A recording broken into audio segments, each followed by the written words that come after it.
What's up? Ghost Fictions is here and we're back again. This is a story where Izuku had combination quirk ability and had a harem with Momo, Mount Lady, and Rumi. In one universe, Midoriya Izuku is a quirkless boy with big dreams and no clear path to becoming a hero. But what if fate had been a little kinder in another universe? Maybe. Just maybe. His story took a different turn. So grab your popcorn, your favorite drink, and maybe even some tissues. It's time to find out together. But before we start, please consider subscribe to the channel and give this video a like. Don't forget to check the description for more informations. Now, let's get into part 1. Quirkless is a term that describes someone who was born without any quirks. That's the official definition, but to 4-year-old Izuku, it had a different meaning. Dream killer, freak, hopeless. Ironic that in a world of people with powers, abilities, and random mutations, the person born completely normal would be called a freak. But then again, weirdness and normality are in the eye of the beholder, and society saw quirks as the future, the new normal. Izuku Midoriya was a young and hopeful child with black hair dyed green eyes, and freckled skin. He had been infatuated with All Might and heroes in general since the day he was old enough to understand modern hero-villain society, vowing to one day use the quirk he would develop to become a savior to everyone around him. So when his doctor said that fateful word, quirkless, Izuku froze in his office, only to break down that night as he watched the video of All Might's first appearance. His father Hisashi Midoriya was silently begging any gods or deities that would listen to change this, to make them discover that it was a mistake, that the doctor, no, that everyone was wrong. Her mother was another story. Inko Midoriya didn't care about Izuku since he was diagnosed. She was a professional heroine, but not everything was wonderful. With an attract quirk, it allows the user to attract objects towards them. It wasn't a very strong quirk, but it was strong enough for her to be a heroine. But it wasn't strong enough to make her among the 10 strongest. She wasn't even among the top 50. All this because of her peculiar discrimination. She thought that people needed strong quirks to be heroes, and for that it was necessary to train. Those who were weak and remained weak were a waste of time. Villainous and mutant quirks were less human, and the quirkless were the trash of society. Because of this she never managed to reach 50. This kind of thinking was not appropriate for a heroine, and as a greater punishment, she ended up gaining a quirkless son. She stopped liking Izuku since he was diagnosed, but she was a stubborn woman. She even influenced Izuku's sister, Izumi Midoriya, to dislike Izuku, and Hisashi did not give up trying to change her. Izumi Midoriya, an arrogant girl, stubborn as a mule, a bully since she was little, thinking herself superior to everyone, had a peculiarity opposite to her mother. Izumi could repel objects. Izumi always hated Izuku because he got better grades than her, although the school didn't like Izuku either. People thought Izuku was cooler than her, they didn't like Izumi's personality, and most of all, her father would prefer Izuku over her. This made Izumi hate Izuku even more. It seemed, proved everyone right. Years passed, Izuku went from a chubby-cheeked 4-year-old to a skinny, tired 9-year-old, beaten by something beyond his control. Oh, and how he tried to change that. He spent every day over the years trying to show off his quirk, whether it was trying to pick up objects with his mind or breathing fire from his mouth. Izuku practiced everything under the sun, obsessing over different quirks, all to see if he could show them off. Notebook after notebook, filled to the brim with the quirks of heroes, villains, and people in general, along with detailed notes worthy of a high school scholar, minus the bad handwriting. Nothing ever changed. And so, this brings us to the spring of Izuku's 5th year at school, less than a month into school, and Bakugo was already happy to have his punching bag back. Bakugo Kaken Katsuki, Izuku's first friend. The two met through their parents and spent most of their early days playing games, exploring streams and forests, while dreaming of the day their quirks would develop. However, Izuku never did, while Bakugo obtained one of the most flashy and powerful quirks a person could obtain. Explosion. All around him, people praised him, classmates and teachers alike. His ego grew with every word, while his fondness for Izuku diminished just as quickly. I'm the best, I'm going to be the best. Bakugo thought. So since I'm the best, that must mean Izuku, no. Deku, is the worst. Kaken, as Deku still so desperately called him, spent the next few years doing everything in his power to force this belief into his worthless classmate. The verbal abuse was just the beginning. Regardless of whether he could use his quirk or not, Bakugo was physically stronger than Deku could ever be. It became child's play to turn the hopeful child with bright eyes filled with wonder into a ragged punching bag, with eyes that seemed more appropriate for a war veteran, someone who had seen too much fighting in his life. During break, Mr. Midoriya had always kept Izuku busy and away from his friends, doing his best to give him some peace before school started again. Now that school was back, and Deku was once again sticking his nose where it didn't belong. Defending the kids despite having no quirk to his name. Bakugo could vent his frustrations once again. He couldn't use his quirk, not really, or the teachers would intervene. But Bakugo grabbing Izuku by the collar, beating him black and blue, while his crew stood back and watched, well. That was just boys being boys. This time, the group of friends were playing behind the jungle gym, out of sight of anyone. You never learn, do you, stupid Deku? Bakugo spat, his right hand crackling with barely contained explosions, while his left hand grabbed Izuku by the collar. Izuku raised his head meekly. Why you were stealing from Uchi-san's and. It was. His lunch, Kakin, you can't just, but his words died in his throat when Izuku's sister punched Deku in the face. Gut. Izuku, in turn, fell from Bakugo's grip, crumpling to the ground. Looking down, Izumi practically growled at the quirkless loser below him. We decide what I can and can't do, damn it. Besides, the fat ouchie fuck always brings money from home, he doesn't need any more food. It's not your choice to do this, Izumi. The tired Izuku wanted to say, but he was too busy putting away his lunch. Bakugo's lips pulled back into his trademark Cheshire grin. Come on Deku, get up. If you're not that useless, stand up and face me. Midoriya knelt there, but not because he couldn't muster the energy to stand, but simply because he couldn't decide if it was better to let Kakin win. To sit there in the dirt where he belonged, a damn useless Deku, as his best friend had said. But I'm not like that. Rising to his feet, Midoriya lifted his head once more, standing on shaky legs, he clenched his hands into fists, his knuckles turning white. Piercing green orbs met fiery red eyes, and Izuku glared at Bakugo with every ounce of determination he had. The essence of a hero, Kakin, is to meddle when you don't need to. As long as there are people who need my help, I will help them, even if it means facing you. The words left Izuku's mouth, and at the end of his statement, a watery smile spread across his face. Not a second later, Bakugo punched Izuku in the jaw, causing his head to snap back and his body to follow as he hit the ground with a solid thud. Fuck. Bakugo spat, as his eyes darted to his still clenched fist. Fresh blood dripped from the top of his hand, it looked like he had cut himself on Deku's teeth during the punch. Why you? Izumi did the same thing, she punched her fallen brother, causing a small cut on his hand, she wasn't good with punches, a small drop of blood fell on Izuku. You fucking got Deku. I knock you down like a doormat with just my fists, and you still think you can be a hero. Bakugo walked over to Izuku's limp form, ignoring the red liquid dripping from his fingers. Shitty nerd, you're worthless. Weakling. A complete waste of space. Each insult was punctuated by a kick to Deku's side, no doubt leaving a few new bruises. Izumi expected a response, a groan of pain, something, but Izuku just stood there, a motionless mass.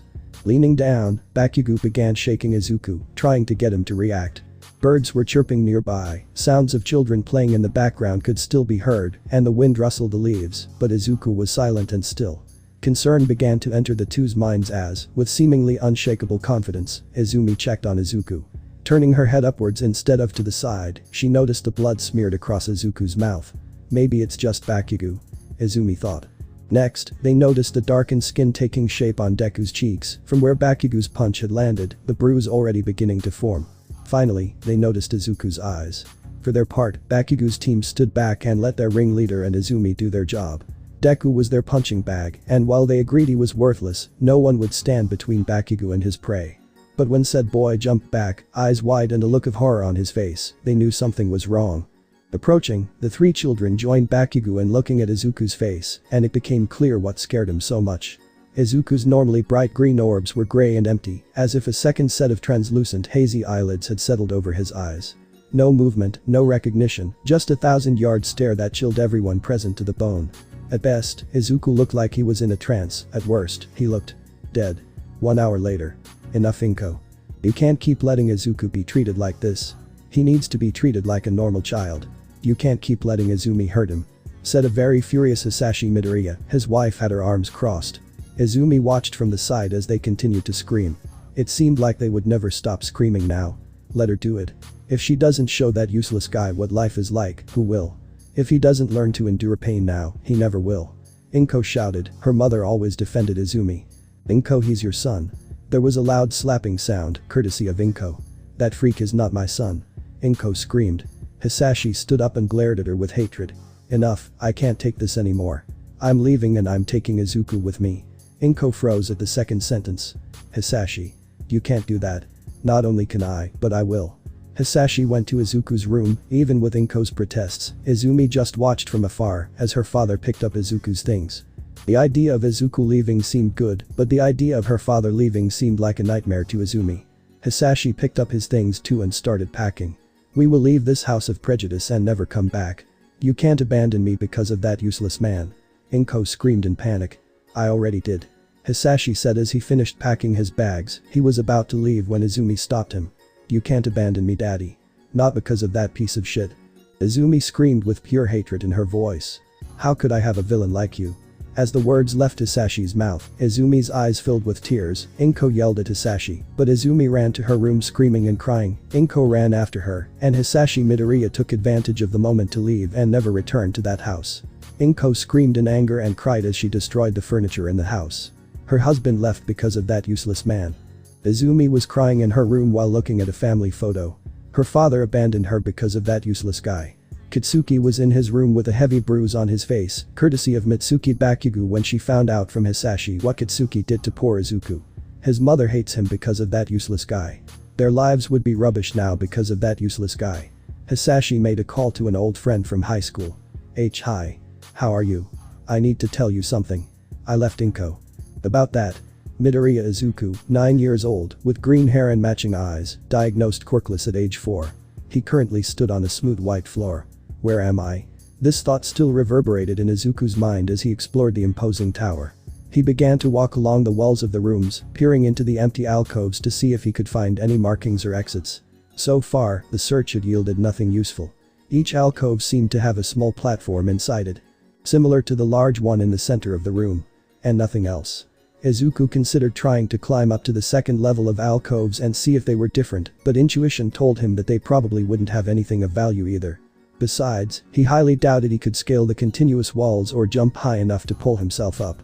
Sliding against the wall, Midoriya hunched over and bent his legs, taking deep, shuddering breaths.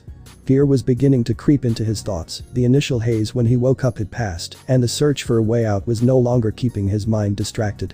Warm, fresh tears began to fall from his eyes, a very familiar sensation. What if I'm stuck here? What if I can't go home? What did I do to deserve being sent anywhere? His mind, the only thing Izuku had that he could rely on, was turning against him. Though fortunately for him, not all parts had fallen yet. Think, Izuku, think. You've always had to rely on your mind to get you anywhere, and now it's no different. So what do we do? The thought struck Izuku and snapped him out of his doubt and despair, for it was said by the part of him that was tall and proud, stronger than any villain, and afraid of nothing the world could throw at him. This thought came from the part of him that wanted to be a hero. That's right, I need to analyze this and find out what's going on. Wiping the tears from his face, Izuku stood up.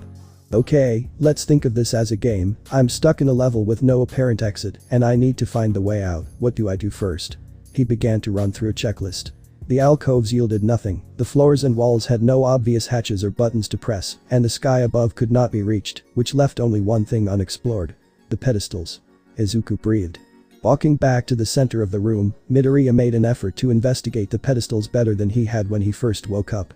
Looking at the one containing the DNA strand, Izuku began to run his hands along the surface of the pedestal, feeling for any sort of interface or switches, anything to help him interact with the screen.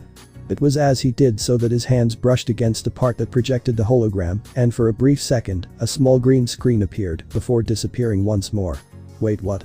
Placing his hand fully on the illuminated surface, Izuku watched as the screen appeared before him once more, only now he could see that it also displayed white text. Peculiar sequence entry number 1. Type. Emitter. Explosion. Allows the user to secrete nitroglycerin-like sweat from their palms and detonate it at will to create explosions. Details. The more the user sweats, the stronger the explosions will be. Uses. Can be used to push enemies away or propel the user forward, other uses require more data. Extremely high combat potential, average to minimal rescue potential. Weaknesses. User can become dehydrated if Quirk is overused due to reliance on modified sweat as fuel, other weaknesses require more data. Izuku read it once, then twice, and even a third time for good measure. The information displayed looked exactly like what he had written in his notebooks, albeit formatted differently. He wanted to explore this further, let his mind wonder why the pedestal before him was displaying this information specifically, but right now this room was the puzzle that needed to be solved, and clearly he didn't have all the pieces if he couldn't put the picture together yet. Taking his hand off the screen, Izuku tried to make other screens or more information appear. He waved his hands first, then just his fingers through the light. He tried placing both hands on the screen, dragging his fingers across the surface, even trying to reach out and touch the floating DNA, nothing worked. Okay, they have more than one pedestal here, let's see what's behind door number 2. Turning around, Izuku walked over and began picking up the pedestal with a large floating red X. It was no different from the first one, aside from the one it was displaying, with no visible buttons or interfaces. So, hoping to repeat his previous discovery, Midoriya placed his hand on the illuminated red surface. Another green screen appeared, but this time. Peculiar sequence entry number 2. Type. Emitter. Matter repulsion. Allows the user to push objects away from themselves. Details. Can push more than just objects. Uses. Can be used in various ways to repel objects, as well as potentially move objects away from specific points, such as other objects or people data. Medium combat potential, minimal rescue potential. Weaknesses. Unknown, more data needed. The information was in red, and apparently some form of sampling was required. A second sample. Izuku began to mutter to himself. Why does the first one display Kaken's quirk information and the second one my sister's? What does that mean? Is this play some kind of data library for quirks? If so, then why does it only have 2 entries? What do I do with the samples? Izuku's head shot up as he realized he still had to investigate the final pedestal. As before, he left the one he was studying and headed for the next one, which now that he was thinking about things clearly, was the odd one out of the 3. For starters, if you were facing the final pedestal, you would see that it stood in the center of the tower, while the others stood parallel to each other behind it, like the 3 points of a triangle. Secondly, it seemed to be larger than the others, about half as large. And perhaps the most important difference. It did not display or emit any symbols or lights. Having succeeded so far, Izuku placed his hand on the surface of the pedestal, praying that it would give him the answers he sought. However, nothing happened. A frustrated sigh escaped Izuku's lips, but he vowed to figure this out and not panic. His head was bowed as his left hand partially covered his mouth, while his right rested on his left forearm. With nothing else to really inspect, Midoriya decided now was the time to review what he knew. Going by the video game analogy, I inspected everything in this room, I think, and read all the text boxes provided. The first 2 pedestals display quirk information, of which I only have 2 samples apparently. Meanwhile, the third one is dark. Izuku looked at the third pedestal, before beginning to mutter. That must mean the last one requires the other 2 to be active to perform its function, whatever that may be. Before he could fall into a fit of mumbling about the uses of sequences, a low humming sound caught his attention. Sound could be heard emanating from the 2 illuminated pedestals, a quiet mechanical hum, similar to that of a computer being turned on. He watched with wide eyes as 2 streams of beige and orange light flowed along the side of each pedestal respectively, like a small stream of water. Hitting the ground, the 2 tubes of light began to flow towards the central pedestal, and upon meeting with the sides, they began to rise up through the white material. Pooling at the top of the screen. The once dark circle vibrated with energy as a bright green light shone towards the endless sky above, a vibrant projection only for him to see. Izuku simply stood there, mouth agape, for unlike the previous 2 that contained the DNA strands, this one showed what could only be a 3D model of himself, the image slowly rotating in the center of the column of light. Of all the things I thought I could have shown, this wasn't one of them. The rational part of his brain that Izuku used to solve problems was taking a much needed moment to collect itself. Then, instinct took over and told him to place his palm on the display. His hand landed face down on the illuminated projector, and while the last time he had been here nothing had happened, this time 2 screens appeared before him, Izuku noticing the left one first. Potential quirk combination number 1. Combined peculiarities. Explosion and repulsion of matter. Combination results. Concussive blasts. Type. Emitter. Concussive blasts. Allows the user to release powerful sonic blasts. Details. Unknown, insufficient data. Uses. Can be used to fend off enemies at close range, other uses require more dice. High combat potential, low rescue potential. Weaknesses. The user may experience bone pain if the quirk is used repeatedly without a 5-second break, other weaknesses require more data. Midoriya read the white text, then read it again, and even a 3rd time for good measure, before turning his head to the second screen, his face expressionless. Proceed with quirk combination, user authorization required. Yes, no. Izuku's face continued to show no hint of emotion, his mind too busy trying to process what he just read. The screen wanted him to confirm the combination of the 2 quirk sequences he had collected into an entirely new quirk. He could do what normally took 2 quirk-endowed parents having children to accomplish. Words failed him, he couldn't articulate what he was feeling. Finally, however, something managed to break through the confusion of thoughts. All these years wishing for a quirk. All this time I spent hoping to find my secret talent. And now I discovered that I can make quirks. The last part screamed to the endless sky. As all the possibilities swirled inside his head, Izuku unconsciously began to raise his hand, the part of him that had always wanted a quirk urging him to press the button. Any doubt that still lingered in his mind had been banished. Midoriya Izuku firmly pressed the yes icon. The two windows briefly highlighted themselves before disappearing from the screen. The 3D model of his body disappeared, replaced by the two strands of DNA that sat on the pedestals behind him, one blue and the other whitish-green. Izuku watched in fascination as different parts of each strand were removed, the holographic projection illuminating what was being kept and the grayish one being discarded. In the end, both strands seemed half vanished. Once each sequence was finished dissecting, the two strands began to move towards each other, locking together as they met, each filling in the missing parts of the other. The finished sequence shrank and moved to the side as Izuku's 3D model reappeared in the center of the column. The shrunken thread moved to intersect with the model, glowing briefly as the two met, before leaving only Izuku's floating model. The process seemingly complete, the pedestal glowed and hummed, similar to how it had done the other 2 months ago. A stream of forest green light flowed over its edge, a river of condensed energy, and shot along the ground, stopping only when it found the alcove in front of it. Midoriya practically glided across the floor following the light. Looking into the dark room where the light stopped, he saw that the smaller pedestal in the once dark alcove had begun to glow green. As the light fully enveloped the closet-sized room, another 3D display of himself appeared, projected by the pedestal. However, instead of the arms to the side pose that the central display had, this one showed Izuku with his arm pointed forward and what appeared to be a small ball of energy at the tip of his finger. Looking at himself, Izuku noticed another green interface hovering in front of the projection's feet, the white text simply reading, "Concussive blasts." He didn't think about the projection, didn't mutter about its supposed success, Izuku didn't have time for that either. No other sound or light faded after the alcove finished its work, the combination was made. Now he needed to know the answer to his final question, the question that had been quiet in the back of his mind ever since he learned he could combine quirks. Do I get the power? Closing his eyes, Izuku did everything he could to calm himself and clear his mind. He needed to get out of the tower and back to his room now. It took him longer than usual to get out, which made sense given the circumstances, but it did little to comfort the green-haired ball of giddiness and energy.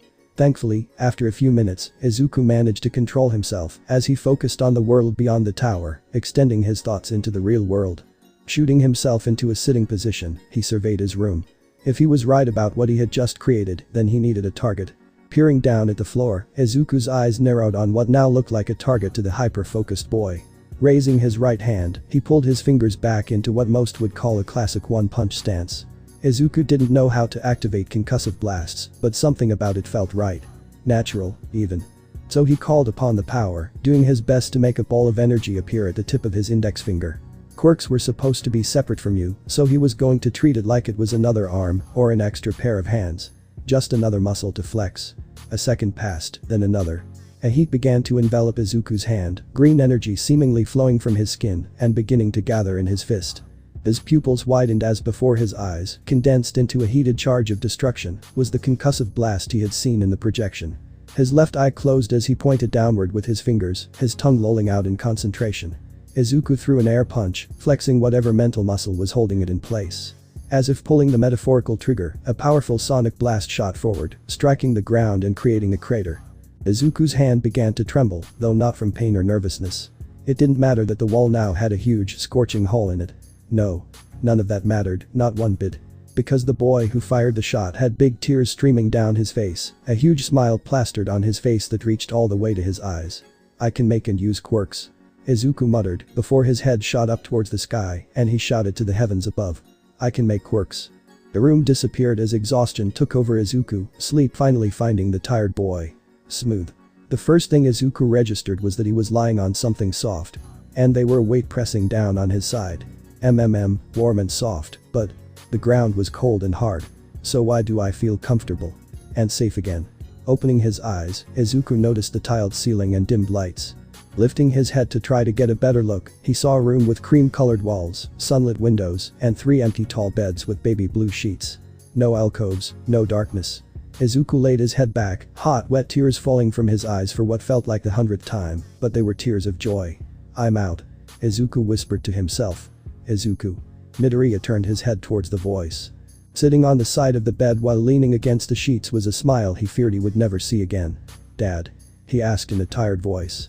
His father laughed a little and pulled him into a hug. Hey big guy, how are you feeling? You can see right.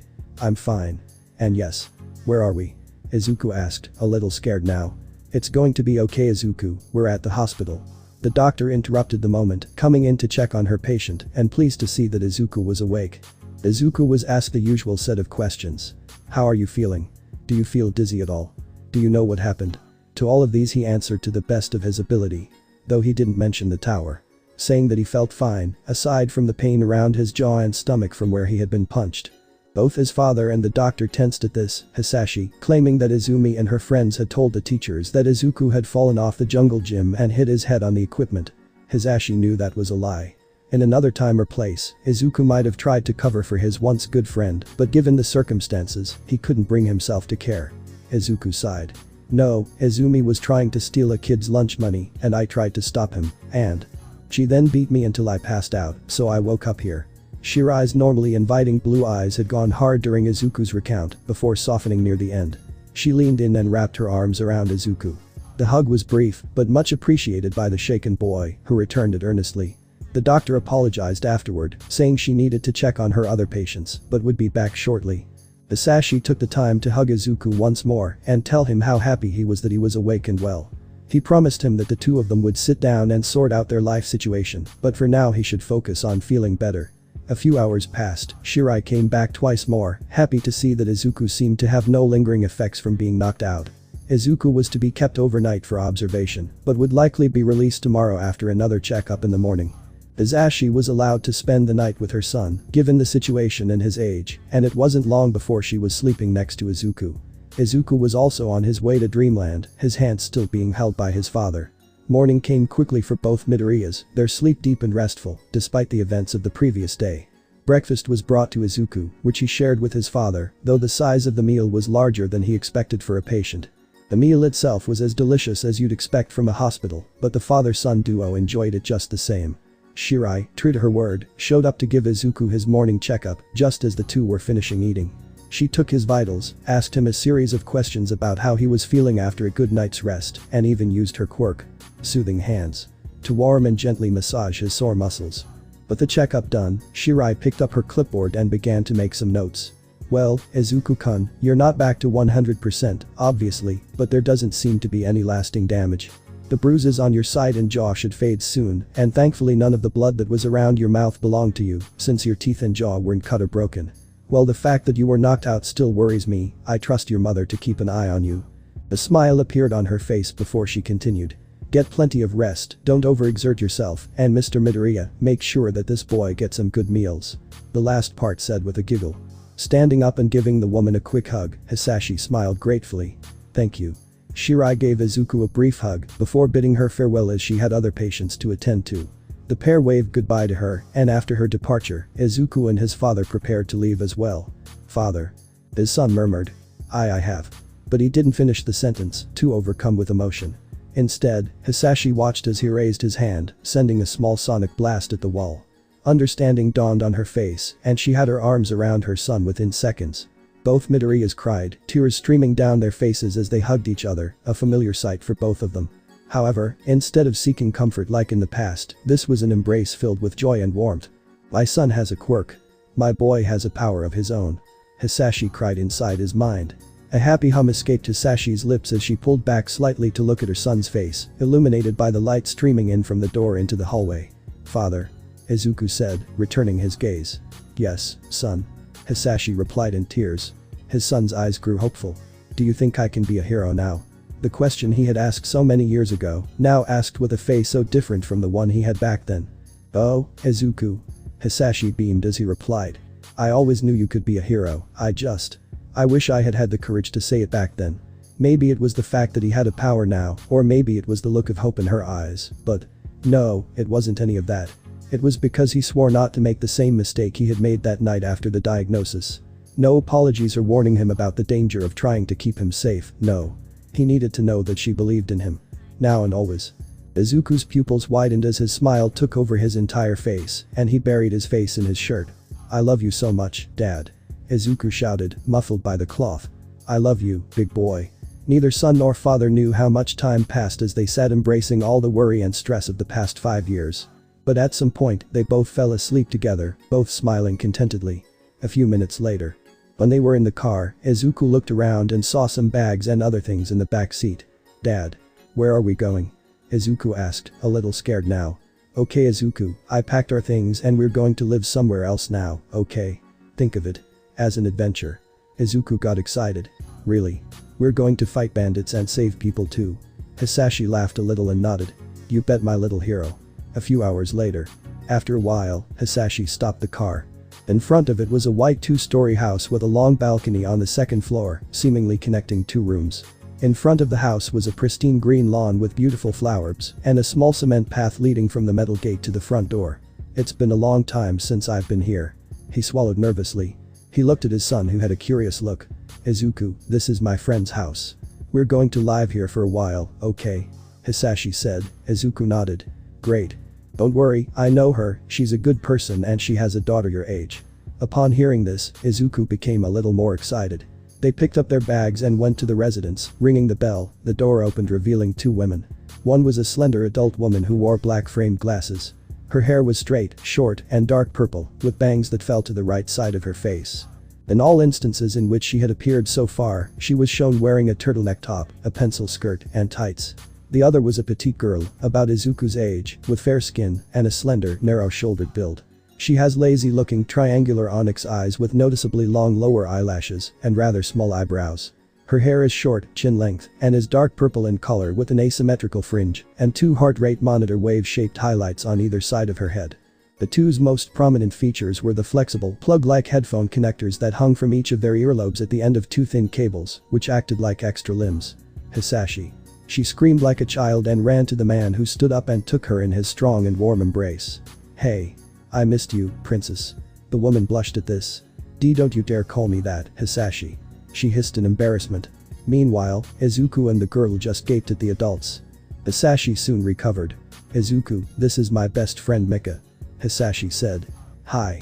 Izuku said shyly. "Oh. Hi Izuku, my name is Mika JIRO, but you can call me Mika." Mika then introduces the little girl. "And this is my daughter Kayaka JIRO. Hey. Hey." Upon entering, the interior of the house is decorated with a multitude of elements that evoke music, such as posters of music bands, shelves full of LPs and CDs, speakers, music players, etc. "You're welcome, you can stay as long as you need." Mika and Hisashi were sitting at the table talking about what happened. "So, you finally left Inko?" Mika asked with a bit of sarcasm. Mika never liked Inko. Since high school, Mika knew that Inko was not a good person. "Mika, please. Don't say it so obviously. It took me a long time to decide to leave her. Inko mistreated Izuku so many times, I got tired of it. Tomorrow I'm going to file for divorce papers. I'm not going back to her." Hisashi said seriously. "But Hisashi and his daughter?" asked Mika. "She can stay with her mother. She was one of Izuku's bullies." Hisashi said, shocking Mika. "I can't believe it. Her own sister." Mika was shocked by this discrimination between siblings. This seemed sick. "I'm going to put Izuku in another school. I just need to think about which one that doesn't discriminate against him and that doesn't have any children from his old school," said Hisashi. "Maybe you can put him in the same school my daughter goes to," Mika said. "I'm sure she'll make sure no one bothers him." "Speaking of children. You and Kayatoku raised an incredible little girl, huh?" said Hisashi. "She looks just like you." Yes, it is," Mika said sadly looking at a family photo from 2 years ago. It showed Mika, Kayaka and Kayatoku. Kayatoku JIRO had shoulder-length wavy light golden hair and triangular eyes like his daughter's. It was the last picture of him before he died in a car accident. "Oh, sorry, I didn't mean to." "No, it's okay, it's just that sometimes it's hard to believe that he's gone. We've been together since high school, remember?" "As I remember." In fact Hisashi remembered, but not as much as Mika remembered. Hisashi and Mika were great childhood friends. Their families were neighbors which strengthened their friendship. This friendship lasted until the end of high school. Mika met Kayatoku. She realized that he had the same passion for music as she did. The two started dating, and a few years later they got married. As for Hisashi, he met Inko. She was a very proud girl and had the dream of being among the top 10 in the ranking. Hisashi thought she was a good person and they started dating. A few years later they got married. Only then did Hisashi finally see Inko's true face, a selfish, aggressive and prejudiced woman. Hisashi wanted to leave Inko. But they ended up having children, and so he stayed with her, only until the children were old enough for him to ask for a divorce, without mentally harming the children. Of course, because of Izumi and her behavior, he had to speed up the plans. So what's going to happen to the school Izuku studied at? Mika asked. They certainly had something to do with it. I know they did. Hisashi said, taking a small tiny camera from his pocket. I put this on Izuku. I recorded all the things he suffered at that school. Hisashi. Did you spy on your own son? I knew that after his false diagnosis, he would suffer bullying, so I recorded everything he was suffering at school. The students either avoid him or hit him, the teachers encourage and punish him for anything. I can't imagine children doing this kind of thing. I remember there were quirkless children in our time, but there was never this much discrimination. Said Mika. Hisashi snorted. This school is a hotbed of prejudice. Izuku will never go back there, and I will make sure that it closes. How are you going to do that? There's a person I know, he works in the police as a detective and would definitely love this case, but there's just one problem. Which? What is here in the video? Can not only harm teachers but also seriously harm students. Hisashi, are you sure you want to do this? Mika asked. If what you're saying is true, it could severely harm these children's future careers to the point where they'll never be able to get into college. Hisashi looked at Mika, but then remembered Izuku in the hospital. I'm absolutely sure. With Izuku. This is my room. Said Kayaka. Her eyes fell upon a room with various instruments, from drums to 2 different guitars leaning next to each other. Added to these instruments was a large speaker in each back corner for her to plug them into. Against the left wall, JIRO's desk resided with a rack of headphones and a metal rack of amplifiers next to it. Next to it was a bookshelf filled with CDs from various different albums. Against the right wall of the room was JIRO's bed, the design consisting of a red color with white musical notes and 2 rows of a red and black checkerboard pattern on it.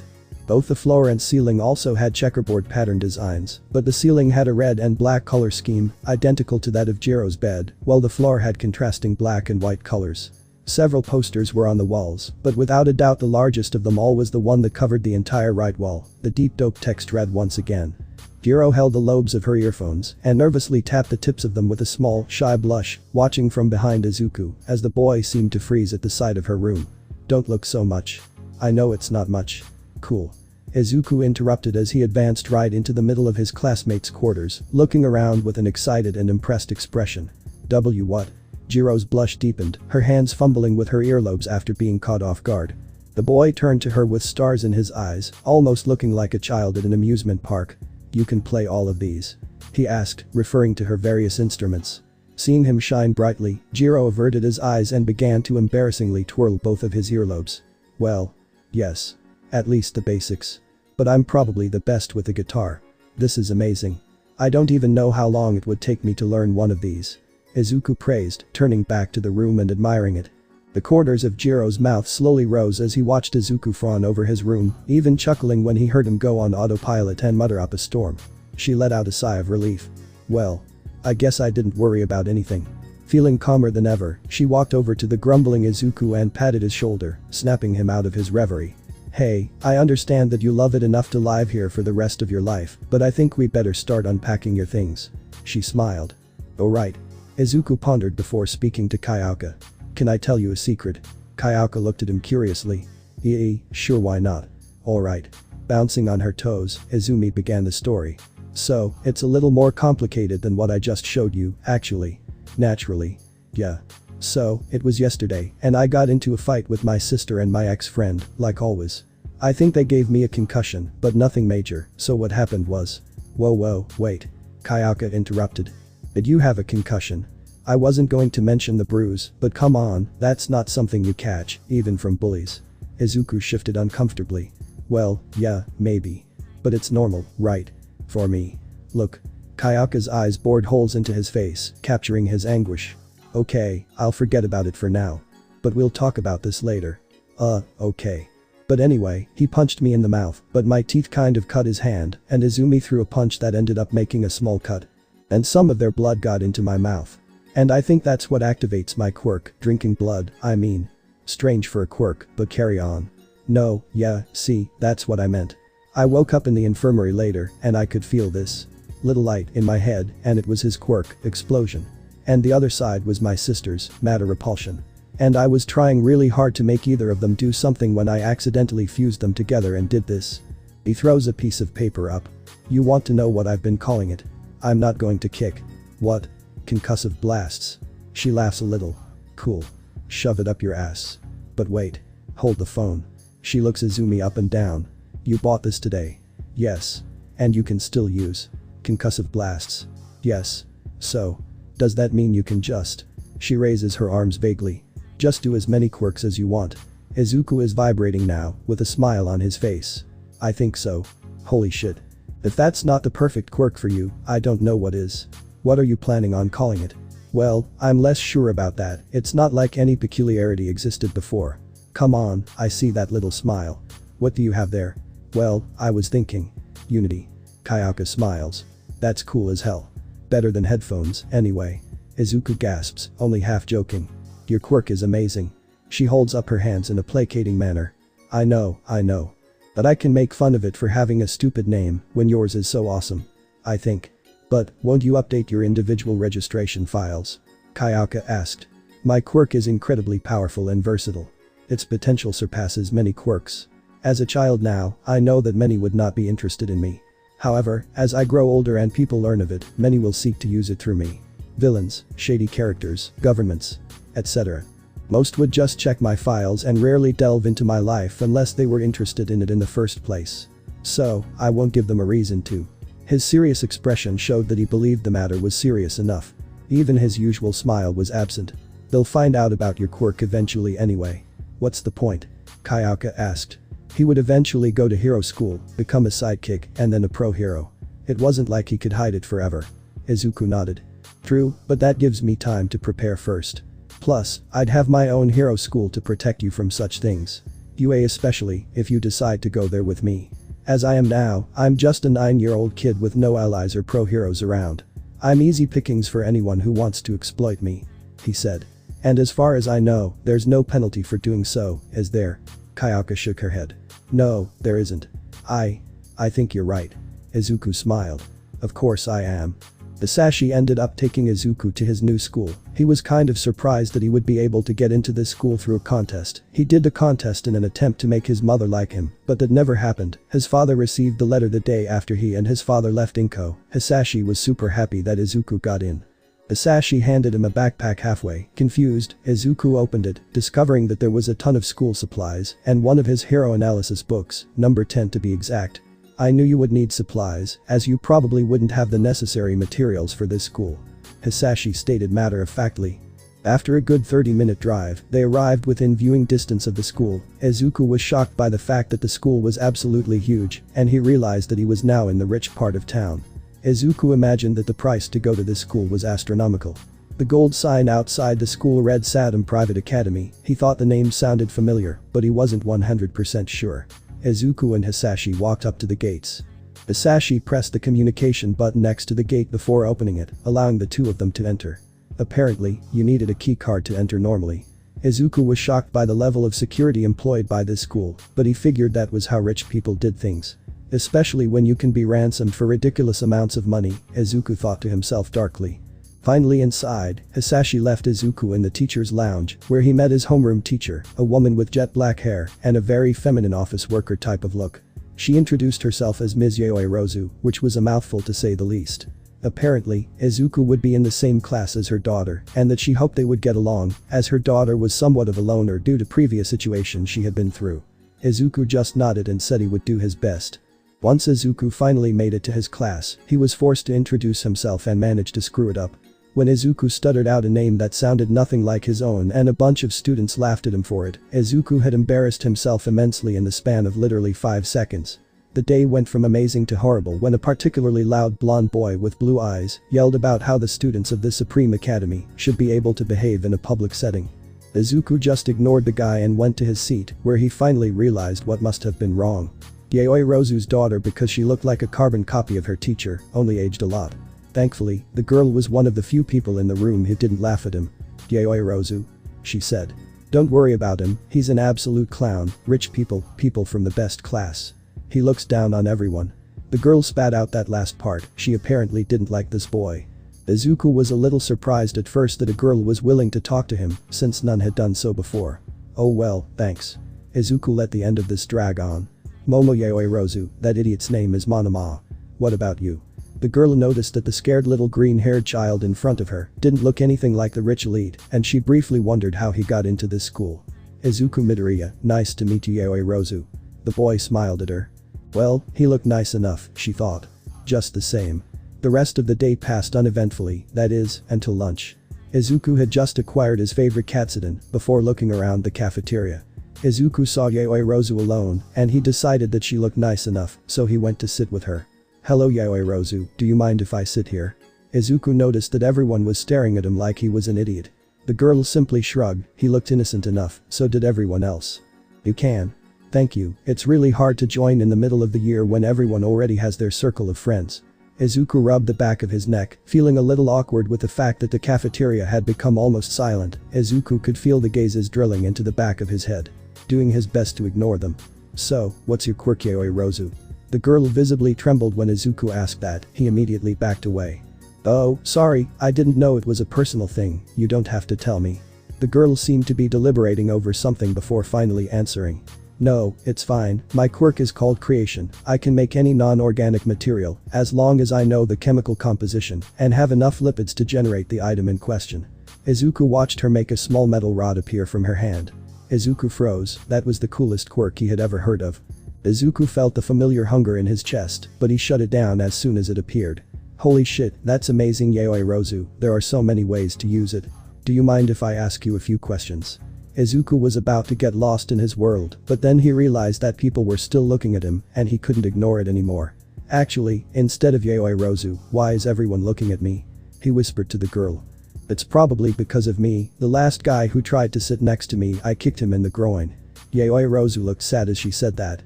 "Oh do I need to worry?" Everyone around him was still staring and it was getting unnerving. "That won't be necessary Midoriya. So tell me why you transferred here out of nowhere, in the middle of the semester." The girl then glanced at everyone in the cafeteria.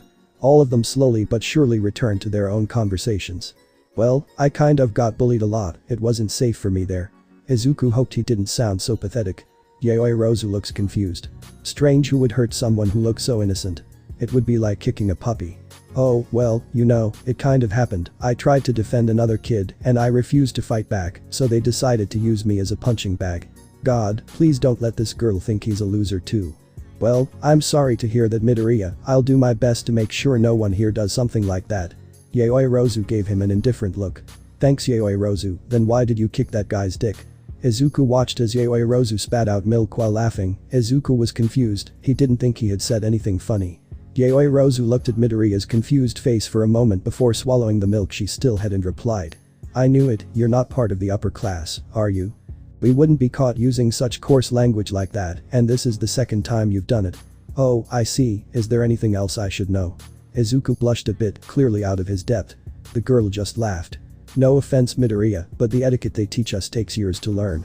Besides, I like you better this way, it's much more refreshing to talk to someone who isn't so boring all the time.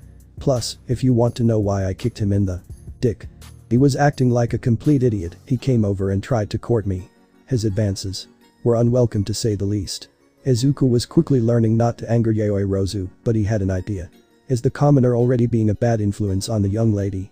We don't want them corrupting such a noble young lady." Izuku pulled out his most arrogant impression. Fortunately, his horrible noble impression only seemed to make her laugh harder. Momo finally managed to recover from her laughter. "Well, if you're going to act like that, I can at least give you some pointers. With utensils, you start from the outside and move inward. As for why we have 10 utensils, it's because the nobility was stupid." It was at that moment that Izuku realized that he was going to like it here. Later that day. Izuku was home now.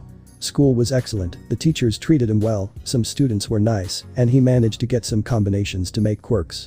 Having collected papers with small blood samples, he discovered that he could only obtain peculiarities through blood. He tried with a strand of hair, with a fingernail and even with sweat, but nothing worked, it was only with blood. The good thing is that children bleed easily. Many of them got hurt by accident. Izuku was curious about whether he could store quirks to use later. Izuku knew he needed a way to enter the tower more efficiently, rather than always needing a blood sample to get in. So after doing some research on lucid dreaming, meditation, visualization, and similar methods, he began trying out every technique they offered. It had been about 2 hours since Izuku finally succeeded, and he used the technique. Midoriya pictured the tower. Soaring and grand, the pedestals glowed, illuminating the room as they beckoned him in. The starry sky above filled with wonder and possibility. The image he conjured was so different from how he had first experienced it. He reached out in his mind, pulling himself up to the tower, and when he opened his eyes again, the hopeful boy found himself standing on the smooth white floor. the fixed smile still present, though now showing a hint of joy. Izuku took his place next to the first pedestal and began to navigate the screen. When he went to examine the screen, the green window that appeared before him now had selectable arrows on either side of the displayed information. It was as Midoriya expected, he could store more than 2 sequences at a time and apparently navigate between them to select which one he wanted to see. The sequences of quirks flashed by as he examined them, each unique in its own way. Shadow, Animorph, Water Pistol, Plasma Pores, Heat Wave, Solidification, Laser Eyes, and Trajectory. Peculiar Sequence Entry Number 3. Type. Emitter. Shadow.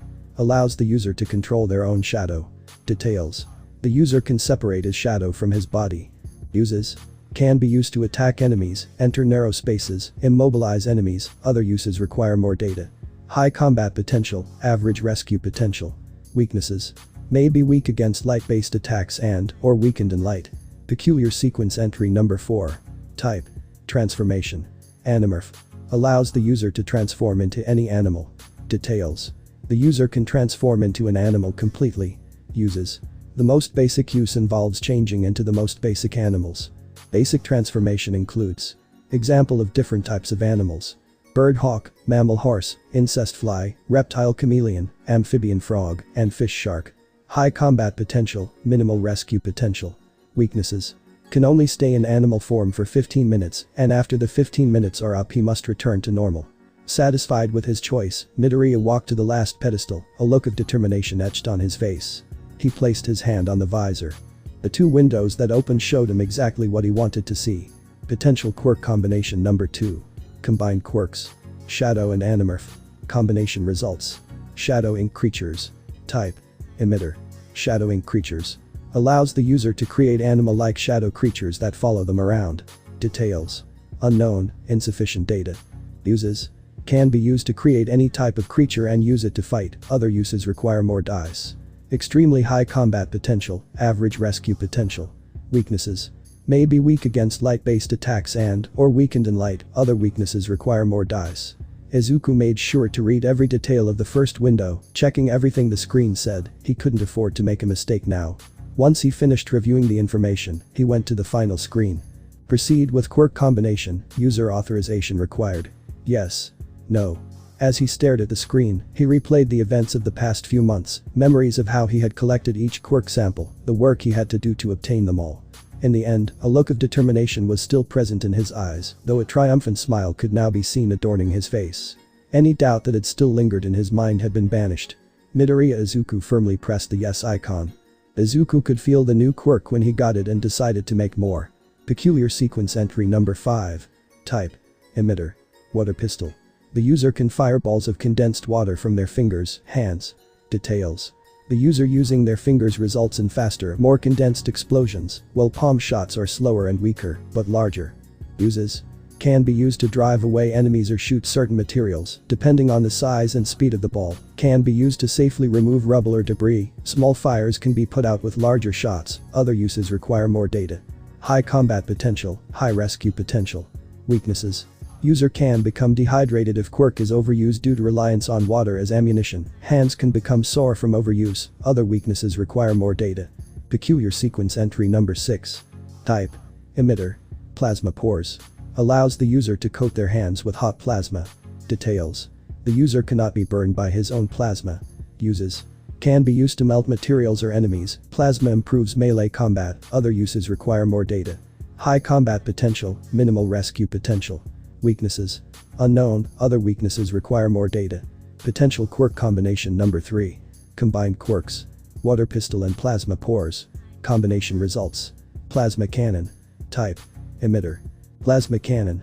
Allows the user to fire blasts of condensed plasma from their fingers, hands. Details.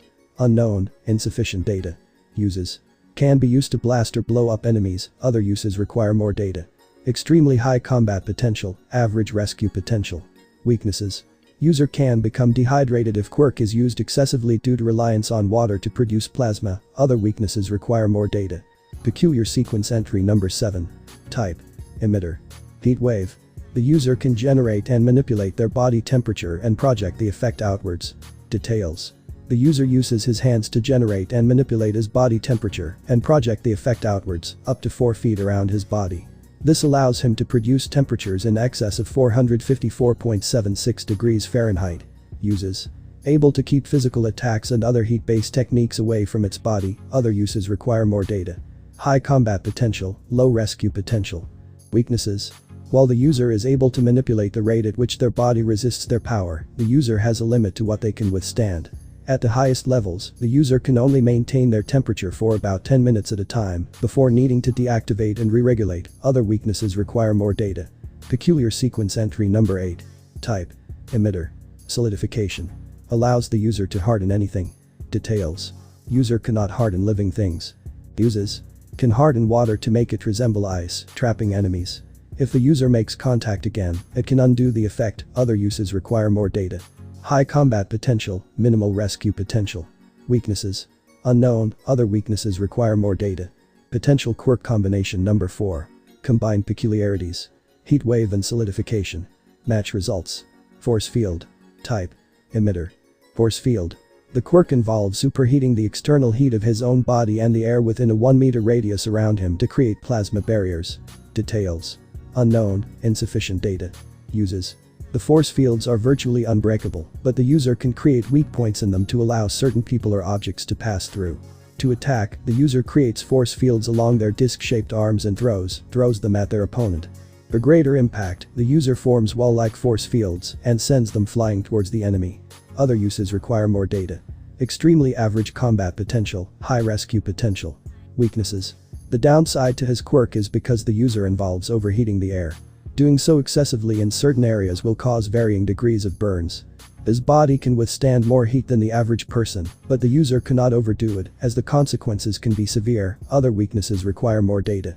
Peculiar sequence entry number 9. Type. Emitter. Laser eyes.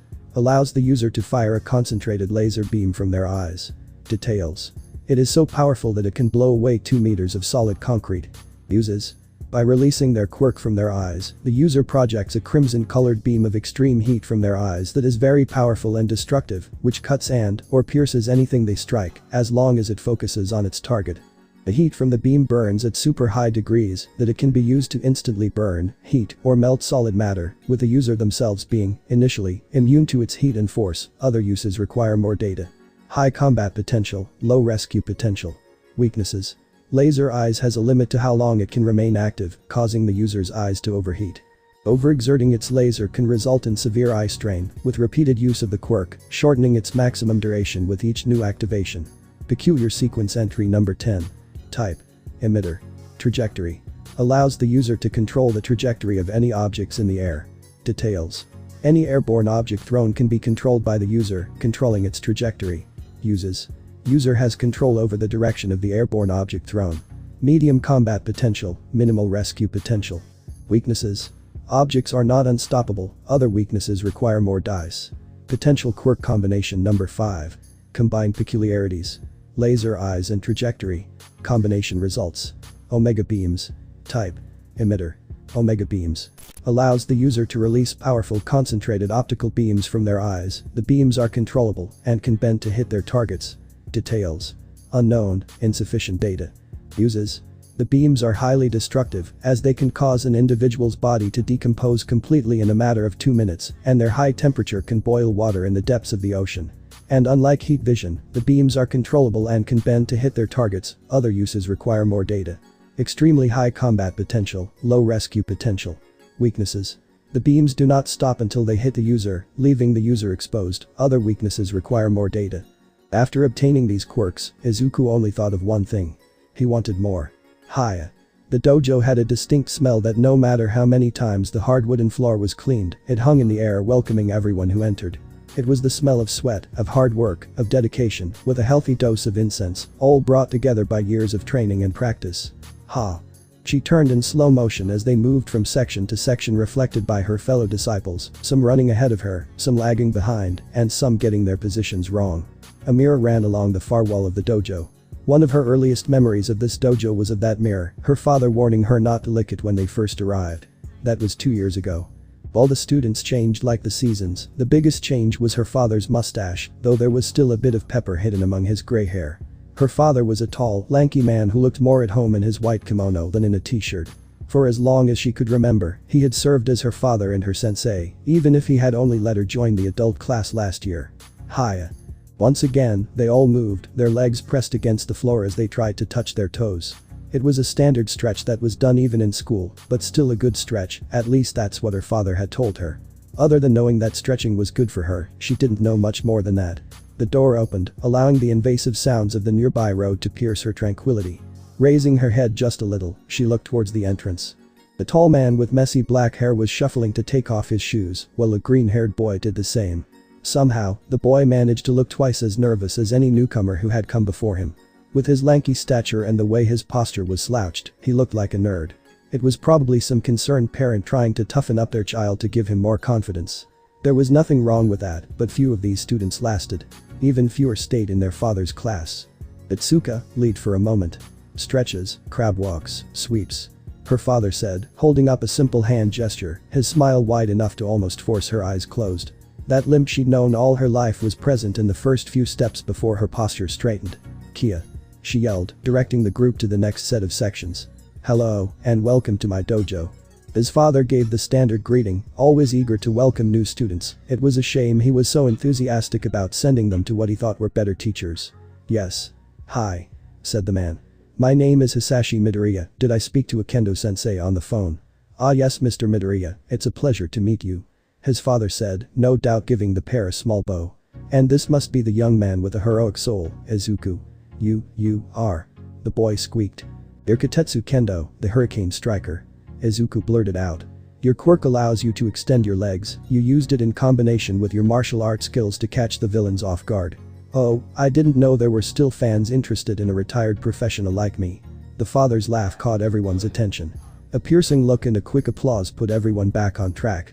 Although don't think I'll go easy on you just because you flattered me, now please follow me, we can talk in my office. The office wasn't so much an office as it was just a side room that allowed him some privacy, while still allowing him to see the dojo floor. There was no door, no desk, just 2 benches and a small table. Ah! Itsuka shouted, turning to face the rest of the disciples, clapping her hands as they all stood up. Alright, we're doing crab walks, stand against the wall. With Izuku. Should he ask for his autograph? Did he bring the correct notebook that had his peculiar profile? That one was in his 10th notebook, right? It must still be on his desk. Would that be strange? This was the 4th time he had met a hero he had taken notes on, and this was the longest so far. Wait, wasn't he going to be your sensei? Would that be weird? Wow, you sure do grumble a lot, don't you? Hurricane Striker chuckled, stroking his well-groomed beard that was a mix of black and white hair a bit like Pepper. His long black hair was straight and pulled back into a small ponytail. He looked older than in the pictures, but just as scary. Sorry. He sucked his lip trying to sink into the seat. Sir. Hurricane Striker Sensei, sir. Alright, my boy, but before you can call me Sensei, I have a few questions I'd like to ask you. The retired pro hero leaned forward, placing his elbows on his knees, his smile fading so that his pale blue eyes were visible. It was amazing how much a simple smile could change a man. Yes, sir. He shot back in his seat. There was a wave of terror radiating from this man that went far beyond his professional hero status. His mother did the same, placing her hand over her chest as if they were riding a train and it had suddenly stopped. This might have been a mistake. Your father. He pointed at her father, she looked halfway to fainting. Called me yesterday, asking if there was anything I could do to help you. He says you have a habit of trying to help people, even when it puts your life in danger, and he's worried about you. I know. He knew better than anyone that he wouldn't be able to do anything, that he couldn't stop them, but that boy was in trouble, and he thought they might listen to him. Instead, they both got beaten. I certainly hope so. Hurricane Strike's gaze continued to bore into him. It was hard to look him in the eye, but harder not to. It felt like he was looking at him and beyond him. But, I didn't ask if you know. What I want to know is, why did you do it? He swallowed hard, finding the words stuck in the back of his throat like frozen grapes, cold and hard and vaguely sour. I don't know. He said weakly, shrugging as he twiddled his thumbs. He spared a glance at his father, who was looking at him with just as much concern as before. He hated making him worry. He needed my help. And what else? What else was there? There wasn't. He just saw someone in trouble, and the rest was history. I don't know, my body just moved on its own. A low hum came from across the table, closer to the rumble of a landslide than the deep chuckle that it was. The spark lit up in Hurricane Strike's light blue eyes, and he could once again see a smile creeping across his cheeks. I see, tell me young Izuku, do you wish to become a hero? Yes. He let out his hands, throwing them onto the rough wooden bench he was sitting on. But I don't know if I can. I didn't ask if you could. He placed his hand on the small wooden table that separated them. His hands were rough, full of calluses, with strong, well-defined muscles climbing up his white sleeve. I asked for your wish, now, place your hand in mine, facing up. He complied, and the moment his hand touched Hurricane Striker's, the man reached across the table, sliding his own sleeve up to his elbow, exposing his thin arms and non-existent muscles. You have the heart and soul of a hero, Izuku, but you do not have the body or mind of one. Truly you are a divided individual. Kitetsu dragged a finger along the folds of his palm, touching each of his fingers before sliding it down his arm. You are as weak as you are insecure of yourself. Unfortunately, the last time will not be the last time. You will act again, even when your mind and body are screaming at you to stop. Your heart and soul will push you forward until you reach that last time. I am not foolish enough to believe that only martial arts will allow you to face those with devastating quirks. The strength I can teach you will not allow you to save people. It will simply allow you to survive when your heart and soul guide you once again. His smile disappeared and his eyes turned into hooks, pulling his own being to free himself from all the truths he himself did not know. Will this be enough? A sharp pain and the hot, ironic taste of blood spilled into his mouth. Was he biting his lip so hard? His heart pounded in his chest. Someone was giving him a chance. Someone was telling him that he could do something, even without a quirk. Even if it was small. But he couldn't lie to himself. Not now. His heart spoke first. No. A roar of laughter that was closer to a maddened war cry erupted from Kitetsu, one hand slapping his knee, while the other wrapped around his hand. That's the answer. That's the answer. Very well, young Midoriya, from today onwards you will be one of my disciples. You won't let me down, will you? And then no sir. Something rose inside him, growing with each moment, a new desire that flowed into his dreams of becoming a hero, a small flame that was the hope of success, a dream within a dream, the ambition of ambition. He wanted to study martial arts, and he wanted to be good at it. I know you want.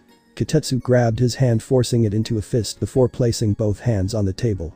But I'm going to make you wish you had. That didn't sound threatening at all. Now, I will speak to your father about the payment, as well as address any concerns she may have. Kitetsu, it was probably Kendo-sensei, clapped his hands twice and paused. Nothing happened. He looked to the side and clapped again. Hello, glorious first student of mine. He bowed out of the room. It's Suka. It's you, come here. A girl, about his age, with long orange hair tied in a ponytail that ended just below her shoulder, appeared. She was taller than him, with blue-green eyes and a half-annoyed, half-polite look on her face. She wore a white training outfit like Kendo-sensei, though her belt was a different color. Yes, sensei. Kendo-sensei pulled her around the waist, giving her a quick hug and smiling wide enough to show all his teeth. Much to the girl's embarrassment. This is my prized student and daughter Itsuka. Today, she's going to get your equipment, take some measurements, and guide you through the stretches. But dad. Itsuka began to complain. It's sensei now. Now, listen to your sensei. One of the most important lessons to learn is how to teach others, because that will lead you to learn yourself. It's a very important milestone in your growth. And how do I know you're not just being lazy? But that's another lesson to learn. Now please take young Izuku for a moment. You two are the same age, so I hope you become friends as student and master. The girl smiled at the last word. He was starting to get the feeling that Kendo-sensei was a master at motivating people. Before he could say hello, Itsuka reached out and grabbed him by the wrist, pulling him up and out of the room with ease. She was much stronger than she looked. Come on Izuku, let's go. A girl was touching him. And she was going to talk to him. What was he supposed to do? He'd never talked to a girl before. This accountant. He was talking to a girl. Despite the fact that he hadn't said anything yet. She had a student. A disciple. Wait, did that make her a master? Was that her father's unofficial way of saying she was a master now? No. That wasn't it, it was a test. A test to see if she could handle her own class. If she had her own class, she would get paid, which meant she could start saving up for her own motorcycle as soon as she turned 16. Oh, that would be so good. And thankfully she wasn't being forced to teach a child. Just a red-faced, scrawny, nervous featherweight who had 2 left feet. No big deal, that was one of the first things they tried to fix.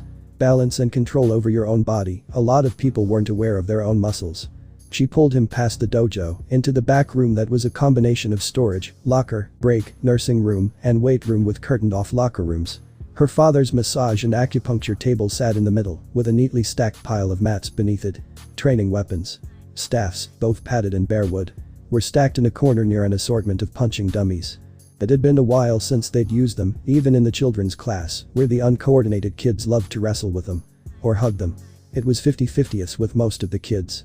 Dropping her new disciple down next to the scales and height measuring equipment, she looked around the room for the charts her father kept.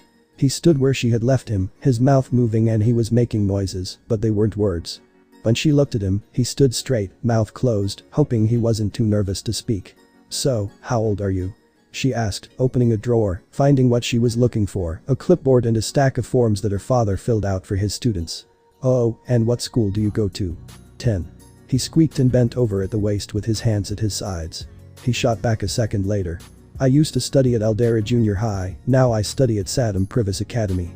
"Oh, I think I went there once with the martial arts club."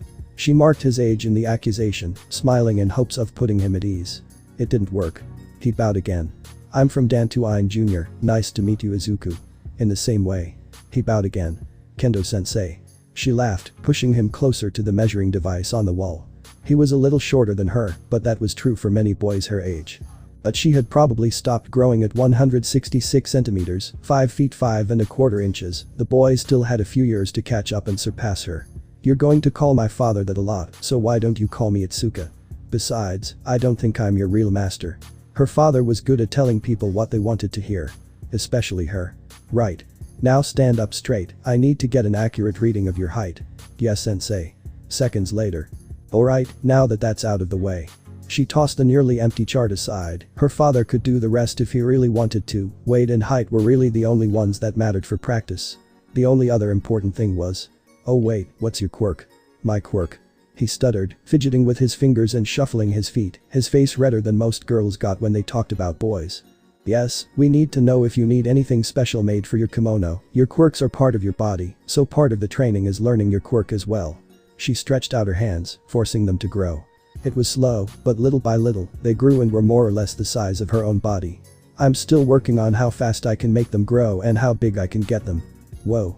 His face lit up. "Your quirk is amazing, if you can increase the speed of growth fast enough, you can add extra power to your punches, or maybe not, they don't seem to be weighing you down, their weight doesn't change." "Yes. My hands are stronger too, notice." She placed a single finger underneath the massage table and pulled it up with great ease. "I can also carry a lot more things when they're like this too." She lowered the table slightly and began to shake as if she was drying her hands to make them shrink. "It still takes a while for them to return to normal." "That's an amazing quirk you have, it's almost like your hands stay the same size, but everything else shrinks." Izuku looked at her with wide-eyed intrigue. Only his father had called his quirk interesting before and was trying hard to figure out a way to use it in martial arts. "Thanks, but what about your quirk?" Izuku's excitement disappeared, replaced by that nervousness once more. "Oh, well, my quirk is called Concussive Blast, I can release powerful blasts." "Oh. That kind of explained it a bit, actually. At least she wouldn't have to go back and fill out that box." "Oh, well, okay then, I guess you'll just need a normal kimono then." Rummaging through the storage cabinet, she pulled one out and handed it to him. "Here, put this in, it should fit." She hummed, waiting for him to finish changing behind the curtain. He had a powerful quirk, huh? In a way that almost made him stand out more, probably made him a target for bullies or teasing. That was probably why he was here to begin with. Well, it was her job to make sure he could defend himself. Even a little. "How do you feel?" she asked. His response was a sigh, followed by some incoherent babbling. Hopefully, he got over his nervousness before it caused him to give up. It would look bad if his first student gave up on her. "It's okay." He squeaked. "It's easy to move." "Good. That means it'll be easy for you to stretch out and learn some real martial arts." She stood in front of the curtain, hands on her hips smiling in his direction. He needed to see if she was comfortable around him, and maybe that would make him more comfortable around her. Besides, despite what her peers said, she wasn't a scary person. She could just kick their asses. "Come out, let me see." The curtain opened so slowly it hurt, and then Izuku stepped out. He was practically swimming in it. Still, it was better than nothing. "Alright, now you look the part of the student." She crossed her hands in front of her and bowed to him. He took a moment and mirrored her posture. From there, she moved her hands in a circle, pulling herself up and assuming one of her favorite positions.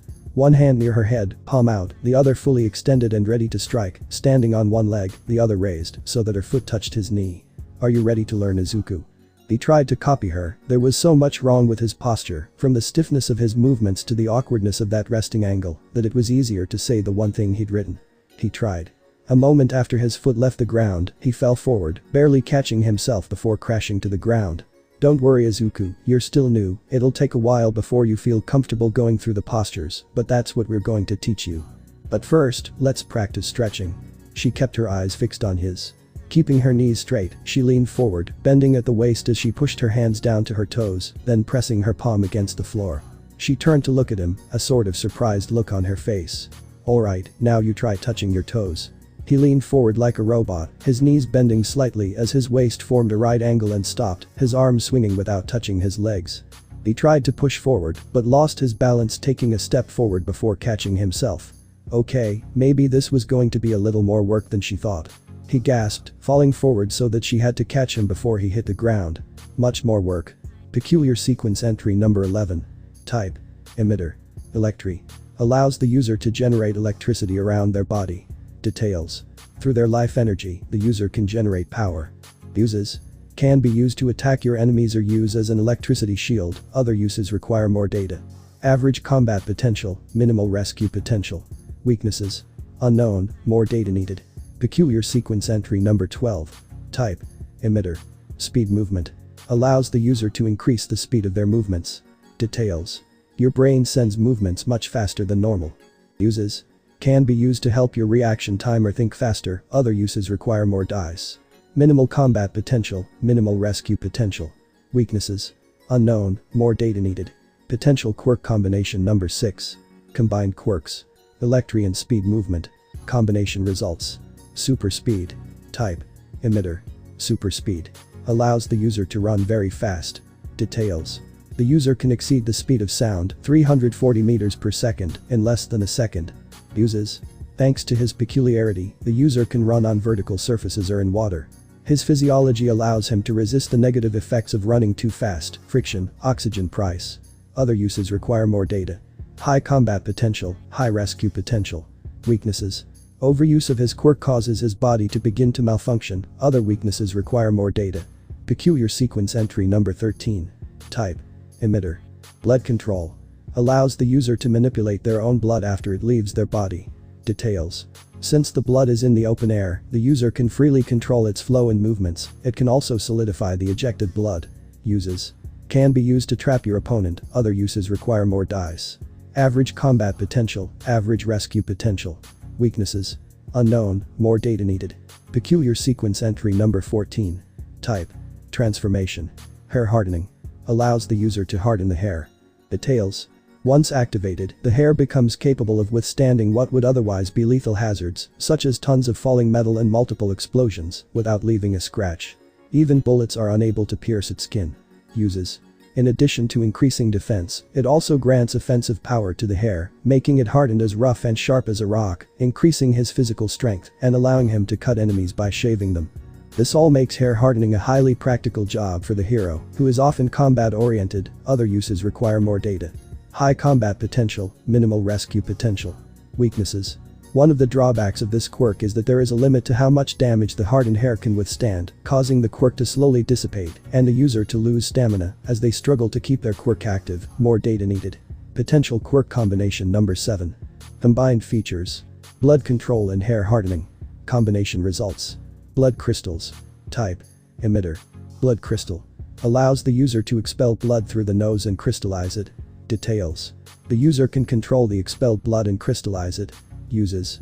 Crystallized blood can be as hard as crystals and so can be used to attack your opponents, other uses require more data. High combat potential, average rescue potential. Weaknesses. The user has a limit to how much blood they can expel, other weaknesses require more dice. Peculiar sequence entry number 15. Type. Mutation. Earphone jack. The earphone jack grants users long, controllable earlobes that function like headphone cables. When the jacks are plugged into something, the user can channel the sound of their heartbeat through them in the form of a violent vibration attack. Details. Through the earphone jack, the user can connect them to a variety of objects. Uses.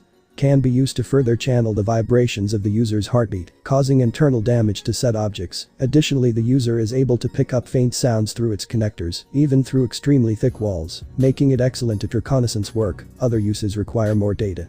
Average combat potential, average rescue potential. Weaknesses.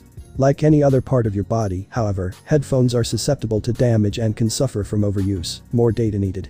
Peculiar sequence entry number 16. Type. Emitter. Fire breath. Allows the user to breathe fire. Details. Allows the user to breathe fire from their mouth, increasing in heat, distance, and intensity as the quirk is used. Uses. Can be used to cause some damage to an enemy or an object, other uses require more dice. Minimal combat potential, minimal rescue potential. Weaknesses. Despite the name, the quirk is not that strong, more data needed. Potential quirk combination number 8. Combined quirks. Fire breath and earphone jack. Match results. Echo echo. Type. Emitter. Echo echo. Allows you to scream at audible to ultrasonic frequencies. Details. By clicking the tongue, the user sends out ultrasonic waves. Uses. The user can then detect objects, measure distances, find weaknesses or flaws in any object in humans. Weak points of inflammation in joints, strained muscles, ligaments, cracks or scar tissue in villains to exploit and attack. Or assess damage to victims and rescues. He can use ultrasound as a sonic weapon, other uses require more data. High combat potential, high rescue potential. Weaknesses. All the information he gathers in an ultrasound can be difficult to analyze, so he is prone to migraines. He is sensitive to loud noises and noise-related quirks, other weaknesses require more data. Peculiar sequence entry number 17. Type. Transformation. Body modification. Allows the user the ability to change the shape, density and size of their arms, legs and head. Details. This allows the user to enhance their strength, mobility and speed, transforming their arms and legs into various weapons and forms of transportation. Uses. Can stretch the body, harden the body, increase its size, make it lighter, etc. Other uses require more data. Average combat potential, average rescue potential. Weaknesses. If the user overuses their quirk, the body part being switched suffers from cramps and pain, more data needed. Peculiar sequence entry number 18. Type. Emitter. Equip. The user is able to create weapons using their life energy. Details. The amount of energy varies depending on the size of the weapon. Uses. Being able to create offensive items for combat, such as pistols, axes, swords, grenades, etc. Other uses require more data. Minimum combat potential, minimum rescue potential. Weaknesses. User cannot create defensive items, more data required. Potential quirk combination number 9. Combined peculiarities. Body modification and equip. Match results. Arsenal. Type. Transformation. Arsenal. Allows the user to transform parts of their body into any type of weapon. Details. This may include firearms, bladed weapons, or blunt force weapons such as hammers and the like. Uses. Thanks to his quirk, the user can transform his body into weapons and be able to use them, other uses require more data. High combat potential, low rescue potential. Weaknesses. The user is unable to transform their body into defensive items, other weaknesses require more data. Peculiar sequence entry number 19. Type. Emitter. Elemental. Allows the user to control 4 elements of nature. Details. The user controls fire, water, earth, air, etc. Uses. The user can shape and manipulate the elements at will, other uses require more data. Average combat potential, average rescue potential. Weaknesses. User controls, does not create the elements, more data needed. Peculiar sequence entry number 20. Type. Transformation. Goop. Allows the user to transform their body into a goo-like substance. Details. Your body turns into green slime. Uses. This fluid form makes him immune to physical attacks, other uses require more data. Minimal combat potential, minimal rescue potential. Weaknesses. Unknown, more data needed. Potential quirk combination number 10. Combined quirks. Elemental and goop. Combination results. Elemental mimicry. Type. Transformation. Elemental mimicry. Allows the user to transform their body into elements. Details. Your body transforms into the following elements: air, earth, electricity, fire, wood, metal, water, etc. Uses. When transforming, the user can create, shape and control the element they transformed into, other uses require more data. High combat potential, average rescue potential. Weaknesses. Only one element can be used at a time, and excessive use can cause nausea, migraines, pain, mood swings, and even heart failure from total exhaustion, other weaknesses require more data. Peculiar sequence entry number 21. Type. Emitter. Small. Allows the user the ability to decrease the size of objects or people. Details. Upon making contact, the user has the ability to shrink objects or people. Uses. Can be used to shrink enemies or shrink debris, other uses require more data. Average combat potential, high rescue potential. Weaknesses. Needs all 5 fingers to work, more data needed. Peculiar sequence entry number 22. Type: emitter. Bubble encapsulation. The user can create energy bubbles that can trap anything or anyone inside. Details: the bubbles are hard enough to contain the targets. Uses: can be used to trap anything or anyone inside, other uses require more data. Average combat potential, average rescue potential. Weaknesses: bubbles have a 15-minute time limit, after that they dissolve, more data needed. Potential quirk combination number 11. Combined peculiarities. Small and bubble encapsulation. Combination results. Compress. Type: emitter. Compress. Allows the user to compress anything in a spherical area around their arm into a small marble-like object without actually damaging it. Details: the target weight is reduced next to them, making them very easy to carry. Uses: if used on a person, it effectively traps them, ending the fight instantly. Other uses require more dice. Average combat potential, high rescue potential. Weaknesses: the peculiar factor is in his arms, without the arms it doesn't work, other weaknesses require more data. More peculiarities came.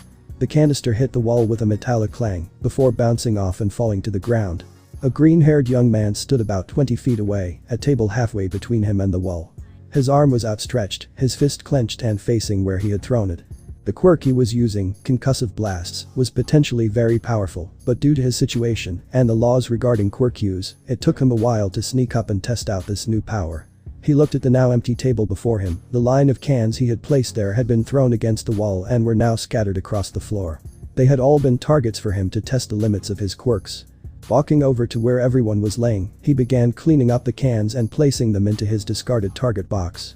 A bin filled with junk with varying degrees of scratches, dents, and even melted metal. For these makeshift targets he was picking up weren't the first casualties of his quirk test. No, not even close. Midoriya Izuku was standing inside the main door of a condemned warehouse that was about 10 blocks away from his school. The company that owned it had gone bankrupt and most of the assets had been sold off. However, according to the article he read online, some of the properties were involved in legal battles regarding the new ownership, including this one. The reason he was here was because of a choice he made involving his quirk. A little over a year ago, Izuku discovered that he was not in fact quirkless, that he actually had potentially one of the most powerful quirks one could imagine. The ability to combine and create quirks by sampling people's blood. He had spent the last few months collecting samples from his classmates and even some of his teachers. The end result was that he now had 11 quirk sequences ready to be combined. Of course he had already made a few combinations, but quirks can be confusing, destructive, and most tend to draw attention when used. And unlike other kids who had one quirk they could practice for their entire lives, he had spent 5 years without a quirk before he already had 11 quirks and varying degrees of time practicing each one. Concussive blasts he could use more often than the rest, despite the rules surrounding quirk use, as everyone assumed that was his true power. It was potentially very powerful, and he was thrilled when he saw the screen showing what the combination would result in. He who could not. But he needed space and privacy to test something like that, neither of which his home or school offered. He came to the conclusion that he needed a testing ground for his quirks, especially considering that they would only grow as time went on. So, he did some research online and checked out different locations within walking distance of his school or home. That's how he ended up here. The warehouse he was in looked promising. Quiet, out of the way, uninhabited, and, if the article was to be believed, not about to be torn down or sold anytime soon. It was a lucky find for someone with his unique gifts. Izuku began exploring the area, walking up and down the hallways, looking at the previously stocked storage area, before finding a steel door with a large padlock. The lock appeared to be old, probably still left over when the company went bankrupt about 5 years ago. It would be easy to destroy with a concussive blast. I'm already technically trespassing, so I better go ahead and find out what's behind here. Forming a ball of plasma in his palm, he firmly gripped the lock and waited a few seconds before pulling his hand away. The heat from the plasma did the trick, as the impressive-looking padlock was now just a puddle of molten metal on the floor. Opening the door, he looked inside to see a staircase leading down to a dark room below. Izuku blinked. "Isn't that how horror movies start?" he said, muttering to himself. Picking up his phone and turning on the flashlight, he walked down the metal stairs and into the waiting room below. Reaching the back, he began scanning the dark room with his phone. It was a fairly spacious area, with a concrete floor and a white plywood ceiling. The right side of the room was dominated by tables and chairs, the left side contained a cabinet and a sink. An empty billboard hung on the wall just beyond them, and next to it was a refrigerator, a cabinet, and what might once have been a microwave. I guess this was some sort of break room. I wonder how much of this stuff was used up before this place closed. Continuing to investigate the room, he finally managed to find a light switch and turned it on. Of the 4 lights embedded in the ceiling, only 2 lit up. Clearly this place still had power, but the other 2 bulbs must have burned out some time ago. Happy to now have better light than just his phone, Izuku put it away and looked around the room with a more calculating gaze. Good amount of space, lots of usable stuff, and even if someone did come to the warehouse, they were unlikely to come down here and find it. It's perfect, Izuku declared to himself. Taking a few pictures with his phone for reference, Midoriya began to leave the building and head back to the entrance so he could leave. He only had about an hour to look around and it was almost over. He told his dad this morning that he'd be staying after school to work on a class project and now he needed to get back before she started worrying or, God forbid, called the school and found out he'd lied to her face.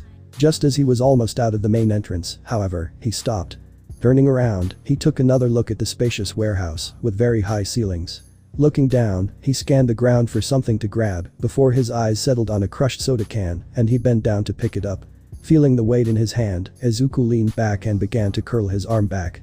Arm steady and the soda can held tightly in his hand as he aimed at the opposite wall, letting the intuition that had guided him the last 2 times he had used a new quirk take over.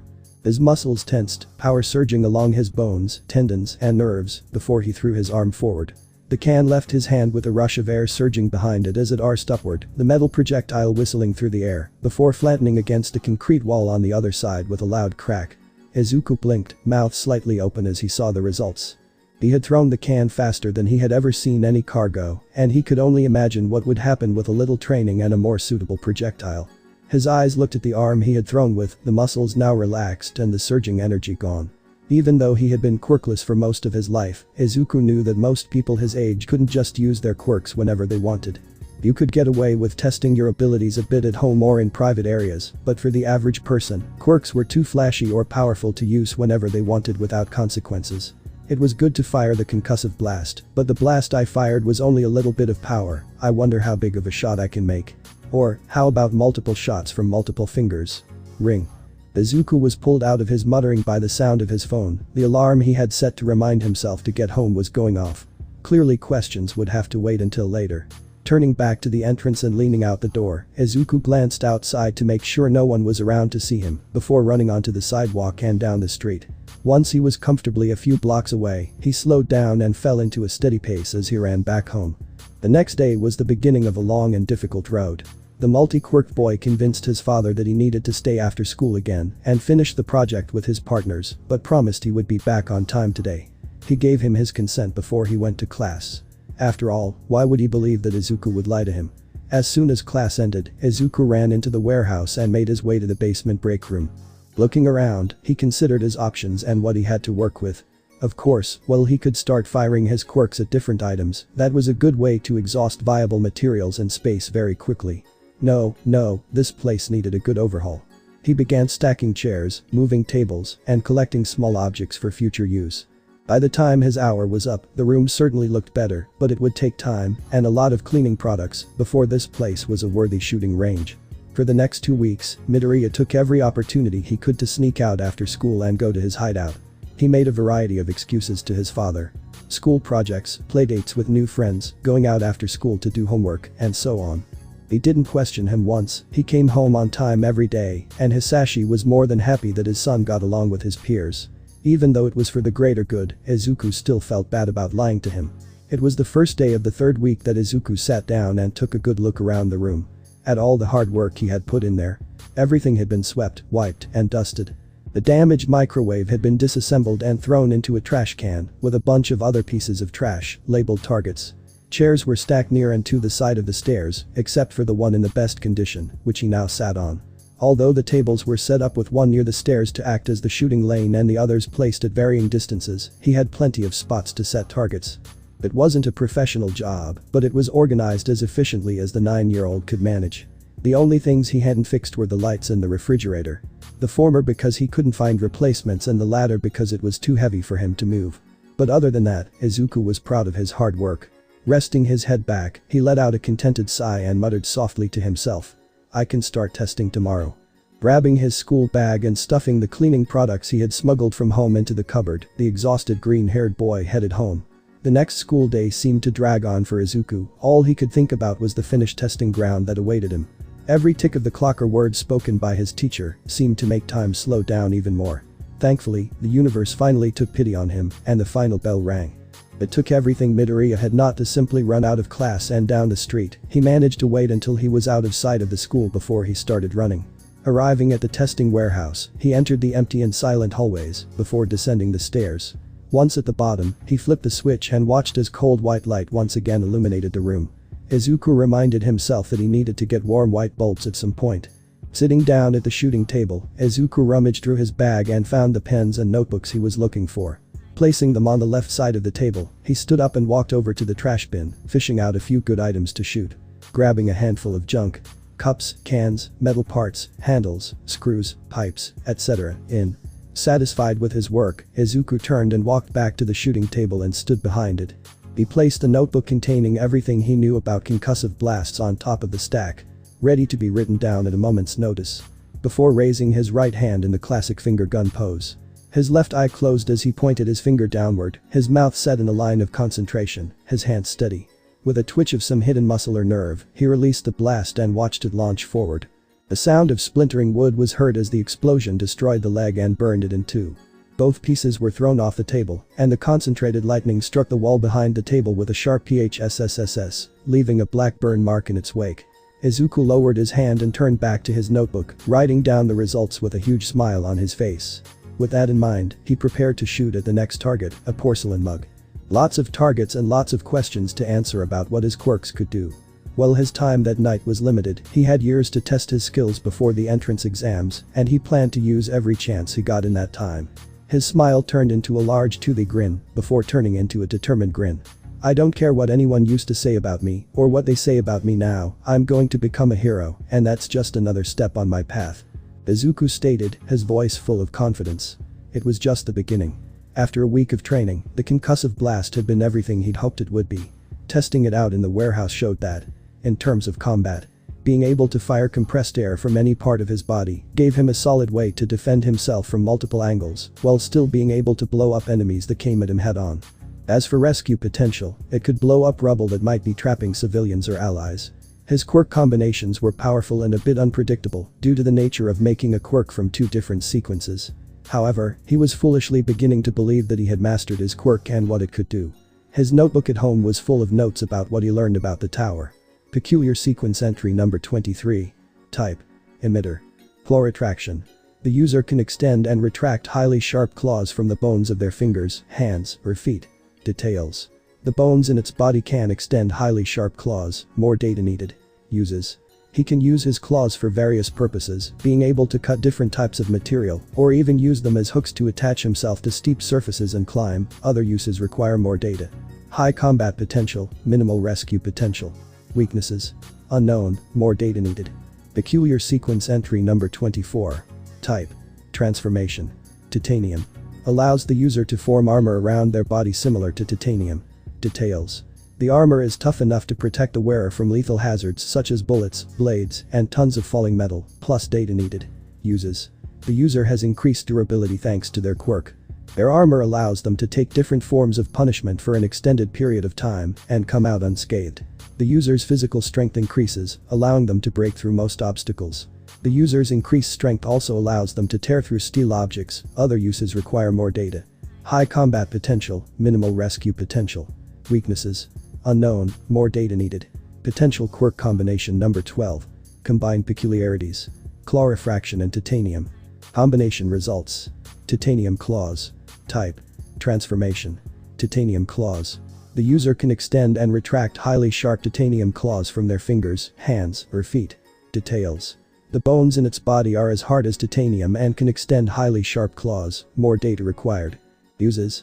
He can use his claws for various purposes, being able to cut different types of material, the most resistant, or even use them as hooks to attach himself to steep surfaces and climb. Other uses require more data.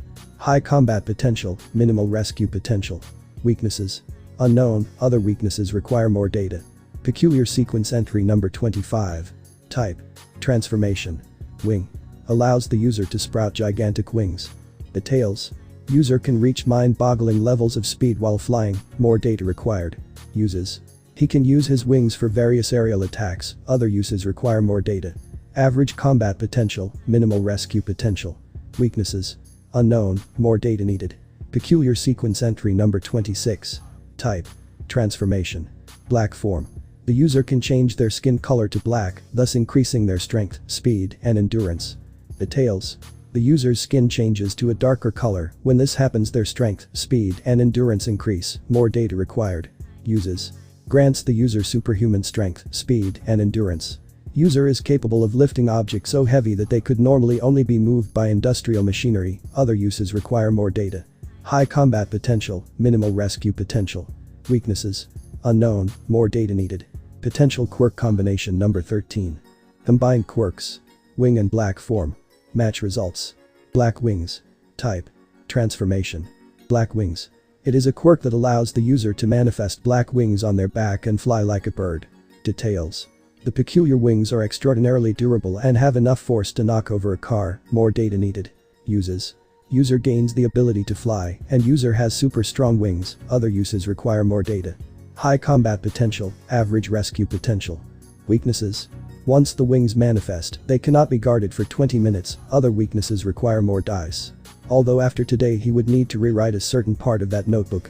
It all started about a month ago. He got what I would call top-notch working material. A peculiarity with good synergy and many possibilities. Peculiar sequence entry number 27. Type. Emitter. Glide and slide.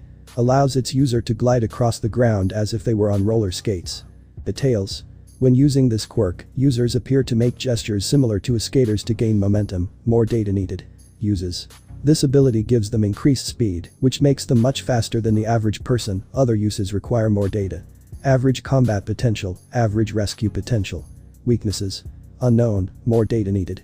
The quirk was collected from a group of villains called 3 Sturm und Drang brothers. There were 3 brothers with the same quirk. The 3 were stealing women's underwear. Izuku put his foot in front, making the brothers stumble and fall to the ground. Before any of them got up, a bunch of angry women ran up to them and started beating them for stealing their panties. Izuku took advantage of the moment to get some blood and run away. Peculiar sequence entry number 28. Type. Mutation. Jet. Grants the user the ability to expel air from open holes in the soles of their feet. This allows them to fly within a limited range, as well as move faster than the eye can follow, even on the ground.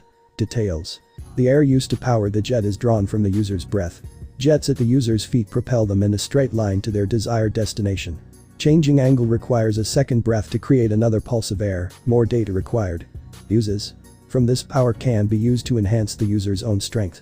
Jet provides the user with the ability to fly to a certain extent and also serves as a great evasion ability. Other uses require more data. High combat potential, high rescue potential. Weaknesses. This quirk's flight capabilities are limited by the amount of air expelled from the user's lungs. Therefore, it cannot hope to match flying quirks that suspend their users in the air for much longer periods of time. More data required. The quirk was collected from an elderly man whom Izuku met during a visit to the market. The man got a paper cut and Izuku offered to help, after which Izuku drank the small drop of blood. The whole thing went smoothly and he realized that he would need to track down a suitable complementary power, that is, until. Potential quirk combination number 14. Combined peculiarities. Glide and slide in jet. Combination results. Air shoes. Type. Mutation. Air shoes. The user can expel air from the soles of their feet to create a cushion of air, which allows the user to float just above the surface of the ground. This allows them to glide just above the surface on seemingly any terrain. Details. Unknown, more data needed. Uses. The air shoes jets are controlled by the user at will. By increasing their intensity, the user can produce fire from their air shoes jets to attack opponents or provide extra energy for jumping.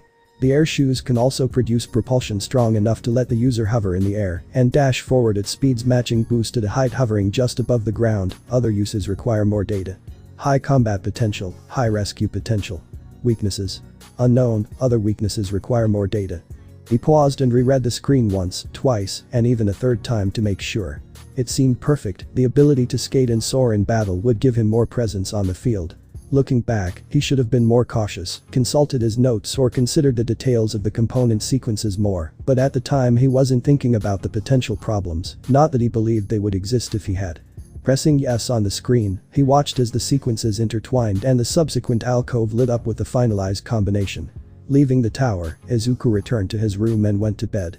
Although he wanted to test out the air shoes, it was too risky to use them in a place with little space. Plus, his father could come in and see whatever he did, and he had no idea how to explain it to him. After school the next day, he came here to the warehouse and started testing the work. The first time he activated the air shoes, he took off his sneakers and, using his phone's camera as a pseudo mirror, they were ready to go. It took about 2 seconds, but he managed to activate the quirk. He glided all over the place and boosted himself briefly before landing. As usual, he went to take notes about the meeting, but the phone that was still on caught his attention. The holes in his feet were still there from before. Worry began to creep into his thoughts at that moment.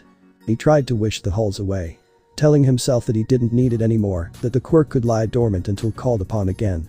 That didn't happen.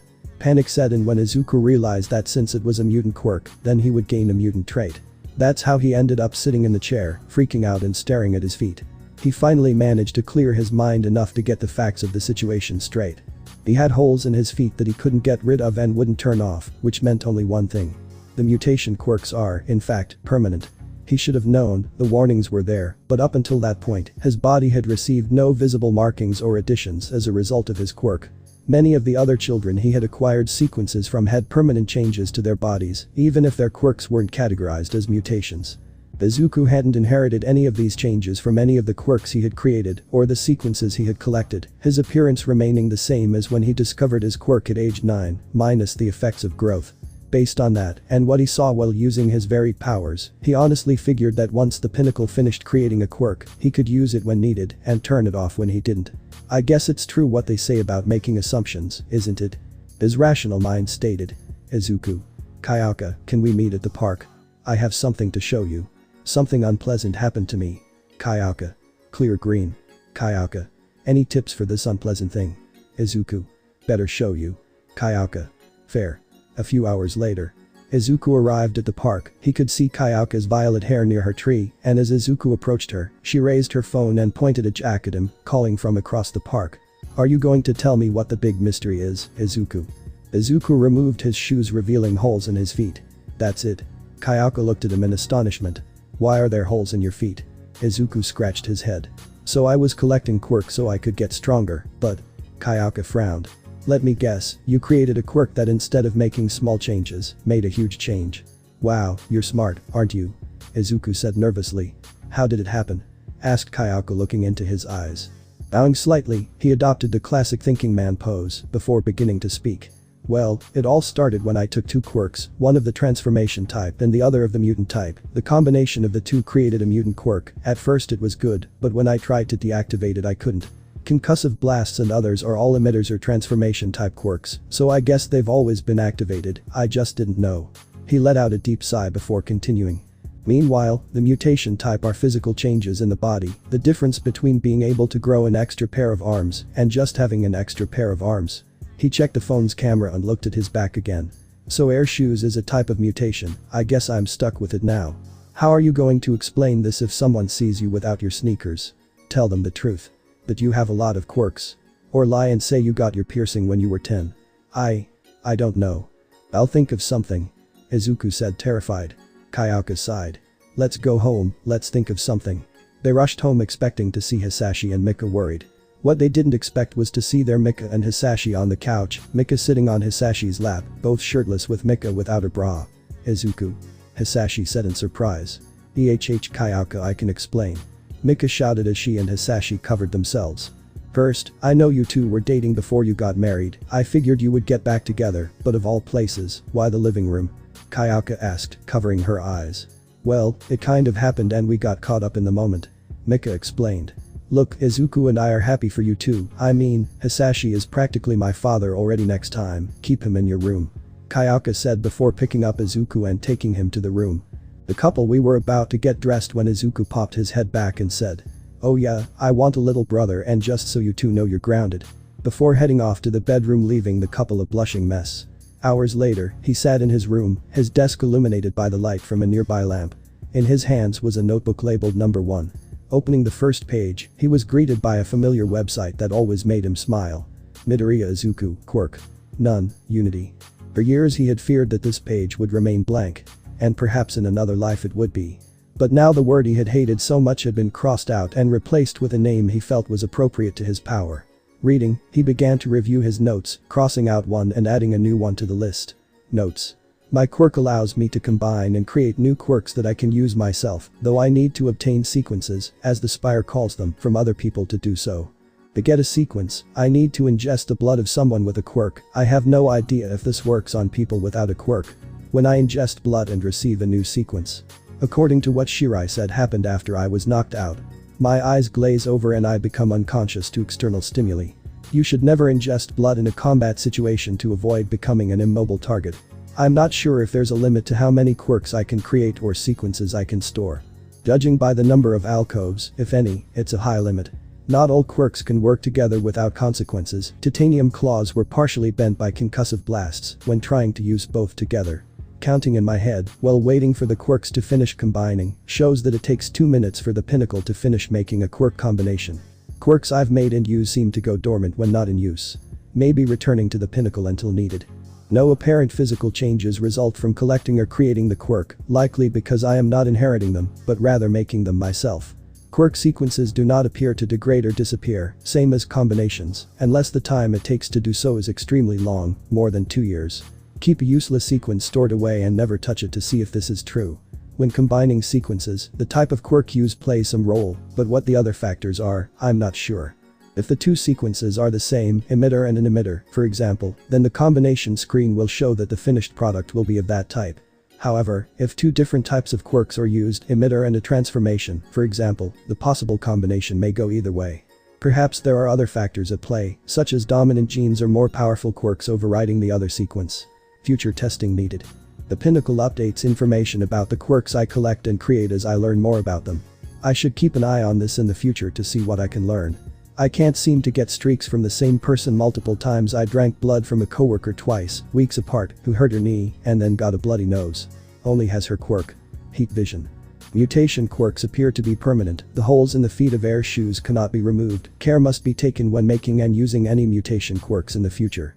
The whole thing was formatted as best he could, with room to make more notes and an area at the bottom where he could write down questions he wanted answered later. Is there a limit to how many quirks I can use at once? How long? Being one example. Satisfied with his addition to his notes, but still stressed about the permanent holes now in his feet, the multi-quirk boy leaned back in his desk chair and sighed. Unless I can find a quirk that can hide it, I'm stuck with this alteration for the foreseeable future. I'll have to be very careful from now on. Another sigh leaving his lips. Just one more thing to keep secret. He had made his choices and was sticking to them, even with this latest key throw in the works. There was no doubt in his mind that he would run into situations in the coming years, thanks to his poor planning and over-enthusiasm regarding his sixth quirk. The hero that Izuku wanted to be one day appeared in his mind. Heroes deal with challenging situations all the time, so stop sulking, fooling around, and get back to work. More Ultra. The voice called out, the tone reminiscent of All Might. A smile crept onto Izuku's lips as he pulled out his other notebooks. This whole situation sucked, but sitting around worrying about the future wouldn't help him now. And if nothing else, at least he learned something new about his quirk. 1 hour later. The green-haired youth dove into his katsudon with vigor, a comforting warmth spreading throughout his body as he savored his favorite dish. Hisashi sat across from his son, happily eating his own meal, while trying not to laugh at the fervor with which his son ate his dinner. Tomorrow was the start of his second year at Sadam Privis Academy, and he wanted to make Izuku a congratulatory meal. It was his way of telling him how proud he was of his hard work over the years and to make sure he started the semester with a smile. Is it okay tonight, Izuku? Hisashi laughed. The boy in question paused mid-devour, chopsticks clasped tightly holding the next delicious bite, a piece of rice dangling from his lips. Why yes dad, it's really good. He replied, wiping his mouth. I guess I got a little carried away. Oh Izuku. Hisashi reached across the table and grabbed his children.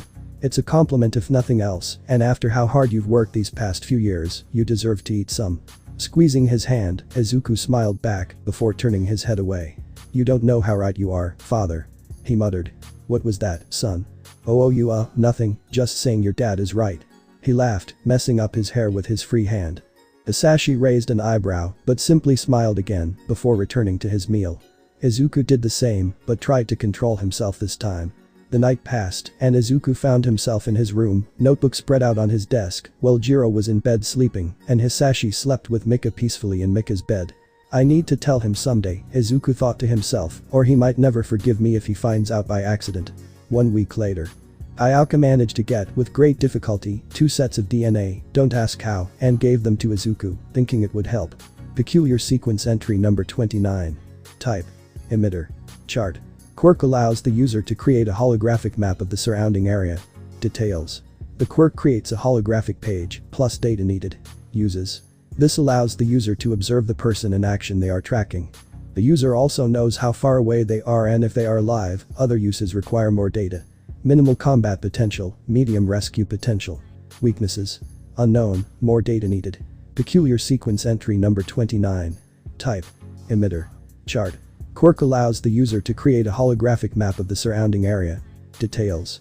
The quirk creates a holographic page, plus data needed. Uses. This allows the user to observe the person in action they are tracking. The user also knows how far away they are and if they are alive. Other uses require more data. Minimal combat potential, medium rescue potential. Weaknesses. Unknown, more data needed. Peculiar sequence entry number 30. Type. Emitter. Analysis. This quirk gives the user the ability to gain extensive knowledge about anyone. Details. Analysis grants the user the ability to gain a detailed understanding of any person's personality, individuality, traits, and weaknesses, plus any data needed. Uses. The quirk allows the user to obtain even more minute details about a person, to a point where the user can become so familiar that they can accurately recreate the target's thought process if the quirk user reads enough about them. Other uses require more data. Average combat potential, minimal rescue potential. Weaknesses. Unknown, more data needed. Potential quirk combination number 15. Combined peculiarities. Chart and analysis. Match results. Quirk chart. Type. Emitter. Quirk chart. Allows the user to create a holographic page that allows the ability to gain a detailed understanding of any person's personality, individuality, traits, and weaknesses. Details. Unknown, more data needed. Uses. The user discovers the user's quirk, discovering the user's strengths and weaknesses. I also discovered everything about the person, their habits, their thoughts and their personality. Other uses require more data. Average combat potential, minimal rescue potential. Weaknesses. Unknown, other weaknesses require more data. With this quirk, Izuku has more knowledge of people's quirks and how they can help. Years later. Izuku was now 17 years old. He was in his last year of high school. The teachers gave the students roles for future careers. No one was surprised that Izuku chose the hero career. What surprised them was knowing that Yayoi Rozu would take the recommendation exam at UA. Some girls spoke quietly, saying that Yayoi Rozu only managed it because of her body. Other boys said that she only managed it because of her incredible quirk. Izuku told her not to worry about it, she would be an amazing heroine. Izuku didn't know this, but Momo started to have romantic feelings for Izuku. She couldn't deny it, she was just having trouble showing it. Izuku also became strong in physical body, thanks to Itsuka's intensive training. Izuku now had a body with toned muscles. He also became as skilled in martial arts as Itsuka. Itsuka also had something in common with Yayoi Rozu. She also began to have romantic feelings for Izuku. After years of training him, Itsuka fell before the kindness and adorableness that was Izuku Midoriya. Speaking of Izuku Midoriya, he was no longer Izuku Midoriya, now he was Izuku JIRO. Finally Hisashi and Mika got married. It wasn't the only surprise. 2 weeks ago, Mika told Hisashi that she was pregnant. All the JIROs were happy with that. Speaking of changes, Izuku now had dark purple hair, just like Kayaka. He asked his parents that he wanted to change his hair color, and they accepted. Kayaka and Izuku became big brothers, helping each other, taking care of each other. Kayaka practically became the sister that Izuku always wanted. Izuku was now heading back home. The sun was shining brightly in the sky, although it seemed like a dark cloud was hanging over Izuku's mind. Izuku stopped in front of the small entrance to the tunnel that led to his street, his head looking up at the sky. A few more months and I'll be able to enter UA. Izuku thought. Izuku was so lost in thought that it took him a moment to register the sound of liquid splashing behind him. Turning around, his eyes widened in horror as it took the form of a massive pile of sludge, the color of toxic green waste. Haha, a medium-sized invisibility cloak. His voice sounded deep and unnatural, as if he was speaking through a wet fan. Izuku didn't have time to react as the pile of goo leapt forward and enveloped him in its liquid body. Now. The slime cooed. Don't worry, I'm just going to take control of your body, calm down. His mind spun for a moment in panic, but through his instinct panic kicked in as his titanium claws appeared and he tried to cut and pull away the slime. The villain just laughed as he taunted his victim. Brilliant quirk you've got there, boy, but I'm made of fluid, you can't grab me.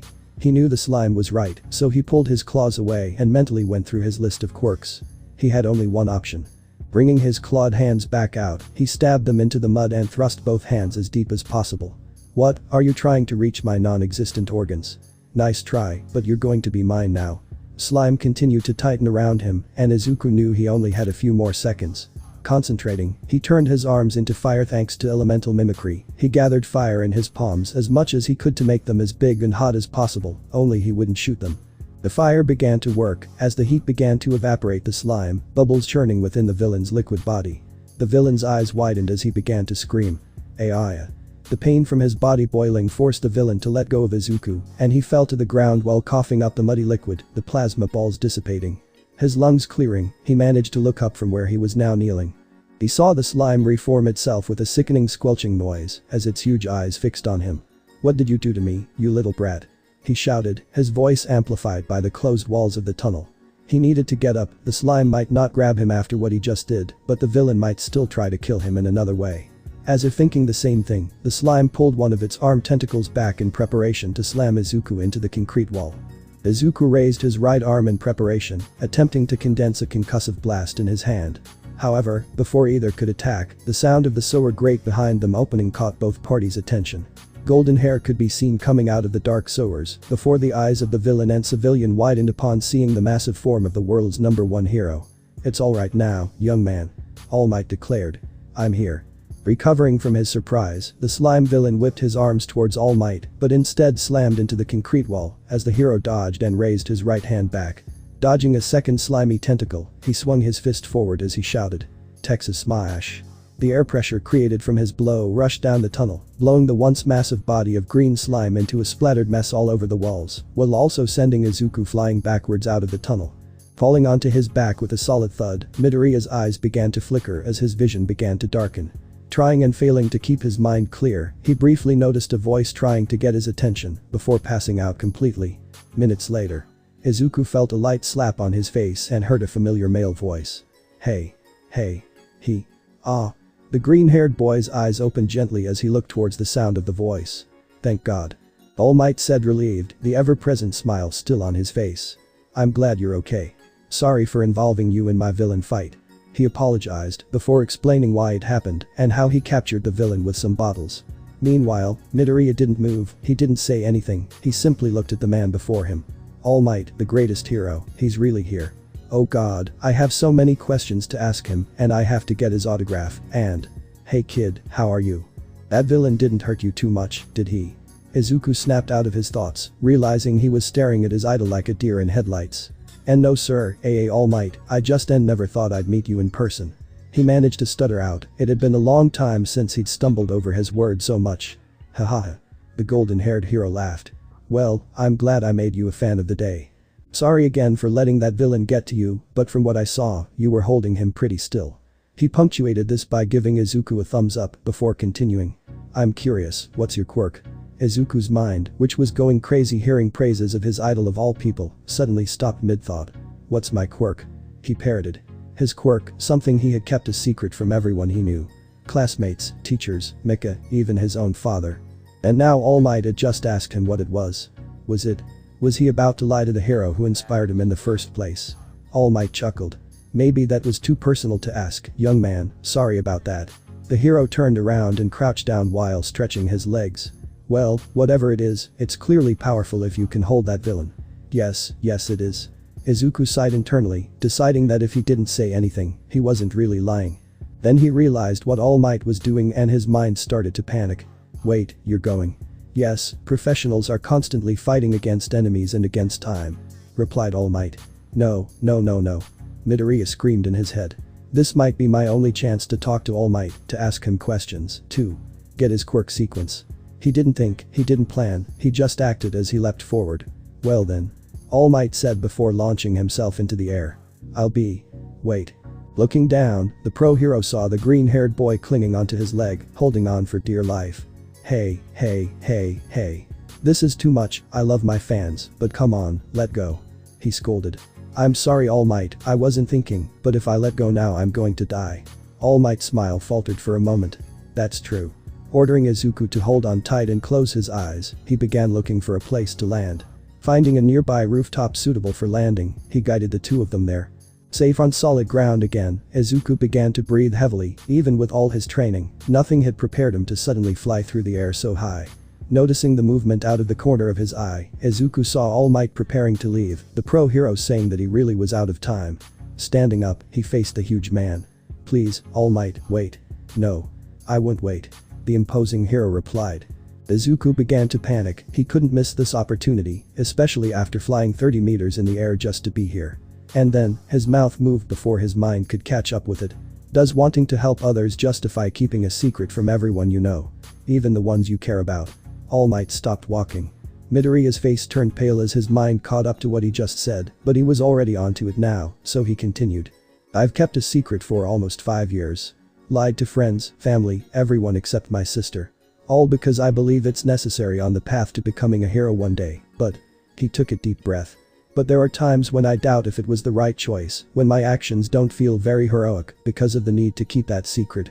Looking up, he saw that All Might had his back to him, but the hero's head was turned to indicate that he was listening, so he continued. "You are the number one hero, if anyone knew the answer to my question it would be you, that's why I have to ask again. Does wanting to help others justify keeping a secret from everyone you know?" Izuku looked away after his speech, too nervous to meet his idol's gaze. "I can't believe I just asked the question, but I had to ask someone. Asking anyone else I know would only make them suspicious and ask more questions. No, this was the best. And probably the only chance I would get." Looking back, Izuku was now prepared to face whatever judgment All Might gave him. What he wasn't prepared for, however, was seeing a thin, bony man with steam coming off of him. His mind went blank for what felt like the 10th time that day, before he began screaming. "W, who are you? W, what happened to All Might?" Sighing, the thin man replied. "I'm All Might." His face turned even paler. "No way. All Might is the pinnacle of strength, he is fearless and saves everyone with a smile." "Fearless smile, huh?" All Might replied as he sat against the roof railings. Looking at Midoriya, his face turned serious as he spoke again.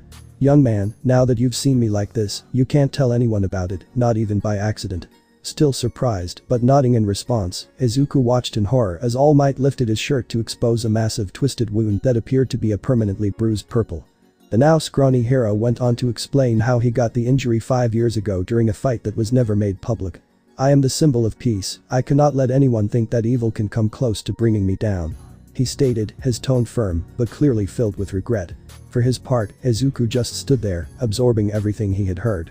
Someone almost defeated All Might. The skeletal hero covered his face with his hand. "Young man, I know this must be a lot to take in, but to answer your..." "Who was it?" Izuku interrupted, at All Might's confused look. "Who did this to you? What kind of villain was strong enough to almost take down the greatest hero in history?" he shouted, his eyes wet with barely contained tears. All Might's face darkened as he stood up from where he was sitting and began to walk away. Izuku, still standing in the same spot, watched with pleading eyes as All Might reached the door that led downstairs. With his hand on the doorframe, All Might paused as his head turned towards Midoriya. When he spoke next, his voice was cold. "That, young man, is my secret to keep." With those final words, he left. Izuku stood there, his eyes blank and his mouth in a tight line. His mind was jumbled and confused as he tried to organize everything he had just heard and seen. "You deserve to know," his rational mind stated, and he did, after all the lies over the years. Even admitting it to his idol. He deserved to be left in the state he was in.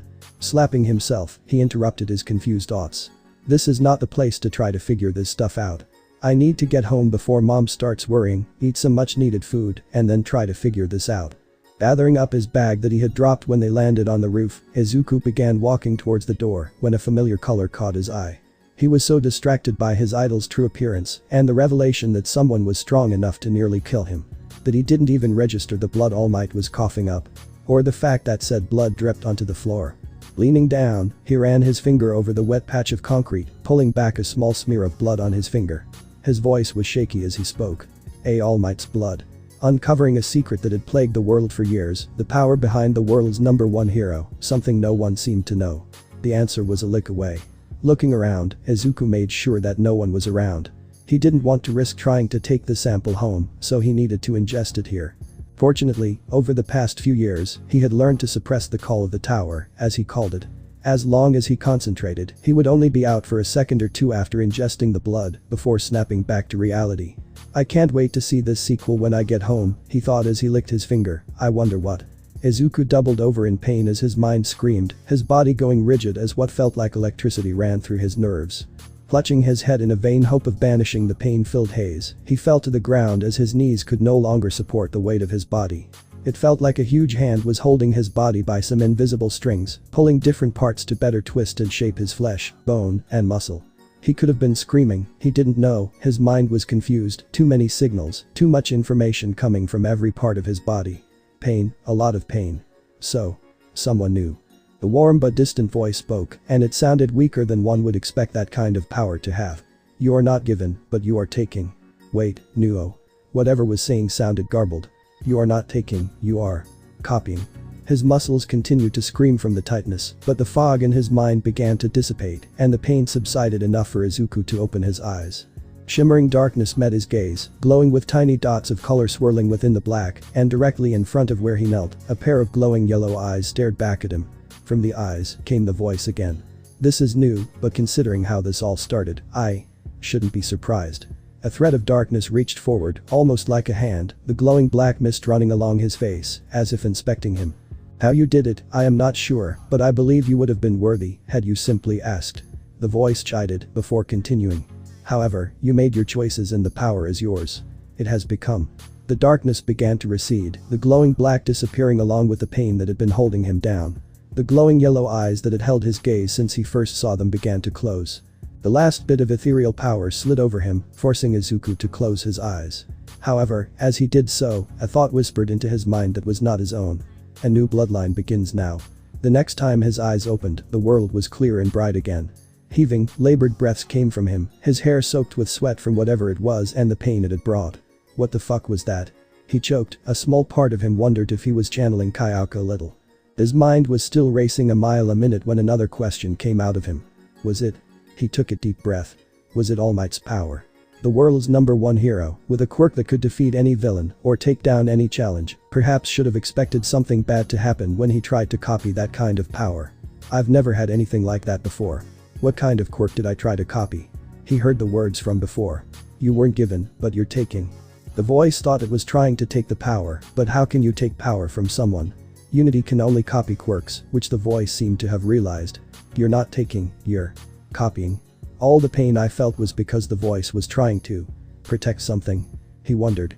Standing up, Izuku grabbed onto the nearby railing for support. He shook his head to rid himself of any lingering effects of whatever it was. The rooftop is no place to try and figure this out, so same plan as before. Get home, grab some food, then check the tower, if this is related to your quirk then. A deep rumbling rumble echoed through the city and interrupted him mid-thought. Turning his head towards the sound, he saw smoke rising from some buildings about a kilometer away as more explosions began to ring out, though smaller and quieter than the first. Midoriya leaned against the railing as he stared at the black smoke. What the hell is going on? He muttered. Earlier that day, he heard about a fight between a villain in Kamui Woods, though according to the article, Mount Lady had interrupted and delivered the final blow.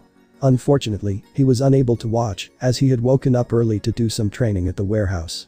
I wonder if the villain got loose, or maybe another villain is trying something. Either way, I bet Kamui and Mount Lady will be there. Making sure his bag was securely strapped to his shoulder, he began to run down the stairs of the building. Even with everything he had just seen, heard, and felt, missing another chance to see some new heroes in action would be a missed opportunity. Although, after what happened, I think I'll hold off on getting new sequences for a while and just take notes. Reaching the foot of the stairs, he left the building's fire door open and ran down the street, following the sounds of explosions as he went. No.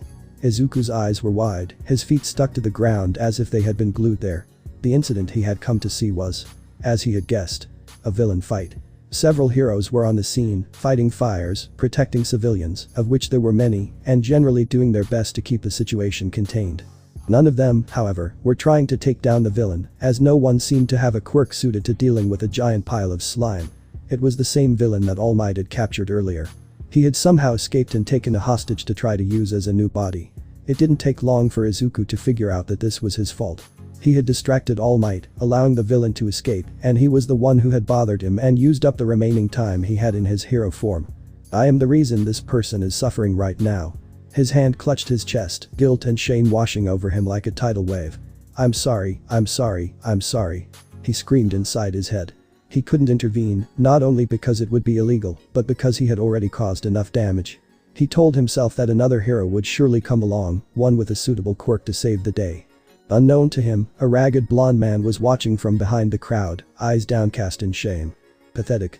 Continuing to watch the scene in horror, Izuku finally saw the person the villain had taken hostage. A person he hadn't seen in a long time. Kaken. His voice was barely a whisper as he looked at his former friend. The explosive teenager was struggling bravely against the slime's grasp, but seemed unable to escape. He remained rooted to the spot, still convinced that a hero would save Bakugo eventually. However, when the trapped teenager opened his eyes and looked at him, Izuku saw fear. And for the second time that day, he moved before his mind could think. Breaking through the crowd, he pushed past the line of heroes and ran full force towards the monster holding his former classmate, enemy, friend. It didn't matter. What the hell am I doing? The crowd screamed and the heroes called out to him, begging him to stop and come back, but he didn't listen.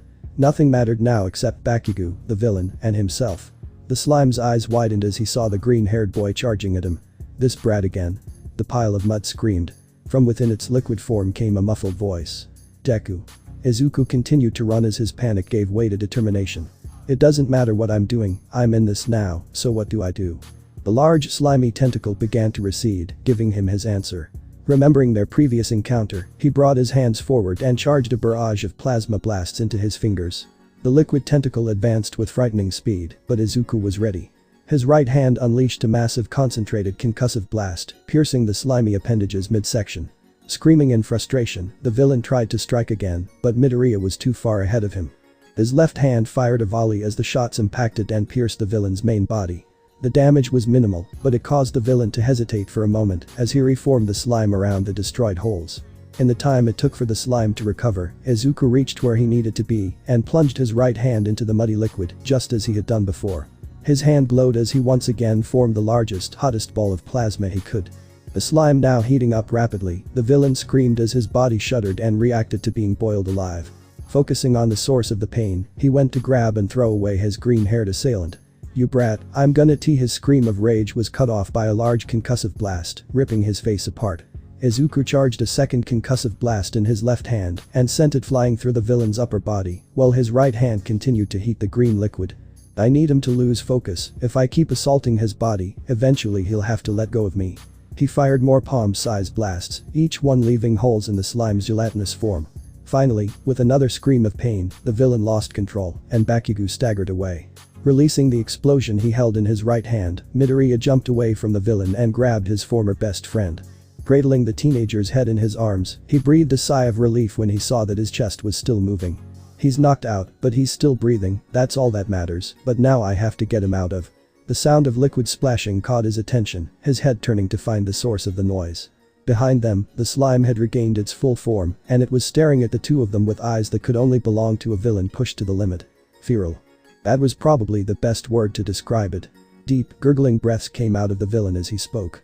"You would have made fine vessels for me, but now I'm just going to have to open you both instead." The heroes, who were too caught off guard by the boy's actions to react, saw the anger on the villain's face and knew what was going to happen. Both of them are going to be killed. Death Arms shouted as he ran forward with the others. Someone grabbed them. A huge ball of hammer-shaped slime formed above the two boys. "Shit. I can't shoot him." holding Kaken, "I need to get us both out of here." Pressurized air began to pool beneath his legs, where he was kneeling with Bakugo, as condensed slime collapsed onto them. "There is not enough time, there is not enough." A resounding shockwave roared through the alley as the sludge impacted, a cloud of debris and dust being kicked up in the process. Pathetic. Midoriya was still kneeling on the ground, Bakugo's unconscious form still held in his arms. The slime didn't hit them, but All Might's massive form instead. "Pathetic, here I am hiding while you ran and risked your life." The hero's muscular arm held a huge piece of slime. Heroes risk their lives every day, and nothing should stop them from doing their job. The piece of slime was thrown away, and All Might pulled his right arm back. "All Might." The slime screamed. "Detroit. Smias." All Might let out his battle cry as his fist came crashing forward. A thunderous wave of air shook the alley as the slime villain was sent flying through the concrete walls, splattering everything for the second time that day. Columns of twisting wind were sent spiraling into the air as Izuku crouched down and held Bakugo, trying to keep them both from flying away. Everything came to a standstill after the punch as the air pressure dissipated before rain began to fall from the sky. As All Might triumphed over the defeated villain, screams of passion and joy echoed through the crowd of gathered heroes and civilians. He changed the mood with one punch. Izuku vaguely registered. His power is truly surprising. A few minutes later everything started to calm down. Bakugo was on his way to the hospital as he was still knocked out while the villain's splattered pieces were being found and bagged. Everything was going well, except for… What the hell were you thinking? Izuku was being verbally torn apart by the heroes on site for his actions, with Death Arms and Kamui Woods going back and forth. Do you realize what you've done? The wooden hero scolded. How can you be so reckless? This is no place for amateurs to act as vigilantes. You used your quirk without a license, you know there are punishments for things like that, right? Yes. Izuku shouted, catching the two heroes off guard. I know what I did, but neither of you saved him. What was I supposed to do, watch him die? Spend the rest of my life knowing that I stood by and let someone get killed because I was too scared to act. He was breathing heavily and barely containing his emotions, but this needed to be said. Nearby, the other heroes heard the commotion and all eyes were now on him. Death Arms went to speak, but Izuku spoke over him. I want to be a hero one day, I want to protect those who cannot protect themselves, save those who need saving. Even if it means following my heart first and the rules later.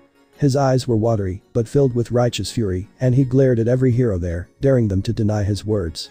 No one said anything for what seemed like an eternity. The young man is right. All Might declared as he walked to the middle of the group of gathered heroes. While against the rules, he acted in defense of himself and others. I think we can release him with a warning. He turned to Death Arms and showed his characteristic smile. Don't you think? The hero in question was stunned before managing to regain his composure. He sighed before turning to Midoriya. Alright kid, you're free to go, but… He leaned over and jabbed a large finger into the teenage boy's chest. Next time you help out, make sure you have a hero license. Izuku sat there, face stuck somewhere between happy and shocked as he watched the gathered heroes disperse back to their respective duties. All Might gave him a warm smile before the number one hero once again called the press's attention. Grabbing his bag and giving the Death Arms an understanding nod, Izuku decided that now was a good time to leave before anything else went wrong. Besides, I really need to get home, my family will be worried sick. Moving away from the site of the villain's attack, Izuku managed to return to the path he usually took home, his mind stuck on what he had just done. For my second encounter with a villain and first real fight with one, it went much better than expected. The day was nothing but tense moments and fearful events. The stare at school, the villain's attack, discovering the truth about All Might, fighting to save Bakugo and being scolded by the heroes, he was more than ready to get home. I wonder if I should ask Mom to make Katsuden. He muttered to himself. I am here. Came the triumphant cry of the first hero as he appeared around the corner. Wah! With a cry of surprise Izuku fell back. Supporting himself, he looked at his idol. Hey All Might. What are you doing here? Weren't you stuck talking to the press? All Might laughed in response. I am the symbol of peace, I stand for justice, no. Gag. With a spurt of blood, the tall man returned to his true form, much to Midoriya's surprise. Wiping the blood from his mouth, he looked at Izuku. Young man, I came here to apologize and thank you. Thank you. He began, but was interrupted by All Might holding his hand. Please, let me speak. All Might interrupted. Today you ask me if helping others justifies keeping secrets. You saw firsthand that I kept a secret for years. I did it to keep the symbol of peace alive, to keep hope in everyone's hearts, to make them feel safe. But today… All Might's eyes grew solemn. Today that secret nearly cost someone their life. Izuku sat motionless, listening to every word All Might said. After my injury, I was told to retire, that I had fulfilled my duty to the world, but I didn't listen. I kept fighting, I kept my weakness out of the public eye. I kept secrets. All Might looked up at the sky, choosing his next words carefully. If I had told the other heroes, maybe today wouldn't have happened. Maybe now another symbol of peace would have taken my place, or maybe the other heroes would have acted, instead of waiting for me to come save the day. Looking down, he smiled at Izuku, a sad smile. Maybe you didn't have to act in my place. Wait, what? I was at my limit, the other heroes couldn't do anything, and everyone wondered why I wasn't there to stop the villain I was chasing before. His chest heaved with a deep sigh, before the smile returned. Then you were there, facing danger first to save the day. Like a hero would. I saw it in how you acted, you did what was right and threw caution to the wind if it meant helping someone in danger. You inspired me to push my limits and take action. Tears began to fall from the green-haired teen's face. To hear honest praise for his actions rather than his individuality. For someone to see him as a hero because of who he was, rather than what his power could do. was more than he could bear. The older hero smiled. I don't know what secrets you're keeping, and I won't ask, but to answer your question from earlier. Well, sometimes you have to do what's necessary to save lives, don't make the same mistake I did. If you follow the same path, you may very well find yourself in a situation like this, with others suffering because of you. Eventually, you have to trust people and let them know the truth. Like I'm going to do with you now. Izuku raised his head at All Might's statement, confusion evident on his features. All Might's right arm raised, his hand facing the sky and his palm open. Without warning, a bright coalescing energy appeared in his hand, radiating power and heat. My quirk is called One for All, and it is the sacred torch that was passed down to me by my mentor, and their mentor before them. Izuku died, or at least he felt like he died. He honestly couldn't feel anything right now, as his entire brain had shut down after hearing what All Might had just said. One person cultivates the power and passes it on to another person, who also cultivates it and passes it on. His hand closed as the power disappeared. The last bearer chose me to carry the sacred torch, and now I am choosing you. He said, pointing at Izuku. Aye. What? Izuku practically screamed. He couldn't think, but his mouth moved anyway, letting out all his jumbled thoughts. Wait, how is this possible? What kind of quirk can be passed down? Why are you telling me this? What are you choosing me to actually be? This whole thing changes our very understanding of quirks and how they work, if something like. All Might could only sweat at the binge Izuku was now on. Clearly he had said too much. That's why I don't tell people. He laughed, before shouting. Enough. Midoriya straightened up. What? You're going to have to change your worldview. I can pass on my individuality, and I believe you are a worthy successor to my power. Your actions today are proof of that. Tilting his head back, All Might covered his forehead with his hand. It's up to you, so what will you do? To inherit All Might's power, to be worthy of being his successor. Midoriya's hands clenched. I could ask for no greater honor. Although I still don't believe it, a quirk passed down from person to person, that is. He couldn't finish his thought before he heard the voice from before. You made your choices and the power is yours. But not how you became. His face turned solemn. Wait, if it's true that this power is passed from person to person, then. All Might? Midoriya questioned. The thin man looked at Midoriya. Yes. How is One for All transmitted? Oh. The number one hero scratched the back of his neck. Well, you need to ingest some of my DNA before it can be transferred. Izuku's mind went into full panic mode. Wait, you mean anyone could just ingest some of your DNA and have your power? He practically screamed. All Might waved his hands in front of his face. No, it has to be given voluntarily by the current holder, it can't be taken. He replied, laughing. Now the earlier pain made sense to him. It explained the voice, why it thought I was trying to take power. But it also said I received it, just not how it became. I wonder what that means. What he had seen still scared him, and if the circumstances were different, he would have accepted All Might's offer without hesitation.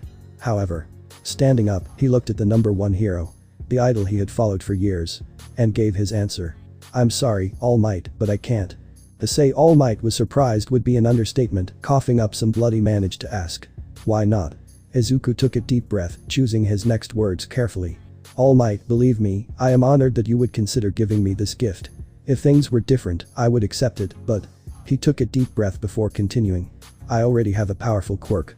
That's no lie. I wish to master it and reach the top with my own power. There are others in this world who, like me, want to be heroes. However, unlike me, they do not have the power to become them. You must choose someone like that, someone who cannot yet stand against other potential heroes, but deserves it. All Might didn't say anything, simply staring as he tried to process what he just heard. Then, he started laughing.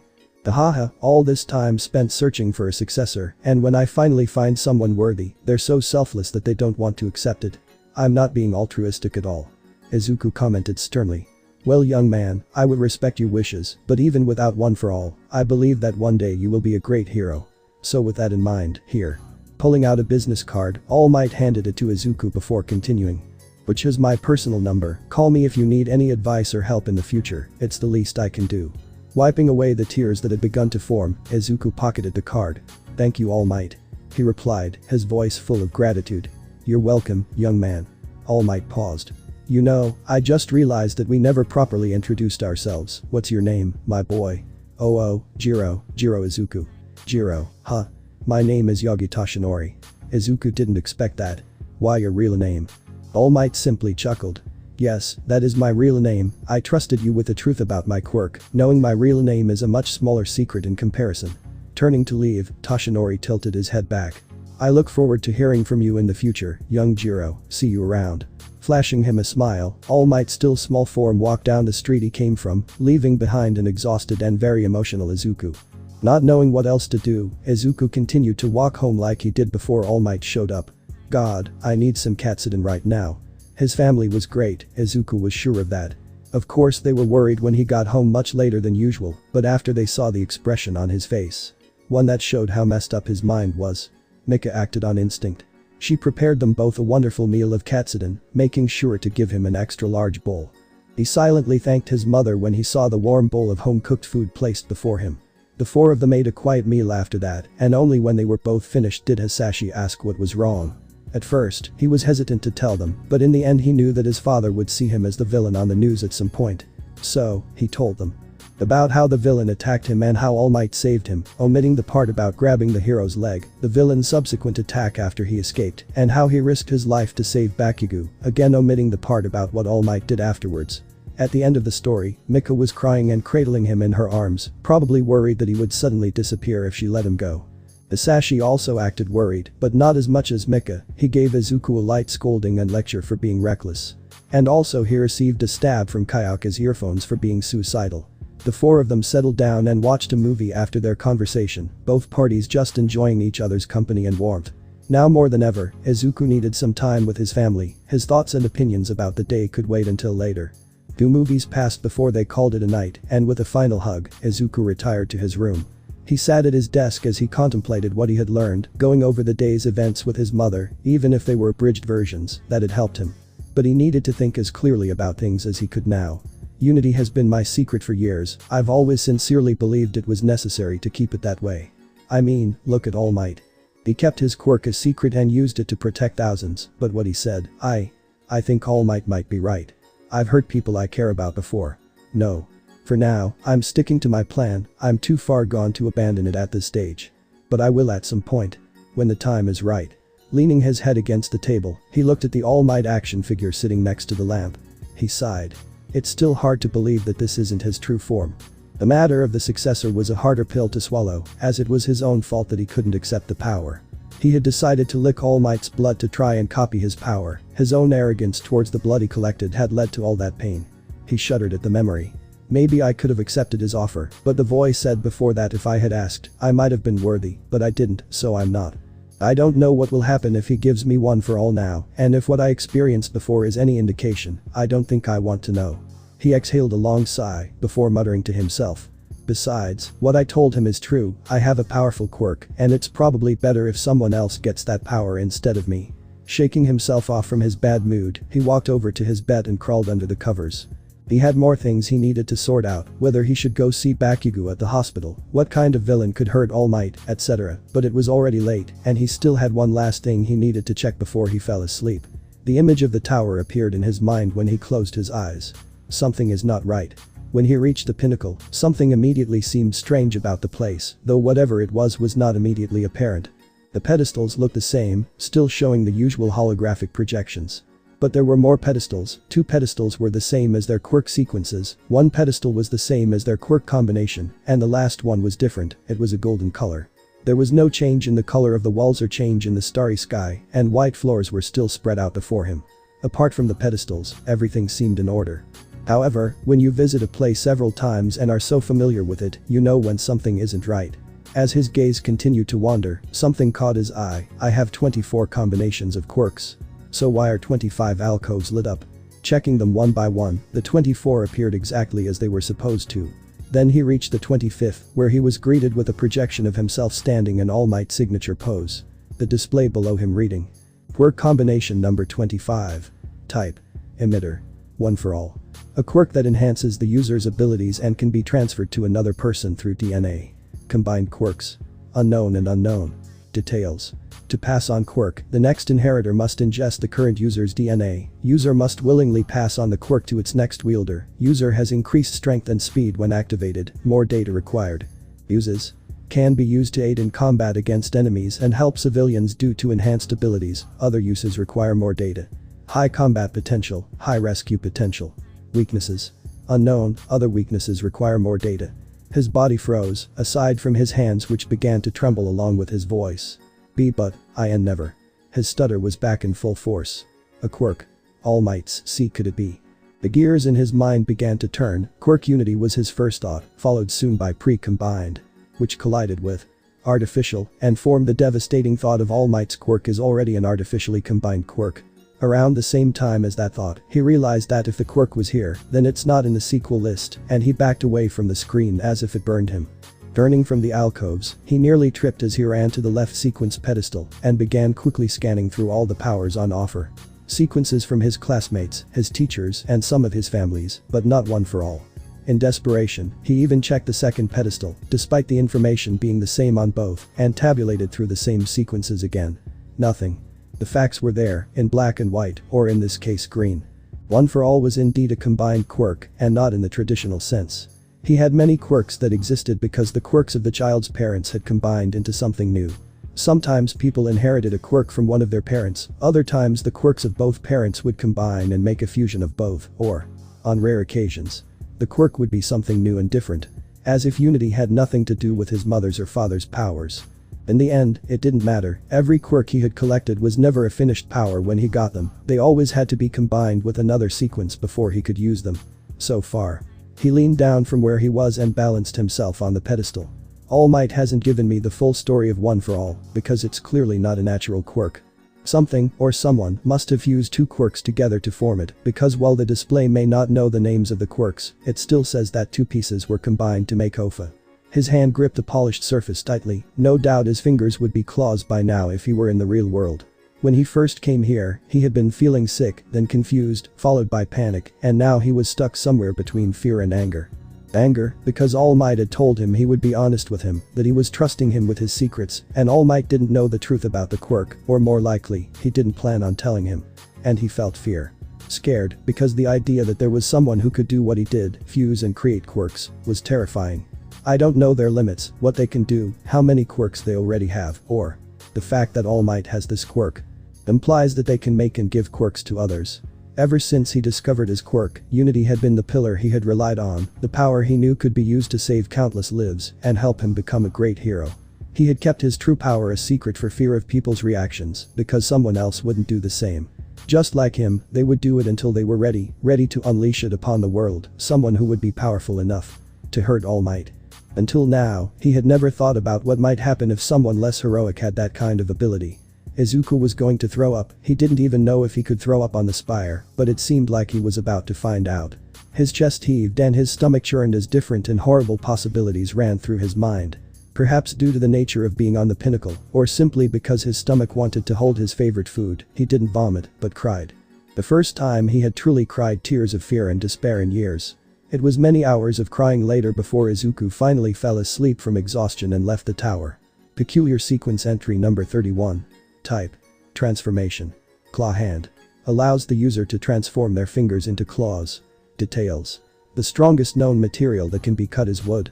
Uses. Can be used to scratch objects or enemies, other uses require more data. Average combat potential, minimal rescue potential.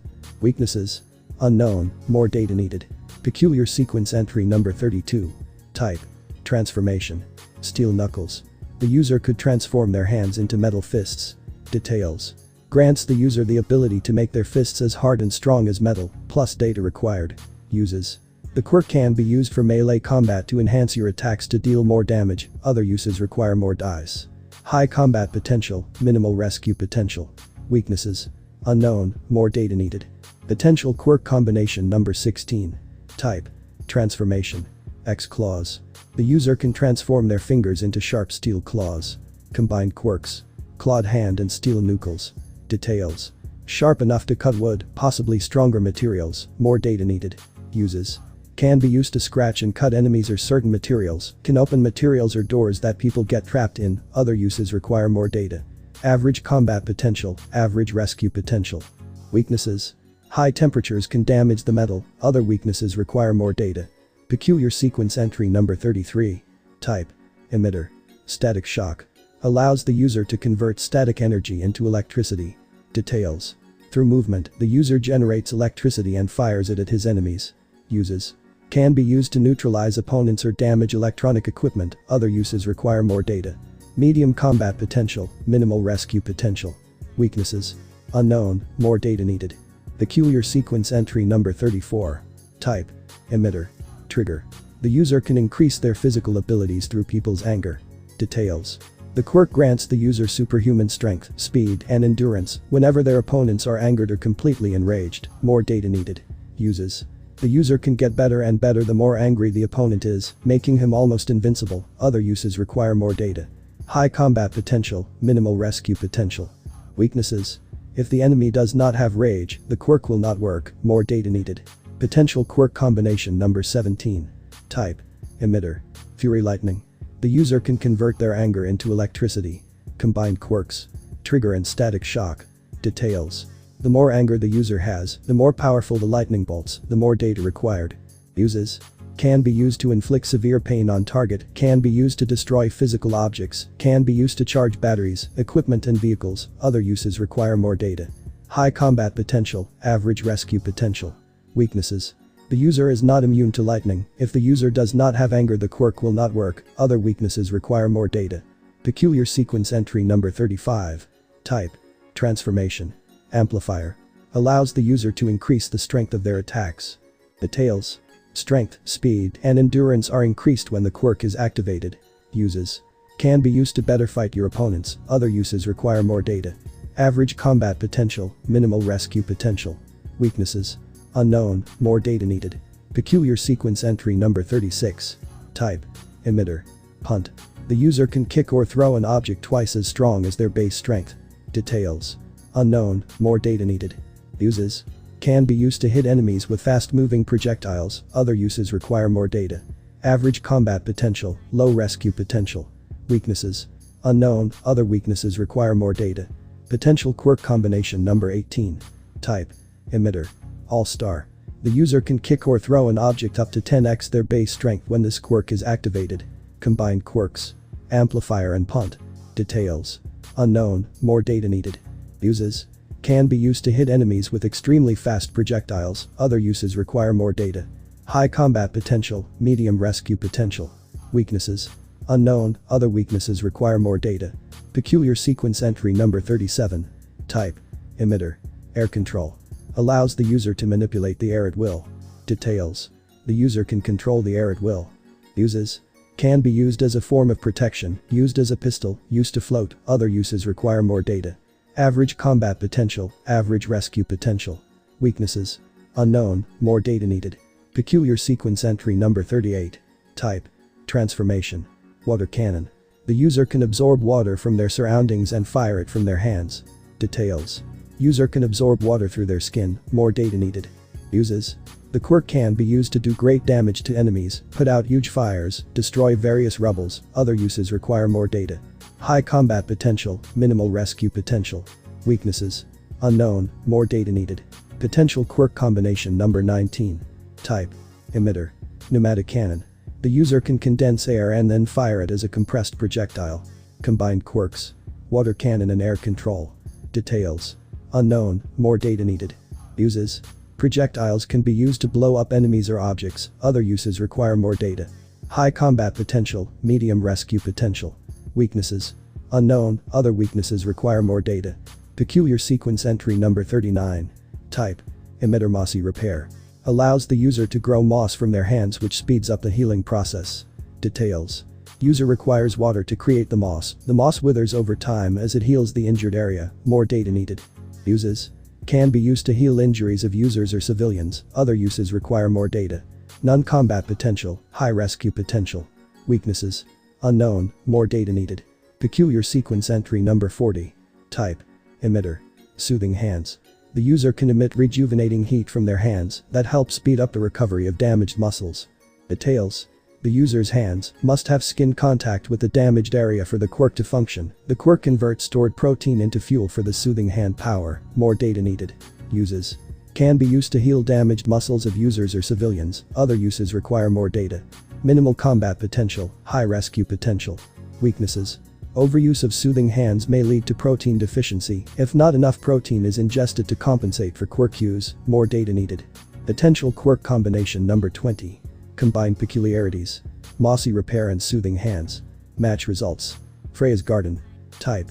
Emitter. Freya's garden. The user can grow a moss on themselves or others that accelerates healing and repair of injuries. Details. Unknown, more data needed. Uses. Can be used to heal wounds, other uses require more dice. No combat potential, extremely high rescue potential. Weaknesses. Unknown, other weaknesses require more data. Peculiar sequence entry number 41. Type. Transformation. Muscle augmentation. Gives the user the ability to amplify, manipulate and increase their muscle layers inside and outside the body. Details. This grants great strength, immense speed and durability, more data needed. Uses.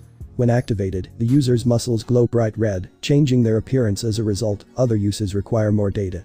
High combat potential, average rescue potential. Weaknesses. Unknown, more data needed. She is not on the same level as the muscular villain, she is weaker. Peculiar sequence entry number 42. Type. Emitter. Synthesis. Allows the user to convert sunlight into energy for their body. Details. User can use energy to make him energized, more data needed. Uses. The user never gets tired during the day, being able to perform tasks without getting tired, other uses require more data. Minimal combat potential, minimal rescue potential. Weaknesses. Quirk does not work at night, more data needed. Potential quirk combination number 21. Type. Emitter. Sun's out, guns out. User has increased muscle growth and stamina recovery while exercising in sunlight. Combined peculiarities. Muscle augmentation and synthesis. Details. User converts sunlight into energy using a modified version of photosynthesis. Energy is used to accelerate muscle growth and restore endurance. User must be exercising for the process to occur, more data needed. Uses. Can be used to increase strength and speed due to accelerated muscle growth. Aiding in combat and rescue, converted energy can aid recovery after overexertion, other uses require more data. Average combat potential, average rescue potential. Weaknesses. Does not work in the dark, other weaknesses require more dice. Peculiar sequence entry number 43. Type. Emitter. Adiabats. Allows the user to manipulate the heat within the air surrounding an existing space. Details. A peculiarity that allows the thermal energy within matter, primarily heat carried by air particles, to be compressed and manipulated with terrifying efficiency and power, more data needed. Uses. Used to control fires before they happen, breathing heat and storing air in their lungs, other uses require more data. High fighting potential, high rescue potential. Weaknesses. Prolonged use of this quirk will result in asthma-like symptoms and cause hyperventilation, due to the need to inhale harder than normal, more data needed. Peculiar sequence entry number 44. Type. Emitter. Absolute zero. This quirk allows the user to generate and manipulate an indefinite amount of ice and cold. Details. The user passively emits an incredibly cold icy mist from their mouth every time they exhale. The amount of mist is based on how much the user exhales. The user can also release this mist from their hands and feet, more data required. Uses. Can use cold to sense objects, enemies. Can freeze objects at incredible speed, other uses require more data. High combat potential, average rescue potential. Weaknesses. User may suffer severe burns if temperature is lowered in an area for too long, more data needed. Potential quirk combination number 22. Type. Emitter. Ignition change. The user has the ability to alter the temperature around them, significantly increasing or reducing the internal heat by several degrees. Combined peculiarities. Absolute zero and adiabates. Details. Achieved by interacting with the degree or intensity of heat present in a substance or object, he can rapidly accelerate molecules or rapidly reduce their motion. In this case, the user can raise it to the point of setting it on fire or lower it to the point of freezing, absorbing the heat energy into himself, redirecting it elsewhere.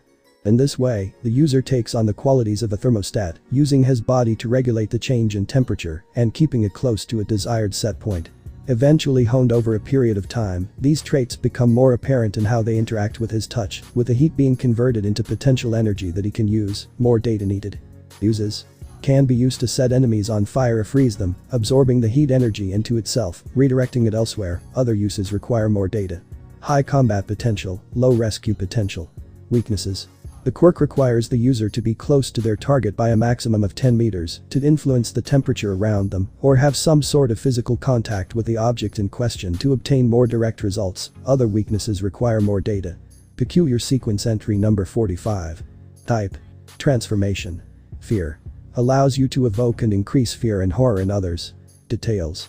By touching the opponent, the user can instill fear in the opponent. Uses. Can be used to scare enemies, making them so terrified they can't fight, other uses require more dice. Average combat potential, minimal rescue potential. Weaknesses. User must touch the person for quirk to work, more data required. Peculiar sequence entry number 46. Type. Emitter. Aura. The user is able to strengthen their physical and mental abilities. Details. Physical abilities improve in the form of increased strength, increased speed and agility, and improved reaction speed. Mental abilities improve as speed of thought and tactical thinking improve, more data needed. Uses. To let the aura flow, the user must feel the waves of their own aura. When they concentrate, the aura begins to flow into the room. If the user has enough aura around them, they can also use it for a shooting attack. Other uses require more data. High combat potential, average rescue potential. Weaknesses. Unknown, more data needed. Potential quirk combination number 23. Type. Emitter. Fear aura. The user can generate an aura of fear that can amplify, induce terror in beings within their aura. Combined quirks. Aura and fear. Details. The user releases an aura that causes opponents to become paralyzed with fear, more data required. Uses. Can be used to weaken or paralyze your enemies with fear, other uses require more dice. Average combat potential, average rescue potential. Weaknesses. The quirk does not work on those who are not afraid, other weaknesses require more dice. Peculiar sequence entry number 47. Type. Emitter. Plant. The user has the ability to channel their life force into the ground and create plants, usually large vines and tendrils. Details. The user can create, shape, and manipulate plants, including wood, vines, plants, moss, and plant parts such as leaves, seeds, roots, fruits, and flowers. Uses. Can be used defensively or as support, other uses require more data. Average combat potential, minimal rescue potential. Weaknesses. Unknown, more data needed. Peculiar sequence entry number 48. Type. Emitter. Absorb energy. The user absorbs and redirects energy attacks, most commonly electricity. Details. The user uses their fingers to absorb energy attacks and convert them into electricity, being able to fire electricity from their fingers, plus data required. Uses. Can fire a massive blast of the energy the user absorbs, other uses require more data. High combat potential, minimal rescue potential. Weaknesses. Unknown, more data needed. Potential quirk combination number 16. Type. Emitter. Prana. The user can drain energy from plants and convert matter to energy. Combined peculiarities. Absorb energy and plant. Details. The absorbed energy can be used to strengthen the user or release energy, more data required. Uses. Can be used for combat, released energy can be used for offensive or defensive purposes, other uses require more data. High combat potential, average rescue potential. Weaknesses. The quirk cannot absorb energy from dead plants, other weaknesses require more data. Sweat dripped off Izuku in buckets as he carried 2 tires to the nearby dumpster. He had been cleaning for most of the day, and the dumpster was nearly full. Throwing the tires into the huge metal container, he grabbed a nearby water bottle and drank the contents. If he was being honest with himself, this wasn't where he thought he'd be after making that call to Momo and Itsuka. The morning after discovering the truth about One for All, he stayed in his room, giving his mother the excuse that he was sick and couldn't make it to class. Luckily, the lack of sleep and panic-filled night made him look the part, and she called his school to give him the day off. His mother made sure to give him some medicine and soup for breakfast before going out to buy groceries. He took a few minutes to make sure she was gone before picking up his cell phone and dialing 2 contact numbers. The phone rang for several agonizing seconds before someone answered. Izuku. Before answering, Momo and Itsuka call Izuku by their first name, while Izuku calls them by their first name. Hey Momo. You idiot. First I find out you tried to play the hero with a real villain, then you don't answer my messages. Don't scare me like that. Momo said. Sorry Momo, I honestly didn't think straight. My body moved on its own when I saw that victim being attacked. I didn't mean to make you worry, I'm sorry. Izuku said. The girl was pouting. You know I'm mad at you. You didn't even tell me you were going to do something so dangerous, you leave me alone and then get hurt while I don't know anything. It feels like you don't trust me and that hurts. Izuku hadn't felt this guilty in a while, and he honestly didn't know how to respond. Momo, I had no idea this would happen, I'm sorry for keeping you in the dark, it won't happen again, I promise. Izuku said as he tried to smile as brightly as possible at his friend without hurting his head even more. Izuku, do you know why I have no other friends and hate Monoma? The heiress asked him. No, I don't, but I have my suspicions, I just didn't want to intrude. Izuku replied sincerely. Well, let me tell you, every single person I've ever befriended has tried to use me in some way, for my wealth, for my looks, for my grades, for my quirk. Well, that explains the look Yaoirozu gave him when Izuku asked about his quirk. You're the first person who hasn't done that, and I really appreciate that, so please don't hide things like that from me, okay? My family is super defensive of me right now because of this, and I just want to push everyone away so they don't have the chance to use me in the first place. You're my only real friend, please don't leave me, okay? Yaoirozu started to cry as she said this, finally letting out the pain of her isolation. Izuku just looked down in defeat and let out a small sigh.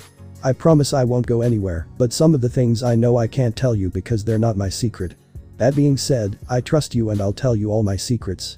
Izuku smiled at her wildly. This coming weekend, we're going to meet up at a very special place for me. I'll bring a friend and I'll tell her everything I can, I promise. Okay. Momo confirmed before hanging up. Izuku made another call. Itsuka. Izuku. I saw the news, are you okay? What were you thinking? Running like that without help. Do you have a death wish by any chance? Itsuka asked with an angry look, but deep down she was worried. Funny, you're not the first person to ask me that. Izuku said, trying to ease the situation, without success. Izuku, you should have let the heroes do their job, but I think this is something you couldn't help yourself from.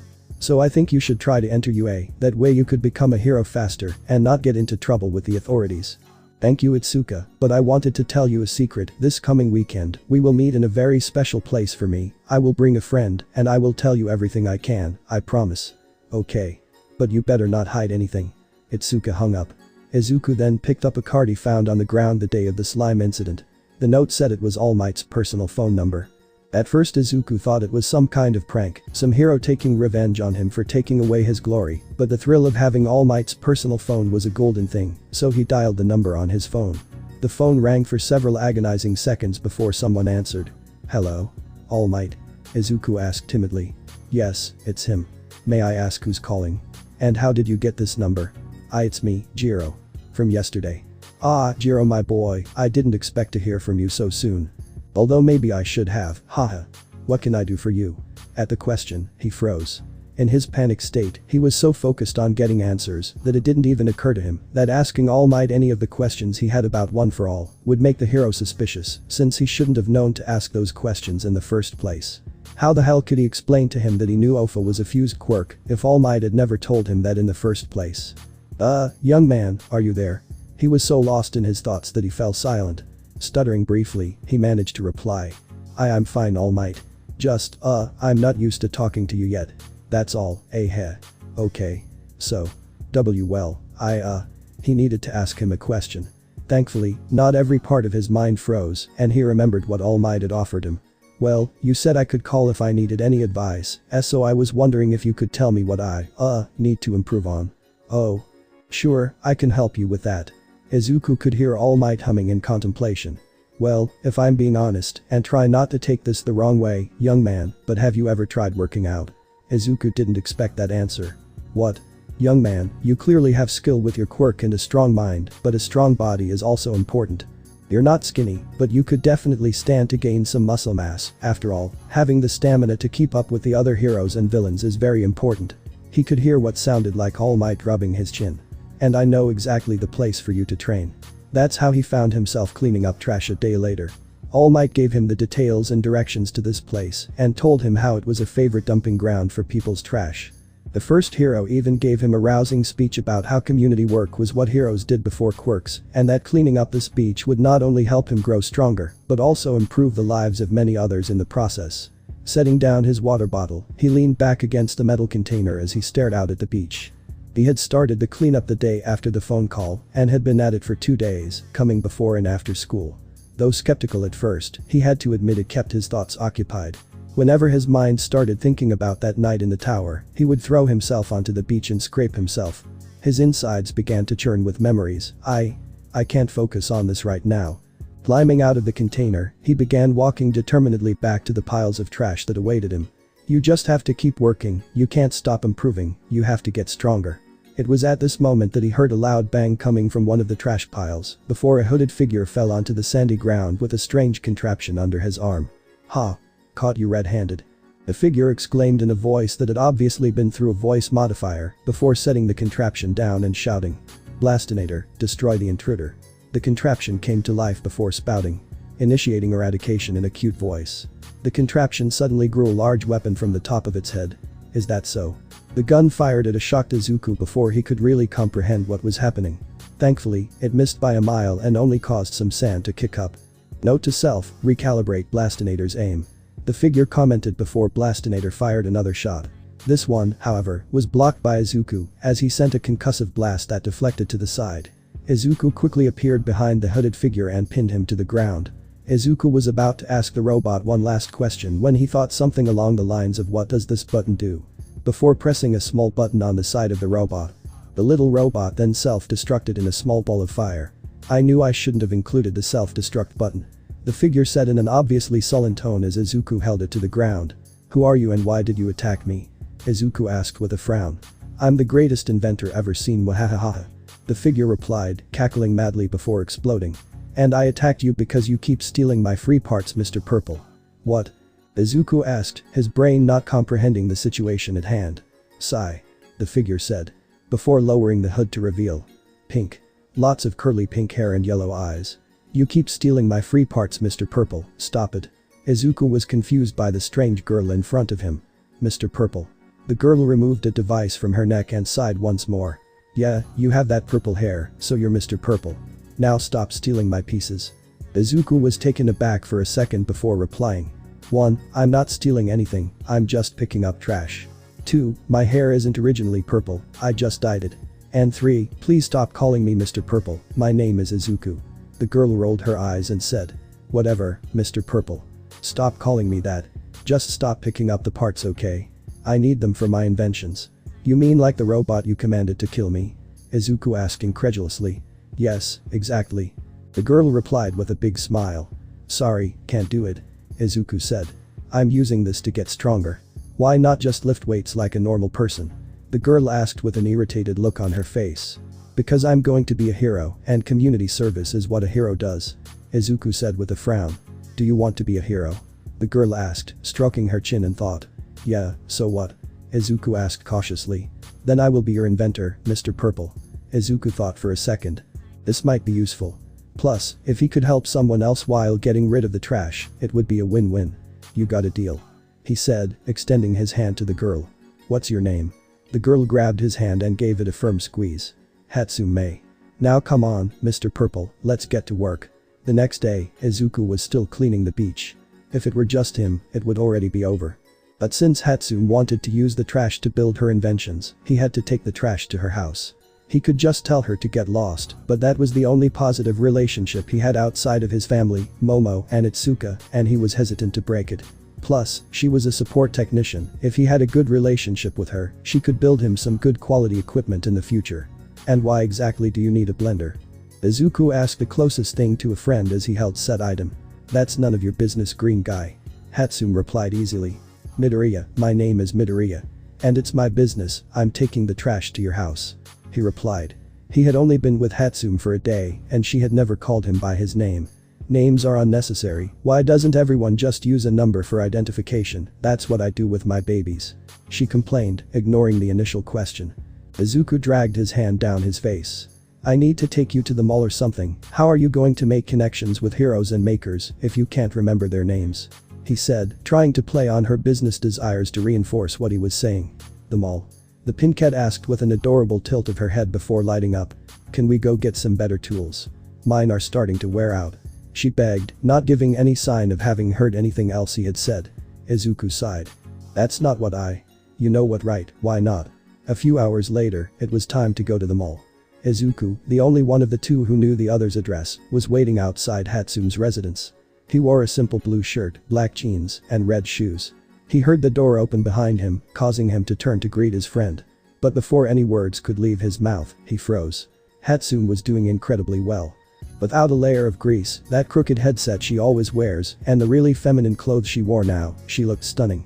It was nothing special, a green blouse and black skirt, thigh-high stockings and black shoes. But seeing her like this made Izuku realize how sexually repressed he was and how much he liked pantyhose. Hatsume tugged at her skirt with a grimace as she approached the shocked teenager. Wearing this feels weird. She muttered, her hands instinctively reaching for the headset that was no longer there. Izuku cleared his throat when he realized he was staring. Ahem, you look fine. He complimented, never feeling so nervous before. Mom chose it for me. Hatsume explained, still looking at herself. Let's go. She added, finally stopping moving and grabbing his hand. Sure. Izuku squeaks, before coughing and repeating normally. Even as he matched her pace, she didn't let go of his hand. Not that he noticed, since he was too busy discreetly checking on his friend. Izuku's mind can't handle it. Hatsume is hot. He couldn't help but see it now, being dragged behind her gave him a wonderful view of her ass. Her skirt doesn't cover her all, it must be old. He thought, looking at the part of her legs that curved into her butt. With a quick administration of a slap, Izuku snapped out of his trance and brought his eyes back to the pinkette. He swallowed hard and sped up to walk beside her, but she didn't let go of his hand. Hatsume. He stammered, a habit he had broken years ago. Yes. Hatsume asked, turning to face him. God, is she wearing lipstick? Heat rose in the greenette's cheeks as the words in his mind changed. Wrong way. He managed to spit out, pointing in the direction of the mall, to the left of where they were heading. I knew it. Hatsume exclaimed, not knowing what she was doing with her half-friend and pulling him in the right direction. The two walked in silence, Hatsume quiet because she was too busy thinking about her inventions and Izuku. After all, he is fantasizing against his will about the girl holding his hand. As soon as they reached the mall's outer entrance, Hatsume stopped. Confusing Izuku, who expected her to make way for her objective. It's a lot of people. She sighed and Izuku realized that her grip was tightening. Hatsume? He asked worriedly, he had never seen her like this before. But since he was in love with her in a single change, that probably didn't mean much. Why yeah, it's just. She begins, her free hand moving to the lost earbud.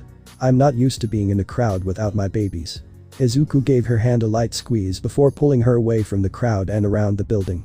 Okay, let's skip the crowd then. Izuku mentally navigated through the mall's inner rooms and led Hatsume to an empty room in the building. Upon completion, he dragged the astonished girl to the proper exit. There, crowd avoided. He said cheerfully. That was so cool. Hatsume cheered, jumping on the greenette and wrapping him in a hug, giving him a front row seat to feel her breasts pressed against him. Izuku awkwardly returned the hug, his mind aware of the softness of her body and scent, now tickling his senses. The pinkette pulled out of the hug and grabbed his hand again, pulling him towards a nearby shop. Let's find the tools now. Izuku happily followed behind her, making sure no one tried to look up her skirt as his mind focused on one thing.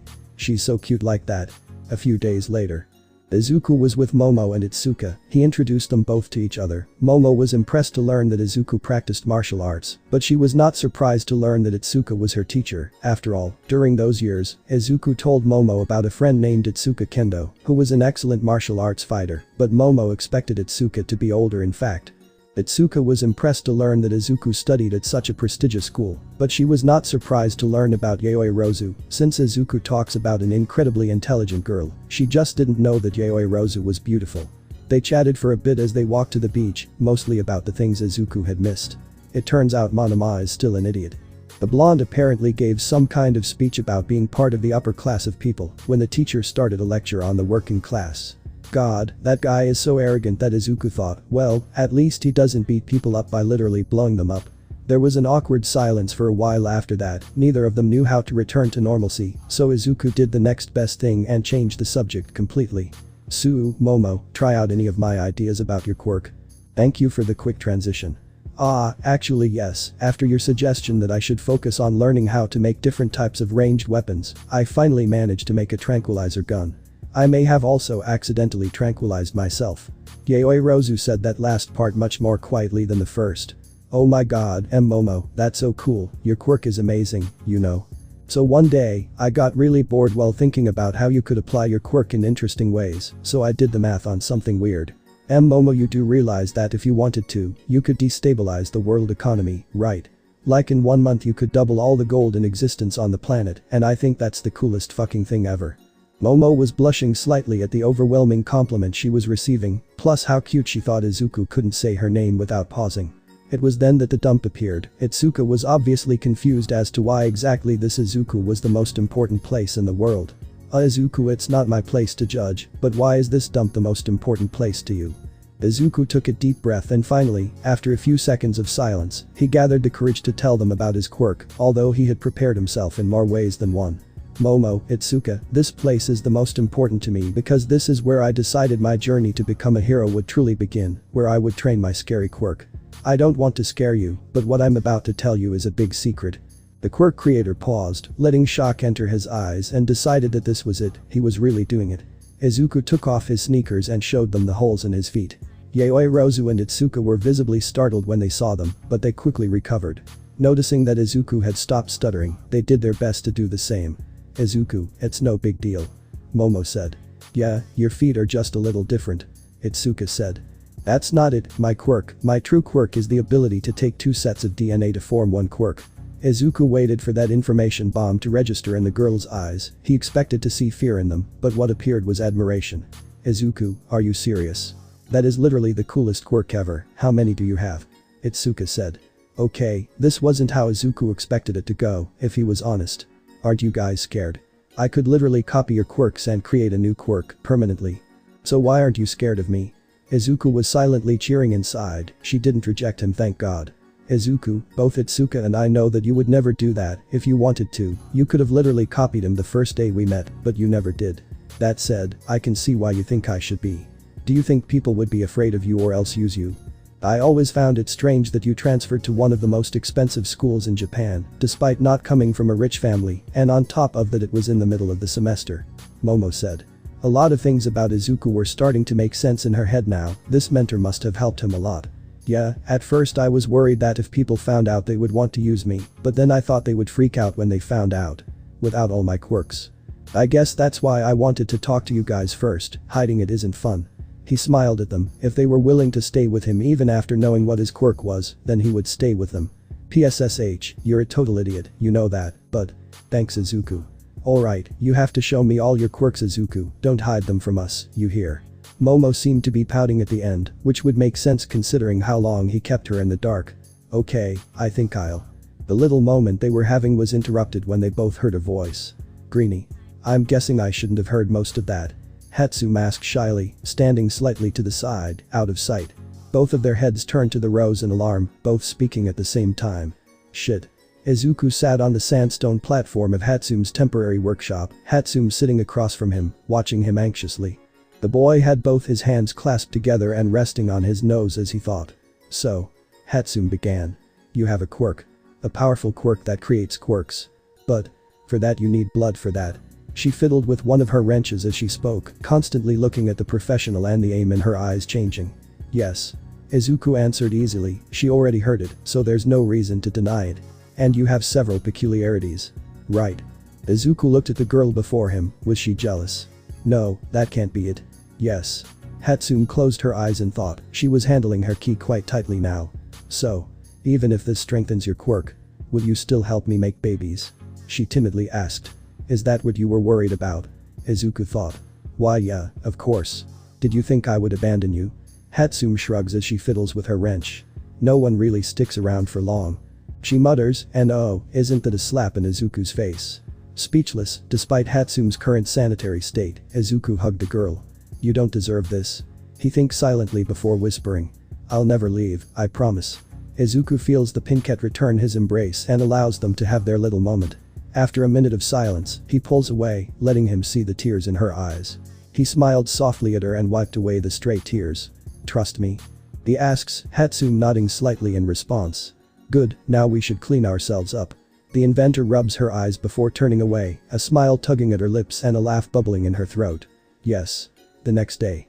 Hatsume is working to sort through a multitude of devices, while Izuku continues his quest to protect the beach children as much as possible before he returns to training. As he was checking the stability of one of the piles of trash, Hatsume called out to him. Hey Izuku. Can you help me? Izuku paused his examination and returned to the workshop, curious as to what she might need his help with. When he returned to the platform, he was met with a strange sight. Hatsume was tangled in dozens of wires, her face scrunched up in annoyance as she tried to separate the wiring that bound her. Izuku's mask hid the smile he had, a light chuckle leaving him as he approached the mechanic. How did you end up like this? He chuckled. You can't use your quirks. She requested, ignoring the question or not listening. The wiring you gave me is very refined and works very well, I need a regular wiring to know how much voltage is passing through.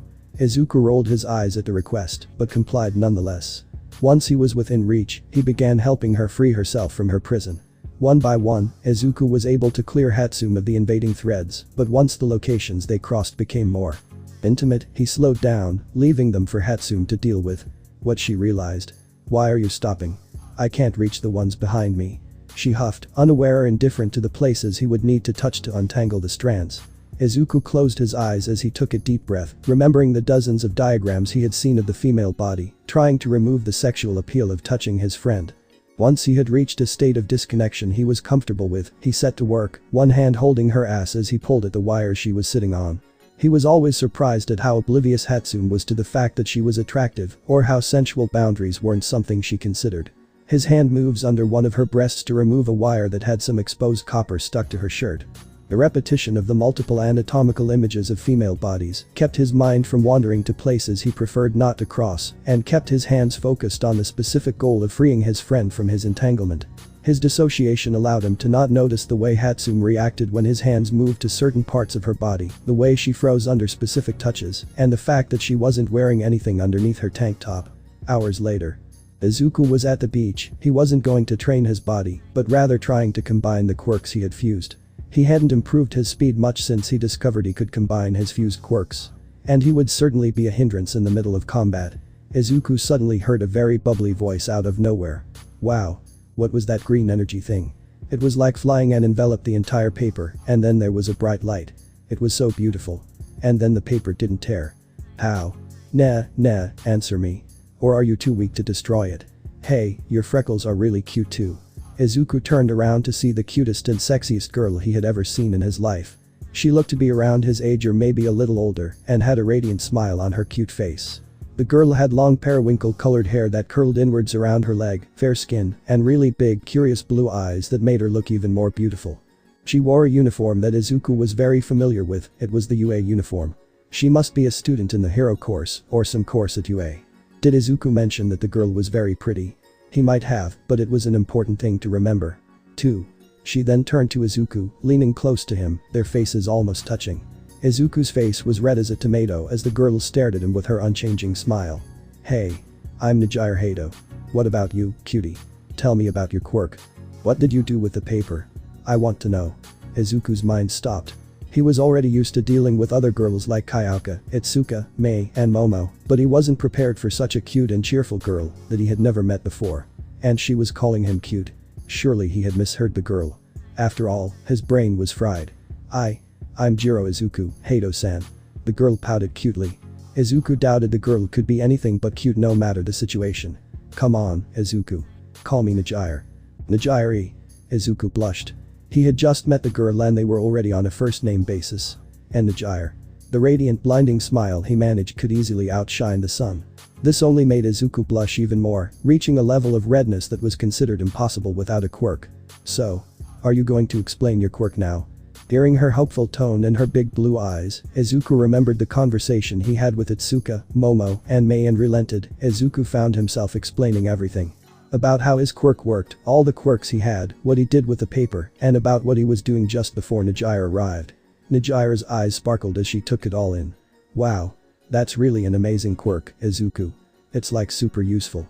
Izuku suddenly had a thought. And Nijire. You didn't tell me about your quirk. Nijire blinked dumbly for a moment before slapping her palm with her other hand, her mouth forming a perfect O. How could I forget? My quirk is called wave motion. I can convert my own vivid something. The sight of her struggling to remember the word was adorable. Into energy and release it just like that. She pointed her hand at the tree and a spiraling torrent of yellow power shot into it, breaking off the smallest piece of bark. She let out a cute moan. Moo, I'm learning to release more and increase my vigor. She pouted. Izuku's eyes lit up when he heard about his quirk. Wow, that's amazing. That's a really powerful quirk. The more you train, the better your attacks should be. I can easily see that you're a great pro hero. Maybe you could even fly if you shoot with your feet. That would give you greater mobility and mumble. Izuku was snapped out of his grumbling spree when he heard a cute giggle. He looked at Nijire who was laughing at him before leaning forward. You were grumbling like crazy. It was so funny. But you also looked really cute. She said before straightening up. I'm actually training so I can fly with my quirk. I'll show you. She declared, striking a cute pose with her hands raised in the air. The gyre jumped and Izuku saw 2 spirals of yellow energy gently explode from her feet, seemingly stopping her from falling. Whoa. She flailed her arms and began to fall backwards, but seemed to catch herself with her hands before Izuku could jump and catch her. She staggered, but was definitely floating, causing Izuku to look at her in awe.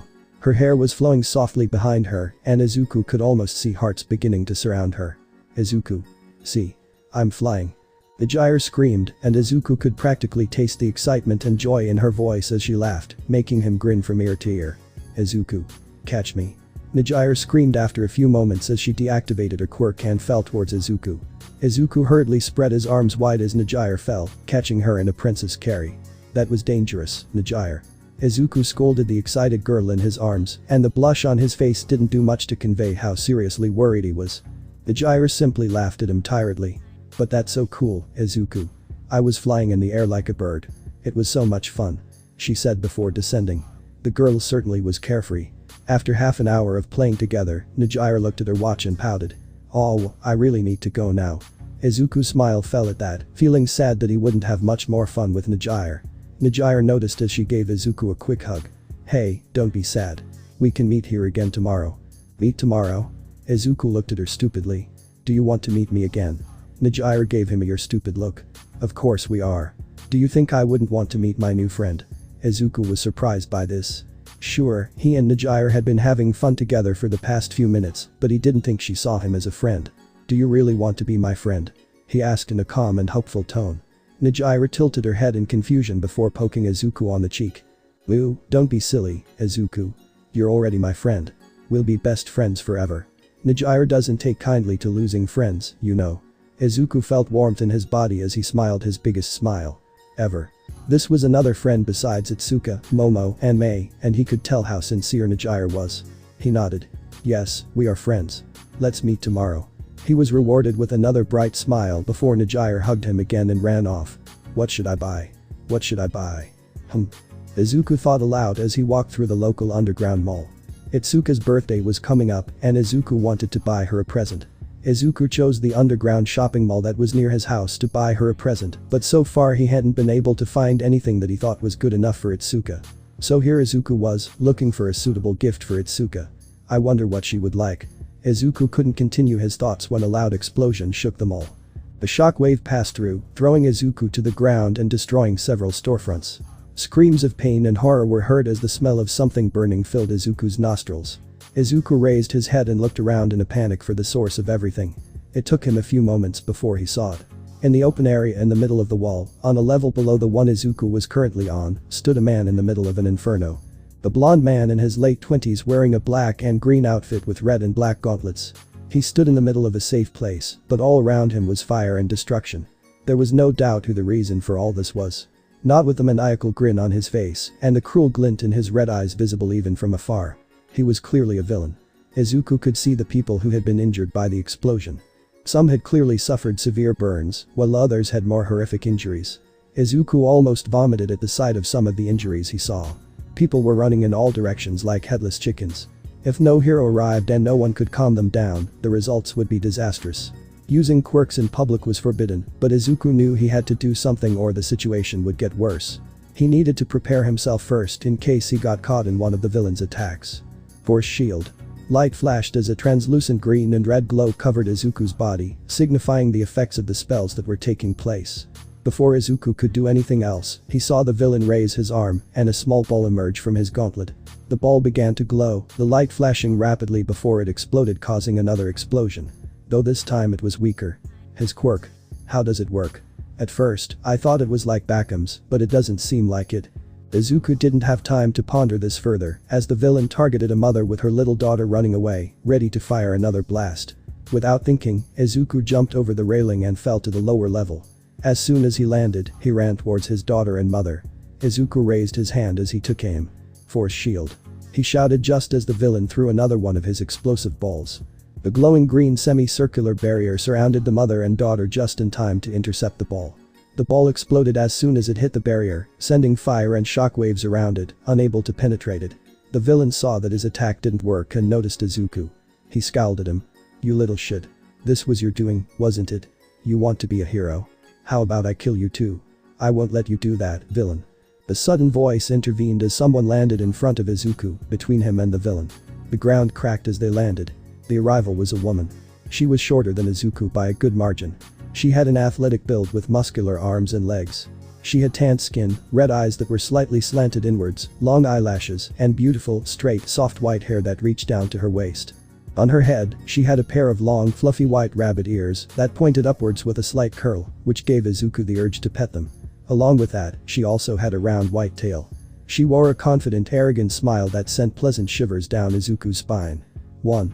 The girl was extremely beautiful, perhaps the most beautiful girl he had ever seen, but her beauty wasn't the only reason that left Izuku extremely confused, his face turning a sickly shade of red. No, it was what she was wearing. She wore a costume consisting of a sleeveless white leotard with dark purple trim around the shoulders and waist, a large yellow crescent moon over her chest, and 2 thick metal plates on her belly. She also wore purple thigh-high boots to complement her leotard, with more plates around the heel and 2 areas, making her feet resemble those of a rabbit. She also had a pair of thick white gloves on her hands with long cuffs, displaying small triangular protrusions at the edges. The costume clearly showed off her gorgeous muscular body and thick thighs that could crush a man's head. Izuku may have gotten used to girls because of Momo, Itsuka, Mei, and JIRO, but he would still react upon seeing such a beauty in front of him. A beauty he recognized as the rabbit hero. Maruko. Maruko looked at him, a smile on her face. That was a good save, kid. I saw it, but I couldn't get here in time. Now, you should get out of the way while I kick this idiot's ass. Izuku nodded. He has some kind of explosion quirk. I couldn't see enough of it to know exactly how it works, but don't get hit by the balls he throws. They glow briefly before exploding. An explosion quirk, huh? Thanks for the warning, kiddo. She said before bending her legs and launching herself at the villain, the ground beneath her cracking even further from the force of her jump. Izuku decided to follow her orders and vacate, noticing that the woman and her daughter had long since fled the scene.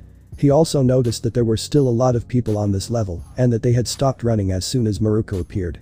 Instead, they had their phones in their hands filming everything. Izuku groaned at their stupidity, though he himself had been no better when he was younger before Nana corrected him.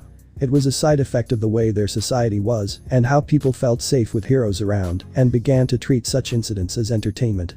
Izuku saw Maruko attempt to kick the villain who raised his gauntlet to block it. The gauntlet was shattered, and the villain was sent flying in the other direction, but not before his hand touched Maruko's leg. Izuku's eyes widened as the same glow from the balls before was now on his leg. A moment later, a large explosion engulfed Maruko, sending her flying into a wall with a scream of pain. Izuku was horrified to see Maruko's burned leg. Skin and flesh were burned and mangled, and the covering of her leg was completely destroyed. Other parts of Maruko's body suffered minor burns, but it was a miracle that her leg was still intact. Shit. Maruko cursed, standing up, blood dripping from one leg. Izuku was impressed that she could even stand, much less that she still had her confident smile on her face. The villain was also standing, with a maniacal grin on his face. Ha ha ha. What did you think of that, hero? Before raising his right arm and shooting several glowing balls at her. Maruko wasted no time in moving despite her injury, dodging each one as she ran towards the villain with the exploding balls behind her. She didn't realize that the explosion had also blocked the exit, which meant that no one was leaving the place. At least for now. Maruko crouched down as soon as she reached the villain before jumping in a spin, avoiding the villain's hands, and delivering a spinning kick to his shoulder. Izuku winced as he heard the sickening crack as the villain was sent flying again, howling in pain. Maruko's celebration was short-lived as her other leg glowed before exploding, sending her flying in the opposite direction. What? He didn't touch her this time. Wait. Can it be? Izuku's mind worked overtime as he used his quirk to analyze the villain. He looked at Maruko to see that she was in a worse condition than before. Now her other leg was just as bad as the first. Izuku watched with wide eyes, admiration clear in his eyes as Maruko stood up again. Ready to attack the villain again. She was a true hero, that one. He shook his head, however, to dismiss his admiration for her. Now was not the time, as he needed to tell her what his hypothesis was. Maruko. I think his quirk allows him to turn anything he touches into a bomb. Izuku shouted as he racked his brains, looking for a way to deal with this villain. Maruko didn't have any long-range attacks and relied on close-range combat. It would be suicide for her to face him like this. Maruko clicked her tongue. Didn't I tell you to run, kid? She growled at him. Izuku pointed towards the exit. The exit is blocked by the previous explosions. No one can leave here for now. Maruko's eyes widened as she looked towards the exit before taking in everything around her. She scowled at the people who were still standing around like idiots, filming the fight. What the fuck are you idiots doing? Get your asses into one of these stores. She yelled at them. The pure anger in her voice and the furious look in her eyes made them run into a nearby store. Even Izuku feared for his life. Before everyone could enter the store, however. Several glowing balls were seen flying towards them. Izuku acted quickly, using his energy breath attack to blow the balls away long before they reached their targets. Izuku turned to the heroine who was now in front of the villain, ready to face him again. "Maruko, you can't face him alone. You're not suited to deal with his quirk." Izuku was already using his quirk. Super speed. It allowed him to increase his body's speed and reflexes. He used a good amount of energy to increase his speed by several folds. Maruko glared at him. "I can handle this on my own. I don't need anyone's help." She yelled at him, preparing to attack the villain who was standing where he had fallen and visible from the cloud of dust that had risen from the impact. "You son of a bitch. You keep interfering." "That's right. My quirk allows me to turn anything that touches me and anything I touch into a bomb. Now, it's time for everyone to die." He yelled as he raised his hands in the air. His palms facing the ground as his gauntlet shot several balls into the air. Izuku's eyes widened as he understood the implication of what the villain's quirk could do. He wasted no time as he used his new speed to blur Maruko's location. He placed one arm on her back and the other behind her knees as he forcibly carried her and ran as fast as he could towards the same store the others had entered. The balls exploded, sending fire and shock waves everywhere and bringing more destruction. What? A shocked Maruko screamed. "What the hell? I don't need your help to move," she growled, struggling to free herself. Izuku held her tighter as he entered the store, closing the door behind him just as the villain lowered his arms, pointing his hands towards the ground. Mentally apologizing, Izuku not so gently placed Maruko on the ground before pointing his hand towards the store. Force shield. He quickly cast a force field around the store to resist the explosion, fire, and shock waves. The people behind him screamed and cried out in fear as they dove to the ground in hopes of escaping certain death. However, as the storefront shook and was bathed in the red light of the fire, nothing managed to get in as Izuku's shield held, successfully stopping the explosion from destroying the store and roasting everyone inside. "Shit." Maruko cursed as she stood up shakily. "See why I said you're not suited to face him?" Izuku turned to her. Maruko huffed, crossing her arms and looking away. "Fuck it. I don't need anyone's help to defeat him." Izuku raised an eyebrow, amused by his childish reaction. "How did you plan on fighting after knowing how his quirk works?" "I would have just kept attacking him. A few hits and his body would have been too injured to fight anymore. Either my body gave up first, or his quirk." Izuku was left wide-eyed at a response. "What the hell? That's suicide." Maruko glared at him. Placing her arms on her waist, she moved closer so that her face was directly in front of Izuku. Izuku almost took a step back. "If it means taking him down and protecting the civilians, I don't mind dying for the greater good." Izuku looked at her in utter shock. A part of him admired her conviction and her willingness to pay the ultimate price to save people. She was a true hero. Another part of him was angered by her pride. That she would throw her life away just because she didn't accept anyone's help. "I wonder what the hell happened to her that she is so against accepting anyone's help." He narrowed his eyes at her, mentally preparing himself. "Now is not the time for your pride, Maruko. Why should you die for scum like him? You should live another day to save more people. Please, let me help you. I don't know why you refuse to work with others, but I promise I won't let you down." Izuku begged her to understand as outside the fires continued as more explosions were heard. Maruko held his gaze for a few moments before averting it. Her hand moved through her hair, rubbing her head angrily, a frown on her pretty face. She growled before sighing in defeat. Fine. I'll trust you to help me this time," she said, clearly embarrassed that she needed someone's help, a hint of pink on her cheeks. The sight of the beautiful blushing heroine brought red to Izuku's own cheeks. "Okay." Maruko gave a smile that promised extreme pain for a certain villain. Izuku almost felt sorry for him. Outside was a literal inferno as flames spread everywhere. The villain stood in the middle of the storm, walls of fire surrounding him as he laughed like a maniac so certain of everyone's death. He didn't care as he continued to cause explosion after explosion. The surrounding ground was destroyed, with cracks appearing in the walls of the mall. It was a miracle that the mall hadn't collapsed yet. Everything was on fire as the flames reached the level above. The scene looked like something out of hell. Suddenly, a figure appeared from the sea of fire. Like a demonic rabbit out of hell, Maruko emerged from the fire with a deadly gaze and a crazy smile that would make any sane person run away screaming. She looked like a vengeful goddess, with her clothes torn and her body literally on fire. In truth, she wasn't burning, as one of Izuku's quirks protected her from fire and heat, but running through a sea of flames caused it to cling to her hair, giving her the appearance of a fire demon from the underworld. In fact, the fire clung to Maruko's legs and hands as well. The villain couldn't fully comprehend what happened when Maruko used her incredible leg strength to perform a cartwheel, delivering several flaming kicks to the villain. Flaming lunar ring. The attack broke several of the villain's bones as he was launched into the air. His legs glowed with the villain's quirk. An explosion enveloped her, but she shrugged it off thanks to Izuku's enchantment protecting her. Maruko wasn't feeling merciful as she planted her leg on the ground and bent her knees before launching herself into the air, shattering the already destroyed ground into pieces. She reached above the villain who was still flying in the air and delivered a flaming kick downwards. Flaming Luna fall, sending him crashing to the ground. Dust and debris flew into the air as the villain's body formed into the ground, sinking several meters into the rubble. The villain had fortunately not died. Although it was accepted that sometimes heroes had to kill to save people, it was still frowned upon. After that, the firefighters and police arrived at the scene alongside the rescue heroes. They managed to put out the fire and evacuate everyone, including the injured. The night was not all sunshine and roses, as more than 7 people died and there were a dozen more injured. This made Izuku feel like he didn't do anything in the end, that he wasn't good enough. "What made you so sad, boy?" Izuku was pulled out of his thoughts when Maruko approached him. This was the second time she had spoken to him after he had charmed her. The first was when she had explained to the officers his role and how she was the one who asked him to help her to keep him from getting into trouble.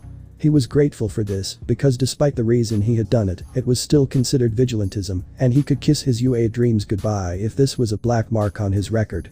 Izuku frowned, his head drooping slightly. So many people died. If only I was better or… Ouch.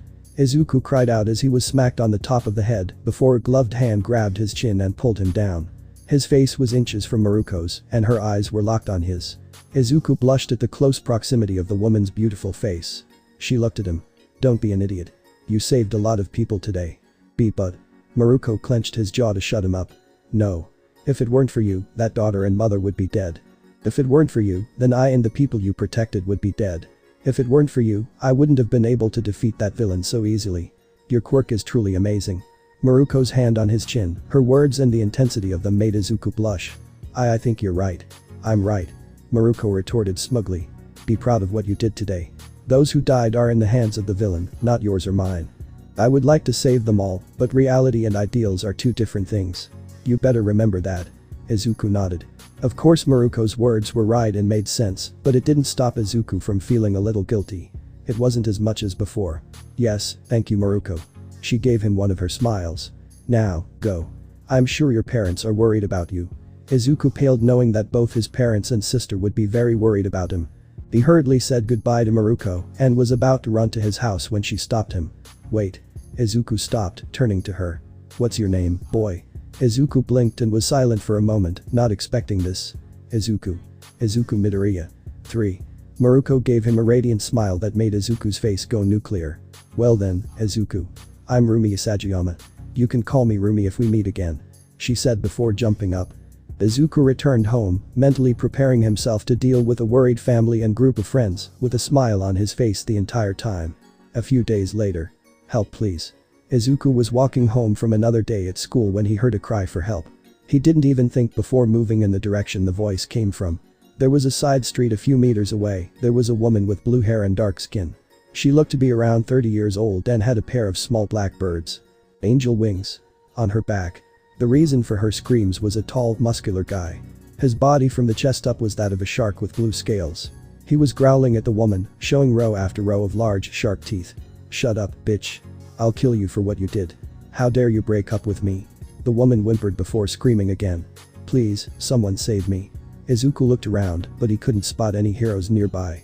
In fact, he could spot anyone nearby. He should either be running away to find a pro hero or trying to call the police and hoping that either option would be quick enough to save the woman, but Izuku couldn't just let this woman get attacked by the villain shark and do nothing. Not when he wasn't sure if a pro hero would be able to make it in time. "Leave her alone," he found himself saying, taking a step forward without even realizing it. Izuku saw hope grow in the woman's eyes upon hearing his voice, only to die when she saw that she would be the savior was just a child. Izuku rolled his eyes at that. The shark villain stiffened before turning around as well. His frozen face split into a wide mocking grin when he saw who had interfered. "Hey, brat. Don't stick your nose in what doesn't concern you," he growled, brandishing his long, shark teeth. Teeth that could easily tear a man limb from limb. "I said, leave her alone," he repeated, his voice louder and firmer than before. The villain sighed, closing his eyes. "It seems like you don't want to listen, brat." He opened his eyes, blood red with pure rage. "I'll kill you first then." With that, the shark villain launched himself towards Izuku, his jaw wide open, his teeth ready to tear Izuku apart. Thanks to his training over the years and having dealt with villains in the past. The evil slime villain. Izuku was more than ready. He jumped to the side, rolling a few times before stopping. The villain passed by him while Izuku avoided the attack without any injuries. Damn it, kid.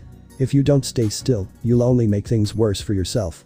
The villain was getting angrier, his eyes were blood red, looking at Izuku with hatred. No wonder you escaped from your aquarium. You couldn't intimidate a goldfish with that look. The villain growled. A vein appeared on his fish-like forehead as he charged at Izuku again. He dodged the attack again as the villain landed near the woman, but thankfully, he didn't seem to notice her as all of his attention was on Izuku. I need to get him away from that woman so she doesn't get involved in the fight. It would be useless if she was injured or worse as a guarantee of our fight. He thought, remembering the notes of his observations of various heroes. So, he ran in another direction. You're running away, you coward. As if I'd let you. The villain growled as he ran after Izuku. Annoying villains is important when dealing with normal street-level villains. Most of the time, they're not the brightest people and get angry easily. Anger makes them more rash and prone to making mistakes. Izuku thought as he led the shark villain away. Running away? From a mere fish. If I wasn't allergic to disgusting meat, I'd eat you for dinner. Izuku said, mentally apologizing for all the fish out there. The villain shark screamed incomprehensibly as he ran even faster after Izuku. Once he was far enough away, he turned to face the villain. The criminal was glaring at him, saliva flying from his mouth, his sharp teeth grinding against each other. He prepared to jump at Izuku, but Izuku was faster. Raising his hand in front of him, the bright prana energy gathered before he fired a beam of energy at the villain shark. The villain was surprised by the sudden attack that hit him straight in the chest, sending him flying a few meters back with a cry of pain. Izuku absorbed the solar energy to increase his speed, strength, and durability. It was more than enough. Quickly launching himself towards the villain, who was barely standing, Izuku sent an uppercut to the villain's jaw, sending him floating in the air for a moment before following up with a side kick. Just as Izuku's kick connected with the side of the villain's chest, the emerald energy exploded forward, powering up the kick and sending the villain flying into the wall. Well, that settles it. Izuku said, turning his back to the villain only to do a double take when he saw the same woman from before. Are you kidding me? I'm trying to save her and she follows us to film the fight. Is she crazy? Before he could give her a piece or two of his mind, the villain groaned, getting his attention. That hurt you damn brat. Izuku turned around, surprised to see the villain standing up. His tank top was in tatters, exposing his upper body completely. There were a few bruises and scratches where Izuku had hit him, but that was it. This guy must have insane durability. Izuku thought, trying to figure out a way to defeat the villain. While he could increase the power behind his attacks, he didn't want to cause any more damage to the area around him or endanger the stupid woman he was trying to save. His body from the chest up, except for his hands, is that of a shark. He has gills from what I can see. I could use those to make him lose consciousness. Izuku could see the gills located between the villain's shoulder and neck. Although, how the hell is he breathing out of water? Doesn't matter. He muttered to himself. Talking it up to the ridiculousness of quirks, Izuku decided on his course of action. You missed me, you fat shrimp. I'm a shark. The villain growled, turning to attack Izuku again. Before Izuku could act, the villain was covered in ice, trapping him in a small iceberg. Damn. The villain groaned in cold. Izuku was impressed, but before he could figure it out, a figure came out behind the villain. She was a young woman of medium height with gray eyes and a pair of rectangular red-framed glasses. She had white hair, speckled with a few noticeable streaks of crimson, that reached almost to her shoulders. His hero costume consists of a tight light blue jumpsuit with white lines on his chest, snow-white boots, a gray belt, and light blue bracelets. She smiled at Izuku. Don't worry, I'm a pro hero. I'm Blizzard. I'm here to help. Midoriya couldn't believe it, he knew that heroine. The icy heroine. Blizzard. Or as many know her as. Endeavor's daughter. A new heroine who began working with the pro hero Ice Queen as her sidekick. From what Izuku remembers, she stopped being a sidekick a week ago, finally starting as a pro hero. Blizzard looked at him, a smile on his face. That was a good save, kid. I saw it, but I couldn't get here in time. Now, you should let me take care of this villain. Izuku watched Blizzard take care of the villain, while he tried to remember the woman's quirk and everything he knew about the quirk. Blizzard, quirk. Frost. Gives the user the ability to manipulate and produce ice around their body. The user can turn their arm into ice and can then fire various attacks from it. As well as anything the user touches with the ice arm will freeze or turn to ice instantly.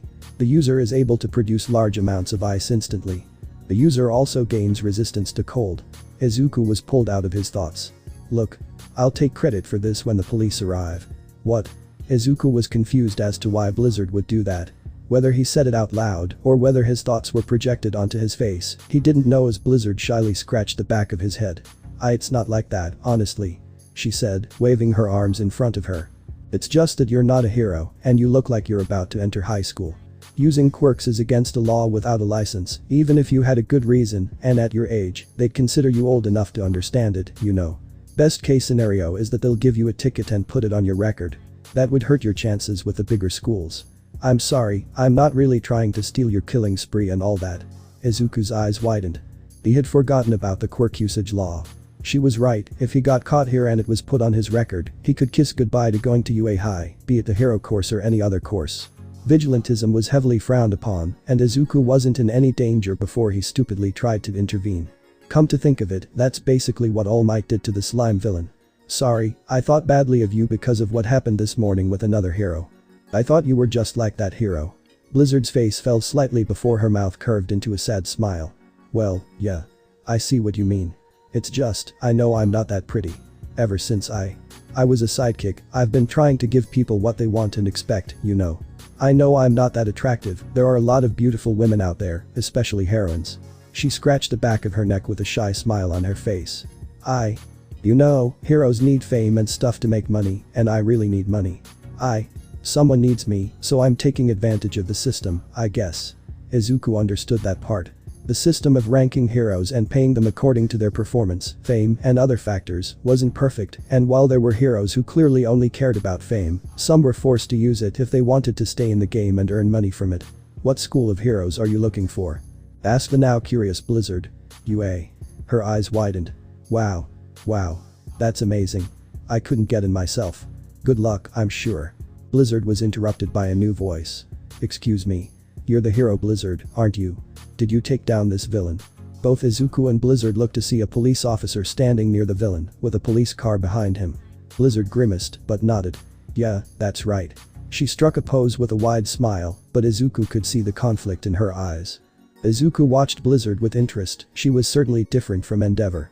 Endeavor is a proud and ambitious man driven by his goal of surpassing the #1 hero. This obsessive desire to surpass All Might in strength and power has followed Endeavor throughout his life, and repeated failures have plagued him since his youth. Dedicated to his studies and hero work, Endeavor strived to become the strongest pro-hero in the country. However, the figure of All Might proved to be too insurmountable an obstacle for him or anyone else to overcome, leaving Enji in a growing state of despair as he became increasingly aware that closing the gap between himself and the symbol of peace was futile. As a result, Endeavor turned into a cold and unfeeling person who cared about nothing but his impossible dream. His daughter was another story. Fayumi is a kind-hearted person who cares deeply about people. Blizzard finished talking to the police officer. Blizzard. Izuku said, catching his attention. You can't use your quirk for long periods of time, can you? Blizzard staggered back as if she had been physically struck. She slumped her shoulders, looking genuinely depressed. Yeah. No matter how hard I try, I always end up getting frostbite all over my body, and it's not like I can take on many villains without using my quirk. You can't create too much ice if you don't get hypothermia, right? Blizzard shook her head. Unfortunately not. I've tried for years to control my ice level, but no matter how hard I try, I'll keep creating it until I reach my current size. The only thing that's changed is my limit, but I've never been able to stop at a specific level. She sighed, pausing for a moment. Some quirks are just what you get, and you can't change that no matter what. Why did you become a hero? Izuku asked. With your incredible beauty, you would be a top model and earn a lot of money easily. Blizzard blushed slightly. She was no stranger to compliments, but at least the boy in front of her seemed honest without leering at her or being a pervert. Because after all, I want to help people, plus most models are pro-heroes. Have you ever seen a model who isn't a pro-hero? Izuku thought for a moment and shook his head. How did he not realize this before? Exactly. With the rise of pro-heroes and how many there are, no modeling agency cares about civilian models anymore. She said with a sigh. Besides, I became a hero first and foremost to help and save people, not just for money, so modeling wasn't an option even back then. Izuku smiled, he could see that Blizzard was genuine. Izuku nodded. Yes. Not only do you genuinely want to help and save people, but you also have people who depend on you, right? Blizzard nodded, remembering his slip-up. Then I'd love to help someone like you, Blizzard. I'm young, but I know a lot about quirks. Don't worry about money. I wouldn't accept any, and that would be part of my training anyway. Oh my god. Blizzard exclaimed, jumping on Izuku and hugging him, burying her head in his heavenly chest. Thank you. Thank you. Izuku blushed deeply. Why, you're welcome. He managed to stutter out. 2 months later. 6 months of cleaning, dismantling, and building muscle to resist Ofa, a shirtless Izuku and Hatsum in thick overalls worked on the beach. Both were working on their respective sections, Hatsum on the sandstone platform, sorting through the countless piles of scrap metal, and Izuku compacting the trash and moving it to the needed location. When the beach reached 70% cleanliness, that's when, in the midst of the mutual fight, someone started shouting from the sidewalk. Yuo. Is there someone, like, cleaning the beach? A female voice echoed in the remains of the once trash maze. Hatsum didn't notice the voice, but Izuku decided to investigate. It had been a while since he had interacted with anyone other than Mei, Momo, Itsuka, Nijire, Blizzard, Mika, Hisashi, and Kayaka. So he needed some conversation to make sure Hatsum's insanity didn't rub off on him. Izuku blinked the thought away as he walked up the stairs, searching for the source of the distraction. His eyes found a voluptuous girl with shoulder-length brown hair. She was jogging on the spot in tight grey yoga pants and a tight pink sports bra, both of which hugged her figure quite well. Izuku was embarrassed to admit that the first thing he saw of this woman was her bouncing chest, but he pressed on, approaching the aforementioned woman. Hey. The woman called as she waved at him and started running towards him, Izuku's eyes still transfixed on her chest. Whoa. You're, like, too hot. The stranger gasped as soon as she approached the greenette. Izuku finally broke free from his trance, helped somewhat by the fact that he was incredibly confused by what she had just said. Excuse me? You're a total hunk. But, like, doesn't it suit that baby face? She continued, tilting her head in confusion. Izuku was pretty sure a hunk was a good thing. 1. Izuku held out his hand. I'm Izuku Midoriya, what's your name? Kami Utsushimi, but just call me Kami, my last name is Tot's a mouthful. Kami introduced herself, taking his hand and shaking it. So, what are you cleaning this beach for? 1. For my training. Izuku replied casually and returned to the stairs. Whoa. You must be, like, super strong. Kami gushed as she followed behind him. 1. Izuku just turned to her with a raised eyebrow. But you don't know anything about me? He wasn't really sure about the concept of hanging out with people you don't know personally. It's no big deal, I can learn more about you on a date. She retorted with a wink, sticking her tongue out at him playfully. Are you asking me out? Izuku asked hesitantly. Maybe. Kami hummed, skipping next to him. So what do you say? Izuku blinked at the brown-haired girl for a few seconds before answering. I mean, I don't see why not, but why me? Did you just ask everyone out? He asked, but cringed at how accusatory he sounded. No way. Only the real cuties catch my eye. The busty runner flirted, winking at him. Izuku's cheeks heated up as he forced his eyes away from her, though he was able to hide the reaction well. He's not going to lie, while he tries not to objectify women's bodies, she's very much his type, and he would love to go on an actual date, since his somewhat sexual awakening, not just his dates with Hatsum, Momo, Itsuka, or Nijire. Hey. Who are you and what are you doing with my partner? Hatsum shouted, shooting towards the two teenagers. The green girl blinked in surprise at the speed the pink girl displayed as she placed herself between Izuku and Kami. Hi. I'm Kami Utsushimi, who are? Kami replied, placing her hands behind her back and leaning forward curiously. Hatsum threw her arms defensively to the side. I don't care. He's mine. Find your own Izuku. She declared, sticking her tongue out childishly at Kami. Izuku was actually touched by Hatsum using his first name, a small smile forming beneath his mask. Actively ignoring the fact that she referred to him as Della. Kami stared in shock for a few seconds before a smile spread across her face and a fire ignited in her eyes. Something about that look sent a shiver down his spine. Should I be worried? The next day. Heya, babes. Kami's voice sang as she approached. Izuku sat down next to a flat tire he was carrying to greet the brown-haired woman. He heard Hatsum pause in what she was working on, but paid it no mind despite the enhanced vision he could feel behind his back. Izuku nodded to Kami as he picked out what she had chosen to wear today. Her shirt was a bright lemon with a stylized mouth and a graffiti-style lollipop, the hem tied up to expose her toned stomach. Short jean shorts hugged her waist and thighs nicely, small rips in the fabric, exposing the soft skin beneath. Simple black sandals covered her feet, and her hair was tied back in a ponytail with a pink ribbon. His own clothes were nothing special, he had forgotten his tank top and worked shirtless with dark blue long pants covering his lower body. Hatsum wore her usual black blouse and loose pants. You're back. The greenette laughed, leaning on the tire while he caught his breath. I didn't think I'd see you so soon. he added as the beach cat approached. You can't get rid of that ass so fast. Amy yelled back, lifting her hips and slapping his ass.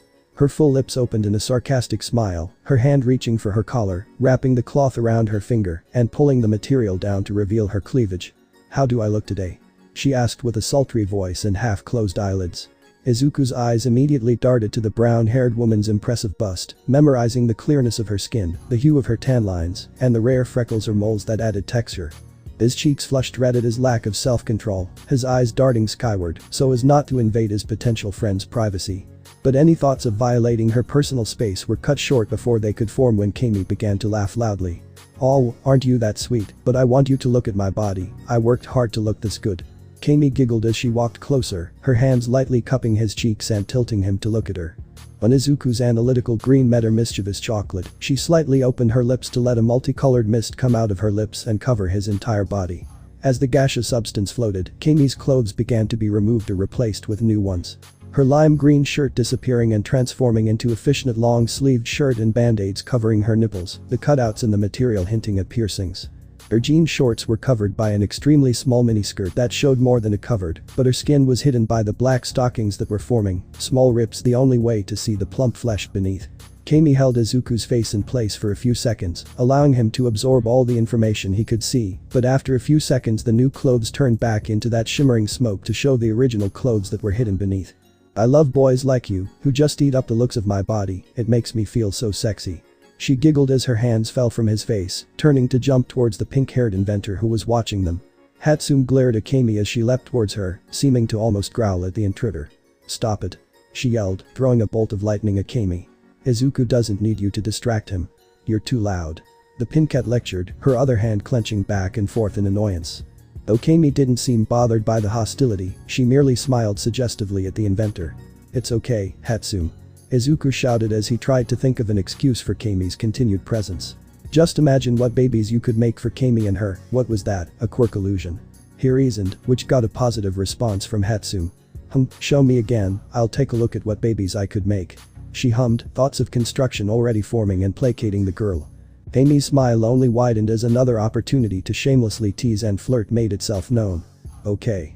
She chirped happily as she entered Hatsune's personal bubble, a plume of that strange mist encapsulating her entire body, revealing a shirtless Izuku posing with his hands behind his head and his biceps flexed. Hatsune's eyes widened at the sight and her cheeks darkened, but she quickly began waving her hands at the illusion and tried to dispel it. No. No. No. I can't use that. Show me something else. She demanded, her hands shaking in front of her as she shook her head exaggeratedly, but that little outburst only made Kami reach out and grab the girl's face and pull her into a hug. Aw, you're so cute. She squealed, nuzzling her cheek against the pink inventor. All the while Hatsune hissed at the contact and yelled at Izuku to rip the succubus out of her. Meanwhile, Izuku sighed, carrying the tire he was initially moving to the trash bin. Those girls would be the death of him. Ah, Ryuko stretched as she leisurely walked through the streets of Musatafu. It's good to relax every now and then. She had just returned from a girls' night out with Midnight and Mount Lady. She had known Yu for a few years now, having met while Yu was still a sidekick, while she had met Midnight as a pro hero. She had befriended the two and enjoyed spending some time with them every now and then, whenever she felt like she needed to relax and have some fun, especially with how Yu and Nomuri bickered with each other. Though perhaps there was something more to her friendship with Yu. Only time would tell. 3. Ryuko appreciated the anonymity her casual clothes offered. It was surprising how people couldn't recognize her simply by ditching the claw she wore on her head and wearing casual clothes instead of the fancy, expensive dress of her hero costume. It wasn't like she hated interacting with others, but she was quite tired of it and needed some time away from the fans every now and then. It was an aspect of the job she didn't enjoy. She became a hero to help people, not to gain fans. It didn't help that she didn't feel like she deserved the fans' adoration because she always felt like she could be doing better. Suddenly, a small explosion shook the area. Ryuko looked around frantically only to notice a cloud of smoke rising from the nearby beach. She wasted no time in rushing over. The distance was too short for her to transform into her dragon form, and she didn't want to alert the villains before she knew what she was dealing with. Upon arriving, she noticed smoke rising from an area of the beach that was covered in piles and piles of trash and junk. It looked like people had thrown away everything they no longer needed. She could see an old bridge, a broker's bicycle, and even an 18-wheeler. She walked past the piles of trash to check out what had happened here, and the first thing she saw was Nijire-chan. Ryuko cried out in shock as she saw her favorite intern in a clearing between the mountains of trash, wearing a blue tank top and black compression shorts. The girl in question widened her eyes in surprise before charging at Ryuko. "Ryukyu. What are you doing here? You're not on patrol, are you? You don't look like you're wearing your hero costume." "Oh yeah. How are you?" Ryuko simply laughed as she briefly returned the hug. "I'm fine, Midoriya." "No, I'm not on patrol and I'm simply relaxing for the night." "What are you doing here?" Before the girl could respond, a series of coughs caught her attention as a teenager emerged from the smoke. The teenager in question was tall, easily 2 inches taller than her. He had long, fluffy dark green hair with 2 short bangs framing his face. Big green eyes that gave him an innocent look, especially with the baby fat he had left on his face. The teenager was very handsome, and Ryuko could appreciate his lean, muscular body that was visible in his ripped designer shirt. The teenager had obviously trained his body, and the results were clearly showing with the muscles in his arms, chest and the beginnings of a six-pack. Unsure of who he was or what he was doing here, Ryuko tensed as she prepared herself for the possibility of a fight, only to be surprised when Midoriya left her side and jumped on the boy. "Izuku-kun. Are you okay?" Midoriya asked before starting to worry about the boy looking for something wrong with him. The teenager's cheeks turned slightly pink, but he didn't seem too affected by it, as if it was a normal occurrence. Ryuko coughed to get their attention. They both immediately separated with the boy looking confused, obviously not recognizing her, while Midoriya was a little embarrassed. "Ah, Ryuko, this is Izuku-kun." She mentioned the boy before gesturing towards him. "Izuku-kun, this is Ryuko." The teenager's eyes widened in surprise before an excited glint appeared in his eyes as he teleported in front of her, catching her by surprise when a notebook appeared out of nowhere. "Are you Ryuko? The dragon hero? Ryukyu. Midoriya talks about you a lot, but I never thought I would meet you in person. I'm really a big fan. Your quirk is really amazing and it looks so cool. Dragon quirks are very rare and people don't appreciate them enough. At first I didn't recognize you in your casual clothes, but you look beautiful as always even with them." Ryuko blushed slightly at the compliment. Not many people complimented her quirk or her appearance. Many people actually feared her quirk, especially when she was younger, before she became a famous pro hero. Now that she was a hero, compliments were a dime a dozen, but it never felt genuine to her that people would act like this towards her, now that she was a hero.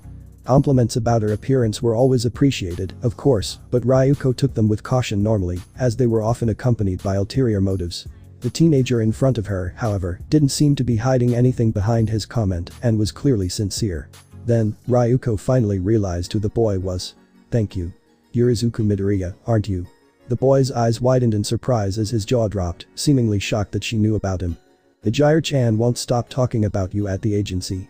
The boy blushed a little before his mouth gave a playful smile as he turned to Midoriya. "Oh, I didn't know you talk about me a lot, Midoriya-chan." Ryuko watched in amusement as Midoriya's face lit up like a Christmas tree. The girl was quick to deny her accusations. "That's not true. I don't talk about you at all." The girl vehemently denied, earning a mock-hurt expression from Izuku. "So, you don't say anything about me? Aren't I your best friend, Midoriya? To think that our friendship meant so little to you." Izuku's shoulder slumped in obvious depression as the small floating person began to pat his shoulder. Midoriya became even more confused as she launched herself at Izuku, hugging him closely. "And no. I didn't mean that, Izuku-kun. You're my best friend. Always. Ask me, Ryuko. I talk about you a lot. Like, Izuku-kun is amazing or Izuku-kun is really smart and stuff like that." Ryuko had to force herself not to laugh as she tilted her head with a blank look on her face. "Really? I don't remember hearing such things." What? But you just." Ryuko couldn't help herself as she started laughing, quickly joined by Izuku, causing Midoriya to pout at them. Ryuko didn't get much of a chance to tease anyone, much less an intern at her agency, as she preferred to act professionally, so she relished this opportunity.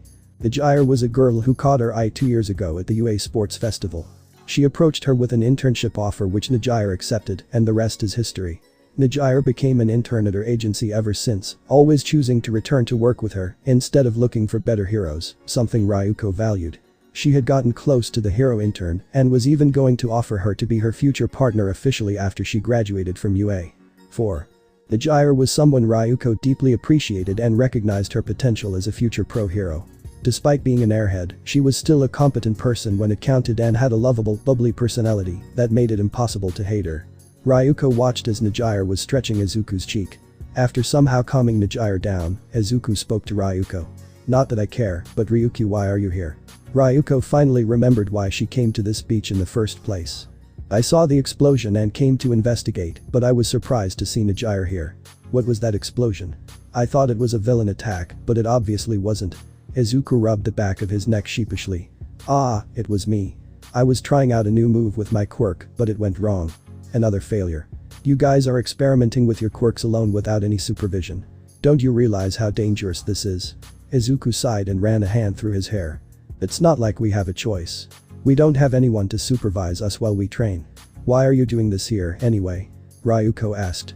I can't imagine this mountain of trash as an ideal place for training. It's actually perfect. JIRO interrupted. We usually move the trash around here to help clean the beach and at the same time give us some physical fitness. The trash is also free for Izuku to use his quirk to experiment with. And it's not just us, there are also Izuku's friends.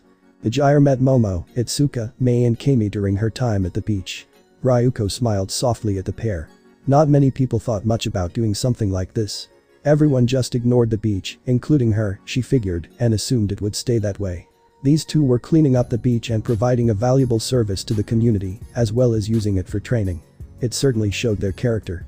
If you promise not to experiment with your quirks when I'm not around and just work on moving trash, then I wouldn't mind supervising your quirk training whenever you have free time. I can't allow you, as a pro hero, to put yourself and others at risk in your individual training, and it's my duty to help you.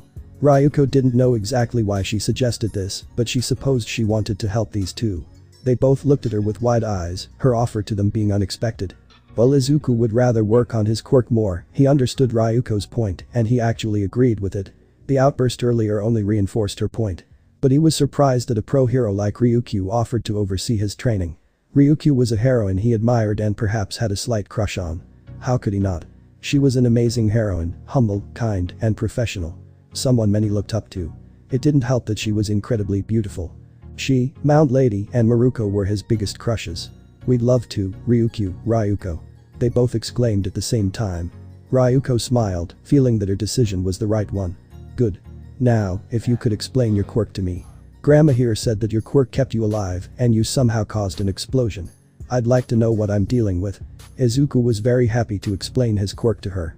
At least the quirk he had registered. Izuku heard about a fireworks festival. He thought it was a good way to relax before exam season started, and for some strange reason, he invited Itsuka to the event. It wasn't a date. They were just two friends, dressed casually, going to a fireworks festival. It wasn't a date. It wasn't a date. It was just them, a boy, a girl, hanging out at a fireworks festival. Nothing more, nothing less, there was absolutely no way he could think of it as a date. That was why his stomach had been upset ever since he woke up and he had showered twice and kept looking at the clock, wondering how early he should go there and how long he wanted to wait in case Itsuka was late. But what if she arrived early? How long would he keep her waiting? She was a naturally early person, she was already there and she hadn't even texted him yet. It wasn't a date. Izuku groaned, running a hand through his still wet hair. He hoped he didn't smell like sweat now. Not that Itsuka probably cared too much about that, considering how most of the time he was drenched in sweat. Or in some kind of pain. What was he supposed to talk about? What was he supposed to do? The only time he'd been to the fireworks festival was with his mother. And they hadn't done that in a few years. It wasn't a date. Should he comb his hair? If he did, what would she think? Would she think he was trying to dress up to impress her? What if he didn't comb his hair but she didn't? What if she went all out and showed up with a cute hairstyle and a flower in it? No, that wouldn't happen, that was Itsuka, she didn't really do girly things like that. Well, at least, that's what he thought. It just didn't seem like the kind of thing she would do, her nails were always rough and he'd only ever seen her wear her school skirt, but that wasn't really enough to blow his mind. Tapping his finger along his shorts, he glanced at All Might's watch. He still had a while to go. A lot of time. Maybe he should train again. A little extra weight wouldn't hurt anything. Or at least he hoped it was normal to be in a constant state of pain. Plus, it might help him relax and take his mind off the non-date he'd had with Itsuka. His phone rang, pulling his attention away from the dumbbells in his hand and back into a state of panic. Was she canceling? Was All Might going to make him do something? Was this a death threat from Kendo-sensei? He seemed like the type. It was a message from Itsuka and his heart sank. Hey Izuku, do you mind if we meet a little earlier? I'm bored out of my mind here and I think my dad is trying to think of tasks to give me. Oh, he wasn't worried about anything, he would still go on his non-date with Itsuka. Yeah, sure, same place. It took him a little longer to send a message than it should have, considering how his hands were shaking so much that he pressed the buttons multiple times. Awesome. she put a smiley face emoji. See you there. It wasn't a date, it wasn't a date, it wasn't a date. 1. They were just friends going to the fireworks festival alone. Putting on his shoes, he told his mother where he was going and was out the door before she could start making assumptions. Finding Itsuka was the easy part, her orange hair made her stand out even among a crowd of mutant quirks, though it was probably only because of how often he looked at her hair that he was able to find it so easily among the loose crowd of people that gathered as dusk approached. She was wearing a simple denim jacket that hung to her waist, a pale blue sundress that fell to her bare knees, and boots. Heavy boots, the kind that weren't meant to be kicked and were made more for climbing a mountain than strolling around a festival. But she was also wearing a dress. A sundress was still technically a dress. A smile appeared on her face when she saw him, and she waved at him as she headed straight towards him. This wouldn't be one of those cases where he thought someone was excited to see him, but it was actually someone behind him. He even checked behind him. Izuku. Hey. How's it going? The words failed to come out of his mouth. He wanted to tell her she looked pretty, but that might be too much. Should he say that to a girl? A girl who was just his friend. He'd never had a friend who was a girl, hell, he'd barely had a friend who wanted to do things with him in high school. You're wearing a dress. That's all he managed to say. Itsuka snorted, looking down at her outfit with her hands still in her jacket pockets as she shrugged. Do I really look like a tomboy? Really, when I start worrying about my nails breaking while I'm practicing, you can worry about that. Yes. He muttered, fidgeting with his fingers. I can't see this happy. He paused, looking at her. What happens to the nail polish when you use your quirk? Fall. She shrugged, pulling one of her hands out to show him. Help me clean them, but let them grow a little, and the dirt will fall off now. But enough of that, let's have some fun before school starts again. She grabbed him by the wrist and pulled him into the aisle of the stands. They went with the crowd, stopping at every stand that caught their attention. There was a takoyaki, even some sweets, all of which Itsuka was only too happy to eat and force feed him. It was the game booths where the real fun was, trying fishing. None of them were any good at that game. Ring tosses, baseball pitches and more. It seemed like they went through all the game booths before the sun even set, and another half by the time the fireworks were supposed to start. Hey. Itsuka pulled her arm again, pointing to a path that led up a hill into a flat area, the Ryukyu mask she had worn sitting on the back of her head. She had been grinning from ear to ear since the festival began. Let's watch the fireworks up there, I bet we'll be able to see the fireworks just fine. Yes. He let her take the date, never more than a few steps behind her, as they walked up a winding path to the top of the hill. It was subtle, but there was a change in atmosphere, the groups of people they encountered dwindling, from families with children to groups of friends, until, by the time they reached the top, there were nothing but couples. Oh, Itsuka. Huh? She asked, barely looking back as she jumped onto the railing, placing both hands on it and jumping. If she noticed the other couples around them, holding hands, kissing, and the romantic atmosphere around them, she didn't care. And why should she, after all it wasn't a date. Thanks for joining me, it would have sucked going out alone. Even though Kendo-sensei would tease him hard tomorrow, and probably Kayaka. Yes. Thanks for inviting me out tonight, it was so much fun. She jumped on the railing, swinging her legs around to sit down, and pointed to an empty spot next to her. We should do this again sometime, as important as training, studying and practicing, I think we need to relax a little every now and then. A firework exploded, lighting up the night sky with All Might's smiling face, quickly followed by Endeavor and the rest of the top 10 heroes in order. He may have missed his birthday training, but this was as good as any. We have 2 months until the UA entrance exam. He kept his eyes on the sky, watching the fireworks rise and explode, his voice carrying easily over the booms. I want to give it my all. I'll do the same, I don't intend to let you go out with me anytime soon. 2 weeks later. As the month went on, Kami made it her mission to join Izuku and Hatsume every day, and made a constant effort to annoy Hatsume by entering into metaphorical penis measuring contests, which he suspected were to try and erect him. Every time the two women got snappy with each other, it somehow resulted in something straight out of a harem anime. Which is where we find the trio now. Izuku was shirtless and wearing red shorts, he was sitting on the sandstone platform trying to stay focused. Hatsume was wearing her usual white blouse, but she was without her cargo pants and was left with her black panties. The Pinket was hugging Izuku's arm while crying about how Kami tried to drown her. Kami, on the other hand, was in a solid pink bikini, hugging his other arm and adamantly defending herself. I didn't try to drown her. I just pushed her into the water. Now I'm freezing and my clothes are stuck to me, and I can't take care of my babies. Hatsume screamed. Izuku. Izuku. Okay, that's enough. Izuku finally spoke. He forced himself out of her reach and ran his hand over his face as he let out a long sigh. You. He didn't finish the question as he looked at the Pinkette, finally noticing the fact that her white tank top was now see-through. And she apparently doesn't wear a bra, no wonder she wears such tight shirts if she doesn't wear a bra. Izuku turned his back to the Pinkette. "Hatsum, where's your bra?" he asked, his voice completely level and calm. "My what?" she asked with a sniff, and oh lord, that opens up a lot of questions. "How does your back not hurt?" he shouted as his face turned red, half worried about his first friend and crush. "I mean, it hurts a little," Hatsum muttered, a hand on her waist. Izuku slapped his face and turned to his friend, keeping his eyes away from her chest. He grabbed her by the shoulder and spun her around. Now that she was free to look, he lifted the back of her top and gave her his assistance. He reached out to her, but pulled back at the last second, taking a deep breath and pushing away any thoughts of error or disfigurement. His left hand touched the lower part of her spine and slowly moved upwards, leaving a wave of goosebumps as Hatsum tensed and let out a soft squeak. Izuku narrowed his focus as he began massaging the girl's bones, muscles, and nerves. When his work was done, he released the Pinkette, only for her to collapse on top of him. "Do that again," she begged breathlessly, her eyes cloudy and her entire body limp. Izuku flinched a bit at the feeling of wetness spreading through his pants, but looked at Hatsum in bewilderment. "Ooh oh. Does it feel that good? Do it to me now," Kami asked, pulling on his arm. Izuku hesitantly complied with the request, his left hand moving up the brown-haired girl's back with a second of hesitation. Instead of tensing up like Hatsum, Kami melted under his touch as she let out lewd moans, whether they were exaggerated or not, he wasn't sure. Once he was done with her, she collapsed onto him as well and looked dreamily into his eyes. "Oh, God," she moaned, kissing him on the cheek between the straps of his mask. Despite the fact that two women were hanging over him in various states of undress, the embarrassment he felt was for an entirely different reason. Did Mom feel this way when I did this for her? He wondered, mortified at the idea his friends were painting of the feeling. Months later. It had been several months since Ryuko began supervising Izuku and Nijire's training. She had grown closer to the two over the past few months. Nijire was Nijire, and she already had a good relationship with her before, and she adored the cheerful teenager very much. Nijire had become an important person in her life beyond just being a trainee.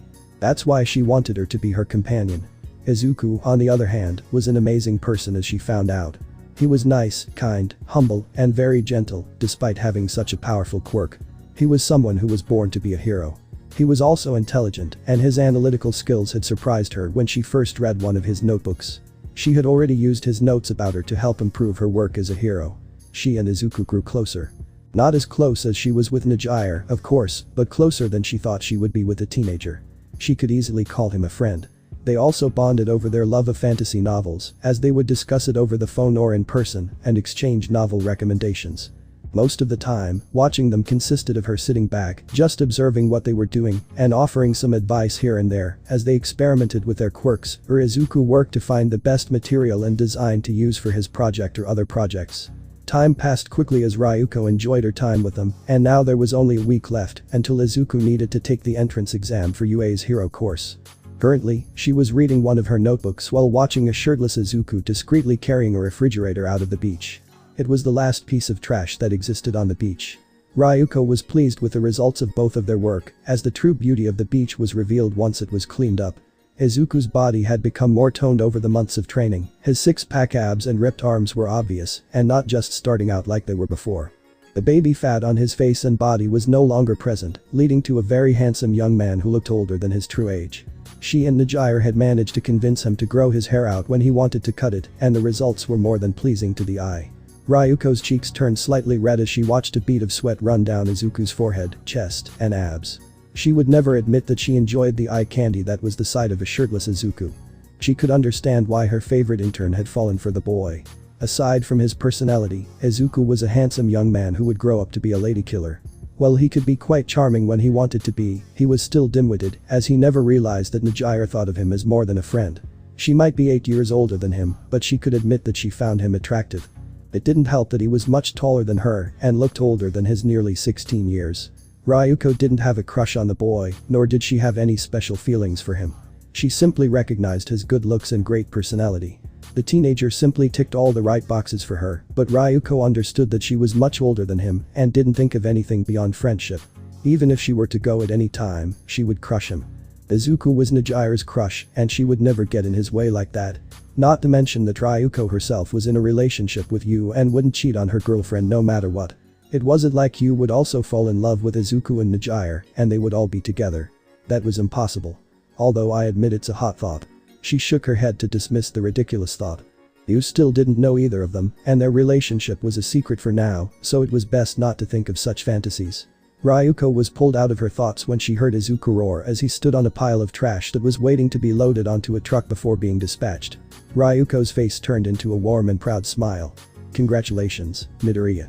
You managed to clean up the beach nicely. People will appreciate the beautiful place they've been given, even if they don't know who made it. It was all thanks to you and Najire. Izuku rubbed his hair, his cheeks turning pink at Ryuko's praise. Thank you, Ryukyu. Unfortunately, people buried all of this under the trash, but I'm glad we cleaned it up, even if some of it was for training. He gave her his best beaming smile. Also, thank you very much, Ryukyu.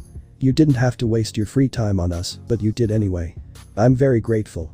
Ryuko turned her face away so he wouldn't see her blush. It's my duty as a pro hero to make sure you're safe. And I never thought of it as a waste of time.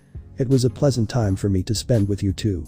I'm glad I was able to help two promising young heroes like you two in some way, and you even helped me with my own quirk. Izuku smiled, his admiration for the heroine in front of him growing. He watched her stand up from her seat and stretch her body as his mind froze. In her tank top and jeans stretching her body under the sunset light, Ryuko looked quite ethereal, making Izuku's mind stop as he admired the beautiful sight in front of him. He was mesmerized by the stunning pro heroine in front of him, his face turning red before shaking his head to get it back into working order. Ryuko looked at Izuku, tilting her head cutely, confused by his red face. Is something wrong, Midoriya? Izuku shook his head quickly, too quickly for his liking. And no. Ryuko was still confused, but simply shrugged. Anyway, the entrance exam is coming up. How are you feeling? Izuku shrugged. I feel like I've done everything I can to prepare, and I'm pretty confident in myself and my quirk, though I can't help but feel nervous after all. Like something bad might happen. Ryuko smiled, placing her hand on his shoulder. I guess it's natural to be nervous, but I'm not worried at all. I'm sure you have what it takes to get into UA, Izuku. In fact, if there's anyone who deserves to be there, it's you. You can be sure I'll be rooting for you. Ryuko saw Izuku's face turn a shade darker as he gave her a radiant smile that made her feel warm inside. Thank you, Ryukyu. I won't let you down. He declared, as intense as ever. The next week came and went, and before long it was exam morning. With a hug from their mother and a cheerful good luck from their father, Izuku and Kayaka set off for school. The sun was out to warm the city, but the grip of winter had yet to ease, and a chill still hung in the air. Wrapped in a large forest green coat, Izuku and Kayaka began their journey. Heading to the nearest station, they caught the train to the other side of the city, before disembarking and then walking the remaining blocks until they reached the entrance of UA. Dozens of people were entering the impressive glass building, their appearances as varied as the quirks they all had. Under different circumstances, Izuku would have let his collecting urge run wild, asking everyone about their powers and collecting as much as he could. Unfortunately, the blood would have to wait. His head was bowed as he continued walking, his mind lost in thought. Maybe I can do some collecting once I'm inside the testing grounds. After all, I'm sure there will be plenty of dangerous things to face. Danger means injury. Injury leads to opportunity. And opportunity means new. Is it possible that you never shut up? Kayaka asked. Izuku smiled. No. Kayaka snorted and kicked Izuku's foot, making Izuku laugh. Okay. Okay. Izuku said, catching his breath. You focus on your exam, and when we pass, I look forward to studying with you. If we pass.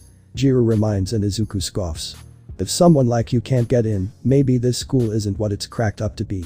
This provoked a reaction from her as she looked away in embarrassment, a slight reddish tint on her cheeks. Idiot. Kayaka said as she walked away.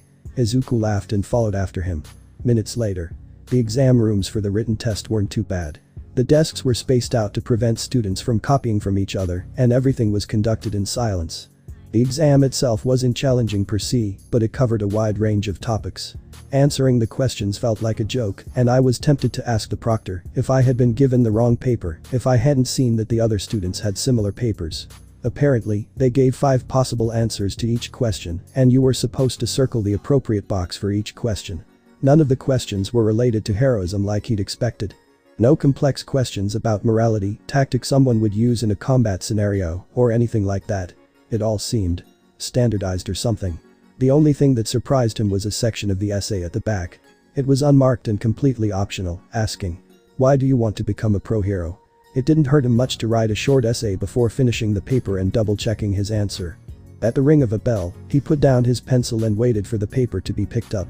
The confusion on his face must have been mistaken for dismay because the watchman, a man with lanky limbs and a mouth that seemed to split across his face wearing a large pair of spectacles with empty eyes behind them, offered words of comfort. "Keep your head up, kid, you'll have plenty of opportunities to make up for your grades in practice," he says as he continues to collect the other papers, his legs making metallic noises with each step. To Izuku's surprise, he sees him walk out of the exam hall and join what appear to be several exact duplicates of himself carrying similar stacks of papers from other exam halls. Some kind of clone. He shrugs, having seen strange things after all, and moves to the aisle he was instructed to. He walks quickly to avoid getting caught in the crowd again, managing to make it and find a seat. As he does so, he scans the area around him, no sign of JIRO, thankfully, but he does see Itsuka a few dozen seats away from him. A few minutes passed as a dozen or so students filled the empty spaces before the lights in the room dimmed and the stage lit up in its place. Already waiting on the stage, now visible to the gathered students, was the voice hero. "Present Mick. To all the examined listeners, welcome to my show today. Everyone say, hey." He turned his ear to the crowd and was met with silence. "Alright, keeping it relaxed, I understand. I will be presenting to you the quick summary of the practical exam." Once again he called to the crowd. "Are you ready?" Yes. As energetic as he was, the hero was still met with silence once again. Izuku was grinning from ear to ear. "I love his radio show. He really is as loud in life as he is during his performances. If I get into UA, I wonder if I might get the chance to see his quirk in action. And maybe even." A grunt coming from a random boy next to him broke him out of his muttering. "This is how the test will go, listeners," he says as he clicks a button on a remote control and a beam of light displays an image on the blank screen. It's a 10-minute fight in a fake city. You can bring whatever you want, just be at the designated spot when it starts, okay? Each location is filled to the brim with 3 types of fake villains. Present Mick shouts as the image on the screen changes to the outline of 3 strange creatures, each numbered 1 through 3. Use whatever tricks you have up your sleeves to take out as many of them as possible to earn points, listeners. Of course, playing anti-hero and fighting other examinees for points is absolutely forbidden. Izuku was muttering softly to himself as he took notes when suddenly a tall boy with black hair and glasses interrupted the presentation. "Can I ask a question?" "Okay." Mick replied, pointing a light at him. "From the impression we received, there are 4 types of villains. If that's a mistake, then UA, the most prominent school in Japan, should be ashamed of such a foolish mistake. We examinees are here to become exemplary heroes." Turning around, he pointed at Izuku. "Besides, you with the purple hair. You kept mumbling during the presentation. Do you want to distract everyone here?" The old Izuku would be terrified and kept quiet, but this new Izuku wasn't like that. "Sorry, but my grumbling isn't bothering anyone, but you interrupted the hero in his presentation," Izuku said. I heard some laughter and the boy with glasses sat down, embarrassed. Luckily, Mick got everyone's attention. Okay, examinee 3666. Examinee 7111 is right, there's one more robot. The screen changed to show the silhouette of the final enemy. The last one is called the 0-pointer, it's a hindrance, so to speak. There's only one per battlefield and it will go crazy on tight turns. It's not impossible to defeat it, but you don't get anything for taking it down, so I recommend you avoid it if you can. That seemed suspicious. Having an obstacle like that made sense, but only one at each site. It seemed like an odd call, unless it was stronger than expected. Izuku will have to be cautious if he encounters such an artifact creature. He hopes to be able to study its construction later, the collector's instinct in him would very much like to add them to his arsenal if possible. That's all from me. Present Mick returned to his carefree self. Now, my listeners. I leave you with our school motto. The great hero Napoleon Bonaparte once said, "True heroism consists in being superior to all the evils of life. Plus ultra." Minutes later. Izuku and Itsuka wished each other luck and took their separate buses to their respective battle centers. Izuku and Itsuka wished each other luck and took their separate buses to their respective battle centers. Izuku looked up at the familiar gates of ground beta as they loomed over the crowd of students. Once again, looking at the crowd, he noticed the brown hair of a round-faced girl. He frowned. She looks really nervous, maybe I should go talk to her. Walking towards her, he was halfway to her before a hand stopped him. The tall, bespectacled boy in the auditorium was holding him tightly by the shoulder, frowning disapprovingly. That girl seems to be trying to concentrate. What are you doing here? Between the murmurings and that. Are you here to interfere with everyone else? Looking back at the taller boy, Izuku shook off his grip and returned the boy's frown. Of course not. She seemed nervous, so I was just going to ask if she was okay, you know, be polite. Izuku crossed his arms and raised an eyebrow. Unlike some people. The bespectacled boy stammered briefly. I'm not. I'm simply looking out for my fellow examinees and making sure everyone gets a fair chance at this time. Start. Mick's voice shouted over the crowd, causing everyone to stop what they were doing and look at him. What, in real life you don't get any warning? So get your asses moving. Izuku didn't need to be told twice. Turning around, he darted towards the now open steel doors and ran inside the testing area, with everyone else following closely on his heels. Okay, don't lose focus, that guy distracted me, but I'm more than ready, bring you a. The gathered crowd funneled down the main street, forming a semi-scattered group. As everyone continued to run, a group of one and two-handers turned the corner into everyone's path. Bingo. Raising his gloved hands, plasma balls began to form at each end as he aimed at the bots. Thankfully, the gloves he wore were fingerless, with 2 open firing holes in the palm. Warm and functional. Thanks, Mom. Grinning, he stared the bots in their red eyes and fired. Multi-shot burst. The 10 concussive blasts flew forward and exploded on 2 of the 2-pointers, leaving the bots looking like Swiss cheese as they shut down. Izuku didn't stop to admire his work. 4 points, but I need a lot more, and it's not like anyone else is slowing down. Around him, other examinees were recovering from the unexpected start as they blasted, drilled, and hacked their way through waves of bots. The tall, bespectacled boy was blasting his way through the deadly machines using the boosters on his legs. He might be an idiot, but that quirk of his is certainly powerful. I wonder if I could. No. Collecting later, fighting now. Shaking his head, he continued running until he reached the first intersection, before heading down the street to the left. A 3-pointer blocked his path, but he fell easily after being hit in the head by a concussive blast. I need more information. He muttered, before ducking into a nearby alley. Checking to make sure no one could see, he summoned the ink on his back. Izuku knew that a larger beast like a kami would attract too much attention, so before the scan, he shaped the black ink into what he believed to be a suitable option. A few moments later, a pitch-black crow appeared at his feet.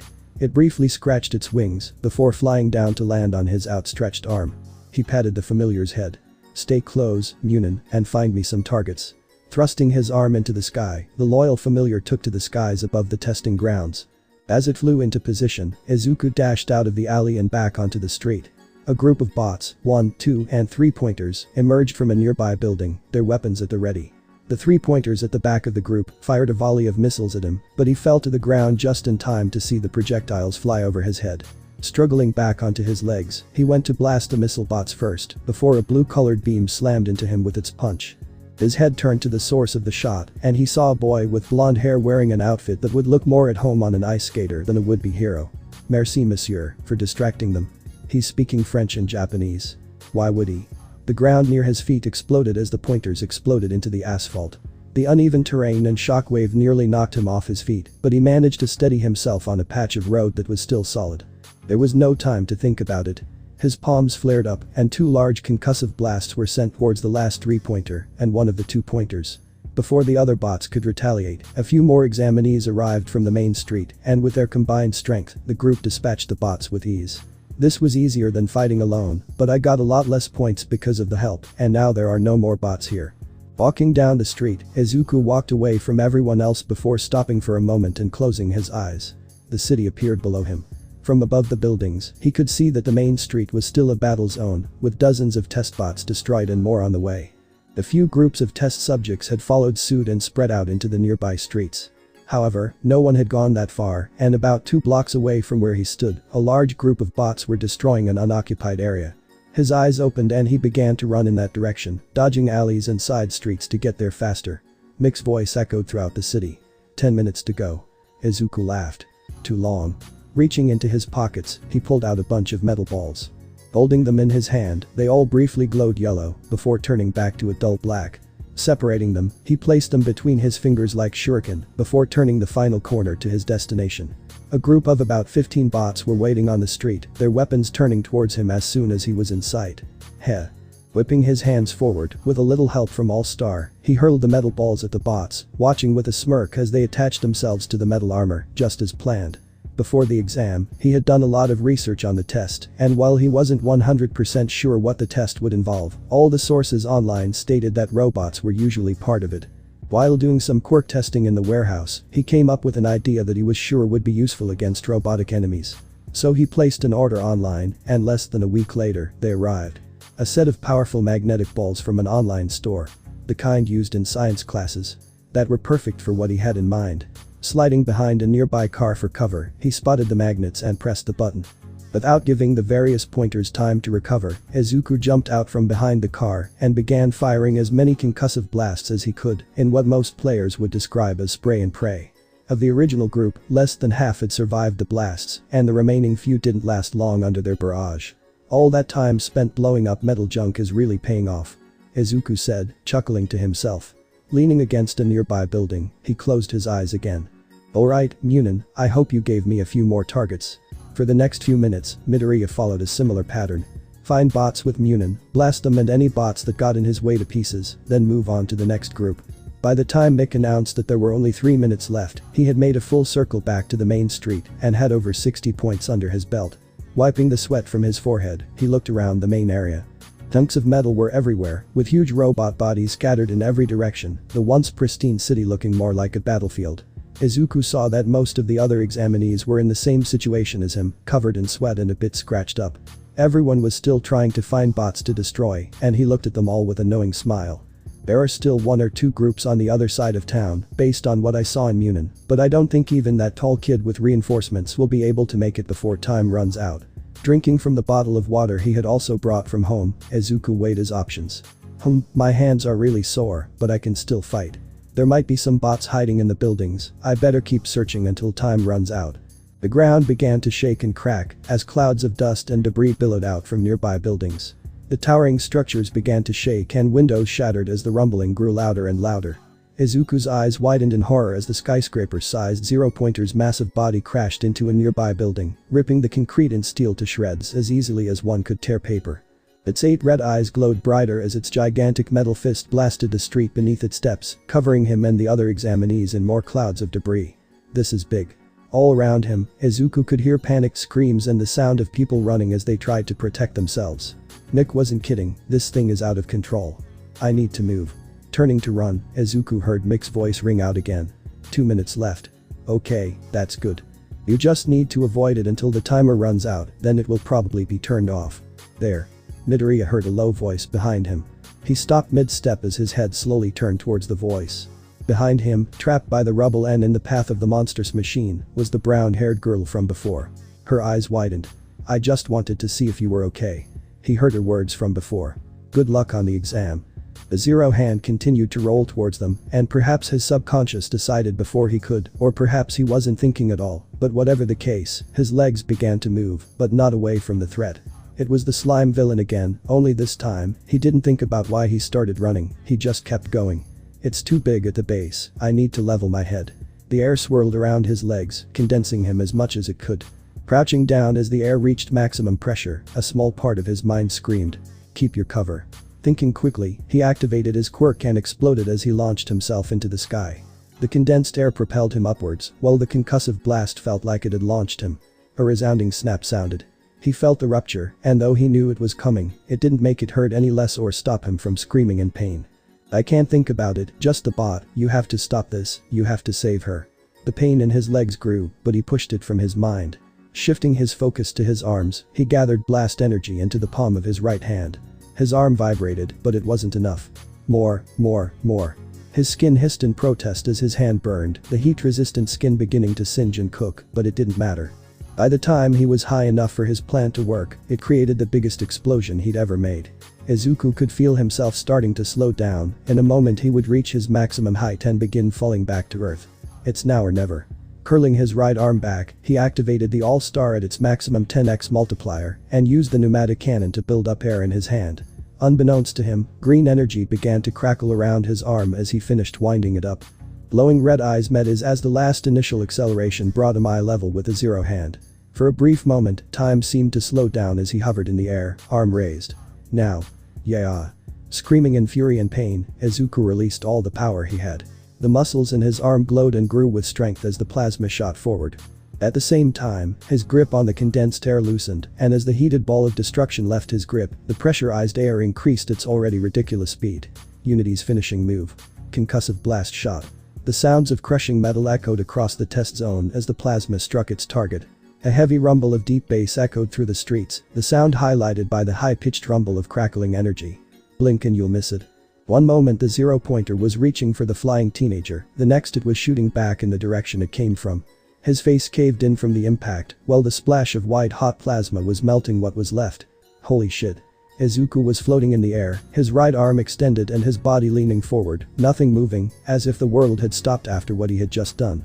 Then, he began to fall. Fuck. 1 minute left.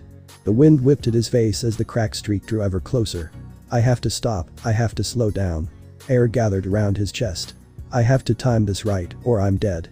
He counted the seconds. 3, 2, 1. A hand slapped the side of his face, breaking his focus, the condensed air dissipating instead of releasing.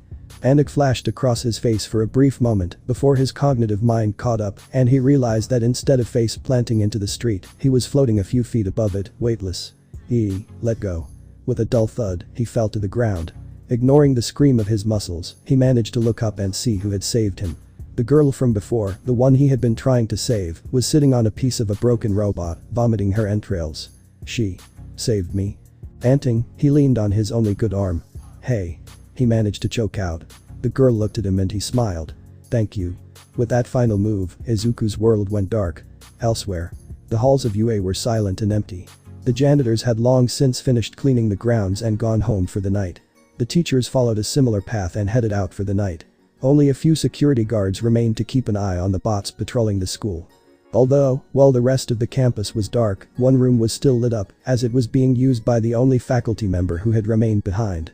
Nezu, the rat bear dog director of UA, sat in his office, computer open, with a stack of files stacked next to him. The UA entrance exam had ended hours ago, and everyone had given their first opinions. The final verdicts and discussion would be made tomorrow, once everyone had some time to sleep on what they had seen. Afterwards, they would get to work writing letters to each examinee, giving them good or bad news. I should ask All Might to make most of them, might as well enjoy that personality of his while I have it. Nezu noted mentally, as he gently scratched his chin in contemplation. While most teachers, judges were content to wait until tomorrow, Nezu was never one to put off things that caught his attention. This year's crop of hopeful heroes looked promising, and many of them would undoubtedly grow up to become successful heroes and sidekicks respectively. But it wasn't the group as a whole that had him poring over the archives and triple watching the battle footage so late at night.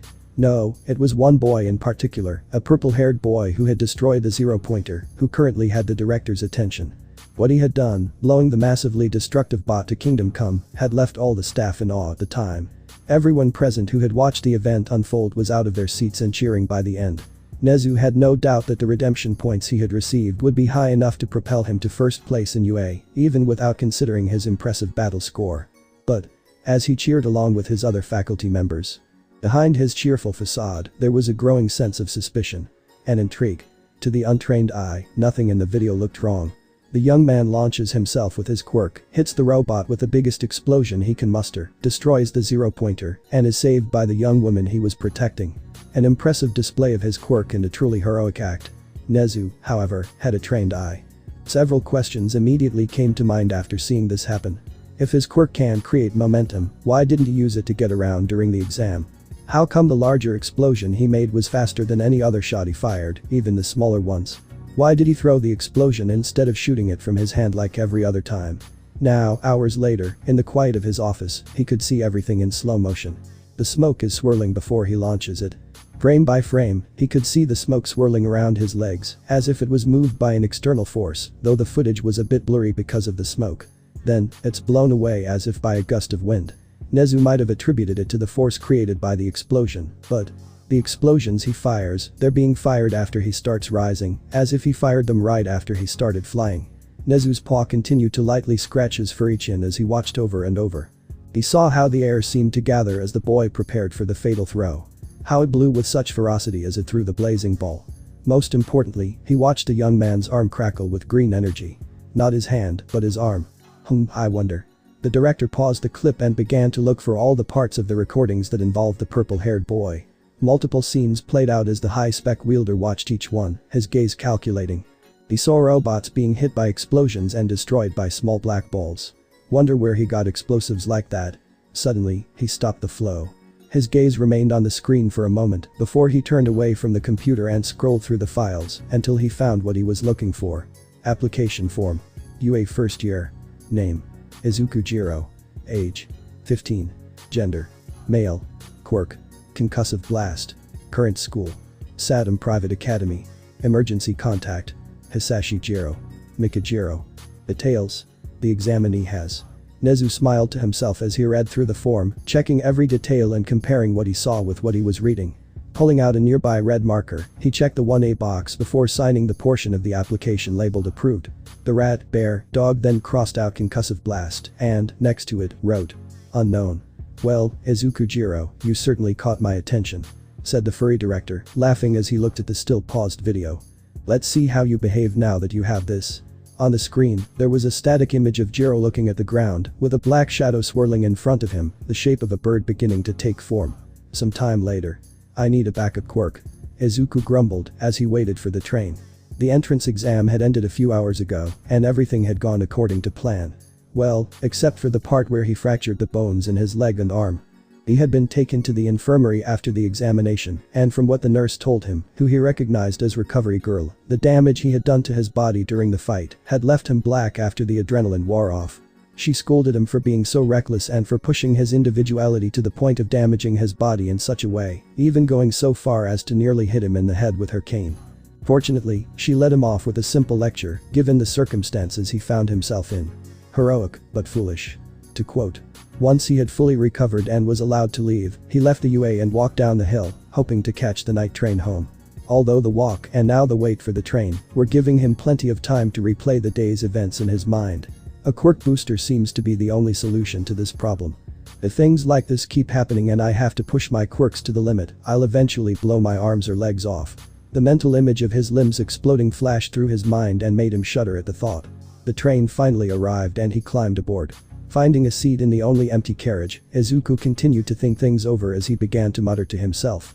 I've been too focused on offense and not enough on defense. Of course, a lot of that is because my defensive combination options are rather limited, but ideal or not, I need something to deal with air pressure. Today might have been a boss-style fight, but even if that only happens on rare occasions, I need a way to use the pneumatic cannon to its full potential without breaking my bones. Letting out a long sigh, Izuku leaned forward with his fingers pressed together and his chin resting on his thumbs. The last time he had seriously injured himself was from the pneumatic cannon, the injury that had led him to create Freya's moss. And although he had treated most of his injuries during training, today he couldn't even use it. Not only because he wanted to keep his secret, but because he had passed out before he could even apply it. If it had been a true villain attack, then I might very well be dead by now. A few minutes passed and the train arrived at the next stop, which was his. Grabbing his bags, the purple-haired boy got off the train and continued his walk home. I don't regret what I did. Izuku said, conviction evident in his voice. That girl is safe because of me. But I need to be able to save people without destroying myself in the process. The sun had already disappeared and the wind began to pick up, the cold winter air nipping at any exposed skin.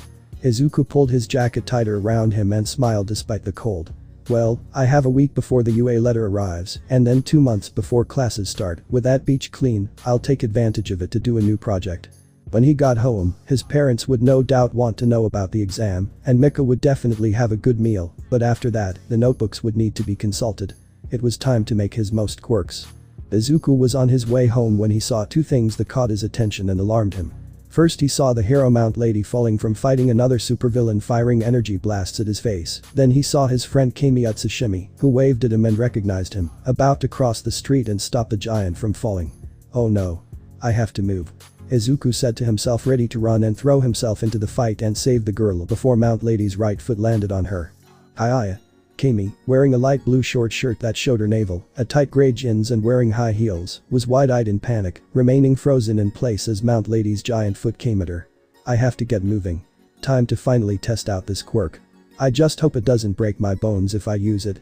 Izuku thought to himself as he gritted his teeth, taking a bold stance and channeling some quirks he created. He quickly activated super speed, suns out, guns out, and all-star as he sped out of sight, racing towards the panicked Kami ahead. Izuku felt time slow down as he quickly approached her. Once he arrived, he quickly scooped her up in his arms, holding her bridal style and carrying her away before the large foot stomped down, creating a dust cloud impact. Gah. Wow. How fast. Izuku said to himself as he stopped, still holding the girl in his arms. Huh. What? Where? Whoa. Amy stuttered in confusion as she realized she was in the arms of the muscular and hot Izuku.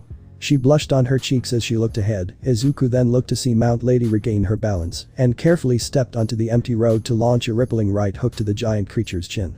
A loud crack could be heard, and the large monster seemed to fall. Mount Lady smiled in victory until a sudden flash of energy shot out of her mouth, blinding her as she barely avoided it. It missed and hit the air, but she lost her balance and fell. Oh no.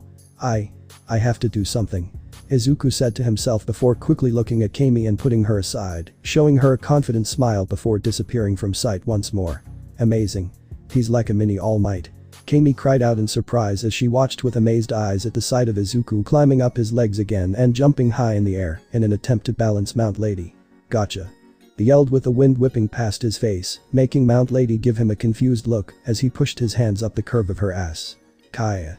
She screamed with a fierce blush on her cheeks and felt the force of Izuku's push make her regain her balance, making her stand up. Why you little hentai. She screamed, turning her face down as she saw a beet red Izuku clutching onto the back of her costume for dear life. Amy felt her jaw drop as she saw the high school boy hanging onto Mount Lady's expanded ass, desperately clinging onto the fabric of her costume. It was a hilarious sight to behold, and luckily for Izuku, no photographers were around to take pictures like they usually do. I didn't want this role, but her body was falling so fast that I ended up here. He explained in a panic as he stared at the giant woman's glare from above.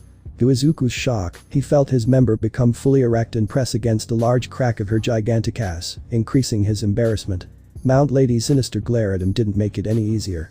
He gave her a toothy grin and laughed nervously as she began to shrink, making him struggle to maintain his grip before landing safely. With the tap of his shoes he landed on the sidewalk safely using his quirks again. He quickly turned it off because the adrenaline he felt was dangerous and he didn't want to hurt his body without training with it. The girl from before quickly arrived near where Izuku landed next and saw a clearly irritated Mount Lady crossing her arms and looking critically at him. I can explain. Izuku stuttered as Kami approached him. Kami saw what was going to happen and intervened, entering with sharp and focused eyes, looking sternly at Mount Lady. Yes, he can. When you almost stepped on me, my friend here used his quirk to come save me in a split second. She protested, stopping Mount Lady in her tracks, making her look guilty and embarrassed. Plus you almost fell into a city block when that creature blinded you. If anything, you should thank him. Izuku stepped forward and placed his hand on her shoulder, making her blush again as she turned her face to see his innocent boyish smile up close. It's okay, Kami, I can handle it. Izuku said humbly until they both heard someone clearing their voice. They noticed an embarrassed Mount Lady looking at them with her hands on her knees and lowering her head. Look, I'm so sorry. She said hurriedly, bowing her head and making Izuku reach out to lift her up. Once she did, he saw her beautiful violet eyes shining as she held her hands to her chin in a pleading manner. Please don't tell my superiors about what I almost did. I'll be fired for sure, and I'm already in trouble for destroying a city block for the second time today. Oh. Well, it wasn't exactly her fault, but still. Izuku felt unsure of what to say to her and rubbed the back of his neck until he heard her next words trigger that feeling inside his body. I'll do anything to keep your silence. Anything. Mount Lady blurted out as Izuku. No. I can't let her do this. Izuku thought until everyone heard the sounds of sirens approaching with many pro-heroes and police officers focused on the shrunken form of the giant monster, turning back into a man. It was a disconcerting sight for sure and made Izuku wonder what kind of quirk he had, but then he saw Mount Lady's face turn towards him, following the puppy dog expression she was giving. Please. She begged cutely, making Izuku want to clutch his chest in pain as his heart hammered inside his chest. Gah. I can't resist this. I need to do something. He thought before clearing his throat to speak. Look, how about you accompany us to mine, there we can talk, and I promise we'll keep this a secret. Deku offered, making Mount Lady's face light up and nod feverishly. Wow, how bold. Kami thought mischievously as she looked at Izuku. The three suddenly tensed up as the sirens approached, making Mount Lady look nervous about endangering an entire city block. Say, how about we go now? She said hurriedly, suddenly running along with Izuku and Kami, who Izuku took by the hand in their hurried walk, leaving the area quickly to go to dinner. The girl couldn't stop blushing at Izuku as she felt his strong and gentle hand grab hers. Mount Lady had a similar expression on her face, but that was largely due to feeling him hanging from her ass when she was in giant mode. Izuku, on the other hand, felt strange for helping a pro-hero escape the responsibility of his recklessness, but he was having fun doing something out of the ordinary with two beautiful women. Elsewhere. Fayumi sighed, taking a sip of her drink. She had just finished her patrol and was drinking with a friend before heading home. She, like her friend, was wearing a hoodie that hid most of her face, not really in the mood to deal with the fans. She had been distracted the entire day, knowing exactly what happened today in another part of the city. Of course, she was thinking about the UA entrance exam for the hero course and whether or not a certain green-haired boy had passed. Fayumi didn't know why, but she had been thinking about the boy named Izuku a lot ever since she met him months ago. Especially after he gave her the help with her quirk that he promised. Fayumi had only tried it once so far, but they had already made a big difference. It only got worse as the entrance exam date approached, and today was a huge headache as it left her quite distracted most of the time. Hell, she had tripped and almost fallen into a lake because of it. Fayumi was impressed by the boy, no doubt. He was brave enough to risk his life to help a stranger, instead of pretending it wasn't his problem. She had gone and said she would root for him, and she would, believing he could pass the entrance exam, and she believed that, but it didn't help that she felt strangely anxious today about the UA exam. She was pulled out of her thoughts by her friend calling her name. Fayumi. Fayumi. Are you there? Oh, sorry. I was a little distracted. Her longtime friend, Mo Kamiji, who was wearing a similar hoodie, sighed. You've been distracted all day. Someone on your mind? She gave a mischievous smile. Thinking about Kigo, was he flirting with you all day? Fayumi was a little surprised, not following her friend's thought process. Who? She was honestly confused. I know someone named Kigo. 1. Mo blinked at her. Kigo. Kigo Takami, the Hawks. This time it was Fayumi's turn to blink. Your name is Kigo. Mo's jaw hit the floor as she glared at her friend before bursting out. You've been working with him for a while. He's been flirting with you all day. And you don't even know his name? Fayumi rubbed the back of her neck shyly. Well, I just thought knowing his hero name, Hawks, was enough and didn't pay much attention, sorry. I didn't know he was flirting with me, like. Mo just stared at her for a few moments before shaking his head. Thank God he wasn't here or the poor guy would have probably died of embarrassment. Mo said. Anyway, what were you thinking about then? What's been distracting you all day?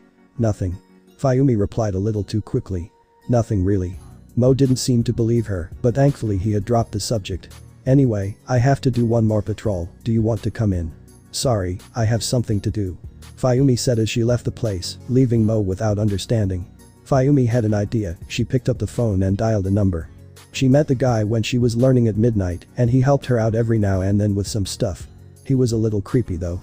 Hey Nezu. I want to ask you something. Fayumi. Hello to you too, what do you want? I was planning all the fun things our new students would do this year. Fayumi rolled her eyes. You can keep thinking of ways to torture them later. Say, the entrance exam was today, right? Yes. There is an examinee who I want to know if he passed or not. Well, the results aren't out yet and won't be for a few days, but if he was one of the ones who obviously passed and just needed to get exactly how many points they had in total and make it official, then sure. I could tell you. Well, his name is Midoriya Izuku. Do you have anything about his results? Midoriya Izuku. That's an interesting choice. Well, don't worry about him. Izuku-kun passed with flying colors. He's going to be a great hero. Ayumi smiled brightly at this and was about to shout yes before she remembered that her brothers were asleep. Thank you Nezu. Can I ask you a favor? Can I be the one to tell him he passed? I kind of owe him something and I promised I would root for him to get into UA. Well, I think I can do that. I already have the result, I'll send you the letter and his address for you to take to him. Fayumi smiled again. Thanks Nezu. I owe you one. Bye. Then she ended the call before continuing on her way to UA, this time with a big smile on her face. Elsewhere. Izuku was on his way home with Kami and Yu.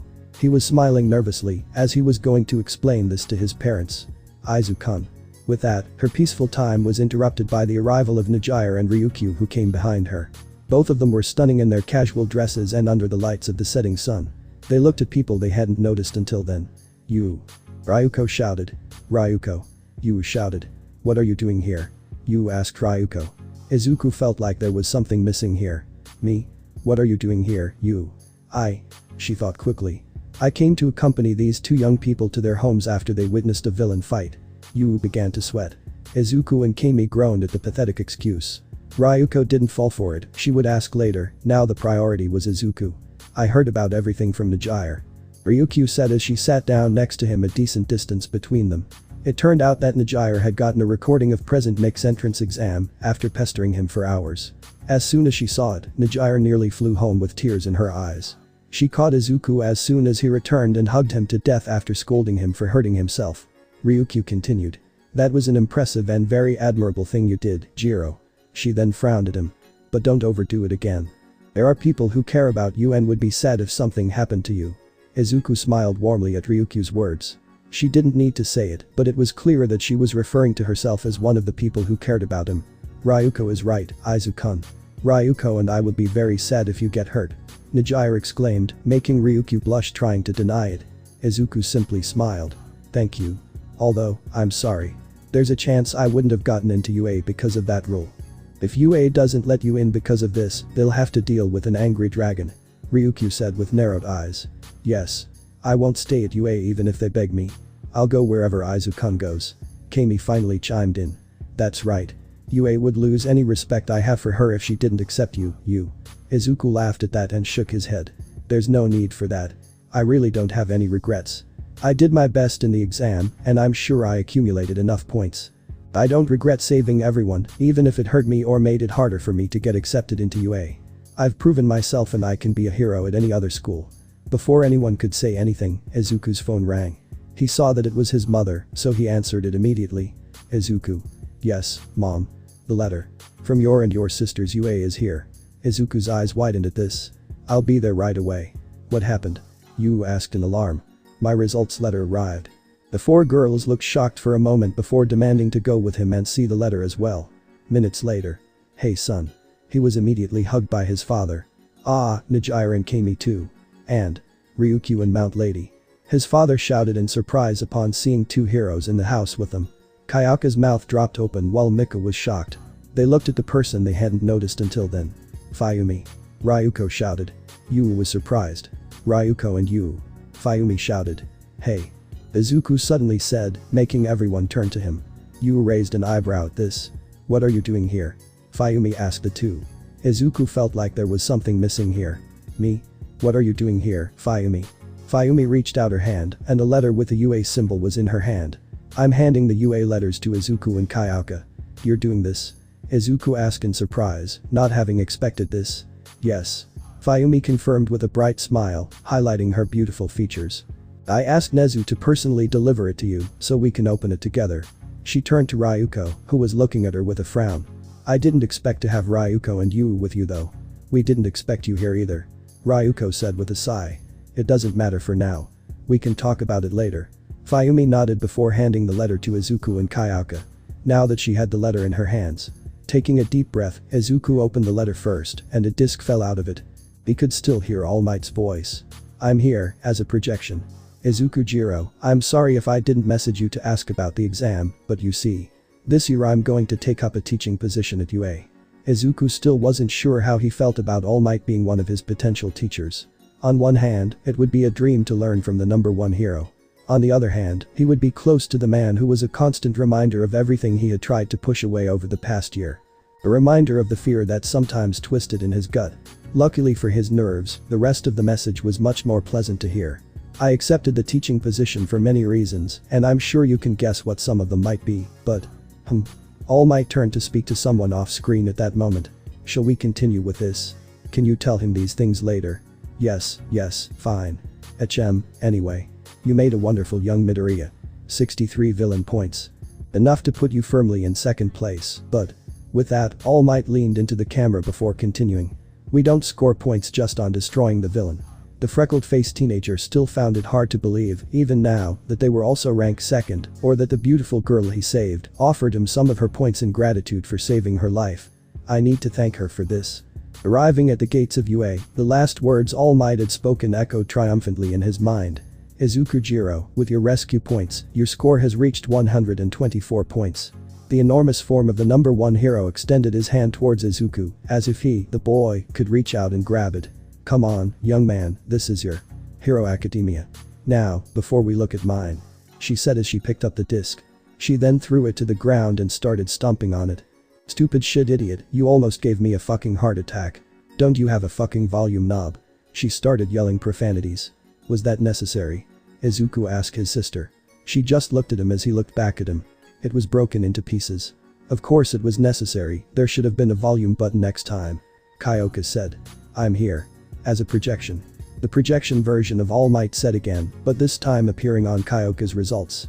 Ahem, young JIRO, you scored a solid 42 points for hero points, which unfortunately isn't a passing grade. Kyoka's eyes widened as she felt a few tears roll down her face. She felt a hug from Izuku and hugged him back. However, Kyoka felt her face heat up as she looked at the projection. You decided to try and save some of your own points for another examinee who saved your life. Heroes like this are the kind UA needs. You scored 20 rescue points, bringing you up to 65 points. A passing grade. Now Kyoka knew exactly how Izuku felt when he did that. God, that was nerve-wracking. Welcome to Hero Academia. And with that the projection ended again, and Kyoka had wiped away the few tears she had in her eyes. I think I know how you felt when he did that. Kyoka said as she stood up and Izuku laughed a little. Then, they were suddenly attacked by 4 people. Midoriya, Kami, Hisashi, and Mika. Midoriya and Kami buried their faces in his chest as they hugged him tightly, making him blush like a tomato. Mika and Hisashi hugged Kyoka in a bear hug. Izuku knew that this was just the beginning of his dream and his career as a hero. Izuku and Kyoka were on their way to UA. It seems that UA is really having a lot of trouble because of that zero-pointer commotion. Kyoka said. Izuku nodded. Yes, especially after the results came in. Some claim that they failed because of the incident and that UA should retake the exam. Others are more concerned that the children are about to be killed by a robot and are threatening to sue UA or are trying to tarnish their image for their own gains. Do you think UA will suffer from this? Izuku shook his head. No. No one was seriously injured, and it's the support companies that manufactured the robots that will most likely end up being blamed. UA isn't just any school, and it has too much influence to suffer something like this. Izuku was wearing the UA uniform just like Kyoka. Izuku wanted to go along with the girls, but Momo, Mei, and Itsuka went ahead, and Kami and Midoriya would be late. A few blocks away from UA, Izuku noticed a certain girl. She was shorter than him, wearing a purple hoodie with a hood covering her face.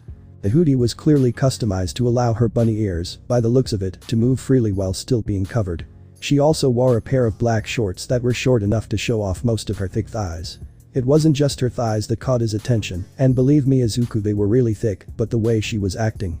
She was walking suspiciously, looking around, jumping from place to place using people, phone booths or anything to hide behind, as if she was afraid of being followed. So Izuku followed her. Izuku. Are you chasing that girl? Kyoka whispered to him. Oh, of course not. Your suspicious behavior caught my attention. Heh. Her behavior or something else? She asked mischievously. Huh. They're pretty thick, aren't they? Your thighs, I mean. Izuku nodded. Yes, they are. You can barely, no. I mean, I'm just worried that she's hiding something. Like a pair of big boobs under that sweatshirt to match those thick thighs of hers. 1. The hoodie was loose enough to not show the curves of her upper body. Izuku shook his head. Oh, of course not. He denied it with red cheeks. Kyoka laughed. Okay. I'll wait here until you get back. Izuku nodded and followed her for a few minutes before he saw her turn into a side alley. He stopped right at the corner and peeked his head out to watch. He saw the girl standing in front of a man wearing a gray coat, sunglasses, and a black hat. They were both whispering about something and looking around as if checking if anyone was watching them. Honestly, it looked like a drug deal. Izuku tensed up as he saw the man open his coat. Only to realize that the inside of the coat was filled with DVDs hanging from it. Is she buying porn or something? The man handed her a few of them before she put them in a plastic bag. Then, she clearly gave him a roll of money, as if she was shaking his hand before turning around, and Izuku noticed the ripples of her muscular tan thigh. That's when it hit him. That level of thickness, the tan skin and the muscular thighs. Of course, and the bunny ears, there was only one person in the world he knew who had them all. Maruko. He suddenly shouted in surprise. He hadn't noticed that while he was focused on his thighs, Maruko was approaching to exit the side alley, so when he shouted, the sound surprised Maruko as her ears perked up in shock as her hood fell from her head. She jumped in surprise and dropped the plastic bags with the DVDs falling out. Izuku blinked when he saw that they were Sailor Moon and Precure DVDs. 1. Izuku looked down and then up at Maruko's wide-eyed red face. That's an interesting choice of an anime you have there. He said before finding himself in the air as Maruko wrapped one of her legs around his waist, gathered up the fallen DVDs, and jumped onto the roof of a nearby building. At one point, they found themselves on top of a building, looking at each other awkwardly. The two were silent for a few moments before Maruko began to speak. They're my little brothers. She almost ripped his ear off with how loud she was. Izuku raised an eyebrow. Your younger brother? Maruko blushed even more, making her even more beautiful than ever, as she looked away. Are they my little sisters? She asked hesitantly. Yes. My little sister likes to collect old anime DVDs. Izuku hummed. It was clear to everyone that he didn't believe her. I believe you 100%. He said in his most sarcastic voice. Maruko growled. Okay. They're mine, happy. She then gave him her scariest death glare. Promise you'll never tell anyone about this? I promise I won't tell anyone that Maruko is secretly an otaku. You don't look convincing at all. Maruko said in a threatening tone. Izuku laughed nervously. I promise on my All Might merchandise that I'll never tell anyone about this. Maruko simply raised an eyebrow at him. I have a lot of rare limited items from the first edition. They're worth a fortune. Izuku quickly defended himself. Alright, if you don't keep your promise, then I'll turn you into dust. She said, leaving Izuku pale. I won't tell, I promise. They were silent for a moment before a thought struck Izuku. Wait. He pointed to the bag that contained the Sailor Moon DVDs. Is that why your attacks are moon-themed? Maruko's face turned beet red as she looked away. Oh, of course not. Izuku chuckled. An embarrassed Maruko looked incredibly cute.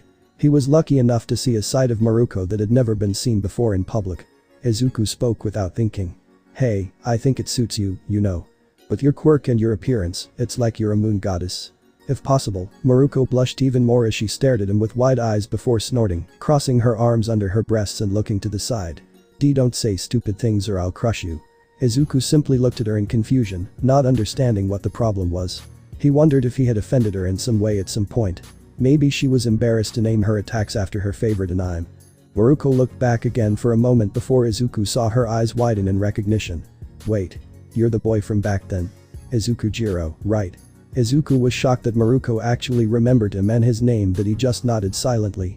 Heh. Maruko said as she approached him, before standing in his personal space, looking down at him due to how much taller he was than her. You sure have grown a lot, haven't you? I almost didn't recognize you, boy. Izuku's cheeks flushed at her close proximity before he blushed even more when one of her hands felt his left arm. Heh, and have you been working your body too? Good.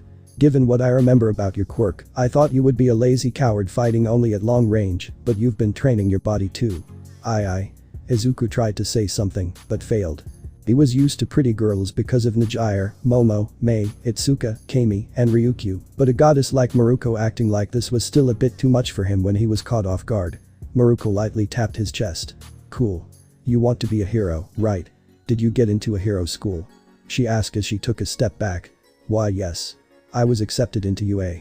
Maruko looked at him in surprise. UA. Her expression changed to something Izuku didn't understand before whistling, back to normal. That's impressive, kid. I guess I shouldn't have expected anything less from the one guy who forced me to work with him. She said, the ending being a bit bitter. Apparently, she still held a grudge about it. Hey, it's not my fault that the villain was just the wrong match for a close-range fighter like you. Maruko pouted cutely. Yeah. You're right. She said before turning to him. Well, anyway. I'm kind of late, so I need to go now. Maruko said after looking at her watch. Wait, I didn't get your signature last time either. Maruko looked at him with a smug smile. I'll give it to you next time. See you soon. She said before skipping away, leaving a confused Izuku. Huh, why did she say that? Izuku heard a scream. Izuku, we're going to be late. Shouted Kayaka. Izuku's eyes widened as he finally remembered that he was actually heading towards UA before he saw Maruko and ran towards his destination. That's when it hit him. Holy shit. I found out Maruko was an otaku, I played with her, and she remembered my name. Suddenly, he freaked out with pure happiness. Minutes later. They passed through the UA gates once more, but this time they were going deeper into the campus, through hallways with giant doors. Probably to accommodate giant individuals, Izuku assumes. As they approached door 1A, Izuku couldn't help but feel a little excited. Remove the legs from the table immediately. A familiar voice declares. Such an action dishonors our elders who came to UA before us, as well as the craftsmen of this table. As if I care about that, you fucking extra. An even more familiar voice retorts. It was Izumi, his blood sister and the blue-haired teenager from the exam. Once again, he was reminded of how much the multiverse hates him. Are you okay? You stopped suddenly. Kayaka asks behind him when suddenly the two in front of him, as well as the rest of the class, noticed their presence. And here he was, waiting for a normal first day. Do you know those two or something? They look upset. Kayaka asks as the blonde and blue-haired teenager looks at Izuku. It's her, Kayaka, my biological one. Izuku whispered. Kayaka looked at her and narrowed her eyes at her. And 4 eyes, I gave him a little scolding. Let's hope there are no problems. Kayaka crossed her arms. Izuku found Momo at the back of the class. She gave him a smile and nodded as she waved at him. Before he could respond, a low, thoughtful voice from the hallway interrupted the two. If you're just here to make friends, go somewhere else. His and Kayaka's gaze darted downwards, towards the source of the voice. A dark-haired man with puffy, swollen eyes, wrapped in a yellow sleeping bag. The sight left them all stuck somewhere between shocked and nervous. Who is it? This is the hero's course. The tired man sighed, before standing up and unzipping his yellow cocoon. It took 8 seconds before you went quiet. You're not very rational, are you? It wasn't a question. Izuku continued to stare at the exhausted man as he looked at the gathered students. I'm your homeroom teacher, Shota Izawa. Nice to meet you. Gasps and murmurs echoed through the room, most sharing the same expressions of disbelief that Izuku had. This guy is our homeroom teacher. Without wasting another moment, Izawa took a UA tracksuit out of his bag and looked at the class. Put on one of those gym outfits and head to the field. 10 minutes later, the entire class 1 was out on the field, wearing tracksuits. A peculiar assessment test. Came the unified shout from the gathered students. But what about the opening ceremony? And orientation? Uraraka almost shouted, looking at the black-haired teacher. If you're going to become a hero, then you don't have time for things like this. Izawa replied, turning to the students. UA has a very non-traditional teaching style and, as such, teachers have the freedom to manage their classes as they see fit. Taking out his phone, the wide-eyed teacher showed a list of different physical fitness tests. You've been taking tests like these since elementary school, right? Although you were never allowed to use your quirks. This country still uses averages taken from tests where children weren't allowed to use their powers. It's not rational, but the education ministry is delaying revamping the tests to accommodate different abilities. Izuku held his chin and thought. I guess that's true. If they had quirk testing and training, I wouldn't have to. Izuku. JIRO. Izawa interrupted him, and Bakugo and Izumi's eyes turned to him. Oh no. Izuku thought. They know who I am, now. Izuku. Bakugo roared, palms sparking instinctively. Izuku winced, his jaw aching at the familiar sight of Bakugo foaming at the mouth over his existence. Deku. Izuku, to his credit, didn't even blink. Ah, good to see you again, Kaken. It was almost comical to see the myriad of emotions flash across Katsuki's face as the source of his torment years ago suddenly reappeared before him. What wasn't so comical was the murderous intent that followed. What the fuck do you think you're doing here, you worthless piece of shit? The explosions came. Until in the blink of an eye, Bakugo was wrapped in Izawa's scarf, his hands no longer popping miniature explosions. Bakugo fought against it and tried to use his quirk, but to no avail on either front. Why the hell is his scarf so strong? Because it's a capture tool made of carbon fiber and a special metal alloy. Izawa said, eyes red as his quirk was active. It would be unwise to make me use my quirk for so long. It leaves my eyes dry. Wait, glasses, captured weapon, a quirk that disables other quirks, and many of us don't know who he is. You must be the Erasure hero. Eraserhead. Izuku said loudly, which seemed to have drawn the attention of everyone present to the identity of their teacher, who once again received murmurs from the class. Rubberhead. I haven't heard of him. I guess he's one of those underground heroes. Seriously? He's an underground hero? Izuku listened as he now knew who they were dealing with now. Well, there wasn't much information about Eraserhead due to him preferring to work away from the cameras as he considered it would interfere with his hero work. Izuku knew that the man was capable enough to be in charge of the class. As the murmurs of the class died down, Izawa loosened the grip of his scarf on Bakugo. Now, I'm going to release you and your quirk is back, but do something like that again, Bakugo, and I'll expel you immediately, do you understand? Izawa said, which didn't seem to get a response from the explosive ash blonde. I said you understand, Katsuki Bakugo.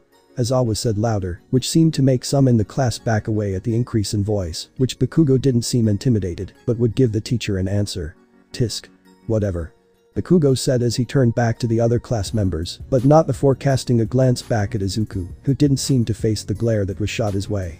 Now, with that little intervention having passed, Izawa would grab some eye drops that he took out from his utility belt. I don't want you all to make me use my quirk too much, I'll get dry eyes, so be reasonable. Eraserhead turned to Izuku. JIRO, get in that circle over there and use your quirk to throw the ball as far as you can. Anything goes, as long as you stay inside the circle. Izuku looked at the hand holding the ball before he began tossing it up and down, trying his best to judge its weight. I should start with concussive blast and see how far that goes. Izuku looks back and looks straight at Kayaka. You might want to cover your ears for this. But that warning, she hurriedly lifts her headphones and crosses her arms over them in her best effort to muffle the incoming sound, backing away as much as she can. Izuku now holding the ball in the palm of his right hand, energy began to build up around the rubber surface, and once satisfied with the amount, he pointed his hand forward, supporting it with his left, and released the blast. To be fair, having the ball land over 250 meters away just from the momentum of the explosion was impressive, but Izuku knew he could have thrown it further. I can't go crazy with my powers from the start. The rest of the class, however, began to lose it after they heard a scream. Deku. Any good mood he had upon seeing Kayaka evaporated instantly. Looking at him with a look of disgust was someone he had hoped he would never have to see again. Izumi Midoriya, his biological twin sister. Seeing her here was a surprise, since Izuku never remembered her saying she wanted to be a hero. All he knew was that she wanted fame and power, which he thought being a hero would earn her. She certainly had the ability to do so. If only her attitude was better. How the hell did you do that, Deku? She growled. I won't talk to you. Izuku said. What? You think because you cheated to get into UA, that makes you better than me? You shouldn't even be here. She stepped forward, her fist drawing back. Whether she was actually going to hit him or just trying to intimidate him, Izuku wasn't sure, and it almost made him laugh. Was she seriously trying to challenge him? Very well. Izuku subtly snapped his fingers when she was halfway across. Suddenly, the foot that was still on the ground slipped out from under her, and she fell face first onto the ground. It certainly didn't paint a very intimidating picture, and a few people around them couldn't help but snort. Izuku took a step closer so that his shadow fell over her. I'll only say this once, Midoriya. You're not my sister. I'm not your family. I don't owe you anything. Don't call me Deku. Am I clean? He punctuated his last point with a small whiff of his own perfume. Izumi shivered at this, but didn't lose her sneer. Two connectors pierced her ears and she winced in pain. She looked at the source and saw Kayaka with a deadly glare. I'm only going once. Stay away from my brother. Kayaka threatened. Izumi was confused, but Aizawa intervened. You three, that's enough. The three obeyed. Aizawa held up his phone with the distance displayed. 250 meters, seriously? A yellow-haired boy cried in disbelief. A pink-skinned girl with horns was almost vibrating. This will be so much fun. As the gathered students continued to talk about how amazing the hero course would be, Izuku noticed Aizawa's gaze, and his face paled. Oh no. Aizawa chuckled darkly, catching everyone's attention. So, you think this will be fun, huh? Well, how about that, whoever scores last after all 8 events will be considered hopeless and expelled. EHHH. Even the most stoic students lost their composure, and the less controlled of the gathered teenagers looked horrified. We teachers are free to run our classes as we see fit. Aizawa's smile seemed to belong to a villain, not a hero. Welcome to UA's hero course. The last place will be expelled. Uraraka shouted, a drop of sweat running down her head. But it's the first day of school. That's not fair. Aizawa glared at him. Natural disasters, major accidents, and selfish villains. Life isn't fair, and it's the hero's job to step up and turn things around. If you want to relax and hang out with your friends after school, too bad, this is hero school. For the next 3 years, we'll throw one hardship after another at you. Go above and beyond. Plus ultra. Aizawa twitched his finger at the class. Overcome it with everything you've got. The real thing starts now. Although he was initially surprised by the announcement, Izuku regained his balance and was looking at Aizawa with a determined smile. Last place gets kicked out, huh? Guess I'll have to get creative with my quirks then. The first attempt was a 50-meter dash, and it was clear to Izuku as he watched his classmates run that there were a few students perfectly suited for it. Iida was in his element, his quirk apparently being that his legs had motors in them, while Bakugo managed an impressive time using his explosions as propellant. A few other notable occasions, such as a blonde boy with a laser in his belly and a hunched-over girl with a frog-like face, also caught his eye. Midoriya did his best, but he couldn't completely hide his wolfish grin as he took his place at the starting line. Aizawa, you may look like an idiot, but these tests are the best thing for someone like me to watch. He had already led UA to believe that the concussive blast created momentum, so he decided to capitalize on that. Launching himself onto the track, he fired continuous blasts to hide the use of the pneumatic cannon. Finishing with a time of 5.07 seconds, Izuku mentally patted himself on the back for not overdoing it. Well above average is where I need to be for this kind of test. Next up was grip strength, this test being one where no quirk he had could help him. Well, no quirk he wanted to touch anyway. His grip strength was 69 kilograms, about what he should be thanks to the muscles he built using suns out, guns out. Observing his classmates, only 2 students stood out. The first being a boy wearing a very ninja-like blue mask with multiple arms, who scored an impressive 540. Izuku made a mental note to try and get his quirk first. 1. The long jump was another test for him to use his plasma and air cannon combination, achieving a rather impressive height when compared to the other students.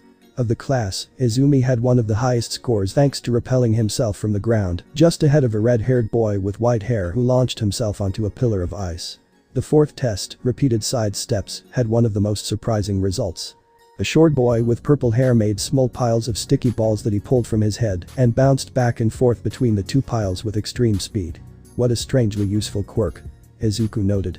The ball throw was the fifth test, and Izuku was told to sit this one out, as he had already done it as a demonstration. The remaining students tackled it as best they could, most of them simply throwing it as hard as they could. However, while some managed to use their quirk to increase its strength or add some momentum to it, Bakugo sending it flying with an extremely loud die. For example, the most impressive was Uraraka's throw, which achieved an infinity throw by removing the ball's gravity. Midoriya was staring along with the rest of the class, cries of disbelief and astonishment running through the assembled class. His gaze fell on the brown-haired girl, who was giving everyone an embarrassed smile. As with everything else he had seen so far, his mind was reeling with possibilities. I wonder what I could do with a quirk like that, maybe if I combined it with a long-range ability. Or maybe I could use that short-range childish quirk and make sticky balls that negate gravity. But if... A chill ran down his spine, and he looked up from his thoughts to see that Izawa was staring at him. The tall, dark-haired man was giving him a questioning look, clearly wondering why he was staring at Uraraka while smiling with barely contained joy and interest. Perhaps this wasn't the best time to get lost in thought. Scratching the back of his neck, Izuku gave the teacher an embarrassed, apologetic smile. It seemed to work, as Izawa looked away from him and announced the next event. Sit-ups and seated toe touches went without spectacular results. For everyone there, it all came down to how flexible and fit you were. Izuku did pretty well on sit-ups, but the toe touch made him realize he needed to work on how far he could stretch. The long-distance race was certainly interesting. Iida scored first, as he managed to brace himself as he described when asked by the frog-faced girl. The most creative solution had to go to the pink-skinned girl, who used her quirk to skate along the track, secreting low-strength acid onto the ground. I need to do something. As things were wrapping up and the last students were finishing their runs, Izuku approached Izawa. "Excuse me, sensei." Izawa turned his gaze to Izuku, and something about the look in his eyes set the boy on edge. "Yes, JIRO-san. Would it be okay if I tried the ball toss a second time? I've had some time to think about it, and I think it's fair since everyone got to see me as a demonstration, but I went for the blind test." "Nice to try again, huh?" Izawa mentally scoffed. Under normal circumstances, he would have refused for the simple fact that since JIRO got the highest score on the exam, he already has an advantage. However, this was a good opportunity for the red-eyed teacher. "Very well, when everyone finishes their runs, you can try a second time," he replied, smiling. "Thank you, sensei." Izuku bowed before walking away. "Well, that went well. I really don't like that smile though." A few minutes later, Midoriya found himself standing inside the ring to attempt his throw. He had intended to simply let his previous attempt stand on its own, but after seeing everyone else in action, he admitted to feeling a bit competitive. "Time to at least make a massively impressive score. I won't get infinity, but let's see if I can at least beat Kaken." Holding his arms out in front of him, with both hands together, the ball between them, Izuku positioned himself like a cannon about to fire. The energy from the explosion gathered around the ball. Thank the gods it was heat-resistant, which hid the air that was condensing beneath it. He thought about throwing it, like the explosion at the zero-pointer, but he was curious to see how it would match up with that explosion, now that he had the proper testing equipment. Normally, he would be nervous about making such a large explosion with the pneumatic cannon. Fortunately, however, he had not been idle between the exam and the first day of classes. He could feel the bones in his body begin to shift and stiffen, a sensation not unlike fresh concrete finally hardening. His muscles tensed, the structure joining together to form a finer tissue made of fibers beneath his skin.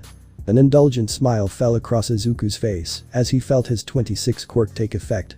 Peculiar sequence entry number 49. Type. Transformation. Muscle mesh. Peculiarity allows the user to increase their muscles. Details. The quirk increases your stamina and strength for a limit of 3 minutes, plus data required. Uses. This allows the user to increase their strength and endurance. Increasing combat ability, other uses require more data. High combat potential, average rescue potential. Weaknesses. Unknown, more data needed. Peculiar sequence entry number 50. Type. Transformation. Bone growth. This quirk gives the user the ability to manipulate the calcium within their bones, dragging all other components along with it to create bone-like structures around their body with joints. Details. To avoid getting hurt every time the user creates a bone construct, their skin and muscles automatically move out of the way so that the bones can be generated, which may lead to some advantages, as there are no nerves in that area, meaning no pain, the bones cannot be burned unless at a specific temperature, and the bones do not become brittle or lose their integrity when frozen. More data needed. Uses. The quirk allows the bones in his ribcage to become probably the most versatile, as they can be used to make something like scythe blades on his arms. Other uses require more data. High combat potential, average rescue potential. Weaknesses. Unknown, more data needed. Potential quirk combination number 26. Type. Transformation. Calcium boost. The user can use stored calcium to greatly strengthen their bones and muscles. Combined peculiarities. Muscle mesh and bone growth. Details. Once activated, the boost will last for 5 minutes unless deactivated before then. The quirk requires a 10-minute cooldown before it can be activated again, regardless of how long it has been used. Fresh calcium needs to be fully digested and integrated into the user's system before it can be activated. Calcium from any source, vitamins, milk, chalk, etc., will work as a viable fuel source. More data needed. Uses. Can be used in combat to increase fighting capabilities, can be used to help the user absorb and survive impacts that would normally damage bones or muscles. Other uses require more data. High combat potential, medium rescue potential. Weaknesses. During cooldown, the user is open to counterattacks. Other weaknesses require more data. Everything was ready, and with his body reinforced to absorb the impact, the air condensed beneath the plasma, and his arms at about a 45-degree angle, he let loose his blast. The ball went soaring upward, trails of plasma sailing behind it like the tails of a kite, though Izuku unfortunately didn't get the chance to enjoy the fruits of his labor, as he was too distracted by the pain of his arms whipping back from the force. An anguished scream bubbled up from the back of his throat and echoed across the courtyard as he felt the bones in his arms crack and muscles tear. What the fuck happened? He cried inside his mind, his mouth too busy with his screams of pain. Suddenly, Kayaka was kneeling beside him, her face clearly distraught. Izuku, what happened? Are you okay? Do you need to go to the infirmary?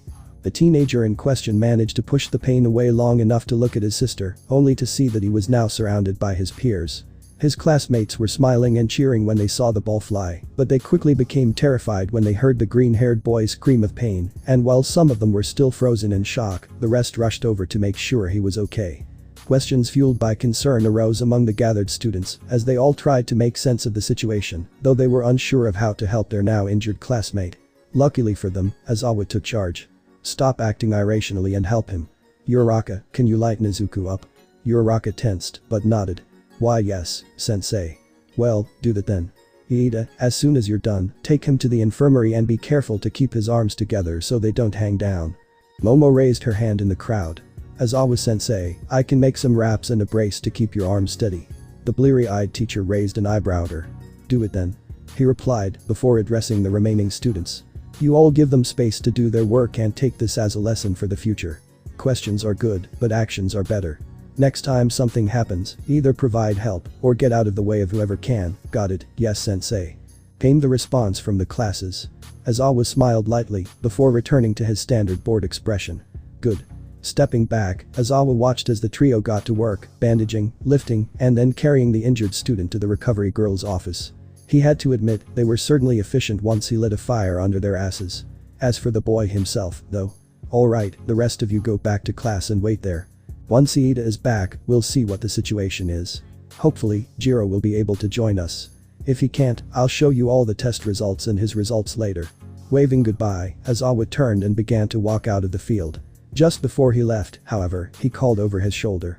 Oh, and the whole expulsion thing was just a logical ploy to bring out your best, sorry about that. Cries of disbelief and shock were heard as he walked away from the field, and the professor couldn't help but smile as he headed towards the main building. That smile, however, faltered as he entered the building and headed towards the principal's office. Knocking on the door, a loud, high-pitched voice answered. Come in. Opening the door, Aizawa was greeted to see Nezu sitting behind his large oak desk, taking a sip from a cup of undoubtedly expensive tea. The mouse, bear, dog smiled at him as he entered. Ah, Eraserhead, how nice to see you. Setting down his cup, Nezu leaned back in his chair. Do you need something? Most others would think it was a genuine question, but Aizawa knew that Nezu knew why he was here. Closing the door behind him, he sat down in one of the empty office chairs, before letting out a long sigh. You were right. Round black eyes stared into his own bloodshot, the look behind them calculating. Oh, was I now? Aizawa simply nodded. Izuku Midoriya, you're keeping secrets. Minutes later. Nezu was taking one of his walks around the school. After Aizawa's call about JIRO, the principal needed a moment of calm. Walking through the empty hallways after the end of the day would usually provide that. Normally.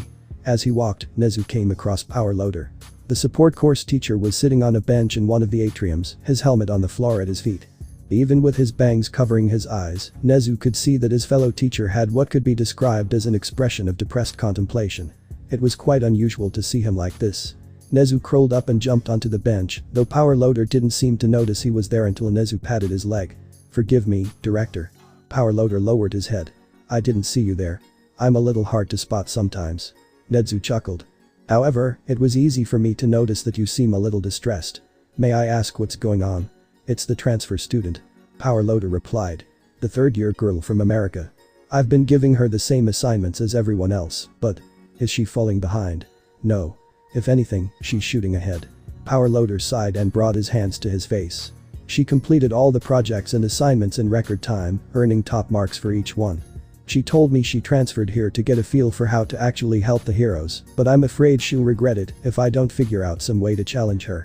The teacher sat like that for a few moments, but looked up when he realized Nezu hadn't responded. Glancing at the mammal, he saw that Nezu had a contemplative look of his own. Then he smiled. And laughed. Power Loader had long ago learned to fear the laughing principal. Majima-san. Nezu referred to the Power Loader by name. Your dilemma gave me an idea that could solve both your own dilemma and mine. Yes, Power Loader was scared now. Izuku walked towards the main gate of UA, lost in thought as he began his journey home. Apparently, this was becoming a habit when he left UA. After Iida left him in the infirmary, Recovery Girl gave him a good scolding for being so reckless with his quirk. Unsure of what happened and too tired to argue, he simply nodded and listened to her speech as she healed his broken arms. Izuku shuddered at the memory. There was a giant's rage in that woman, gods help anyone who angered her. The healing only took about 2 hours, and he was able to return to class once he had rested, much to the grateful smiles of almost everyone and the indifference of a few people, mostly Bakugo. Aizawa himself had simply asked if his arms felt better before showing them the test results, without bothering to wait for the answer. He was happy to find himself in a solid 5th place, behind Momo, Bakugo, Todoroki, and Iida. He had initially felt bad about the expulsion of the last place, the purple-haired boy named Mineta, but according to his Kayaka, he had been trying to peek up the girl's skirts before the test.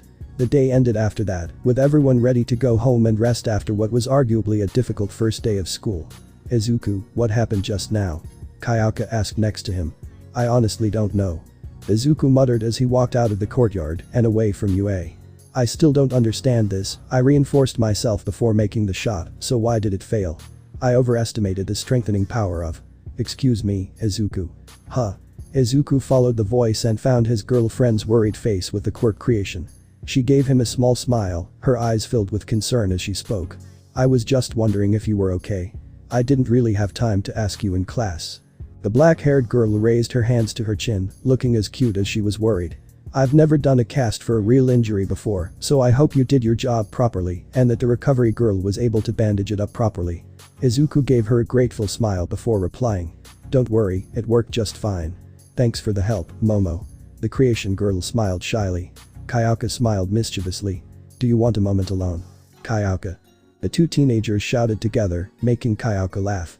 Before anyone could say anything else, another voice caught their attention. Hey, JIRO-san. Both parties turned towards the voice and saw Uraraka running, with Iida right behind her, the former smiling, while the latter had a worried expression similar to the one Momo had on her face moments ago. The brown-haired girl tightened her fingers and smiled even wider as she reached the two. I'm glad we found you, Iida, and I wanted to see how you were doing before you left. She said, before turning her attention back to Momo. I guess you had the same idea, Yaoi Rozu-san. The three turned to Momo, who was curiously examining the two newcomers. Tenya Iida and Achako Uraraka, correct? Yes. You're Momo Yaoi Rozu, if I remember correctly. It was amazing when you made a real cannon and blew up the softball with it. Achako told her with a happy smile. Thank you. You were quite impressive for getting an infinity score on that softball pitching drill. That's quite a quirk you have. Momo said, forming a small smile back. Achako rubbed the back of her neck in embarrassment, laughing with a small blush.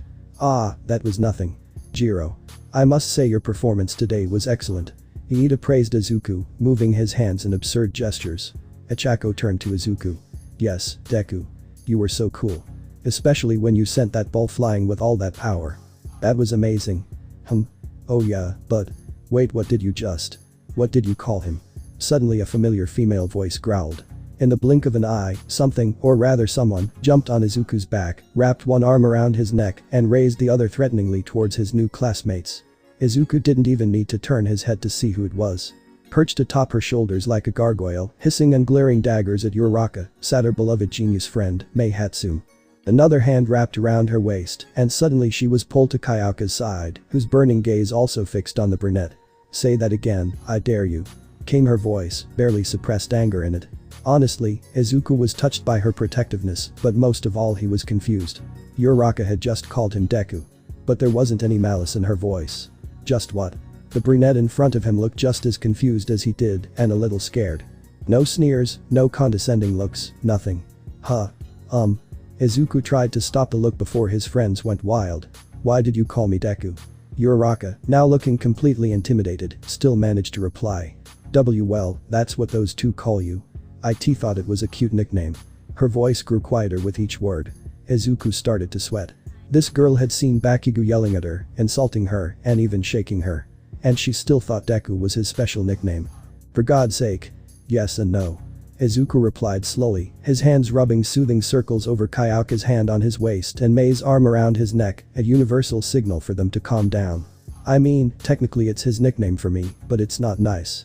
Looking at the confused and worried faces of her new classmates, she clarified. "It means useless. He's insulting me." Truth be told, after Uraraka managed to calm Iida down, Izuku thought she was the sensible one. She didn't expect the brunette to start crying and spitting out apologies. Oh well. It seems his new colleagues were full of surprises. Don't ask how, but after a while, Izumi finally managed to calm the situation down again. Kayaka and Mei still didn't move from their respective positions and occasionally threw suspicious glances at Iida and Uraraka, but Izuku stopped the girl from crying anymore and Iida from short-circuiting. "I'm fine, Iida," he said before the other boy could ask the question. "Really, you did an excellent job taking me to the nurse, thank you. Of course, it's my duty to help my classmates in a timely and efficient manner," the taller boy said before starting to cut his arm like a robot. "I'm glad to know that you're okay, but in the future, make sure you know your limitations and don't exceed them to the point of hurting yourself." A drop of sweat ran down Izuku's forehead. "Hey, you got it, Iida-san." Suddenly Uraraka was away from Momo and back between the two boys. "Hey guys, guess what?" she asked, but there was no time for them to answer. "Yaoi Rozu-san offered to give us a ride home. A car is coming to pick you up in a few minutes, are you interested?" Izuku smiled at her. "Sure, sounds good. It'll be nice to skip the long walk home after today." Bowing to Momo, Iida spoke from his unbowed state. "That would be greatly appreciated, thank you." The sextet packed up their bags and waited on the UA road, the six of them chatting about how unexpected their first day of hero course had been. Though when their ride arrived, which turned out to be a limousine, it left them, minus Momo, Kayaka, Izuku, and Mei, open-mouthed in surprise. Izuku still couldn't shake the questions from before. As he continued to contribute to the ongoing conversation with his classmates as they left UA, in the back of his mind, the feeling from before nagged at him. Why had the calcium booster failed? In another place far away from there. Bakugo walked through the door, frowning thoughtfully. He couldn't shake the feeling that Izuku had defeated him today. "I'm back," he shouted. Immediately he heard quick footsteps approaching. Great, he thought in exasperation. His mother, Mitsuki Bakugo, suddenly turned the corner and slapped Kitsuki on the head. "You brat. Don't yell, I'm not deaf." Mitsuki placed her hand on his shoulder. This only angered Bakugo. "Damn it, you old hag. Get off me." Bakugo yelled as he forced Mitsuki to let go of him. "You damn brat." Mitsuki shouted angrily before hitting Kitsuki on the head. But not hard enough to hurt. His expression quickly fell and his tone became gentler. "I'm your mother, it's my right to worry about you." This managed to cool Kitsuki's temper. "TCH, you don't need to worry. After all, I'll be the #1 hero." He said more to assure his mother than out of pride. To his surprise, his mother laughed. "You may be the #1 hero in the entire universe, but as your mother, I will always worry about you," Mitsuki said lovingly. Hearing this really made Kitsuki happy, but he would never admit it. He sat down to take off his shoes. "Well, even though it wasn't necessary, I met a few extras today," he said, his ego getting in the way of admitting the whole truth. Mitsuki smiled knowingly. "Which friend did you meet?" "I heard that UA has a new teacher, but it wasn't revealed who it was." "I just met Deku again." Katsuki said with disdain as he stood up and grabbed his bag. Damn, brat. It doesn't matter if they're not powerful or new. Who was it? Mitsuki said irritably. It was Deku. He was just a simple boy who lived with Aunt Inko. Katsuki said as he started to walk away. Now I'm going to wash the stench of that fucking slime off of me. He said, completely missing his mother's stunned reaction. Mitsuki stood there, eyes wide as saucers. Izuku. She whispered to herself. Was this really that Izuku? The son of her ex-best friend. The one who suffered so much because of her neglect? No. It can't be. She thought. But the likelihood of another Izuku matching that description was astronomical. Mitsuki crawled into the living room in a daze and threw herself onto the couch. She could deny it all she wanted, but she knew it was him. She rested her elbows on her knees and her face in her hands. It was ironic. She had failed him, but he was Katsuki's classmate. Multiple memories of Izuku flashed through her head. Memories of holding him as a baby, of caring for him, of playing hero with him and their son. Memories of the injuries his daughter had inflicted on him, of being unable to stop him from tormenting him. But worst of all, knowing that Inko had lied to her about him and doing nothing to help. Mitsuki let out a sigh as she ran her hand through her hair, leaned back and looked up at the ceiling. She had to make it up to him. Somehow. She sat up and went to the kitchen to make dinner, beating herself up wouldn't fill her or her son's belly after all. I have to find him, and not just thank him, but apologize. She thought. In another place far away from there. Mika didn't expect today to be anything special. As usual, she got up, made breakfast for herself, her husband, and her children, before changing into comfortable clothes after putting on her long-sleeved shirt. She rubbed her baby bump lovingly, but a part of her was worried. She was 2 weeks past her due date and worried about her unborn child. The doctor helped Mika calm her nerves, telling her that the baby would come when it was ready and she just needed to be patient. Namuri finished changing and headed to work. She admitted that she should stay home, but she would rather be at work. She had her friends there to keep her company and her husband's phone number if anything happened. Besides, at least this way, she could get ahead on her tasks. But someone had different plans. Mika was in the middle of a test when suddenly she nearly fell over in pain. Mika felt excruciating pain as she held her stomach. Remembering the time she had Kayaka, Mika tried her best to control her breathing. This was proving to be harder than she expected when it was the last time. She then heard the bathroom door and called Hisashi in a panic, looking up. Mika couldn't believe how quickly her husband arrived. She would be lying if she wasn't grateful to see Hisashi. He ran to her. Honey, are you okay? She asked. It's here. Ho time. Mika moaned, finding it difficult to speak due to the pain. Okay, honey, remember what the doctor said, stay calm and watch your breathing. Hisashi instructed her as he picked up the phone to call an ambulance. It hurts. Mika clutched as the pain seemed to be getting worse. After calling the ambulance, Hisashi put the phone in his pocket and held his wife's hand. I know, honey, it's going to hurt a lot, but it'll be worth it, remember that. Mika nodded in response.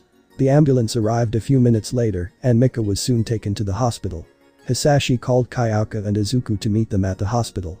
The next few hours were the most painful experiences of Mika's life, even more so than when she had Kayaka. But the second she heard her baby's cries, she knew it was worth it. Then some time was given for the nurses to clean the baby, and Mika could try to rest. Congratulations, Mr. and Mrs. JIRO, it's a healthy baby boy. The nurse congratulated them as she carefully handed over the baby, wrapped in a fluffy blue blanket. Mika held her son close as she looked at him, and to be honest, he had to be the cutest thing she had ever seen. Damn if people said she only thought about it because it was her own son, her son was adorable to die for. From his puffy cheeks, his little hands, the tiny strands of purple hair, and when the little boy opened his eyes, Namuri was shocked, he had her dark purple eyes. Seriously, this level of cuteness should be illegal or something. Mika thought as she held her son close to her chest. Hello. Mika cooed in the baby voice she could make. I'm your mommy. And I'm your daddy, big boy. Hisashi said. Your brothers are coming and you're going to have a lot of fun with them. Mika laughed as they were already planning all the things they could do with their son. Excuse me, but do you have a name chosen for the baby? The nurse asked. How about Mikuno? Hisashi asked his wife. The little child smiled at his parents, that was enough of an answer for Mika. Well then, welcome to the world, Mikuno JIRO. UA is known for its hero course, for turning hopeful young students into well-trained and experienced heroes. But they are still students, and as such, the school offers the standard fare of courses. English, math, science, etc. Izuku was currently sitting in English, being taught by Present Mick, listening as his teacher tried to explain the differences between there, and there. However, only his habit of taking notes was helping him in class, as his mind was nowhere near English. Eraserhead. The green-haired teenager muttered as his pencil continued to write. It was the name that had been plaguing his thoughts since last night and into the morning. In fact, it was probably the reason why he had dark circles under his eyes, which Momo had pointed out when she saw him enter the school gates. "Hey Izuku, are you okay? Did your injuries keep you up last night?" she said once the two started walking towards class. Despite his inner turmoil, Izuku smiled at the thought. She looked so concerned and sincere. He wouldn't lie and say that seeing her like this wasn't cute. Unfortunately, thinking about how worried she was about the cause of his injury made him remember the pain of said injury and the likely reason why it happened. The pencil in his hand stopped moving, Izuku gripping the metal almost hard enough to break it. "Eraserhead," he muttered again, though now with an edge to his voice, his mind wandering to yesterday's discovery. After the events of the quirk test, Momo leaving him and Kayaka at the hospital, them meeting their newest little brother, with Kayaka's heart melting at Mikuno's immense cuteness, their parents now taking them home, except Mika and Mikuno who still had to stay at the hospital until Mika was discharged. Arriving home, Izuku did two things. First, he told Momo, Itsuka, Kami, Mei and JIRO about Mikuno's birth. The girls screamed with joy, and, second, he went to dedicate himself to research. He started with the process of elimination, eliminating possible reasons why the calcium booster failed. Is there a limit to how many quirks I can use at once? No, I had more than 4 quirks in use during training and during the battle with the zero pointer, and none of them stopped working mid-fight. Did the booster fail because the pressure was too much? Possibly, but if that was the case, why wasn't the backlash at least lessened by what the booster could handle? Maybe some quirks can't be used together. But if that was the case, why did it fail mid-fight instead of shutting down when I first tried to use it? Could it be that? Nearly 2 hours passed theorizing and even small-scale testing in his room, Midoriya being careful not to arouse his mother's suspicions. Eventually, he had exhausted every possible theory for his quirk's internal failure, with insufficient evidence to support even the most remote ones. So, he turned to outside sources. Namely, other people. Based on what he saw that day, he determined that none of his classmates appeared to have any sort of disabling quirk, so it was unlikely that any of them had participated in the melee with his throw. Which left only one person. Aizawa-sensei. Izuku took a deep breath, his eyes wide. Opening his laptop, Midoriya began typing furiously into the key, inputting his password, before opening a web browser. Several images in the hero directory flashed by, with descriptions for each one, as well as their quirk information. As he continued to search for a matching image, or even a description, thoughts and feelings from the day swirled through his mind, events and clues fitting together like a puzzle taking shape. Aizawa giving him strange hard looks. The strange feelings he had whenever he spoke to or looked at the teacher. The fact that despite his near-encyclopedic knowledge of heroes and their quirks, he didn't know who his teacher was. The fact that said teacher didn't bother telling anyone this information, before or after class. Underground hero. Eraserhead. Photo of him in action. I finally got a picture of him. He's so elusive and hard to get a picture or video of. But tonight I was driving home from work when I saw him taking down 3 thugs in an alley near Kimmy's corner. I knew that place was a drug den. I didn't want to risk getting in his way, so I rolled down my window and snapped a picture before I let him go to work. That guy. The post continued, but Izuku only needed to see the attached photo to know it was his homeroom teacher. The black hair, the overalls, the gray scarf, and most strikingly, the yellow glasses, were all correct. Furthermore, although he had never seen a photo of him, he recognized the name. Eraserhead. The underground hero who could nullify a person's quirk just by looking at them. His blood ran cold. Back to the present. Finishing his English, Izuku continued to behave like an obedient student as he went from class to class, all the while still unsure of how he could handle the situation he was in now. Aizawa-sensei, Eraserhead, had nullified his quirk during the final test. Or at least he tried to. For one reason or another, he had only managed to pull off calcium boost. Midoriya hadn't seen any other students having trouble with their quirks during the tests, which meant his homeroom teacher had only seen fit to erase his. This left him with 2 possibilities. Either he was incredibly unlucky, or Aizawa had begun to suspect him. He sincerely hoped it was the former.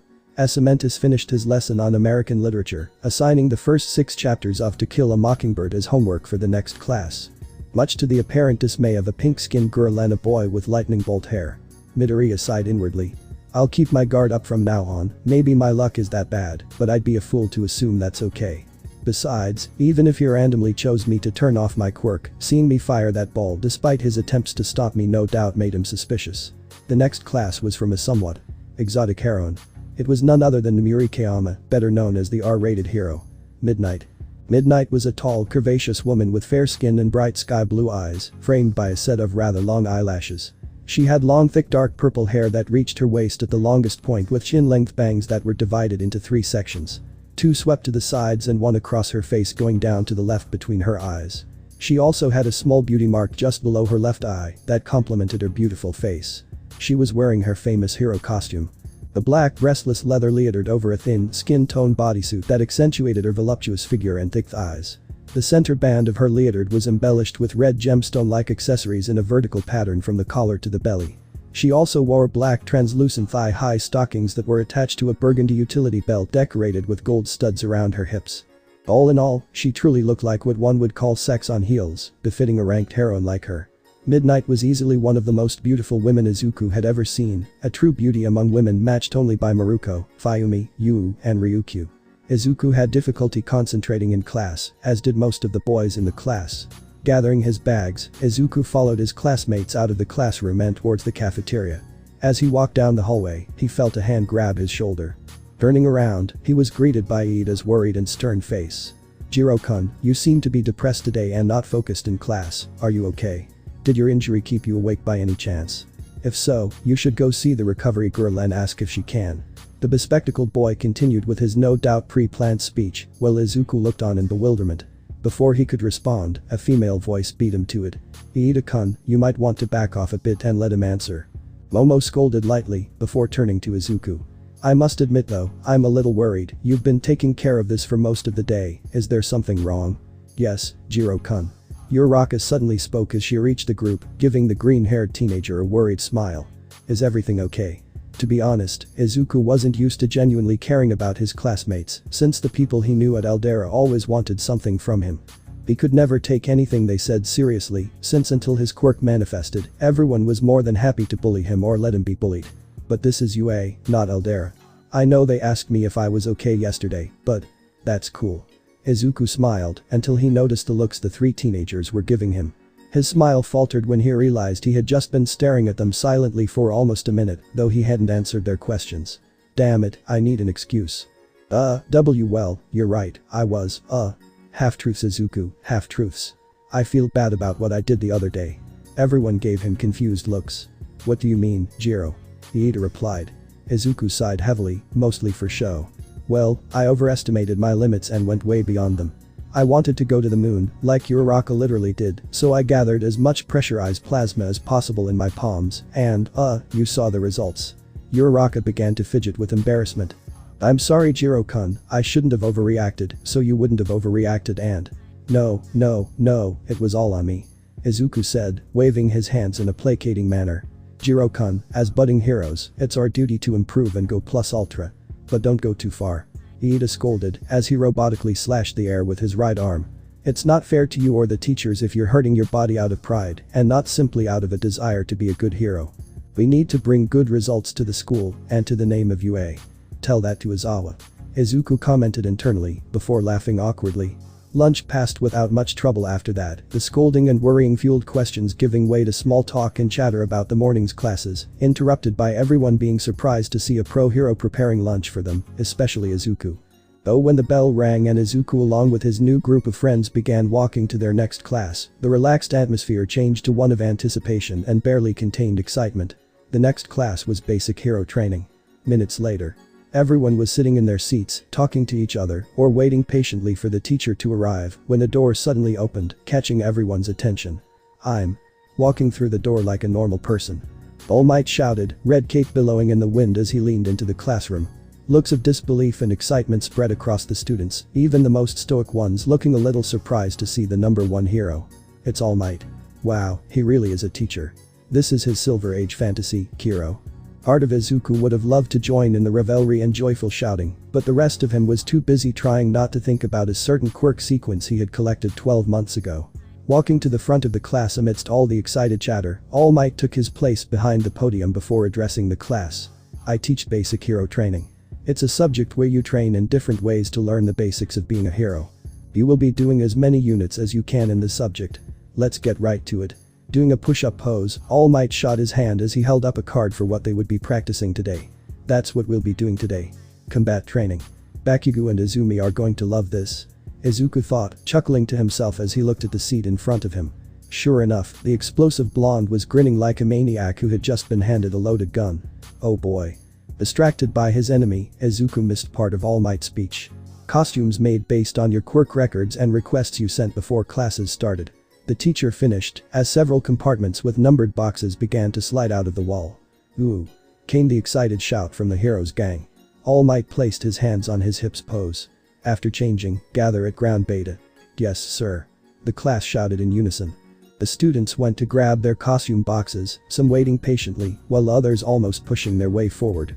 Iida meanwhile desperately trying to maintain some sense of order amidst the chaos. Thankfully, Midoriya was near the front, so he was able to claim his box without much trouble, along with Bakugo and the invisible girl.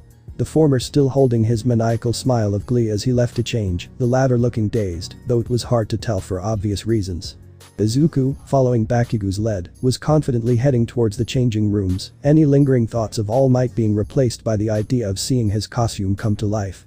I just hope they left enough room for Mom's addition. He muttered as he walked to the locker room. All Might waited patiently for his class outside the tunnel entrance to ground beta, his ever-present smile plastered on his face, hiding how nervous he was about teaching his first real class. I wish I had more time to memorize today's lesson plan. The number one hero lamented to himself. But with that armed robbery last night and all the paperwork afterwards for the shopkeeper's insurance claim. Pulled from his thoughts by the flicker of movement in the tunnel, All Might decided to focus on what lines he had managed to memorize for this part of the lesson. Standing as tall and proud as he could, the Titanic hero shouted down the dark tunnel. They say clothes make the man, ladies and gentlemen. Be fully aware, from now on. You. Pause for effect. Are heroes. 1. Looking them up and down, All Might found that his usual smile seemed more genuine as he took in the varied and interesting costume students before him. This is great, guys. You all look so cool. Now, shall we begin, you Zygots? Running down the tunnel, Izuku heard All Might's words as he continued to run, right behind his other classmates. Damn, it took longer to put on the coat than I thought. Sunlight flooded the green-haired teen and his costume as he walked out of the tunnel and into ground beta proper. When he was younger, he modeled his costume after All Might, featuring a more athletic-style jumpsuit, armored gloves, bracers, and knee pads, all topped off with a hood to mimic the hero's iconic hair. Though as he grew older and learned about Unity and All Might's secrets, his costume changed drastically. The jumpsuit had been scrapped, and in its place, lighter metal plates with flexible mesh underneath were used to cover and protect the chest, while a synthetic fabric blend was used to make the pants. Black heat-proof gloves covered his hands, both fingerless and open-palmed, so as not to get in the way of concussive blast or any of his other hand-based quirks, such as X-Claws. Speaking of his quirks, due to his need for secrecy, he couldn't go overboard with the various gadgets and additions, lest he arouse suspicion. But he managed to add a few that he believed would work for his purposes without being overly specific. Steel-toed boots, colored red, of course, to aid in kicking, and shock-absorbing knee pads to help absorb the impact of using the pneumatic cannon, something he designed and added before obtaining the calcium reinforcement. His belt was a military-style tactical belt, though it was currently missing a buckle. Colored purple with black pouches, the belt gave him plenty of storage area for his magnetic bearings, a small medkit, and water bottles. To cover his head, where before the design had been a purple All Might-inspired mask, a silver and green visor now covered his eyes. Looking like it had been ripped straight out of sci-fi, the visor had the features of most phones, complete with the ability to make calls, connect to the internet, and a built-in flashlight. He had put it down as something to aid in communication during rescue and combat, but in truth, the visor was mainly there so he could download and store a record of his collected quirks and combinations. Basically, it was meant to function as an electronic portable version of his notebooks. The final piece, though, the item that held him back, but was worth every second trying to put it on, was a large lab coat. Light purple rather than white, with black accents, the coat was left open to show off his armored chest, and instead of lying completely flat, it flared out slightly from the waist down. Every other part of his costume was designed by a prop company contracted by UA. However, this piece was a gift from his mother Mika. She gave him the coat after he announced his acceptance to UA, claiming that she was inspired by seeing one of his hero costumes in an open notebook. Stopping outside the tunnel, Izuku began to pant to catch his breath when he heard Uraraka's familiar voice. "Ooh, JIRO-kun, this is an amazing costume. Very futuristic." Looking down at her, his visor glinted in the sunlight as he gave the brown-haired girl a satisfied smile. A smile that was quickly replaced by a large blush as he took in the girl's pink and black outfit, an outfit that matched his own in its futuristic aesthetic, but was so form-fitting that it left little to the imagination. Blushing, Uraraka began to scratch the back of her neck in embarrassment. I should have been more specific about what I wanted, mine ended up being a bodysuit. It's a little embarrassing. Trying to look everywhere but at his classmate, Izuku's gaze caught the familiar side of Momo's black ponytail. His initial relief at having something else to focus on was cut short when he looked at the red and white leotard she wore and how it had been modified to show as much skin as possible. If this was an anime, my nose would be bleeding right now. The boy commented soberly to himself. Momo noticed Izuku's reaction and blushed slightly. I believe I've told you this before about my quirk, but I need to reveal the skin to create items from it. I know. It works to help you create large objects from those open areas without tearing your costume. Sounds great. Izuku said, trying not to stare too hard. Momo couldn't help but smile. Before he could ponder further on why the gods put two extremely hot girls in those kinds of outfits, All Might motioned for everyone to gather. Now. All Might began, once everyone was grouped together. It's time for combat training. Sensei. Came Iida's voice from within a white and blue armor. This is an entrance exam battle center, so will we be conducting urban battles again? No, let's move forward 2 steps. All Might replied, raising 2 gigantic fingers. The class listened as the hero-turned-teacher explained that while most public battles take place outside, even villains with basic intelligence tend to stay in the shadows these days to avoid the hero's watchful eye. Continuing with the example, All Might began to detail how everyone will fight each other in 2-on-2 internal battles. One group of heroes, the other of villains. This is a real battle to get these basics down.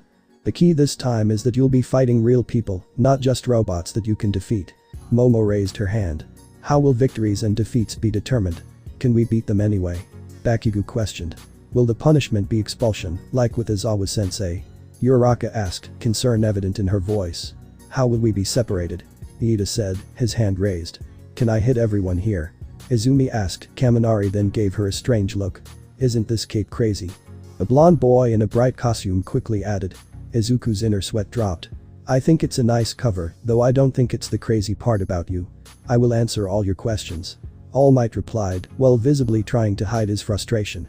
Taking out a pre-made script, much to Midoriya's surprise, the imposing hero began to explain the test. Each team of 2 would be either heroes or villains, and a fake bomb was hidden somewhere in a building that acted as the villains' hideout. The hero's job was to try to protect the bomb from the villains, or capture them. While the fake villain's job was to capture the heroes or keep the bomb out of their hands until the timer ran out. Finished with his explanation, All Might held up a yellow box labeled lots. Teams and opponents will be determined by drawing lots. They're being decided so randomly. The armored Iida shouted in disbelief. Probably because professionals often have to form makeshift teams depending on the situation. Izuku said, while giving Iida a reassuring smile. Following their lead, Momo spoke up beside them. Yes, heroes can't always work with ideal partners during a crisis or invasion, but they have to make do. As Iida apologized to All Might for his outburst, Izuku turned to the girl and gave her an appreciative smile, while trying not to look at her costume, one which she returned. Continuing on as if the explosion had never happened, All Might began pulling out and pairing names. Iida was paired with a boy named Kirishima as Team A, while Uraraka got a guy named Tokoyami for Team G. Izuku himself was pleasantly surprised to find out that he was paired with Momo for Team F, while thanking every deity he could think of that Bakugo hadn't become his partner. The students shuffled so that they were standing with their respective partners, and the green-haired boy soon found himself standing next to his taller classmate. I look forward to working with you, Momo. Between the 2 of us we should be able to take down anything they throw at us. Izuku stated, smiling. We must not be overconfident, we do not yet know the full extent of our classmates' abilities, at least during combat. Her tone was formal and calm, but the confident smile she gave him betrayed her true thoughts. Although, I must admit, I like our chances. Returning his confidence with a determined smile, Izuku watched as All Might began pulling out balls marked with letters to pair up the teams. Minutes later. Momo and Izuku were leaning against a railing outside an industrially designed apartment building. The first balls pulled were theirs, Team F and Kirishima, Iida's Team A, the former being the heroes, and the latter being the villains. When they arrived at the test site, All Might informed them that each team had 5 minutes to prepare before the test began, then handed each student a roll of capture tape, a floor plan of the building, and an earpiece communicator. While Team A had already gone inside to start figuring out their plan of action, Team F was silently reviewing the building's layout outside. Izuku broke the silence first. Well, it's helpful to know the layout of the buildings, unless we're lucky, it might take a while to figure out where the bomb is. He muttered to himself, but loud enough for Momo to hear. I agree, although we can work around that. She replied, before reaching for the back of her costume. Ah, what do you have in mind? Pulling out a large book hanging from her belt, Momo began flipping through it, a bright light emanating from her arm. A few seconds later, a small black four-rotor helicopter appeared. So, considering what I know about your Quirk, I'm going to guess that what you just made is a drone. Correct. She replied as she placed the book back in its holster. With her left hand now free and the drone held securely in her right, the glow from before returned and within seconds, a black RC-style controller appeared in her hand, complete with a small screen. Now, all we have to do is wait for All Might Sensei to begin the test. Yes, definitely happy to have her as a partner. The Unity wielder thought as he gave his partner a grateful smile. The duo didn't have to wait long before All Might's booming voice rang out through the hidden speakers, announcing the start of the trial. Cautiously heading into the building, Izuku checked each room on the floor below, while Momo used her drone to go from window to window on the floors above them. Izuku was halfway to checking the 7th room when Momo spoke behind him. Izuku-kun, I found it. The nuclear device was placed on the 5th floor, in a storage room. Both Iida and Kirishima were guarding it, meaning Izuku and Momo had the freedom to approach them without worrying about a sneak attack. Once on the floor just below them, the pair of heroes stopped and decided to talk strategy. Alright, Momo, are they still there?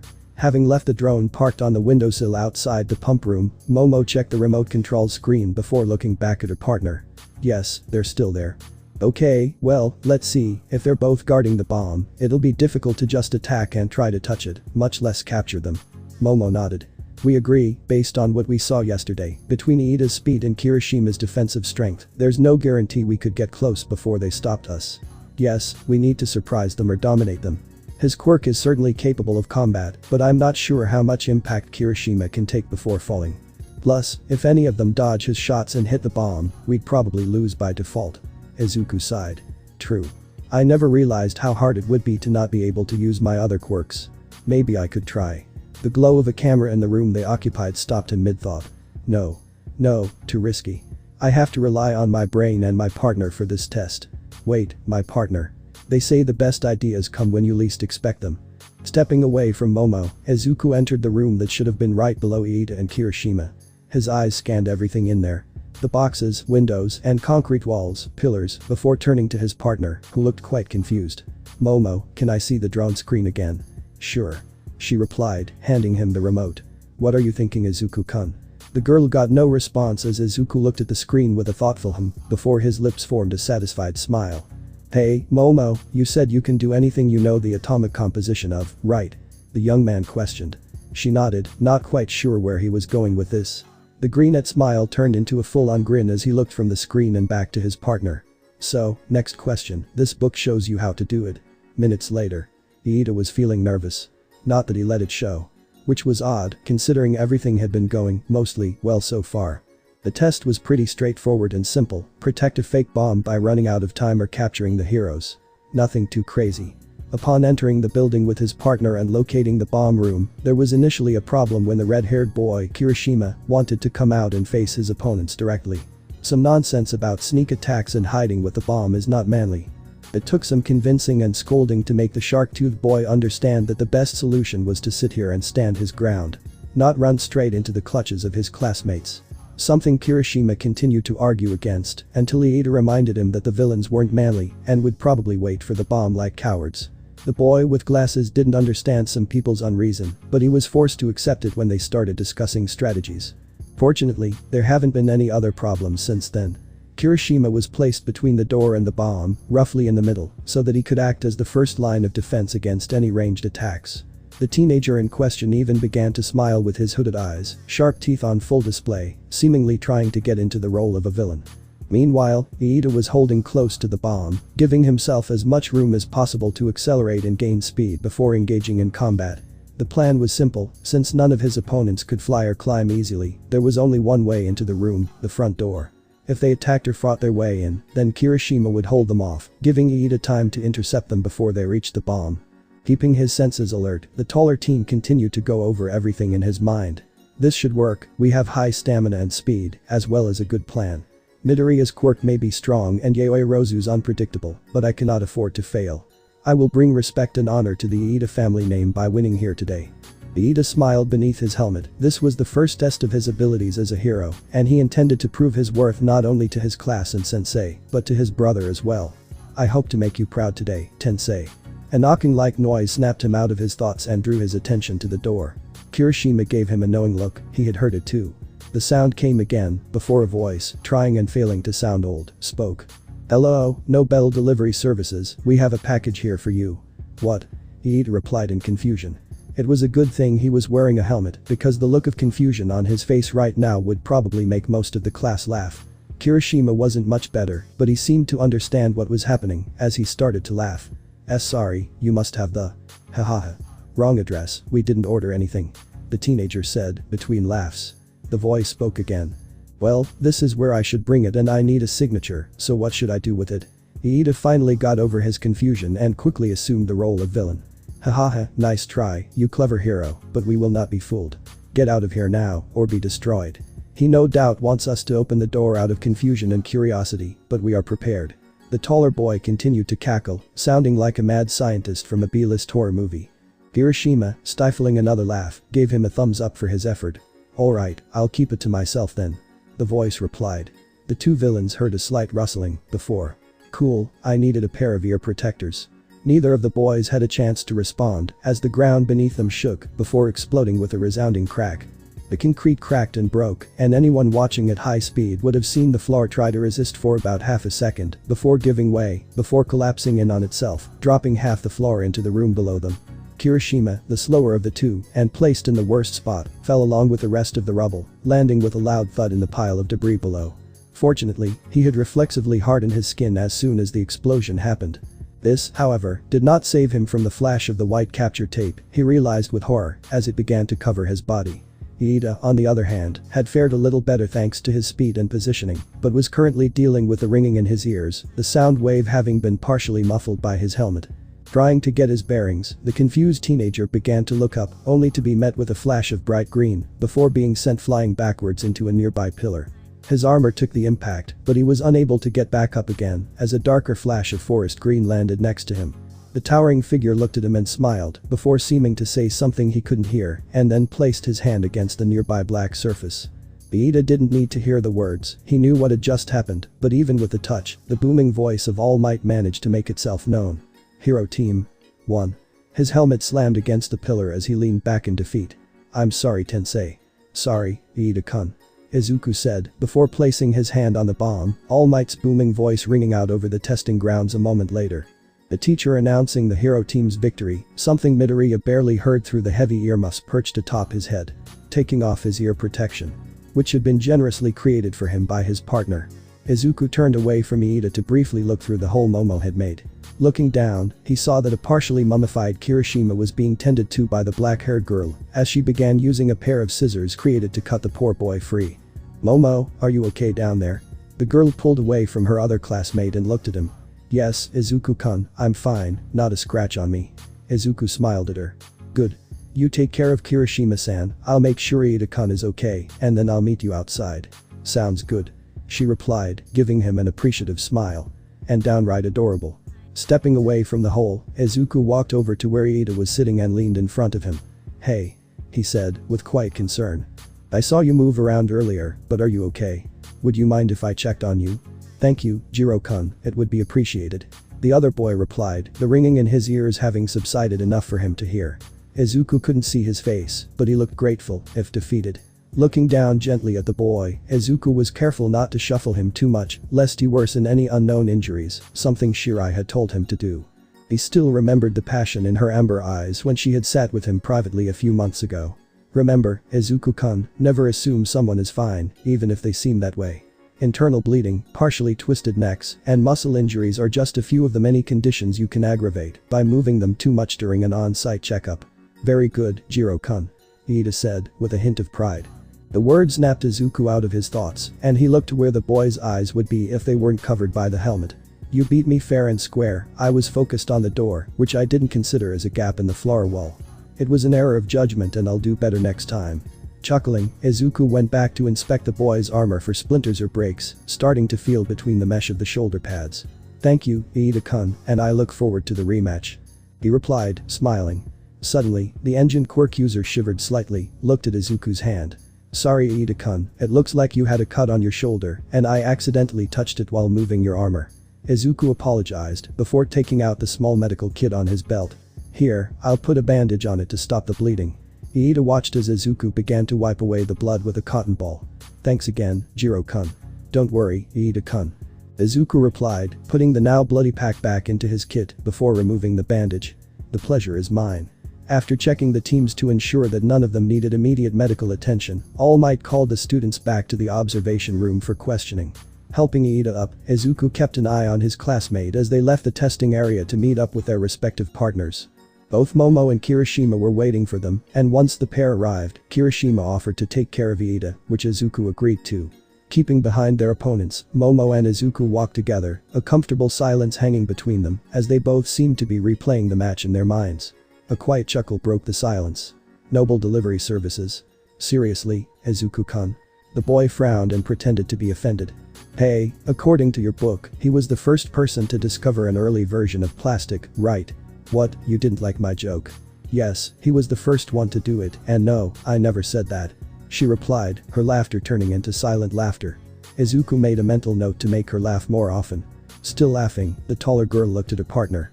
Honestly, I'm so used to all the professionalism of heroism, it was different. And even nice. To have some fun with it. Though if this had been a real battle, we would have had to keep things more serious, Izuku-kun. Of course, Momo. The green-haired boy replied. The two chatted for a bit after that, talking about the test, what future mock battles would be like, and so on.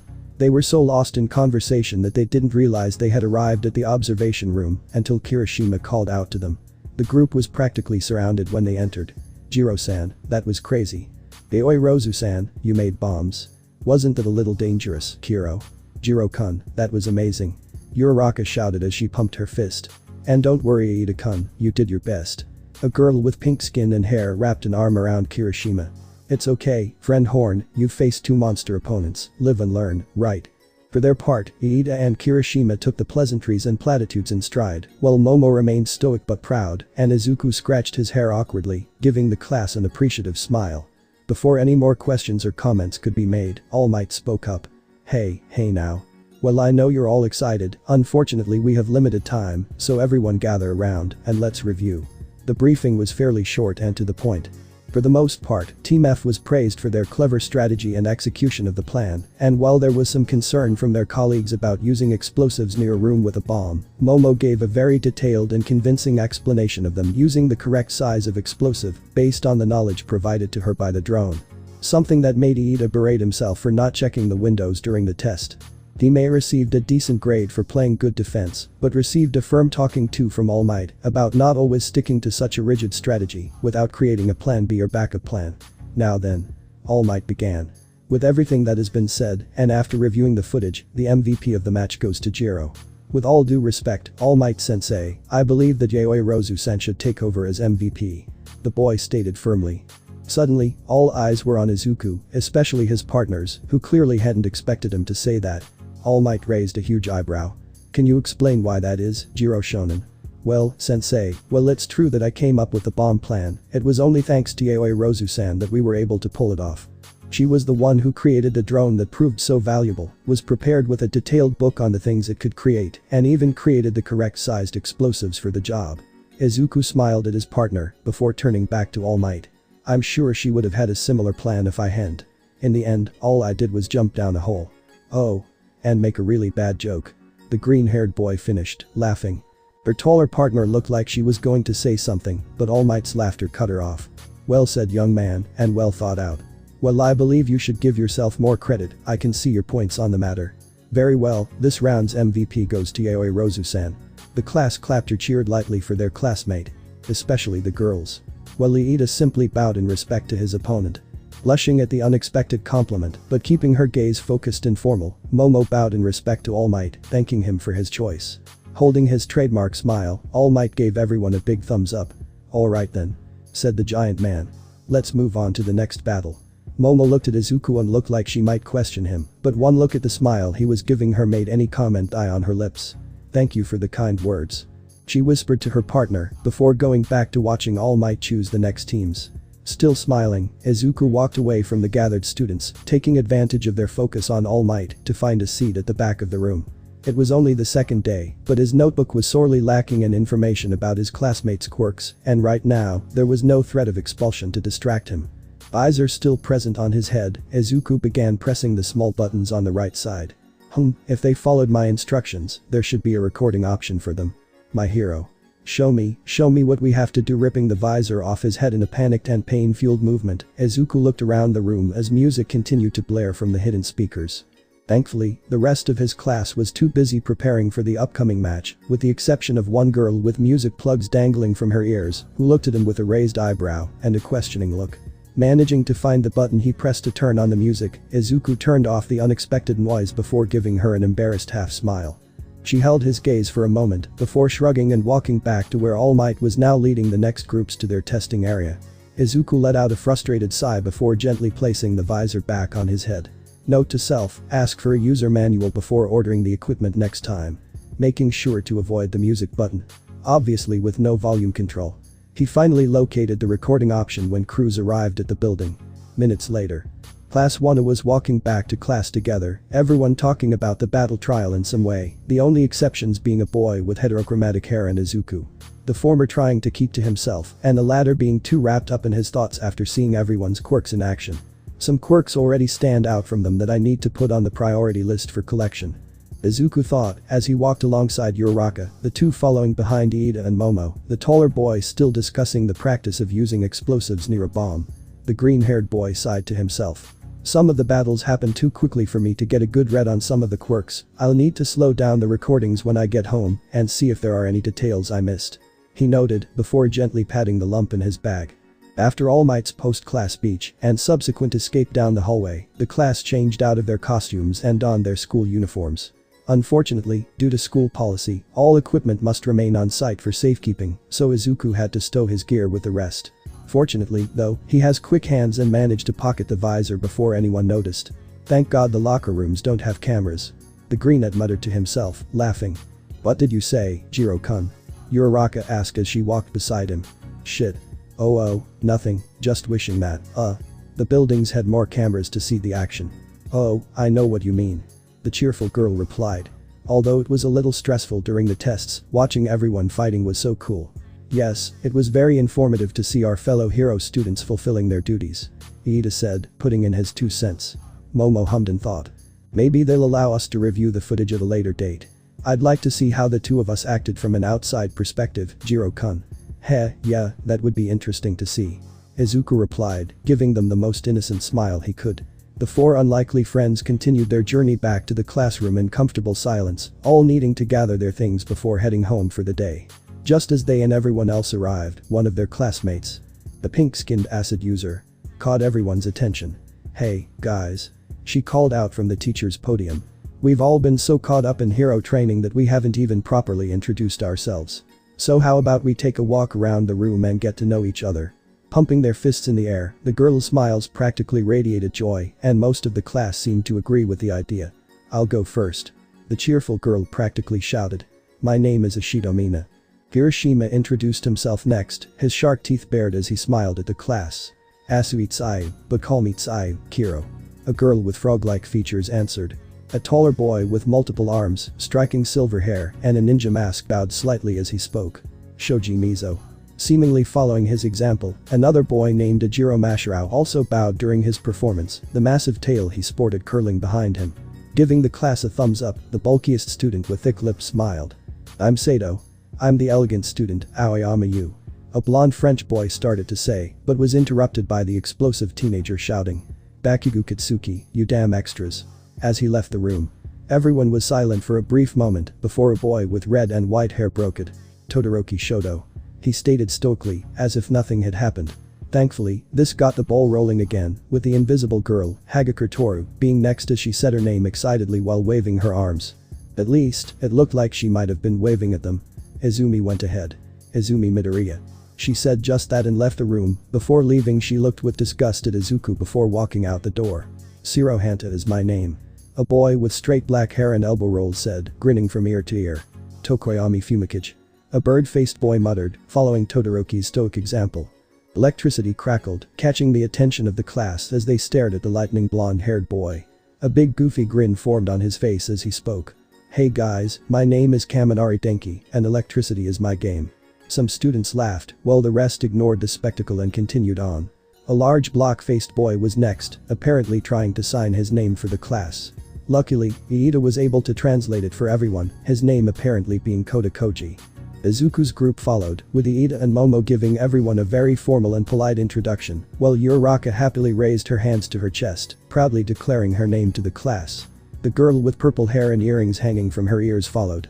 Hello everyone, I'm JIRO Kayaka, she said, as she twirled one of her monkeys between her fingers. Her arm pulled Izuku close to her.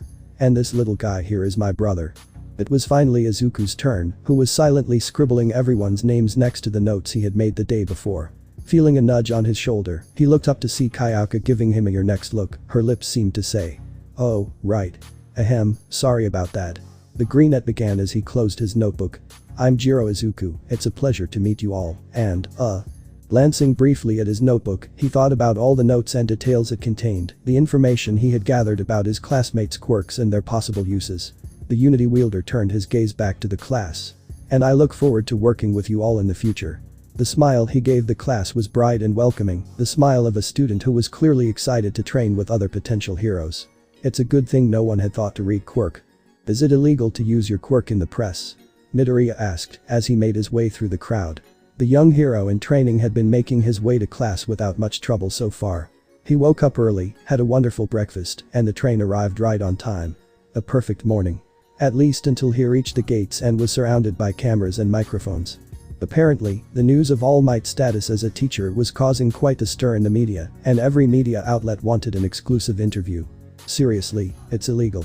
The greenette asked himself again, as he continued to fight forward. Because we're trying to become heroes, and them getting in our way, that could be considered obstruction of justice, right?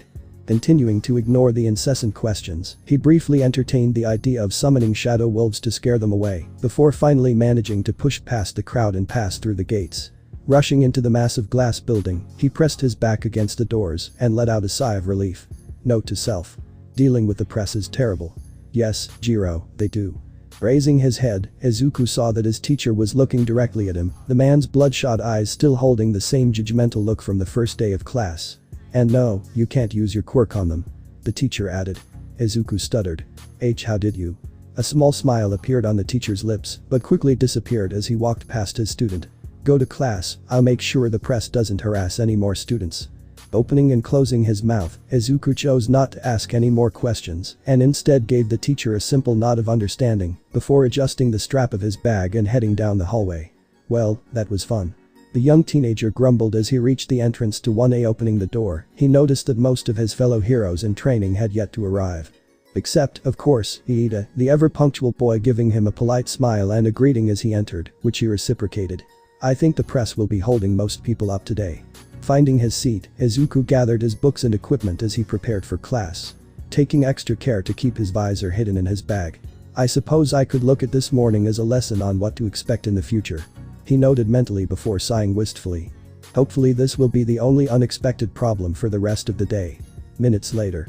Standing in front of the class, Midoriya was doing his best to maintain his composure as everyone looked at him and Momo. Why the hell did I tempt fate? True to his expectations, most of the class was delayed by the media. Thankfully, Aizawa didn't seem to hold it against them. This time at least. And once everyone arrived and sat down, their teacher announced that they all had to make a decision that would affect the rest of their lives as heroes. Choosing a class representative. Honestly, Izuku regretted not taking Aizawa's delivery as a warning sign of what was to come. Chaos erupted after that, with everyone wanting a piece of the action, and it wasn't until Iida proposed the idea of simply voting for the best choice that some semblance of order returned. A few minutes, 20 votes, and many discouraged students later, and that was how Izuku found himself in front of the class with Momo.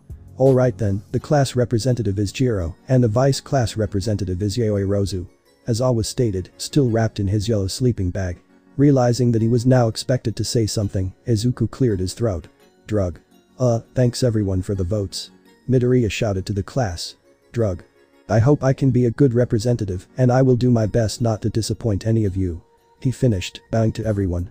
Momo seemed to be giving her own speech as well, but Izuku wasn't listening, too wrapped up in his own thoughts. Damn, this wasn't where I wanted to be. The newly crowned class representative and vice representative returned to their seats as Aizawa finished making the morning's announcements and details. I wanted to keep a low profile. The panicked teenager screamed in his mind, running his hands through his disheveled hair. The new plan was supposed to be solid. Stay out of the spotlight as much as possible, collect everyone's quirks, and then confess everything about unity. That way, if anyone gets mad or doesn't trust me, then I already have their quirks and their opinions are irrelevant. But now, I'm the fucking class rep. A small part of his mind, which wasn't freaking out, blamed Bakugo for his sudden urge to curse the world. Eraserhead seemed to be done with his announcements as Momo, Kayaka, Uraraka, and Iida walked over and asked him to accompany them to their next class, to which he absent-mindedly agreed. As they walked, Izuku did his best to respond to his friend's congratulations, while trying to sound positive and upbeat about his sudden promotion. Fortunately, he had years of experience in faking smiles and hiding his true thoughts. What the hell am I going to do about this? Izuku continued to question himself, while his friends chatted amongst themselves, Momo trying and failing to remain stoic and respectful under all the newfound praise. Thankfully, the next few classes passed without much trouble, Midoriya doing his best to focus on his lessons and not think about his current situation, while also making sure his friends didn't suspect how distraught he was. He finally decided, as the four of them were walking to lunch hours later, to try to sort this mess out when he got home. Minutes before in another place. UA was everything she imagined and more. The team was filled with pro heroes, the classes full of kids like her who wanted to become pros and had the skill, drive, and knowledge to back it up. It was so different from anything she had experienced in high school. There were definitely some students back then who wanted to become heroes, but they seemed less serious about it than she was. There were only two things that could make UA a little better. The first was a selfish desire to be in the same class as Izuku. Unfortunately, they were, with him being in class 1 while she was in class 1B. But she still had every chance to see him during lunch, and they could easily catch the train home. Which was a little strange when she thought about how much he had matured in the year she had known him. Especially in the forearm and muscle categories. The second problem was, clearly, you forgot that I come from the prestigious Harem High School. Monoma, her loud and annoying classmate, spoke from the podium next to her. It was the second week of school, and now they were selecting who would be the class president. Debate style. I have had leadership responsibilities in the past. Furthermore, thanks to my quirk, I will be able to help all of you better understand your quirks through my unique set of skills. If you want a top candidate for class president, vote for me. Monoma. He had been talking non-stop for the past 15 minutes. He was rambling loudly about how he was the superior candidate and even going so far as to take up her time to plead his case to become the student president. And their teacher, the hero Vlad King. Sekijiro Kansas, sat behind with his arms crossed looking forward with a scowl that made him look like a bulldog. He had left this matter to them alone and would only intervene if they took too long. Which Monoma was currently devouring. In fact, if I am elected.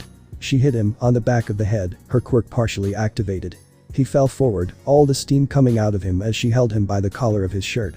He wasn't knocked out or anything, just kind of dazed. It was probably unnecessary and in poor taste, but it was. I vote for Itsuka. One of her classmates, a plain-looking girl with black hair that fell to her chin, stood up from her seat. It was Yui Kadai, one of the few girls in her class. Her quirk allows her to change the size of objects. Others began to run for office too, and soon more than half the class voted for her as class president. She didn't even say a single word. Now. I still can't believe you guys voted for me. Izuku laughed awkwardly, while cringing inside. Momo simply smiled at him. You were the natural choice, Izuku-kun. She replied, before taking another bite of her curry. She's right. No one here is better than you to lead. Said JIRO. MMMF, yeah JIRO. Uraraka added, as she smiled with her mouth full of food. Uraraka-san, please swallow your food before you speak. Iida's scolding voice chided him, before looking at the green-haired teen. You shouldn't doubt yourself, Midoriya-kun, you proved yourself quite capable during the entrance exam, even discerning the true nature of the exam itself. Furthermore, you've excelled in every test in class since then. Midoriya tilted his head back and sighed, though he was now smiling. Well, I'm glad you all have such a high opinion of me. Even if that's not necessarily a good thing in this situation. Suddenly, Momo stopped in the middle of the next bite and looked at him. Oh, by the way, Izuku, if the four of us voted for you, then who did you vote for? Well, you of course. Izuku replied, without moving from his reclining position. You performed extremely well during Aizawa-sensei's impromptu quirk assessment. And yesterday during the test you took the initiative, made a plan and even listened to my opinion when I offered it to you, the qualities of a leader. Not to mention the fact that you entered UA on recommendation. Leaning forward to give the girl a reassuring smile, Izuku paused as he noticed the expressions on his friends' faces. Iida seemed to be digesting the information, seemingly nodding in approval at her choice of words. Momo was trying unsuccessfully to hide a rapidly growing blush, Kayaka seemed to have a teasing smile, and Uraraka looked hesitant. Almost as if she didn't know what to make of him complimenting her black-haired classmate. "Can I sit here, Kohai?" A soft voice came from behind Izuku. He turned around and saw Kami, wearing the UA uniform. Kami was a second year, class 2B. "Kami," Izuku said with a cheerful tone. "Hi Kami," said Momo. "Veteran." Kayaka greeted, giving her space to sit. As he sat down, Iida asked. "Do you know her?" "This Kami Utsushimi, she's a second year." Izuku explained. "We've been friends for some time now." "Hello, you can call me Kami or Senpai, whichever you prefer," said Kami. Before they could talk further about the idea, Izuku's vision darkened as a pair of hands covered his eyes, and he felt a pair of soft mounds hugging the back of his neck. "Guess who?" the owner of said hands asked energetically. "You must be my friend, Hana-chan." Izuku was immediately spun around, now facing Midoriya, who was looking at him cutely. "God, this girl is adorable. So cruel. Who is this Hana-chan, Izuku-kun? Are you dating other friends behind my back? Someone is getting jealous." Kami said. Midoriya blushed prettily. "Kami-chan, this is serious." "Sure, look at my serious face," Kami said with a mischievous smile. Midoriya pouted at Kami. "You're being so mean today." Achako cleared her throat, getting their attention. "Who is she, JIRO-san?" Midoriya looked straight at Achako, her eyes widened before she got straight to her face. "Wow. You're Izuku-kun's classmate. Lucky you. You look so beautiful." Achako blushed, but before she could say anything, Midoriya walked over to Iida. "Wow, are those thrusters on your legs? Is that related to your quirk? You can move like a motorcycle." Before Midoriya could say anything else, a girl with short cropped salmon-colored hair, reddish-brown eyes, and long lower eyelashes appeared, grabbed Midoriya by the shoulder, and began dragging her away. "We need to go, Midoriya, or we won't get any food." Midoriya allowed herself to be dragged along as she waved to the group. Bye. What was that?" Iida asked. "It looks like a storm came and went," JIRO added, receiving a nod from Achako and Momo. "Ah, that was Midoriya Hato," Izuku said, rubbing the back of his neck shyly. "She's a bit stubborn and endlessly curious, so please forgive her." A tray landed in front of him, his fingers still sore from yesterday's quirk test, bent awkwardly as he lowered his hands. "Guess who's the class president of 1B? Itsuka smiled at him, her orange hair falling in front of one shoulder, and a big toothy grin dominating her face. "Oh, hi Itsuka," Izuku said. "Wait, are you the class president too?" "Yeah." Itsuka looked at him, her green eyes boring into him as the thin orange arch of her eyebrow rose. He'd never tell her, but while she looked cute in her high school uniform, her UA uniform made her even cuter. She pointed her unbroken set of chopsticks at him. "Are you the class president too?" He gave a small nod, sinking his head into his shoulders. Somehow. He poked at his food again. "I ended up getting 4 votes. And that was enough?" Itsuka asked. "I got more than half of the class to vote for me." "Oh, is that the girl you keep talking about? The one who showed off those amazing moves you used to fight and the orange hair? Itsuka or something? You're talking about me?" Itsuka's smile turned ironic as she looked at Achako. "Nice to meet you, I'm Itsuka. Security level 3 has been breached. Students please evacuate immediately." "What is it, Midoriya?" Izuku asked. "This is the alarm indicating a level 3 security breach," Midoriya explained before gathering Itsuka and Kami together. The 1A members nearby looked at each other worriedly. It was their first week at school and something troublesome was already happening. As everyone started getting pushed into the hallway by many of the panicked students, Izuku and the others were thrown against the glass window, which wasn't at all uncomfortable for Izuku since his girlfriend was pressed against him. However, as Izuku was pressed harder against the glass window, Izuku saw what exactly was causing all this trouble. "Midoriya, I need you to fly and tell everyone to relax," he shouted. Midoriya pushed her boyfriend a little confused. "Why? What's going on?" "Intruders, Midoriya. It's the press. Tell everyone that there's nothing wrong and that it's just a false alarm," Izuku reassured her. Midoriya nodded determinedly, doing exactly as she was told. A few minutes later, Midoriya was yelling at UA's crazed students to stop overreacting and relax. Hey. Stop freaking out and making everyone panic. It was just the reporters who broke in. We got a false alarm, guys," Midoriya shouted as she twirled in the air. "Act like the heroes you want to be and relax." Those who were still trying to get past the other students stopped moving, now embarrassed by how they overreacted and were reprimanded by one of the big 3. Meanwhile, at the front entrance of the UA, 4 figures could be seen near the main entrance, one of them being Recovery Girl and 2 more UA teachers. What was in front of the 3 looked like an anthropomorphic mouse bear when he saw what was in front of him, which confused him a lot. How could ordinary members of the press do something like this? Did someone instigate this? Did someone evil come along, or was this intended as a declaration of war? The reason he said this was because the metal gate that once stood in front of the entrance as a form of security had been completely broken and reduced to dust. Only pieces remained. Who could have done this? A few hours later. The walls of the towers loomed into the star-filled sky, imposing and dark as ever, save for the bottom ring, which glowed green with the various quirks displayed. Years of collecting and combining had caused the once imposing tower to change into something warmer and more inviting, if a little oddly colored because of all the green. Izuku's hands brushed against the cold metal of the wall as he walked across the room. The lowest ring of alcoves was now filled with finished quirks, and he could only assume that the next power he created would be the one that would start the second ring of alcoves above it. Speaking of alcoves, one of the many questions Izuku still had about Unity was how it chose the poses for each quirk it displayed. As far as he could tell, there was no interface or option for him to adjust or configure, and no matter how much he had tried in the past to make them change, nothing had changed. Were the poses subconsciously decided by him after the quirk's creation, or were they chosen by the Unity program without his input? It was really annoying. Especially when he saw some of the ways his holographic selves were trapped. Sure, quirks like Quirk Chart were simple and straightforward. While others were more heroic, like the Combat Ready Blaster pose. Concussive Blast, or the shadowing creature's summoning stance, where Akami growled at his side. Even Freya Garden was living up to its potential, with a holographic Izuku growing healing moss on his arm, while a pile of moss was spread around his feet. A protective and healing quirk through and through. Then there was Suns Out, Guns Out, and Izuku wondered if Unity displayed a sense of humor.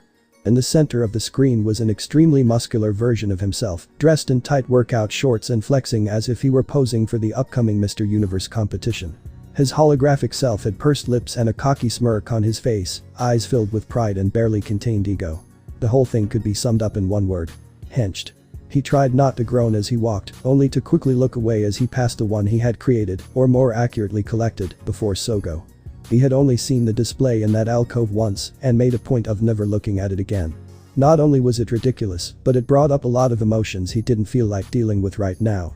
Inside the display was an All Might-themed Izuku, dressed in the Golden Age version of the hero costume and posing with his hands on his hips, as the hero in question would. His face was clearly still his own, but anyone who saw him would be able to tell that his holographic self was trying very hard to imitate the #1 hero's smile and iconic features. He shivered involuntarily at the thought as he finished his walk through the alcoves before returning to the central pedestal. Pressing his back against a smooth metal surface as he sat down, Midoriya mentally noted that he needed to find a way to place a chair here before returning to simply letting his mind wander. Usually, when he came to the pinnacle, it was to theorize new quirk combinations or to actually make one, but now, he was simply enjoying the peace and quiet. Well, at least today was interesting, I guess. Izuku thought, chuckling softly as he tried to relax. I'm still not sure how I'm going to handle being class representative. Sighing, his head banged against the pedestal as he leaned back fully, his body going limp. No matter how he looked at it, being the class representative simply wouldn't work out for him, and after the stunt he pulled earlier, there was no way he could convince them that he wasn't right for the job. I always wanted to be a hero, and now that I'm treated as such, I'm stressed and frustrated. Speaking of irony. His eyes rolled up until he looked at the endless sky of the tower and smiled. At least I have Momo to help me with my new duties. A few minutes of stillness and silence passed before he hummed thoughtfully. Well, if this is how things are going to be, then I guess I'll just have to make do with what I've got. Standing up, he stepped off the central pedestal before walking over to one of the 2 smaller ones. His hand pressed against the surface as the green screen appeared. Besides, today showed me just how much I need a communication quirk. The next day. After yesterday's stressful morning, Izuku was pleased to see that the press was no longer crowding the gates of UA. Apparently, even those greedy bastards didn't want another run-in with the police, which meant that getting to class and meeting up with his usual group would be much easier today. The morning progressed smoothly from there, with the usual list of standard courses flying by, before he and everyone else were able to break for a much more enjoyable lunch than the previous one. Now, as the bell rang to signal the start of the next period, it was time for basic hero training, and Izuku, along with his classmates, were sitting and waiting while Izawa stood at the front podium, looking tired and out of it as always. For today's basic hero training, it turned into a class with 3 instructors, All Might and I, and one more. Eraser had announced to the class. Midoriya raised an eyebrow at this, but didn't say anything. Behind him, JIRO suddenly jumped up from his chair. "Excuse me, sensei. What are we doing today?" Moving his hand much faster than anyone could have imagined, Aizawa held up a card titled Rescue. Displaying it to the class. Disasters, shipwrecks, and everything in between. It's rescue training. A torrent of comments and murmurs spread throughout the class. Most of the students seemed excited to be doing more heroic-style training, while others, specifically Kaminari, worried that it would mean even more work. As the students continued to chat, Aizawa was suddenly interrupted. "Hey, I'm not done yet." The entire class froze at his words. "You can decide whether you want to wear your costume or not this time." He paused briefly as he pressed a button on a remote control in his hand, and yesterday's costume drawers appeared. Because some of them might limit your movements and abilities, and that would be troublesome. The last container was removed from the wall, and Aizawa gave the class an appraising look. "The training will be off campus, so we'll take the bus. That's all. Start getting ready." He finished, before leaving the room. Once again thankful that he was sitting near the compartments, Izuku grabbed his box and wasted no time in making his way to the changing room. Despite having tried it on once, Izuku still had a bit of trouble putting the coat on over his armor, always taking extra care not to tear his precious jacket. He also made sure to turn his back on his classmates when taking the visor out of his backpack, not the costume's case. Equipped and ready to go, the green-haired teenager walked out, armor clanking silently as his coat rustled in the spring breeze. "Oh, JIRO-kun, you're all prepared," Uraraka said, smiling as she walked up to him. He returned the smile. "Yeah, it took a while, but I'm ready to train." "Looks like you're ready to go too, Uraraka-san." "Hey. Yeah, my costume helps reduce the side effects of my quirk, so I figured it would be better to wear it." She looked at herself. "Even though I'm not used to it, heh.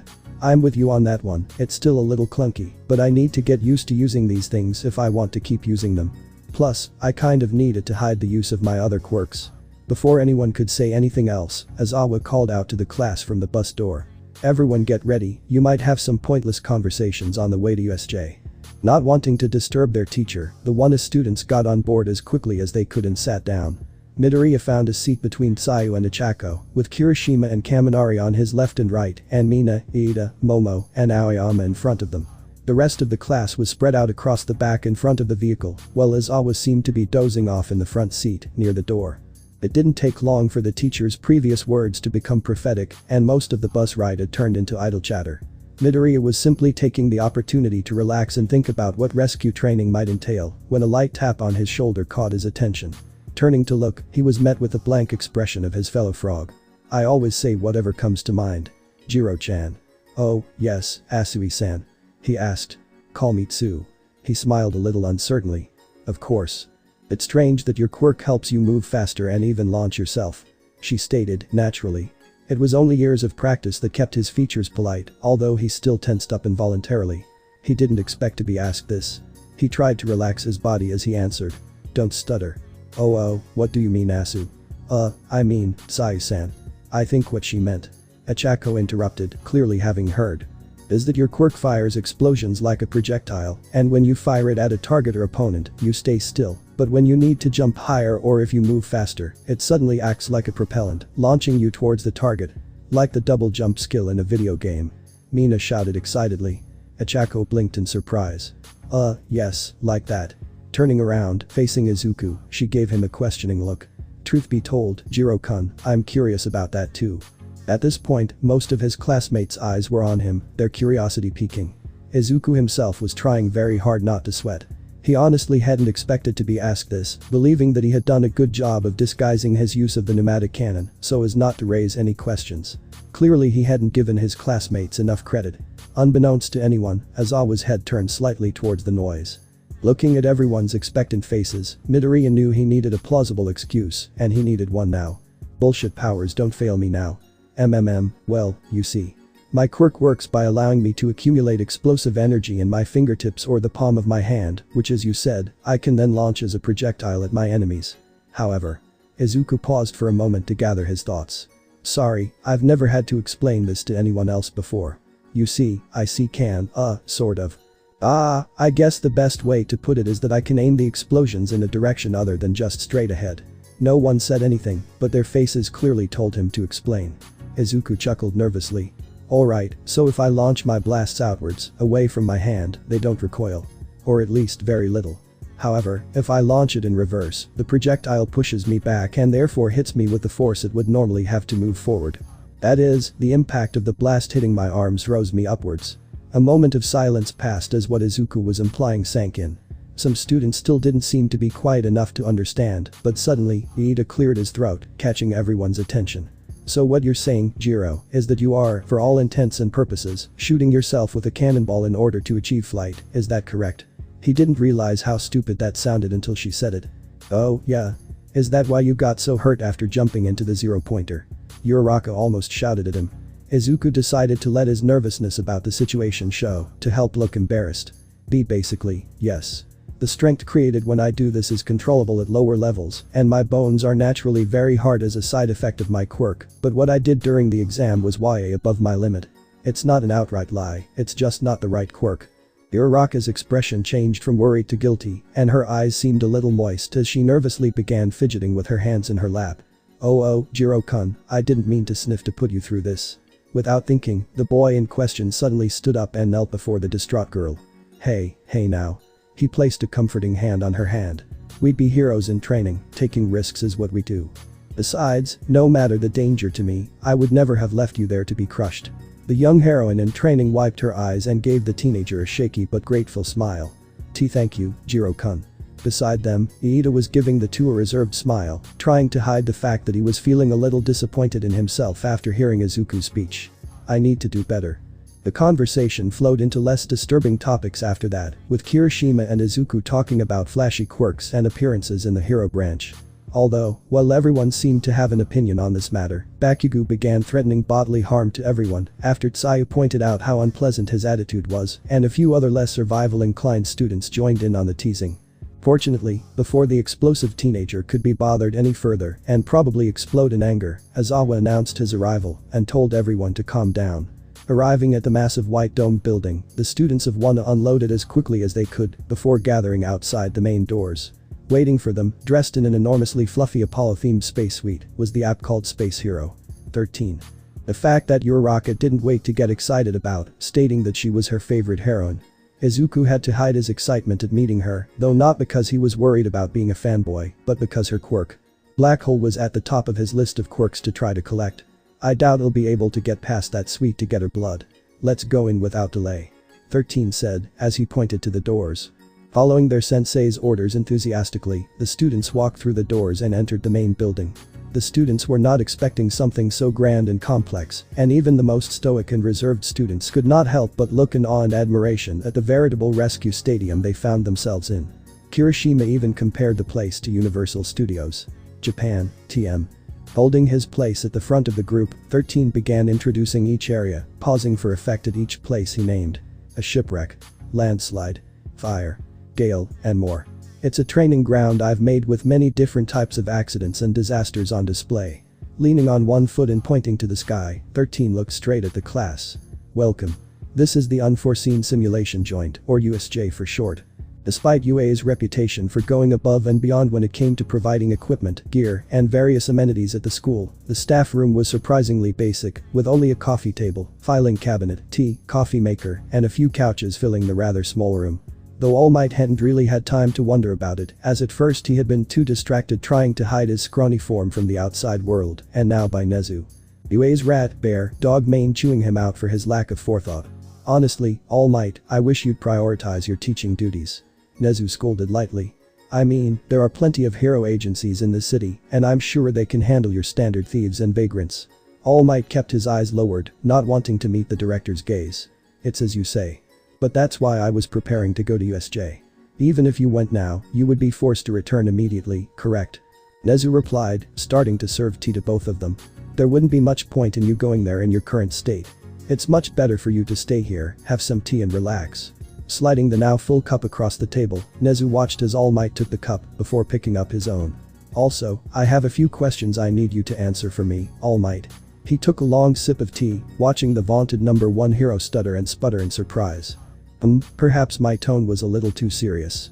Clearing his throat while lightly patting his chest, All Might managed to find his voice. What do you mean, Nezu-sensei? A small part of him felt a bit of pleasure at watching a human squirm, but he pushed those thoughts away.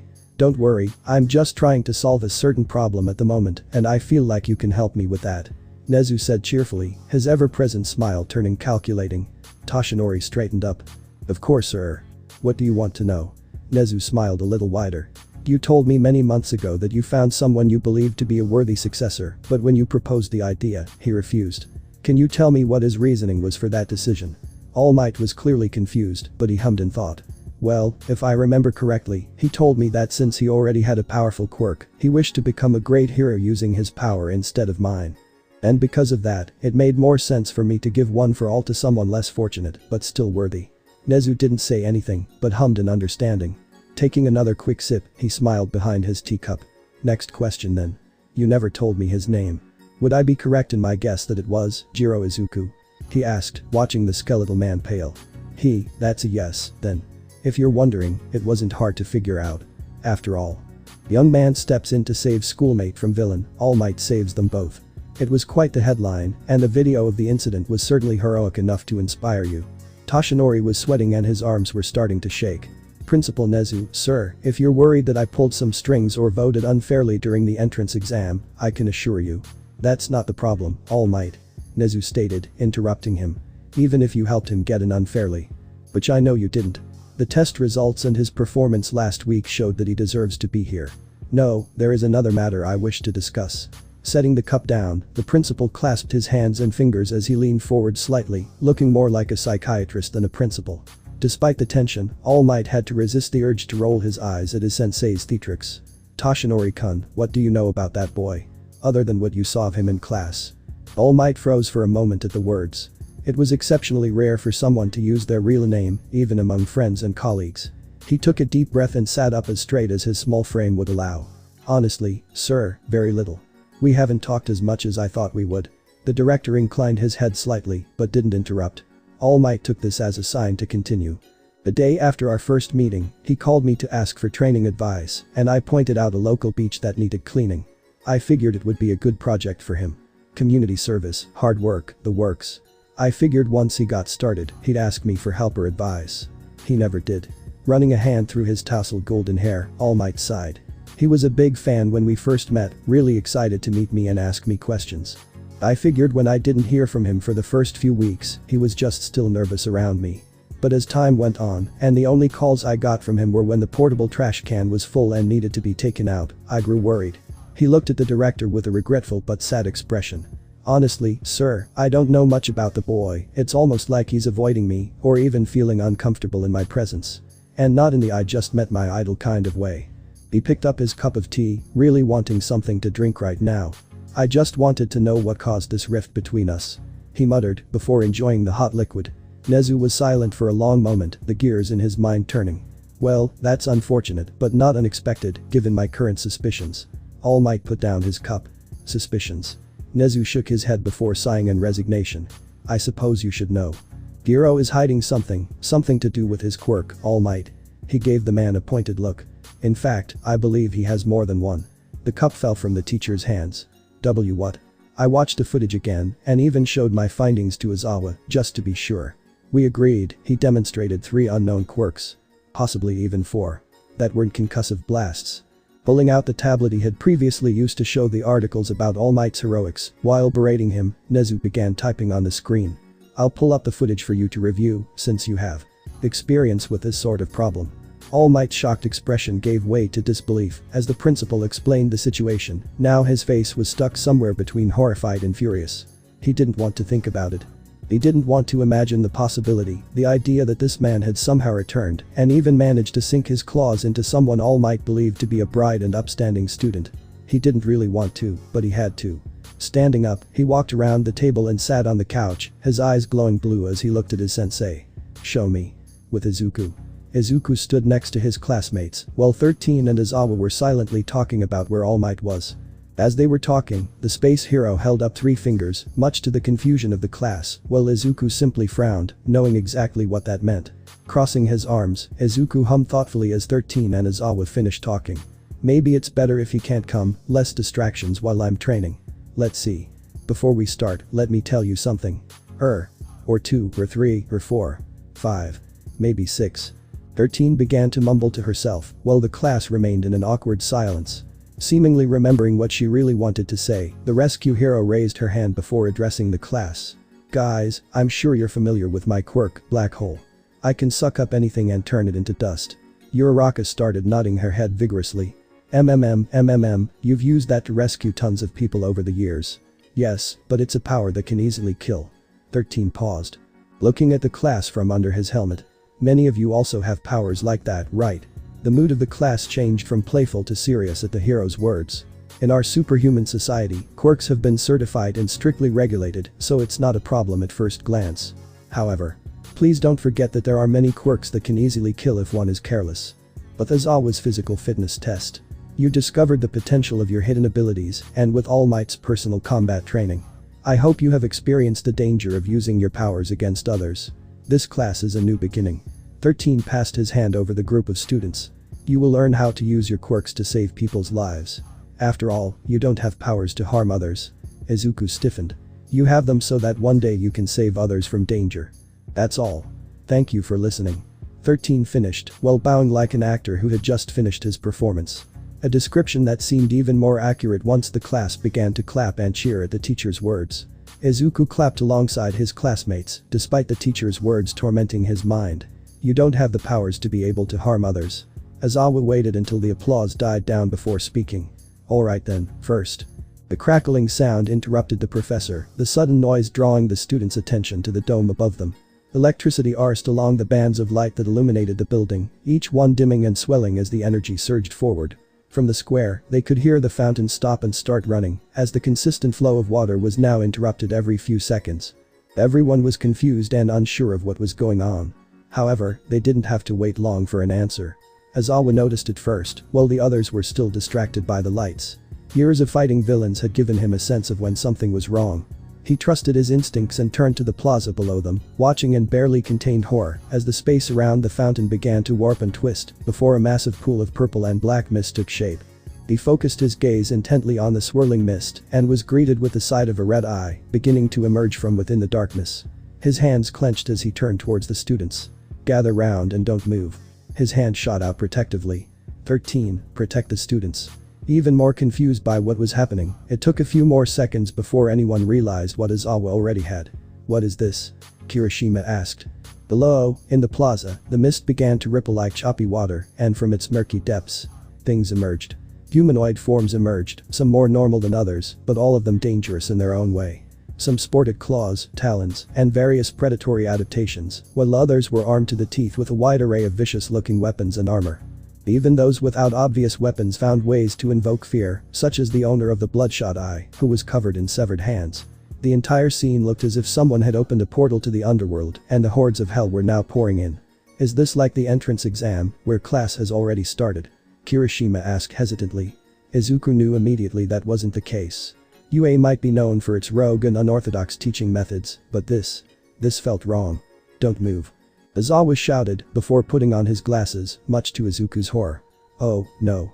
Those are. Please, sensei, no. Real villains. The horror on his face was mirrored by the rest of his class. As Aizawa and 13 tried to assess the situation, the students of Wano were stuck in various states of disbelief before Kirishima gave voice to what everyone was thinking. There's no way they're getting into a hero school. Sensei. Momo said as she approached the crowd.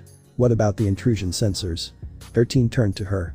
We have them, of course, but did they just show up here or all over the school? Todoroki suddenly interrupted. Either way, if the sensors aren't responding, that means they have someone with a quirk who's disabling them. An isolated area separate from the main campus at a time when there should be classes here. They may be fools, but they're not stupid. The flat matter-of-fact tone he'd been using turned serious. This surprise attack was carefully planned with some kind of goal in mind. He's right, this is too coordinated to be just a simple surprise attack. Izuku thought as he tried to calm his nerves. Are they here to eliminate us? I can only imagine what would happen if a bunch of villains managed to kill a class of future heroes. Even without being incited, he could feel the tower humming, as if his own quirk was telling him he needed to be ready. His hands flexed, unconsciously turning into claws for a second before disappearing. Distracted by his thoughts, he didn't notice what Aizawa had just said. Then he noticed how his teacher seemed to be about to jump down the stairs. Sensei, wait. I've researched your fighting style, and it's meant to capture and restrain individuals or small groups, preferably using stealth. A battle with so many opponents, and in the open no less. Aizawa barely glanced at him. JIRO, no hero is a one-trick pony. Crouching down, he prepared himself. 13, I'm leaving this to you. The space hero barely nodded before the underground hero threw himself down the stairs and joined the fight. Izuku watched as a group of villains took up positions, no doubt preparing to drive Aizawa away. Their attacks never came. The three villains had a moment to look confused before Eraser had wrapped them in his capture scarf and they were crushed against each other. Aizawa repositioned himself and barely took a second to remove his capture equipment before moving on to the next set of villains. He was a whirlwind of strikes, breaks, and quirk erasures. Midoriya would have loved to just sit there and watch, maybe even take some notes, but Momo calling his name reminded him of where they actually were and he turned to catch up with the group. As he ran, Izuku couldn't help but feel a wave of guilt in his gut. This is so wrong. The heroic part of his mind was chastised. Regardless of how he felt about his homeroom teacher, it wasn't right to simply abandon him to the villains, and he began to seriously consider changing.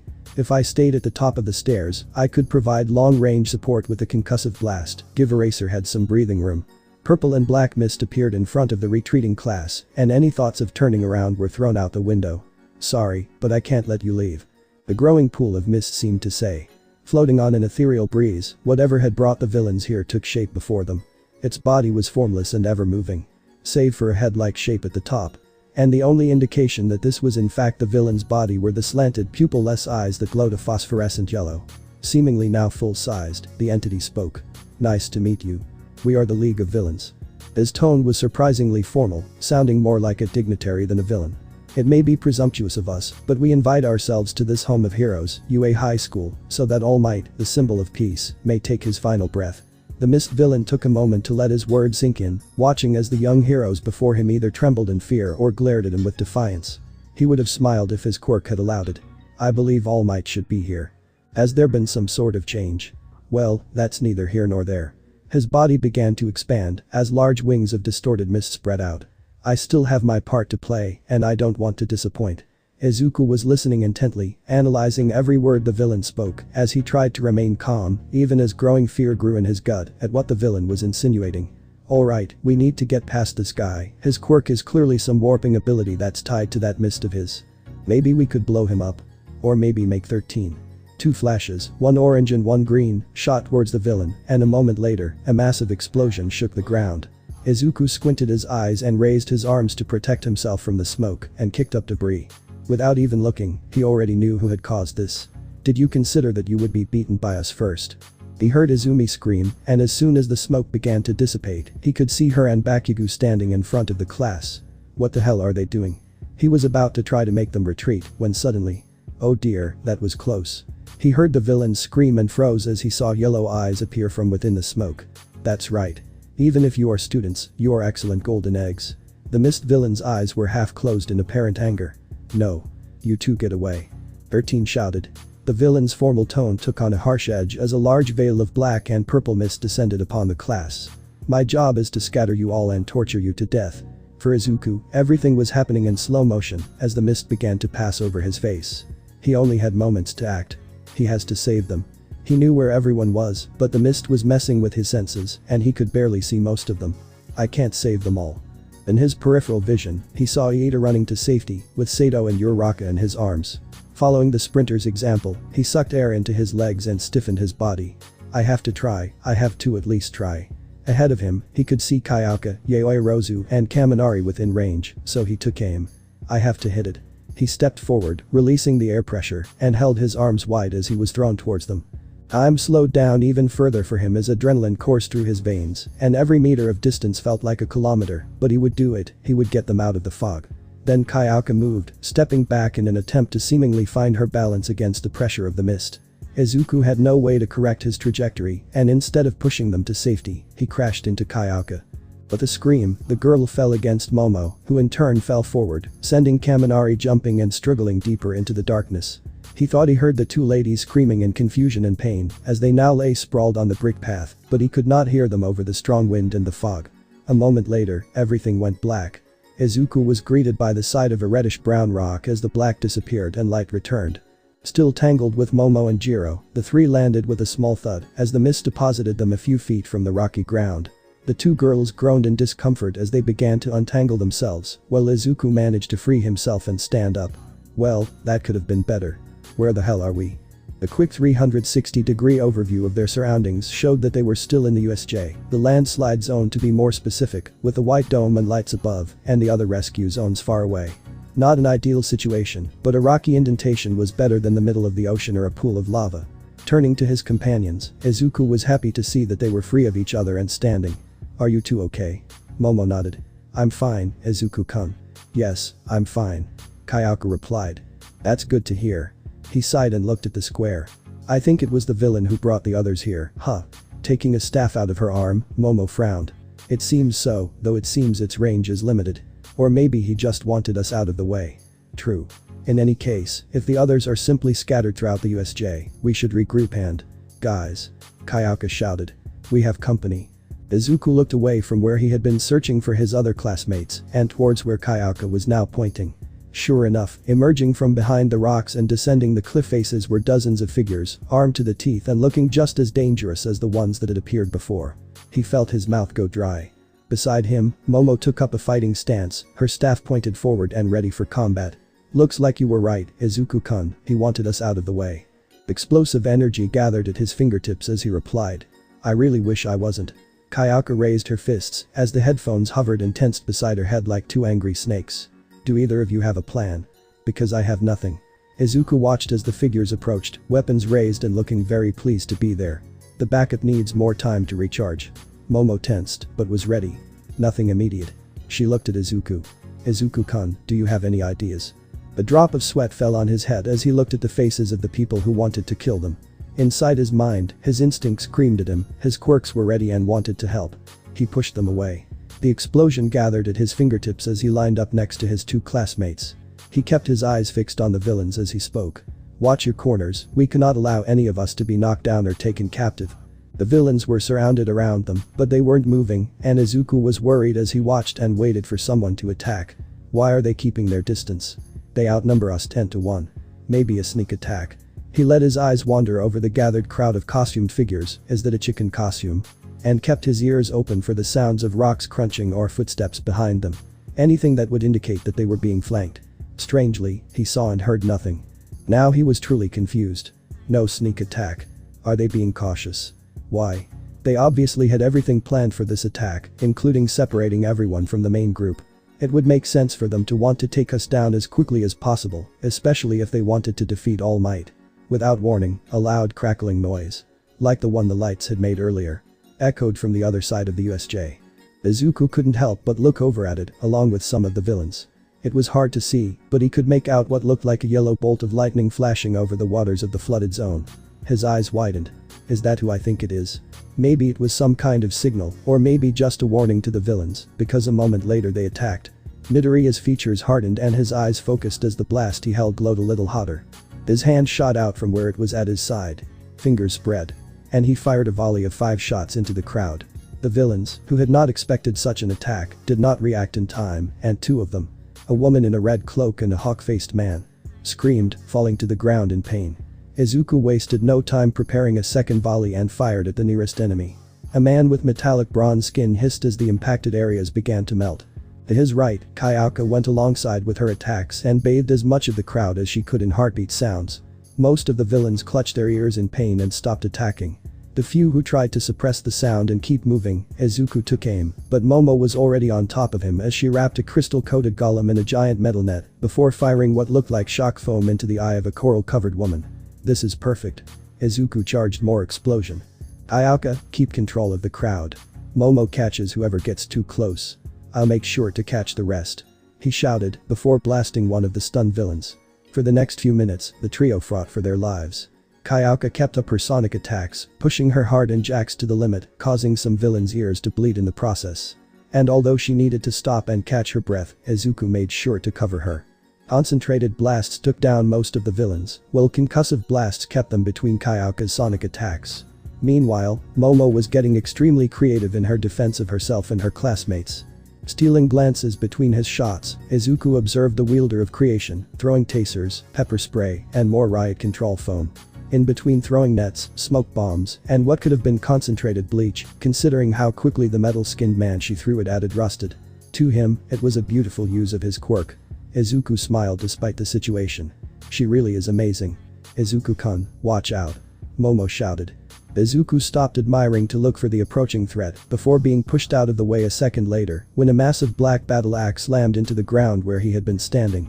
Momo lost her balance from the panicked shove along with Izuku, and the two fell to the ground together side by side while their attacker, a muscular, masked man in white, yanked his axe out of the rock where it had impacted and braced myself for another blow.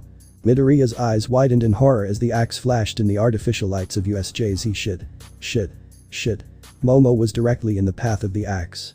Izuku, without even thinking, leaned down and grabbed the girl before turning to the left as hard as he could. Momo was ripped off the ground and rolled to the other side of Izuku. The executioner-sized axe impacted the ground with a solid clang, missing the primary target but managing to hit the secondary target. Izuku's scream of pain pierced the air a moment later as he felt the stinging pain of the blade cutting into his left arm. Midoriya. Momo shouted as she struggled to get up. Above the two students, the axe wielder was preparing for another blow, hoping to end the fight here and now, when he was suddenly knocked off his feet and thrown sprawling onto the rock.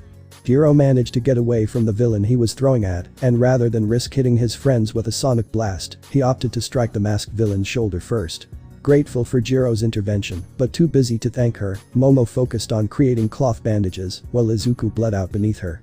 How bad is it? JIRO asked. Momo started pulling the white cloth off his arm. I'm not sure, but he's bleeding a lot, I need to put more pressure. Although the two girls were focusing on their injured classmate, they forgot one crucial detail. No one was keeping the villains at bay anymore. JIRO didn't have time to react as a bowling ball-sized rock swung from her elastic arm, hitting her left side. Screaming in pain and cursing loudly, the punk rock girl fell to her knees, clutching her injured side. Momo watched the scene with horror in her eyes. How could she have forgotten about the villains? Any guilt she was feeling now was cast aside as a coral-covered man wielding a claymore stepped forward to finish what his friend had started. The white bandages fell from his hand, and the familiar light of creation shone on his forearm as Momo stepped between the villain and his fallen friend. She had no time to complicate anything, and it was with only a second to spare that a small metal shield, a targe, appeared on his arm as the massive steel blade came down hard on him. The shield stopped the blade, but the impact was more than enough to break bones, and Momo held back a scream of pain. Resisting the pain, through pure will and adrenaline, the holder of creation met the villain's eyes. I won't let you hurt them. She bit out. Unfortunately, she didn't know how.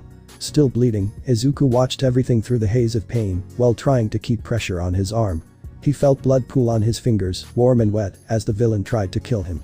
He saw his sister Kayaka save him by pushing the axe-wielding killer out of the way, and how Momo tried to bandage him afterwards. He watched in horror as JIRO was struck by the small rock. He had seen it, but he did nothing. Adrenaline was pumping through him, pain was keeping him grounded, and the smell and taste of copper was reminding him of how bad the situation had become. Then Momo took the blow, the one that would have likely ended JIRO's life. Her groan of pain pierced through the mist as he saw her still trying to restrain the sword-wielding psychopath. What? The fog began to clear as his mind stopped spinning. What am I doing? The world went quiet, his mind trying to focus. What the hell am I doing? His hand pressed harder on the wound, the pain in his left arm disappearing as the area began to glow. Fuck secrets. Green moss grew along his left arm as Izuku slowly leaned forward, finding his balance. Fuck hiding. Izuku knelt down before starting to stand up fully. Around him, the other villains approached, circling like sharks smelling blood in the water. But most. His shoulders slumped back as the sequencer wielder became as tall and imposing as possible. Fuck. Those. Villains. Maybe it was the adrenaline. Maybe it was Unity acting to save himself. Or maybe it was his heroic instincts finally kicking in. Izuku didn't care. The villains stopped marching toward the heroes in training. Something was wrong. It was a subtle change, like a shift in the wind, but enough to make the hairs on their skin stand on end. Something was very wrong, they could feel it. The air was getting thick. Tense. The black ink flowed across the ground, moving outwards before beginning to swirl in a small vortex as it painted its canvas of air. The beast, for that was what it was, had fur as black as a night without moon or stars, claws that somehow gleamed dangerously despite their dark shadow, and when the beast's lips parted to let it snarl, one could see a row of rounded, vicious-looking fangs. Okami stood in front of Izuku. Large, angry, and ready to destroy those who dared threaten his master. Behind him, the said master glared at the villains with all the anger he could muster. Izuku carefully measured everything around him. He couldn't allow any more mistakes or hold back any longer. Out of the corner of his eye he saw Momo and JIRO staring at him with wide eyes. He couldn't help but smile as he looked from the villains' shocked expressions to those of horror. He stopped hiding, and those bastards should be very, very afraid of that. The reinforcement waiting time was nearing its end. Izuku could almost hear the ticking in his mind. 30 seconds. Air pooled around his arms, an imperceptible swirl of gases becoming more and more condensed with each passing moment. 20. Akami began to growl, repeatedly in a deep rhythmic beat, almost as if the beast was trying to laugh. 12. The plasma licked at Izuku's skin as his pores released the superheated substance, and it began to accumulate on the fingertips of his right hand. 5. Beside him, Kayaka and Momo were too stunned to enjoy the fact that the claymore-wielding Coral Man had stopped his attack, looking on in wonder alongside their other fellow villains. 3. Whether intentional on his part or not, a greenish-white beam formed an arc and leapt along Izuku's body as the young teenager took a breath. With his feet planted firmly, Izuku sighed. 1. The booster activated, and with it the last light of the tower shone, as all of Unity's quirks made in the past few years were now ready to aid their creator. Midoriya stood near the edge of the rocky outcrop, his attire worn and dirty, a large tear in his left arm covered in forest green moss. His right hand glowed white from the plasma. The usual greenish hues had disappeared. And his left hand shone like daggers in the artificial lights. All around him, lightning continued to crackle and flash. Akami. Izuku stated, his voice disturbingly calm. The villains flinched at the tone, while the wolves' ears perked up. Damn it, kid. Akami took off like a ravenous beast releasing its chain. The main group of villains cowered in terror as the large black beast advanced, zeroing in on its prey. To Akami's right, the Coral Man, who had already attacked Momo, was still trying to shake off the shock when a blast of plasma and condensed air hit his side, melting his armor and destroying a chunk of his flesh and organs. The sound of sizzling flesh could be heard as the man dropped like a sack of potatoes, too overcome with pain to even scream. In the face of the charging great wolf, the most battle-hardened villains managed to recover, and even the less experienced ones were shaking off the shock after seeing their comrade taken down. Swords, axes, spears, claws, and even fists were raised in preparation as Akami stood just a few meters away, the eyes of the assassins and thieves focused on the most imminent threat. They did not notice the cloud of rocky dust thrown up above them. In less than a second, the earth and rocks glowed a bright orange before combusting like a flash grenade. None of the villains were prepared for this, too focused on Akami to have noticed Izuku's clawed hand carving out a handful of crushed earth. A mistake they wouldn't have much time to dwell on. The explosion was harmless, but it was loud and bright. Reflexes kicked in and most of the villains dropped their weapons to cover their ears in pain, while others moved away from the bright light to shield their eyes. Far from where Akami was running towards them, one of the villains, the woman dressed in a black robe and wielding a scythe, was struck down by 200 pounds of pure muscle and black fangs. The scream of pain caused by Akami sinking his teeth into her side could be heard even by those still holding their ears. Beside her, a man covered in steel plates turned, spiked fists raised. What the fuck is this? He didn't get to finish when a rock hit his chest with enough force to shatter the steel and send him sprawling on his back on the ground. Izuku pulled his arm back from the throw as he felt the all-star go into cooldown. Another one down.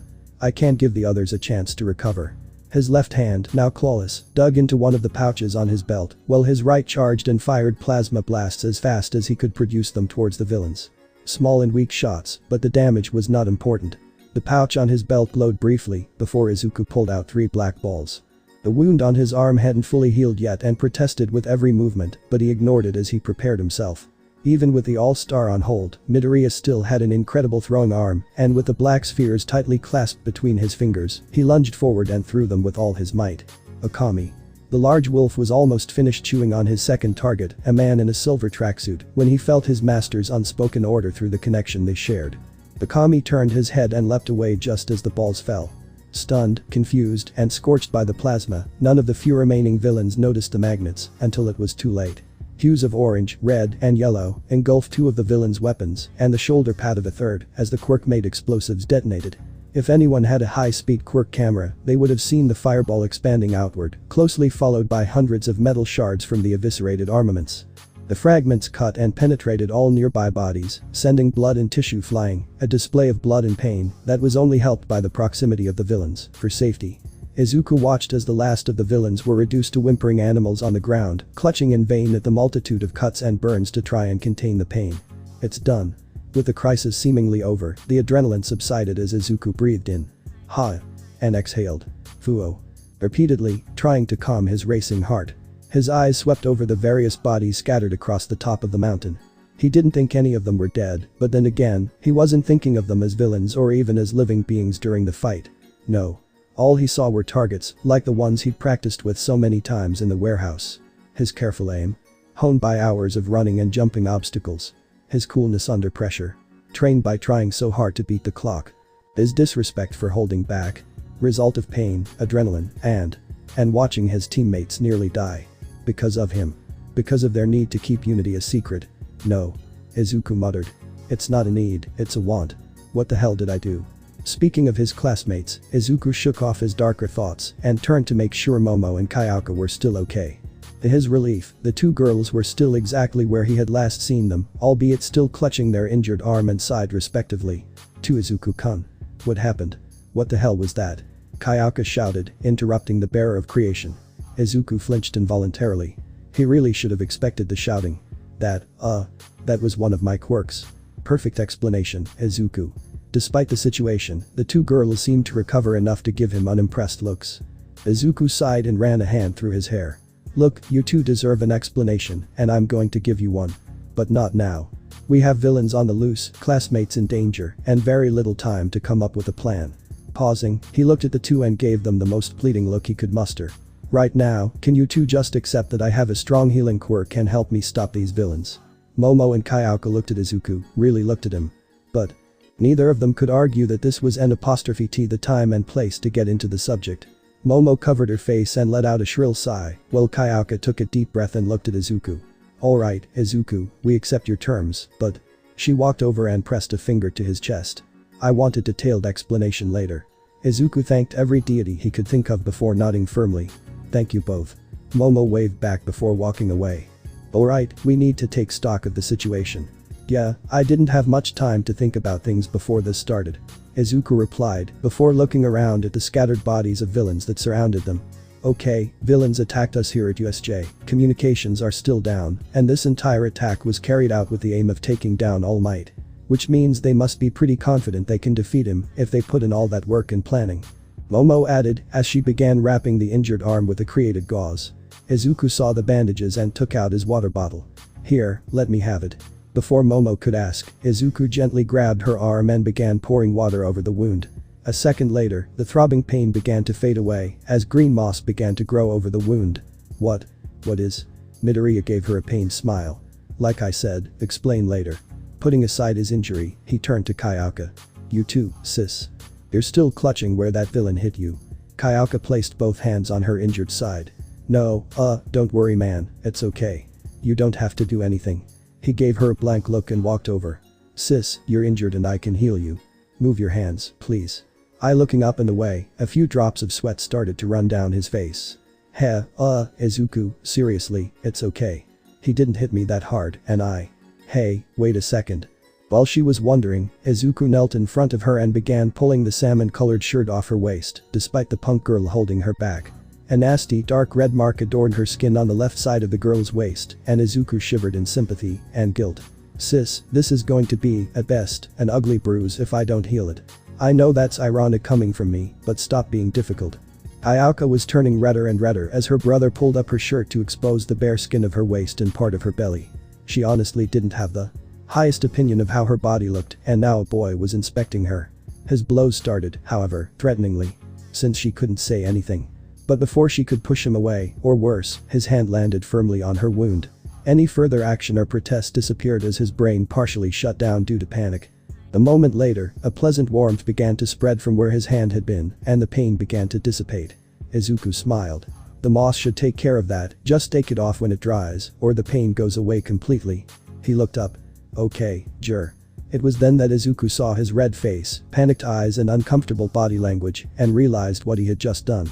Izuku retreated a little faster than necessary, his face turning red as he coughed awkwardly. Anyway.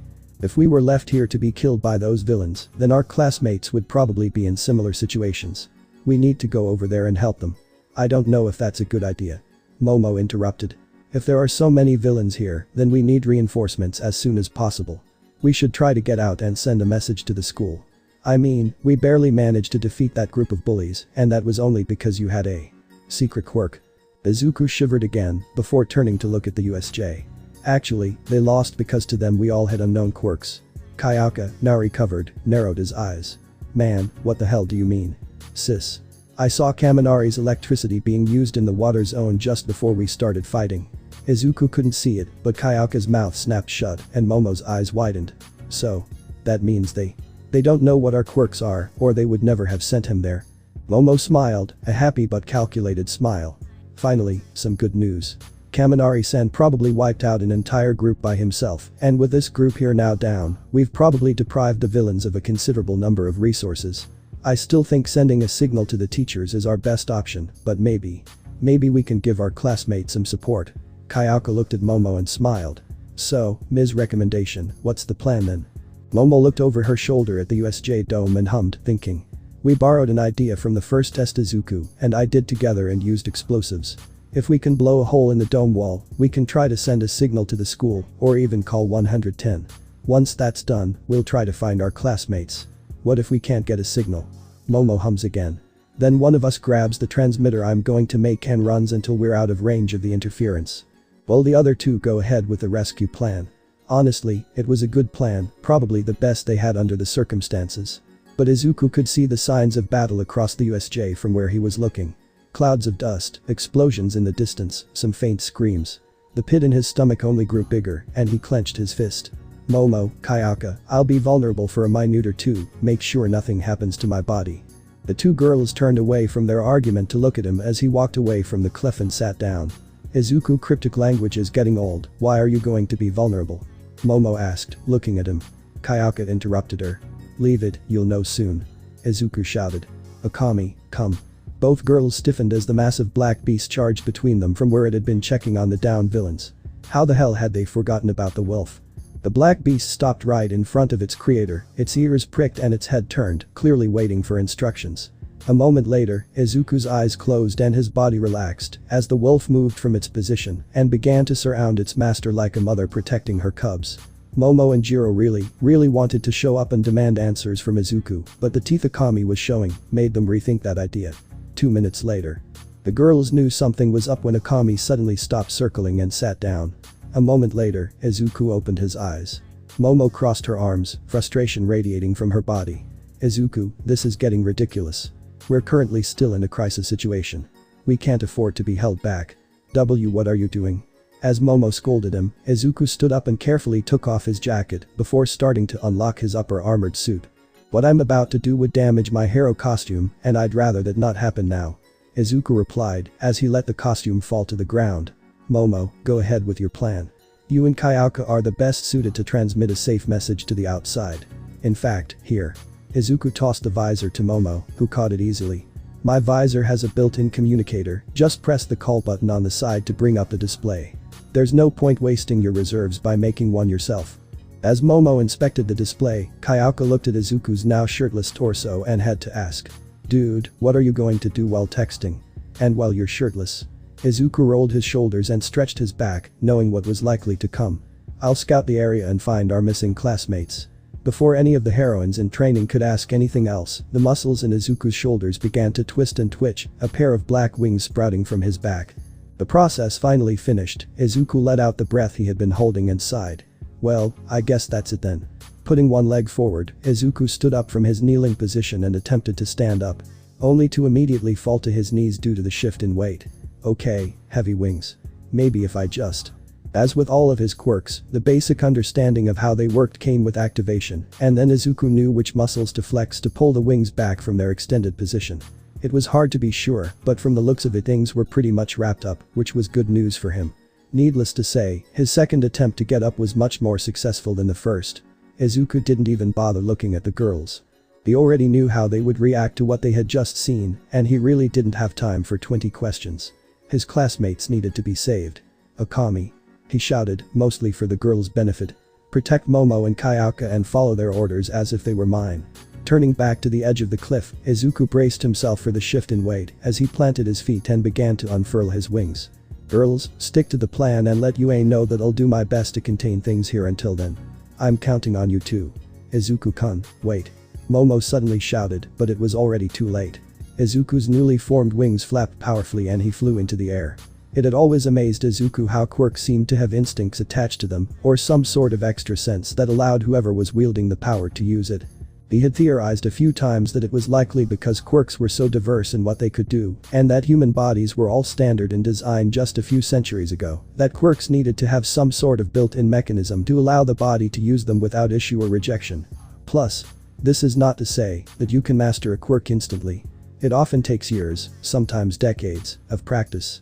But unless someone was actively trying not to exercise or understand their quirk, any individual could use its power from the moment it manifested to decent effect.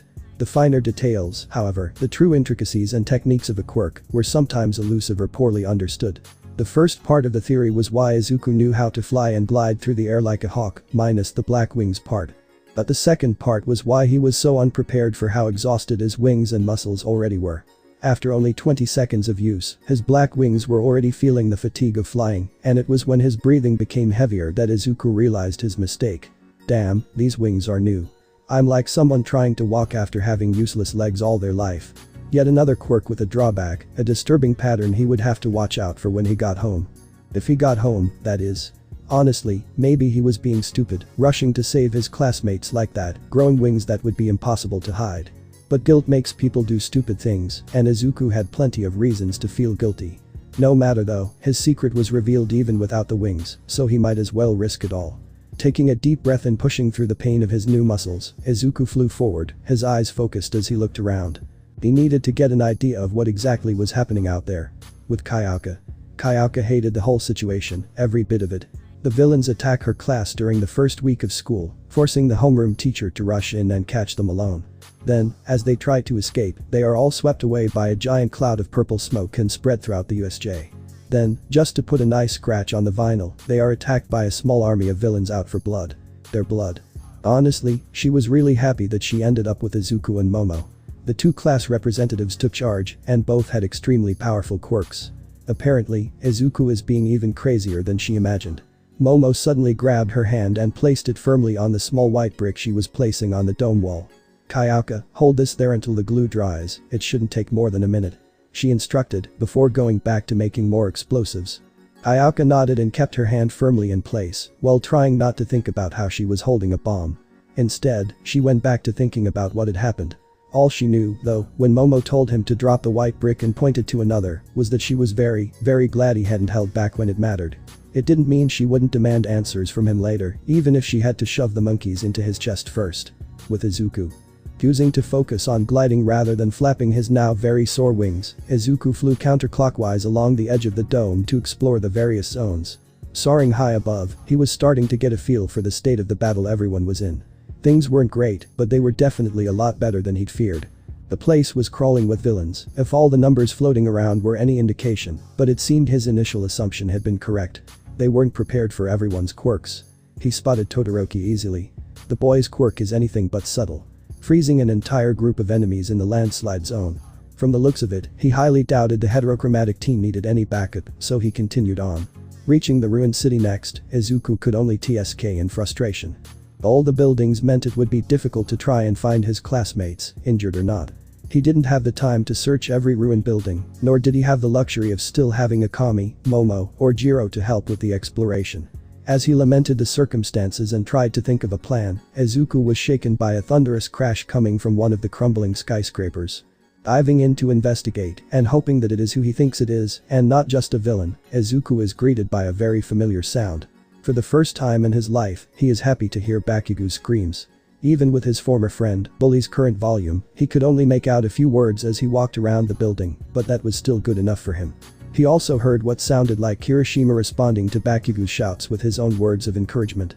That's two more relatively safe classmates. Flapping his wings a few times to gain altitude while wincing in pain, Izuku aimed for the roof of the building next to Bakugo's. Gliding and keeping an eye out for any villains, his feet touched the ground as he perched on the edge. Izuku needed a moment to rest his wings and consider his next move. So, Todoroki, Bakugo, Kirishima, Kayaka, and Yaoi Rozu are either safe or holding their own. With any luck, Kaminari kept himself and everyone with him safe from the villains in the flood zone. Which leaves the plaza, fire area, torrential rain, and the entrance to the scout. Looking out over the plaza, he could see what looked like a fight going on. Hopefully, it was Izawa-sensei still fighting them. His gaze continued to the two smaller dome-shaped areas inside the USJ, and Izuku nodded at both of them. Both of them were fully covered and probably not easy to just fly into. I'll fly over the entrance first, then give Eraserhead some support. Jumping off the edge of the building, Izuku's wings spread, the pain from before already returning as he flew forward. A few moments later, he spotted movement at the entrance. What's going on there? Getting closer, Izuku could see the figures of several students holding on near the top of the stairs. With the black mist villain from before boxing them in. Relief briefly filled his chest when he saw 13 holding the warper, only to be replaced by dread as he watched her back be slashed open by a well-placed warper gate. An anguished scream from one of his colleagues filled the air and his stomach churned. Suddenly, a figure in white armor, Iida, began to sprint through the fog and toward the doors of the USJ. Izuku didn't need to be a genius to figure out what the plan was, and he acted. His wings flapped and his air shoes roared, propelling him downward. The irony of using Iida's quirk to help the armored boy was not lost on him. He needed to act fast. The warp villain was already approaching Iida. Izuku wasn't sure if this would actually surprise him, but hopefully it would distract the enemy long enough for Iida to try to get through the doors. With his hand reaching forward, Izuku took aim as he approached the ground. Go for the dispersion. I really hope this thing is like a real mist. Darkness began to surround Iida as Izuku went to take the shot. And stopped. The mist villain was being pulled back and away from Iida at a rapid pace. Midoriya spread his wings to slow his descent, biting his lip to stifle his scream of pain, while looking at where Uraraka was throwing a piece of the mist villain into the air. Somehow, she managed to deny the gravity of it, and that meant. Iida reached the door and began to open it, while Izuku landed firmly on the ground, with the air jet still in his hands. He wasn't sure if the others had seen him, but now they had a chance. With the ground to better support himself, Izuku looked towards where the distorted mist was flying from where he had been thrown. If his gravity is negated, then this blast of air should be more than enough. For the second time in that fight, Izuku took aim and prepared to fire. Only to stop a second time. JIRO fired his quirk ribbon at the villain, connecting with some metal clamp Izuku hadn't seen before, while Sato grabbed the makeshift capture weapon and spun the mist villain around in the air. Eyes wide, Izuku could only watch as the dangerous villain who had caused everyone so much trouble was literally thrown away. Izuku and his classmates watched as the villain flew towards the USJ's roof. Iida managed to get out through the door at the same time. Well, that was. The blast of air dissipated harmlessly from his hand. Izuku honestly wasn't sure what to think of what just happened, though he was grateful for the villain's departure. At least everyone seemed too focused on the villain to pay him any attention, so he should be able to take off before anyone had time to. Wait. Who the hell are you? This really wasn't his day. Taking a deep breath, Izuku stood up from where he was crouched to take off and looked at his classmates. As if trying to prove that Momo and JIRO's previous reactions were justified, the gathered hero students were all in similar states. Mina, from her place kneeling over 13, looked frightened, her eyes wide and her hands trembling slightly. Shoji's expression was unreadable behind his mask, but his octo-shaped arms were twitching as if agitated. Finally, Uraraka, JIRO, and Sato looked shocked but ready to fight. They're probably worried that I'm a villain in disguise or something. Midoriya thought bitterly. I can't say I blame them. Making sure to move slowly, Izuku began pulling on his wings and raised his hand. Guys, I know things seem weird, but it's me. Uraraka clenched her fists tightly as she spoke. Nice try. JIRO-kun, but last time I checked, you don't have giant black wings. Dude. JIRO interrupted. We just took down the guy who brought you all here, don't think we're scared of some villain who's too stupid to hide such an obvious revelation. That's right. Sato suddenly shouted. Uraraka's tone suddenly turned dark. Now, unless you want to get your ass kicked, I suggest you tell us what you did to JIRO-kun. Right now. As they talked, the three students began to surround the sequencer wielder. Izuku was honestly impressed by how well they were handling the situation and couldn't help but smile inwardly at how much they actually seemed to care. It didn't change the fact that he was still screwed. Okay, I need to stop this before things get any worse. But would they listen to me if I told them the truth? He took another look at their angry expressions. Yeah, that's probably a no. I need to make them believe it's me before I try to explain anything. Ah. I get it. Uraraka-san, when we met at the entrance exam, you stopped me from falling to the ground, remember? Hearing this, the gravity girls clenched their fists. How do you know that? Izuku gave him a gentle smile. I know that because I'm Izuku. I know wings are really weird, but I can explain if you just. No. Said the gravity girl, her fists clenched. It's a trick. You did more than just steal his appearance, didn't you? Izuku started waving his hands. No, no, no, no. These wings are a result of my quirk and oh, that's part of your quirk, okay, but not JIRO's. JIRO stated, lifting the tape dispensers. Izuku began to slowly back away from the advancing teenagers as he could feel his instincts growing impatient. Damn, am I really going to have to fight my own classmates? He could see one of Sato's hands reaching for a packet of sugar on his belt while Uraraka looked ready to jump on him at any moment. Guys. Please. Izuku muttered. The three students looked ready to attack when suddenly. Everyone stop, he's telling the truth. Like someone popping a balloon, all eyes turned to the noise and the person who made it. Shoji stood there, the pupil of his one unhidden eye wide open, as sweat glistened on his face. Sato was the first to comment. Shoji-san, what the hell do you mean? That's not JIRO-san. Shoji spread out his extra arms, the tips of each covered by noses, ears, and eyes. I know what my senses are telling me, and every scent and sound matches JIRO-san. It's him. Shoji-san, you can't be sure. Uraraka stated, keeping JIRO in her peripherals. It's him shapeshifting her quirk illusion. It has to be. Actually, Uraraka-san, I can. We haven't been classmates for long, so you wouldn't know the details of my quirk, but it doesn't just give me more sensory organs to use. They're also stronger. I can hear more, smell more, see more, taste more, feel more. Everyone in the class has a unique profile that's theirs and theirs alone. Their wings may be new to us, but they match JIRO-san's signature. Izuku made sure to record the quirk information for the future. Suddenly, Shoji bowed. On my honor as a future hero in training, I swear to you that this is JIRO. I know it's difficult, but I ask that you trust in my abilities. Please. Mina, who had been quiet throughout the entire situation, looked up from where she was tending to 13. Her eyes were still wet and red, but she was smiling. I trust you, Shoji-san. The Octo team gave her what appeared to be a smile beneath his mask. Uraraka, Sato, and Shiro were still surrounded around Izuku, but the fire in their eyes disappeared and was replaced by hesitation. Reluctantly, the three of them broke out of their fighting poses and lowered their arms. Thank you, guys. Izuku smiled. And thank you, Shoji-san. The aforementioned teenager looked at him with a lowered eyebrow. Don't thank me too much, JIRO-san. Clearly, there's more going on than you've told us. After all. My quirk, Izuku shivered, but replied. Yes. My quirk. We don't have much time, so I'll be brief. Fighting years of self-created instincts to hide his powers, Izuku took a deep breath and looked around at his classmates. All eyes were on him, and he felt like a new creature on display in a zoo, but he suppressed the uncomfortable emotions welling up inside him and did something he was good at. Talking. My quirk isn't just concussive blasts. It's an ability that allows me to create and use multiple powers. Don't tell me where you can create them from. Hence the reason I currently have wings. Given the circumstances, I made them to better streamline my speed and locomotion capabilities in the USJ. My explosions were also a creation of my quirk, the first one in fact, although I've made many since I obtained my power.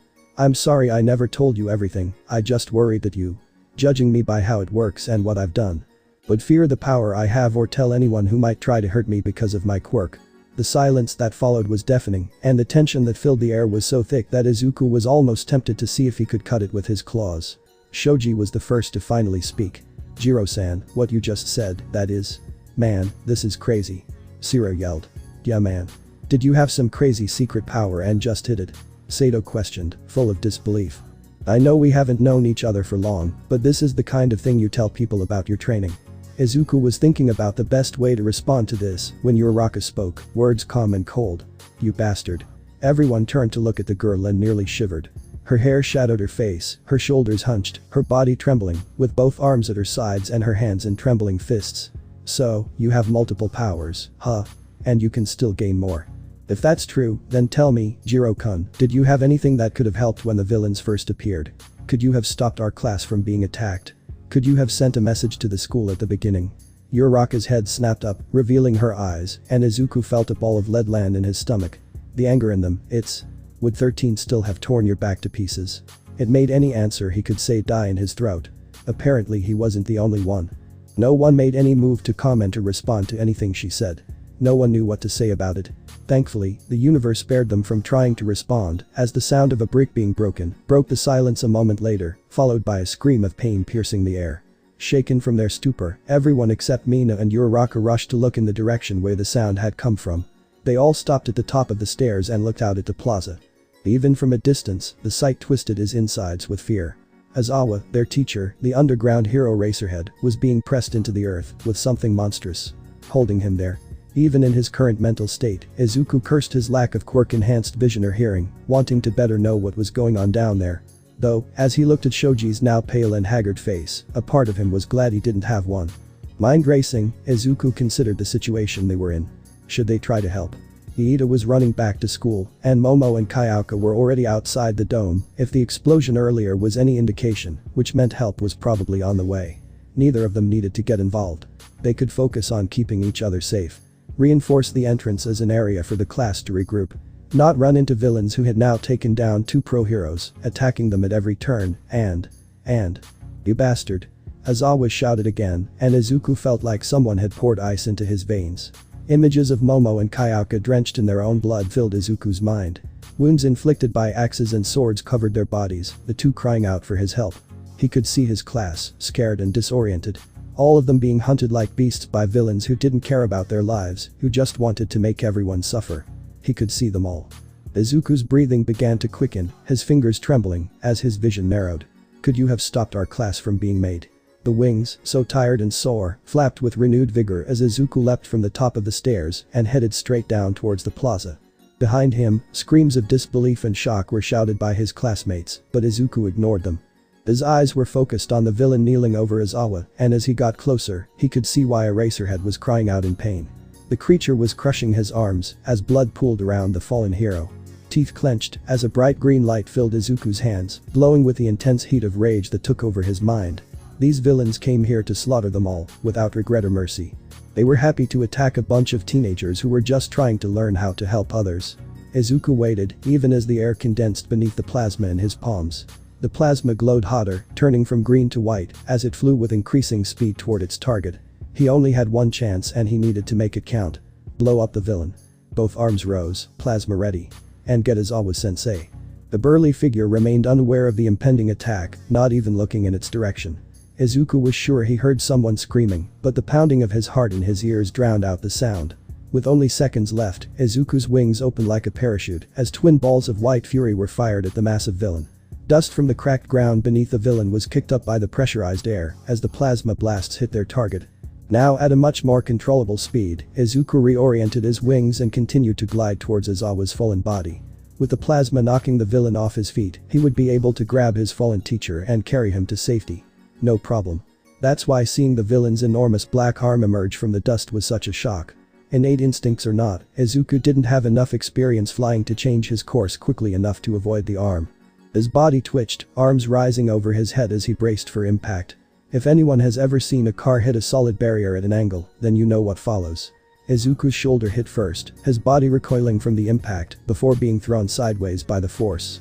Izuku slid sideways across the ground, his body dragging along the brick before coming to a stop about 5 meters away from the villain. Izuku had to hold back a cry of pain as he felt the exposed skin on his right side being filled with brick shards. A small part of him commented that still wearing the top half of his hero outfit would probably have helped, considering his legs were fine. A voice began to cackle from somewhere in front of him. Hee, and here I was worried that some high-level mob was coming to disrupt my strategy. However, it's just an arrogant newbie. Vain or not, Izuku turned his head from where he lay on the ground and looked in the direction of the noise. The first thing he saw was the villain he had been aiming for, and it was only now that he was less focused on his teacher that he could truly see how monstrous it was. As large as Gang Orca, and even more intimidating, the villain had a yellow beak for a mouth, pitch black skin, and perhaps most twisted of all. The creature's brain was left unprotected and exposed to the air. His eyes were pointed downwards as they held Aizawa's head and body against the ground, and Izuku realized that the villain hadn't noticed or cared about his attack. He wasn't pushed back or forced to let go of Eraserhead. Hell, he hadn't even hit Izuku, his arm was exactly where it had been before, and Izuku had run straight towards him expecting him to disappear. Worst of all, though, he could see that his attack had hit home, as there were 2 red and black blistering wounds on the creature's chest. And yet, Izuku could only stare in horror, as the wounds were already healing at a rapid pace. What the fuck? Is this a thing? The return of laughter brought his attention back, and he looked behind the moving Chernobyl accident to discover its source. A thin man with blue-white hair, black clothes and severed gray hands covering his body. Behind the hand covering the man's face, Izuku could make out a piercing red eye and the psychotic glee contained within it. Hee, I thought heroes were supposed to be fearless, but look at you. That look in your eyes. You look so confident flying, ready to blow up my precious Nomu. The villain in the hand pointed at Izuku, his voice an annoying, unnerving sound. And yet you look like any other scared child, now facing a great horror. Izuku's hands were starting to shake as he held the villain's gaze. Now, what should we do with him? The villain paused as the air began to warp around him. Izuku watched as the mist villain his classmates had dealt with earlier took form next to the hand-covered villain. Part of him had expected that villain to be out of commission for much longer than a few minutes. Shigaraki Tamura. The villain of the mist spoke. Kurogiri, did you kill 13? Shigaraki asked. Kurogiri looked regretful as he replied. I put 13 out of commission, but there were students I couldn't disperse, and one of them managed to escape. Huh. The previously cheerful villain raised his hand and began scratching his neck, becoming faster and more aggressive to match his now rapid breathing.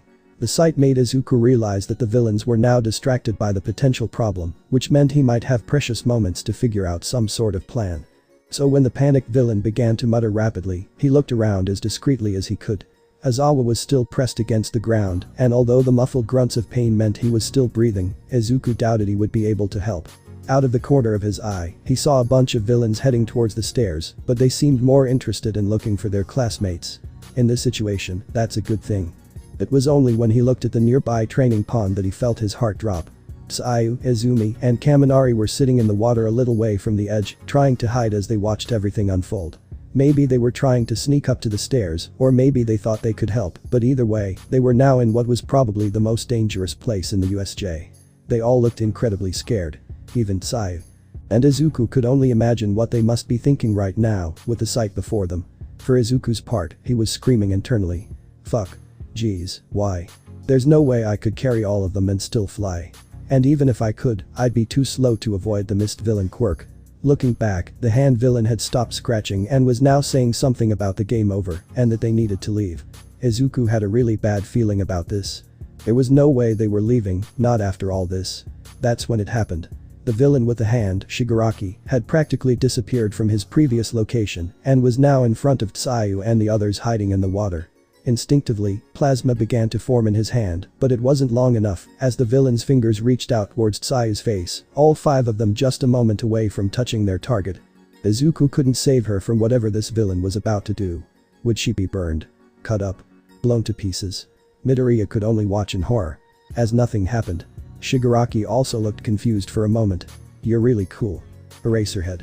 He finally said. Izuku's eyes turned to Aizawa. His sensei was now struggling to hold his bruised and bloodied head against the Nomu's grip, while one of his eyes glowed a bright red, his quirk erasure aimed directly at Shigaraki. Whether given a silent commander acting on its own, the Nomu grabbed Aizawa's head and threw him back to the ground. But that was all the time Izuku needed.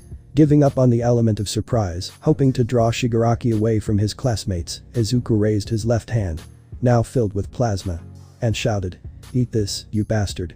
The plasma ball was thrown with all the force Izuku could muster in such a short amount of time, and as Shigaraki looked at it, his hopes rose as the blast neared its target. Just a blast of air next to him to knock them both off their feet. The Nomu abandoned its task of crushing Eraserhead to fulfill its duty of protecting Shigaraki, as it landed in front of the villain just in time to suffer the impact. The black skin hissed and blistered from the heat, but just like before, the Nomu paid no attention as the plasma dissipated and the villain's rapid healing began. Regeneration, enhanced speed, extreme resilience, and ridiculous strength. This should be your trump card. Your weapon to fight even All Might. Behind the creature, Tsuyu took advantage of Shigaraki's distraction to grab Izumi and Kaminari and jump back towards the deeper waters. The aforementioned villain heard the sound of water splashing and turned around just in time to see them fleeing. Shigaraki's tone was cold and irritated as he spoke. "HNNNNGH, you annoying brats. Who said you could run?" This sent a shiver down Izuku's spine. "Even if I can't kill you today, I plan to send a message to that disgusting peace symbol." The blue-white locks shifted as Shigaraki's head lazily turned to look at Izuku. "I guess that means you." Somewhere in Izuku's mind, a piece of him that still remembered what it was like to be prey, screamed at him to run. Izuku squirmed from his half-lying position and got to his knees, ignoring the stinging of his torn skin. Shigaraki raised his right hand. "Nomu, grab him." Large black wings spread out, while Shigaraki's dry, pale fingers pointed upwards. Now. The massive creature charged forward, just a few steps away from Izuku, as its wings flapped and its metal engines roared. The ground splintered and broke, the Nomu's colossal fist slamming into the masonry. Right where Izuku had been. Izuku took flight with all the speed he could muster, barely missing the black-skinned horror. By the gods, that was close. Izuku muttered, as his wings propelled him to safety as he flew towards the top of the dome. As he rose, his wings grew heavier, until he stopped again. Izuku may not have had much time to study the quirk, but he knew enough to realize what had just happened. He was exhausted. Quickly losing momentum, Izuku twisted his body and spread his wings, halting his ascent in favor of slowly flapping his wings to hover in place. Looking down, he could see that Momo was still holding his fists on the ground, while Shigaraki yelled, "Ugh, I hate flying advertisements." Taking advantage of the brief moment he had now, Izuku pressed his hand to his abdomen and right shoulder as he activated Freya's garden. Soft green moss grew over the raw flesh from his previous accident, but using so much at once made him realize how bad off he was. In more ways than one. His hands were now throbbing like he had just slammed them against a wall, hard, several times, and his mouth was dry, as a sudden bout of dizziness nearly made him lose focus on hovering. His body was running out of strength. Unbeknownst to Izuku, Shigaraki was also feeling a sense of dread, but for very different reasons. One of his rough hands was now scratching his neck, again, as he finished watching the green glow disappear from the enemy's body, leaving some green substance in its wake. Shigaraki couldn't help but look over to where the flying teenager had just been. No. The scratches got faster. No. Something's wrong, he could only fly. He had big green wings. He had big green wings with engines, that's all. Then he was injecting some super hot liquid. Both hands started to itch, the already damaged skin started to bleed. Now he can grow some green plants. How does he have so many skills? He's just an addition, something to be killed to gain some XP before the boss. He shouldn't have more than one special skill. He's not. He can't. The scratching stopped and Shigaraki looked back up at the flying pest above him. Theirs was only one explanation for why he had so many powers, and it caused the dread to be replaced by white-hot rage. "Kurogiri!" Shigaraki shouted. The mist villain, who was keeping an eye on the surroundings, turned to the address. "Yes, Tamura-kun. I want that flying addition shot down. Right now. Cut off its wings." Shigaraki's eyes practically glowed red as he gave the order. The mist villain nearly shivered at the look in his pupil's eyes and decided not to bother reminding his pupil that they still needed to leave. He kept his voice even and formal as he replied. "Immediately, Tamura-kun." Izuku was almost done healing and was debating whether or not he should fly to the other side of the lake to try and rehydrate himself when he heard Shigaraki shouting his orders to Kurogiri. He already knew what was coming and dove to the left, just in time to see a portal appear exactly where he was. Flapping hard to try and compensate for the lack of engines, Izuku pushed through the pain of his overworked wings, as his choice had been made for him. He set off towards the other side of the lake. 2 more portals appeared to block his path, and he dove beneath them. Only for another portal to emerge beneath the other 2. Pulling his wings in and diving even harder to avoid the latest trap, he was now flying at a very steep angle, with the water starting to come much closer than expected. Kurogiri's portals were dangerous and difficult to counter directly, but thankfully for Izuku's sake, predictable. As the next portal took shape between him and the water, exactly where he thought it would be, the Unity wielder decided to test a theory. The swirling air from the pneumatic cannon condensed beneath his wings, and he braced himself for the incoming pain. The portal finished forming and he spread his wings, letting air fall out at the same time. The air wasn't strong enough to dispel the portal. Though he noticed how the mist seemed to billow in the pressurized wind. But it was enough to push his wings up and halt his descent. A portal opened above him and he threw himself to the side. A portal down, then he flew. Izuku wished he could turn around and throw some plasma at the villains, just to distract them long enough for him to get out of sight, but he doubted the warper would give him that chance. A portal formed ahead, so he stepped down. With no way to distract the other, Kurogiri and Izuku continued to dance around each other, with the former casting portals to block their path, and the latter using his wings and air quirk to dodge and roll out of the way. Meanwhile, Shigaraki's screams grew louder and more demanding. Portal on the right, margin on the left. Portal ahead, dive in. Izuku's wings screamed at him to stop, and his breathing grew heavier by the second, but he was almost at the edge of the lake. If he could just make it to the fake mountain that created the waterfall, he could hide and get out of sight of the teleporters, which would mean there would be no more portals. Hopefully. Another portal appeared to block his path, and Izuku prepared to fly over it when the Nomu's hideous face appeared from the black depths. The Nomu's entire upper body had already passed through the portal when Izuku panicked and leaned to the left instead of up to try and avoid being hit. The Nomu did indeed miss his body as it turned left, but the creature wasn't aiming for his torso. A sickening crack, followed by a blood-curdling scream, echoed through the USJ's upper dome as the Nomu's massive fingers easily pierced the black membrane. Bones began to crack as the Nomu's fingers completely wrapped around the farthest finger of the wing. Izuku could only scream in pain and fear as he was stopped in mid-flight. His wing shoulder felt like it was going to come off as the Nomu dragged him with it through the portal. For the second time that day, he fell into the black mist of the twisted villain's quirk before emerging back into the artificial light of the USJ. The Nomu wasted no time as the two returned. Continuing its momentum, the massive creature spun him around and slammed him into the ground with its injured wing.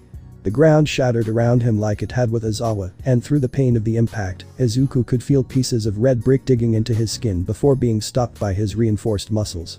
Some relief finally came when the Nomu released its wings, but it was short-lived.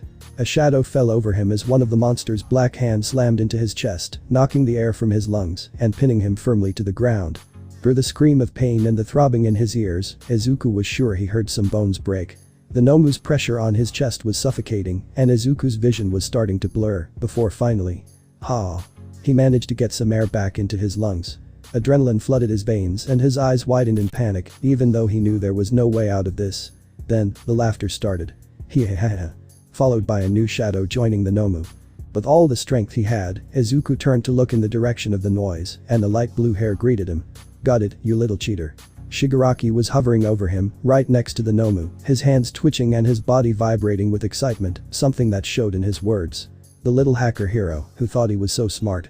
Somehow, you brought more than one power to the fight and were so confident that you could beat us. After all, the first boss is always easy when you have multiple skills unlocked, right? Crouching down, Shigaraki fixed his green eyes on the red ones. But that was your first mistake, thinking we were the first boss. Because we weren't. Reaching out, Shigaraki grabbed the gray hand covering his face. The funny thing is, we're not the final boss either. The hand was pulled to the side, and Izuku's eyes widened in horror. The villain's face was even paler than his body, lips cracked and dried like a corpse, with sunken red eyes surrounded by rings of wrinkled skin. And the smile. It spoke of mania, of the even darker thoughts that lurked in the hearts of monsters. That smile only grew wider when Shigaraki uttered words that brought all of Izuku's fears to life. The last boss makes your powers look like dollar store knockoffs. Even amidst the pain, the fear, the anxiety that plagued his soul, Izuku's analytical mind put the last piece of the puzzle in place. His greatest fear. The one that kept him from All Might and made him wake up in terror at night, was real. The Nomu. Its speed, its strength, its resilience, its regeneration. All the product of someone with a quirk like his. Someone with multiple quirks, who used them to make a monster.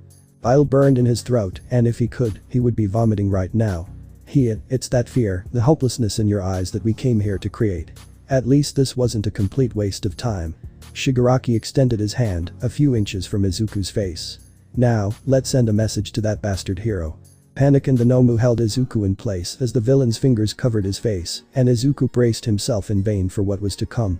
Silence followed as he felt no pain, before suddenly. This trick is getting very old, Eraserhead.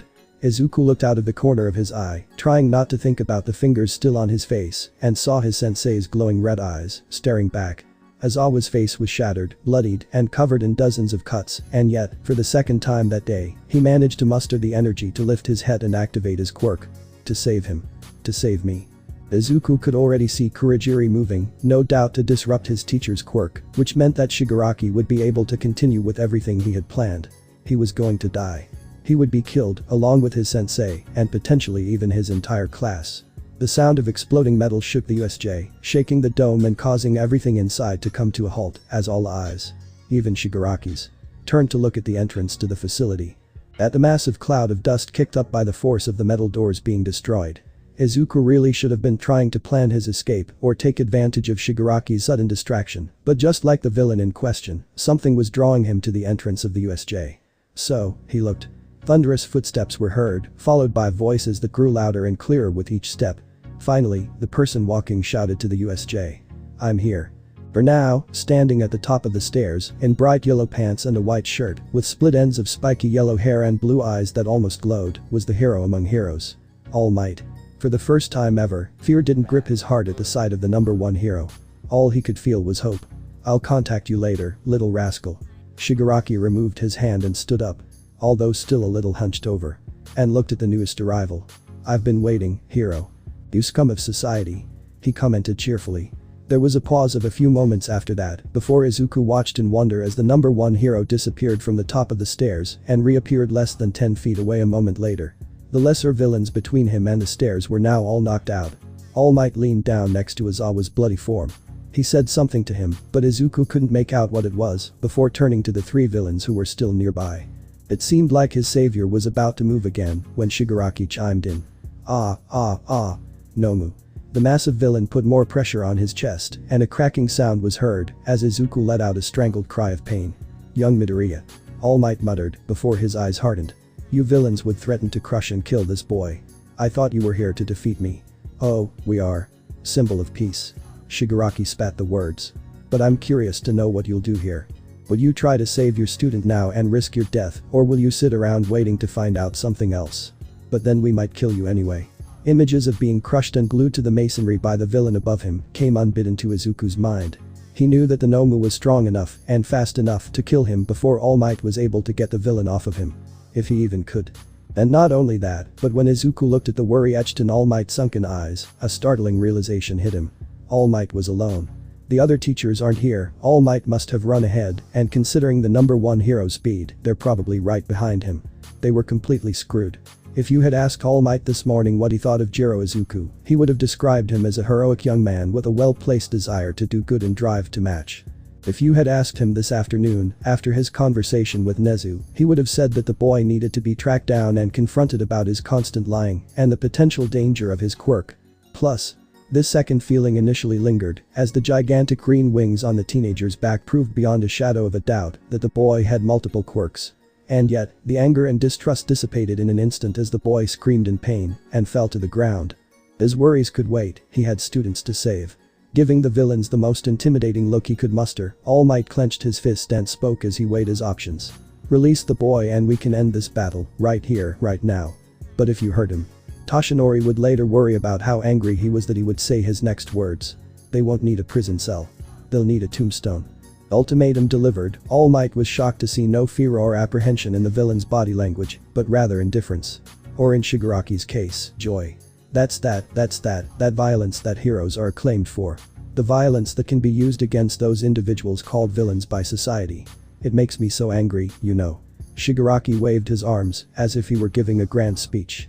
"I'm angry because this world categorizes violent acts as good and bad, deciding what's good and what's bad, villainous and heroic, solely based on who's behind them. That winged hacker even tried to shoot me with a hot burning liquid earlier. And you, symbol of peace, are just a device to suppress violence. Violence only breeds violence. And once we kill you, the world will know it." Ha. All Might narrowed his eyes at the villain's words and said, "You're a liar. You're enjoying this, aren't you? I can see it in your eyes, so full of joy at bringing pain." Said eyes widened before narrowing as Shigaraki muttered. He already figured it out. Knowing that the villain before him only wanted to kill and make people suffer did nothing to improve All Might's mental state. "Please be patient, young JIRO. I will save you. And then we can have a very long talk." As the two went back and forth, Izuku tried to come up with a plan. All Might couldn't save him considering his current circumstances, and even if the other heroes showed up now, Shigaraki would either kill him or use him as a hostage to ensure his safe escape. So the main objective was obvious. Get Nomu to let him go. Now, if only he could figure out how. The tone of the conversation sent even more shivers down the teenager's spine, and worse than that, he could feel his strength running out. At most he could hold out for a minute, and that was if he pressed on. "Time is almost up, I need a way out and I need it now." With his mind racing, Midoriya analyzed his options. The villain ignores the impacts of the explosion. "The only thing I could do is use the plasma at full power, and that would hurt me first. All-Star is out. Ofa. It might work, but I have no idea what it's capable of because I've never tested it. Every other quirk I have is for utility. Unless I want to try to cut the monster's skin with my claws." Izuku looked at the massive beast above him. "I doubt I could pierce that thing's head, much less overcome its insane regeneration. As any artist will tell you, inspiration can come from the most unlikely of sources. In this case, the Unity wielder's inspiration for a plan came from looking at the Nomu's terrifying visage. Specifically, one of its most prominent features. Memories of an idea he had discarded long ago emerged from its place in the closets of his mind. an idea that had been abandoned due to the pain and damage such a technique caused. But now, considering the alternative, Izuku would deal with any long-term consequences of what he was about to do. Seeing that the villains were still engrossed in their own conversations, Izuku subtly placed his hands at his sides, ready to attack, before letting the familiar heat of plasma form at his fingertips. Izuku chuckled internally. At least my hands are numb from using the quirk, I hope I don't feel as much pain. All Might was yelling at Shigaraki again, and the villain was laughing in response, so Izuku attacked. His hands rose like vipers, as a burning and scorching heat tore through his fingers immediately after. Shigaraki was getting bored. The hacker brat was still alive, as was the walking source of his life's anger, All Might. He really wanted to finish this level and go home already. Perhaps sensing his annoyance, Kurogiri, who was slowly approaching, leaned in and began speaking in that formal tone that Shigaraki hated so much. Even though he was silent about it. Tamura-kun, if Nomu kills the young man, I will open a portal between us and All Might. He is already angry and will undoubtedly rush at us in a rage if the boy dies. Straight into the trap. We can safely kill him then, or let Nomu handle it from there. The more he thought about it, the more Shigaraki liked the plan and smiled mischievously at father. Kurogiri, you really are more useful than just being a fast travel system sometimes. The warper nodded. Thank you, sir. All Might couldn't understand what the villains were saying, but it was clear that they were planning something, and that didn't bode well for anyone. Hey, what are you two up to there, huh? Hey, something you should be very worried about. Number 1. Shigaraki looked at the hero, his red eyes filled with maniacal glee as he spoke. Nomu. All Might nearly winced at the word, muscles already twitching as he screamed in his mind. No. There was no more time to wait or be cautious. All Might took a step forward, fist cocked back, only for a flash of movement from where the Nomu had been to make him realize it was already too late. He braced himself for the scream of pain that was no doubt about to follow. Only it wasn't Izuku's scream that came calling. Greyaya. But the Nomus. Their gaze immediately turned to the burly creature, as well as the two villains, and all three of them could only stare in shock. For there, still kneeling above its prey, was the Nomu.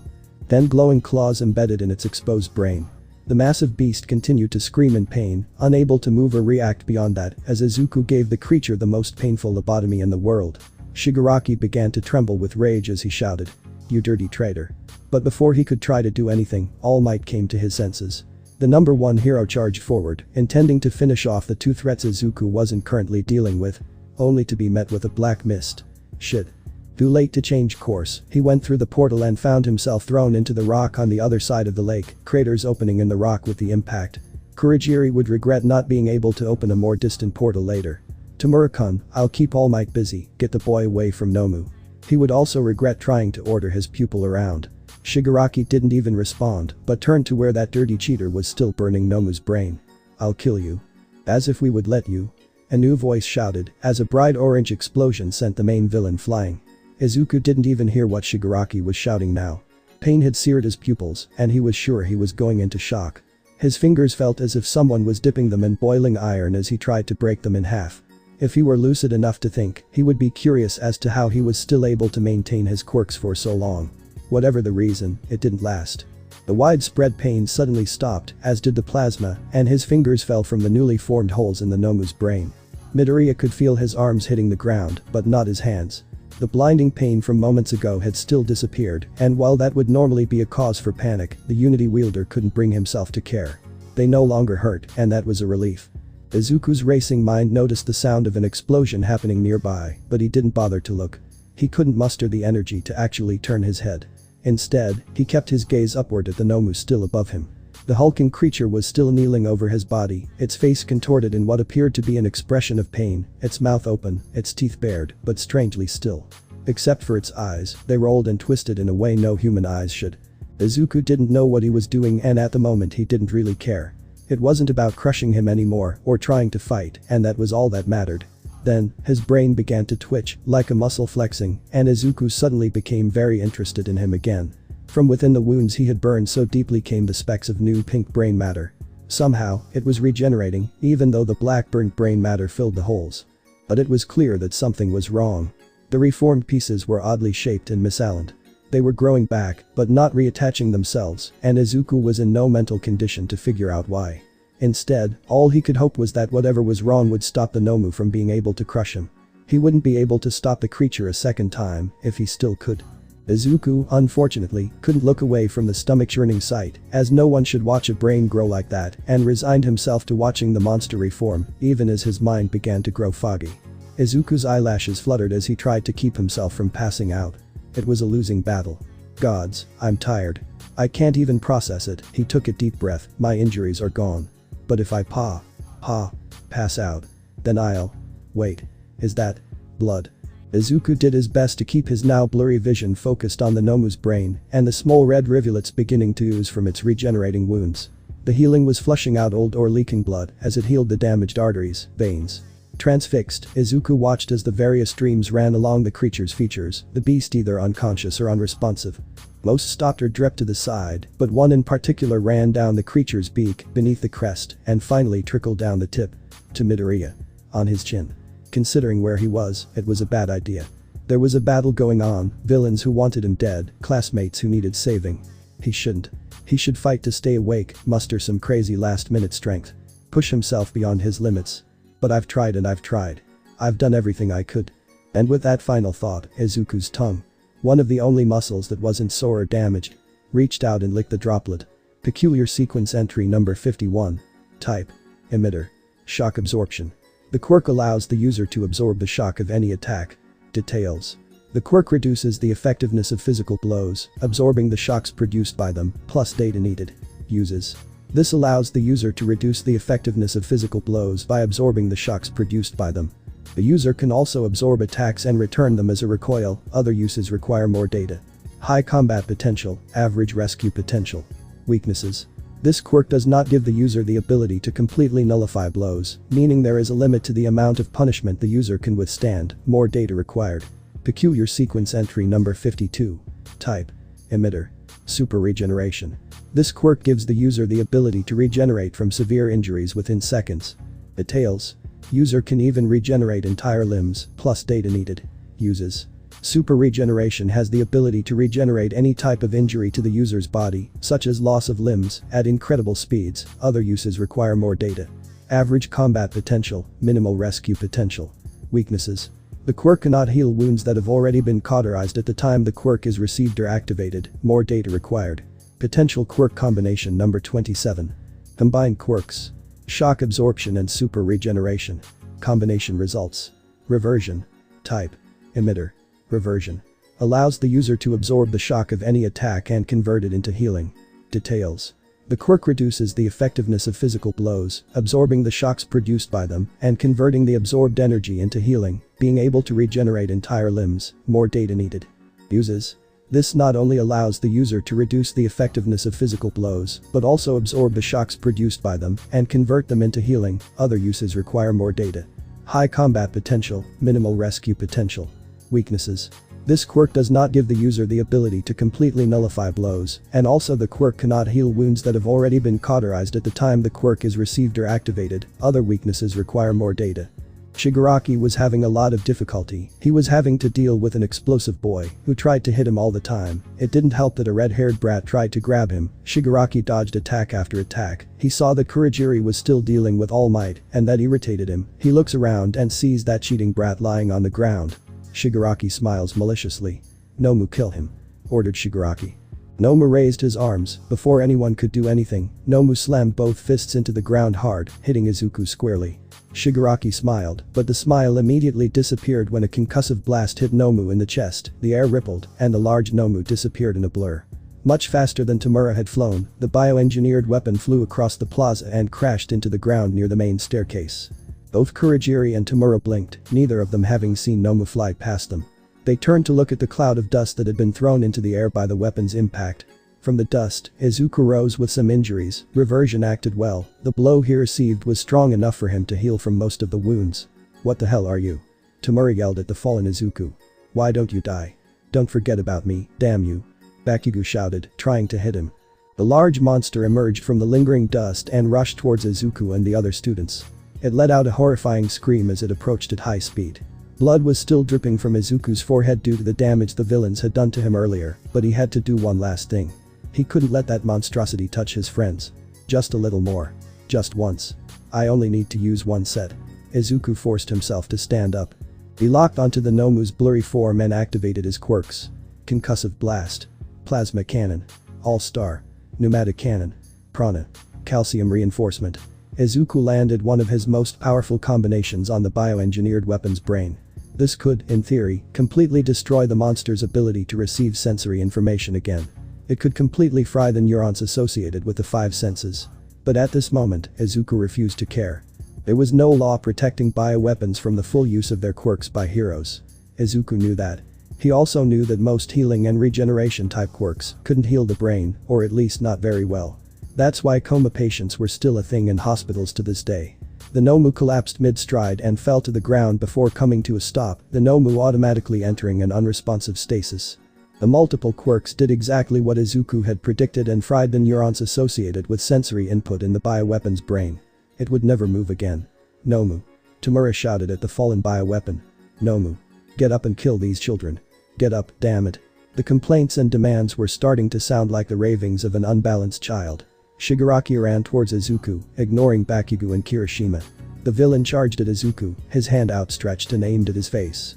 Izuku stood still as if his life was not at stake due to the fact that his life was in danger. Then he smiled wickedly. Unleashing a jolt of electricity that momentarily distracted Shigaraki, he ducked, keeping one fist raised to deliver a powerful blow that he swore broke the villain's jaw.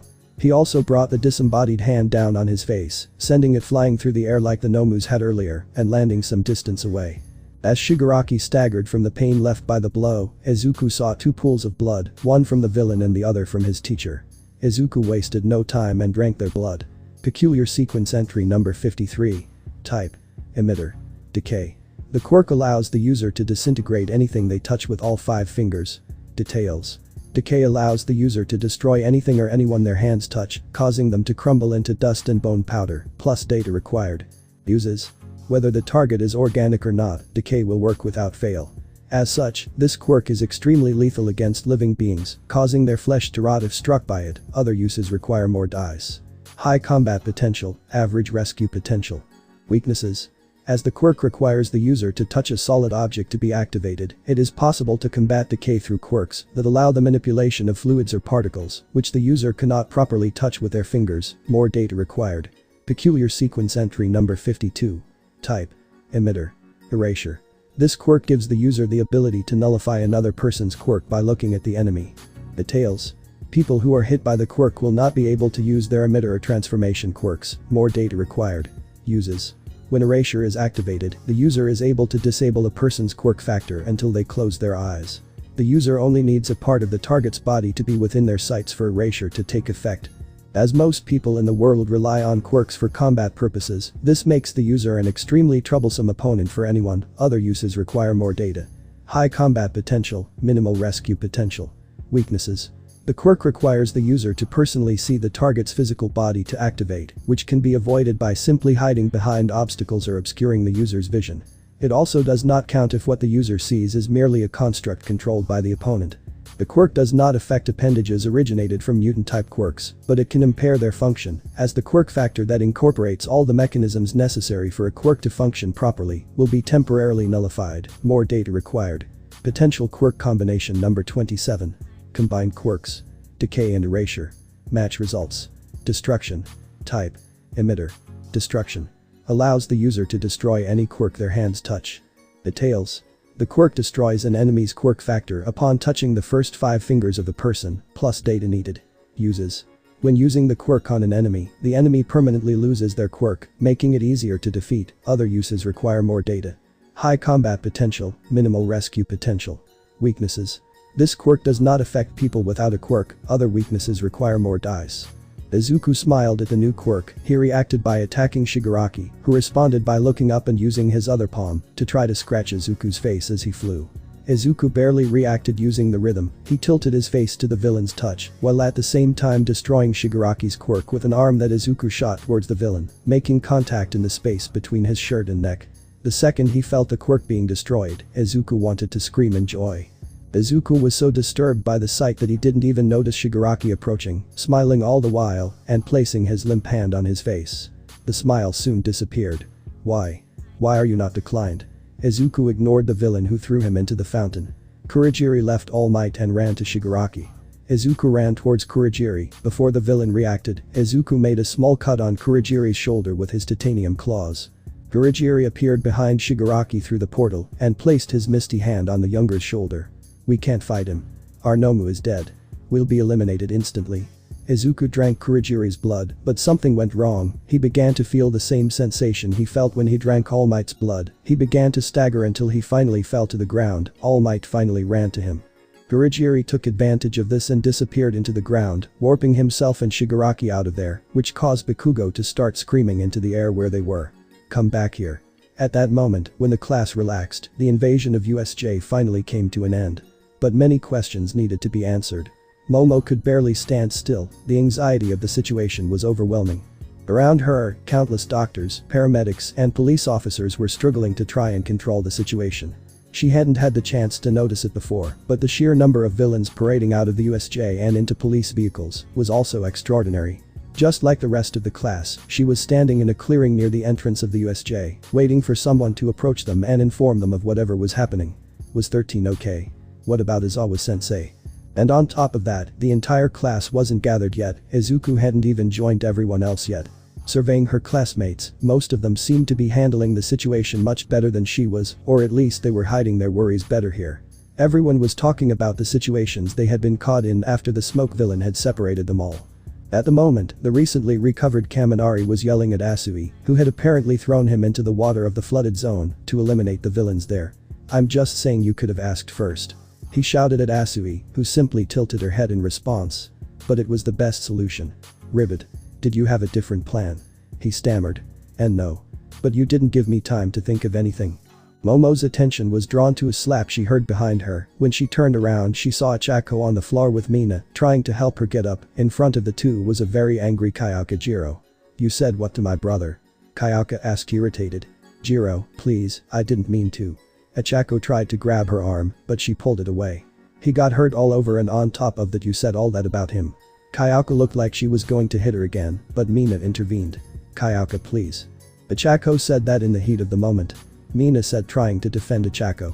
Kayaka calmed down a bit and looked at Achako. "I thought we were friends." Kayaka whispered. "And we are, it was just stupid." Kayaka raised her hand to silence her. She turned to face the girl. "I'll still participate in the times we go to lunch with the class, but that's it. Please, just leave me alone."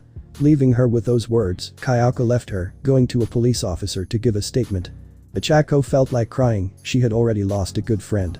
It wasn't her fault. It wasn't her fault either. It was just unfortunate circumstances. She wasn't sure how she could fix this, or if she could. "Hey." Momo came up behind her, wrapping her arms around the girl. "She's just hurt. Please forgive her. I should never have said that." Achako spoke into her shoulder. "Would you talk to her for me?" "I'll try." Momo replied, running her hand through Achako's hair. "But I don't know if she's willing to talk about it. She's very protective of Izuku." Achako's attention shifted when she noticed a man who was previously with a group of police officers walking towards them. His eyes were bouncing between all the gathered students. 17. 18. 19. 19. He scratched his chin. "Are we short one?" he asked, diverting the entire class's attention from the previous discussion. "Yes, sir."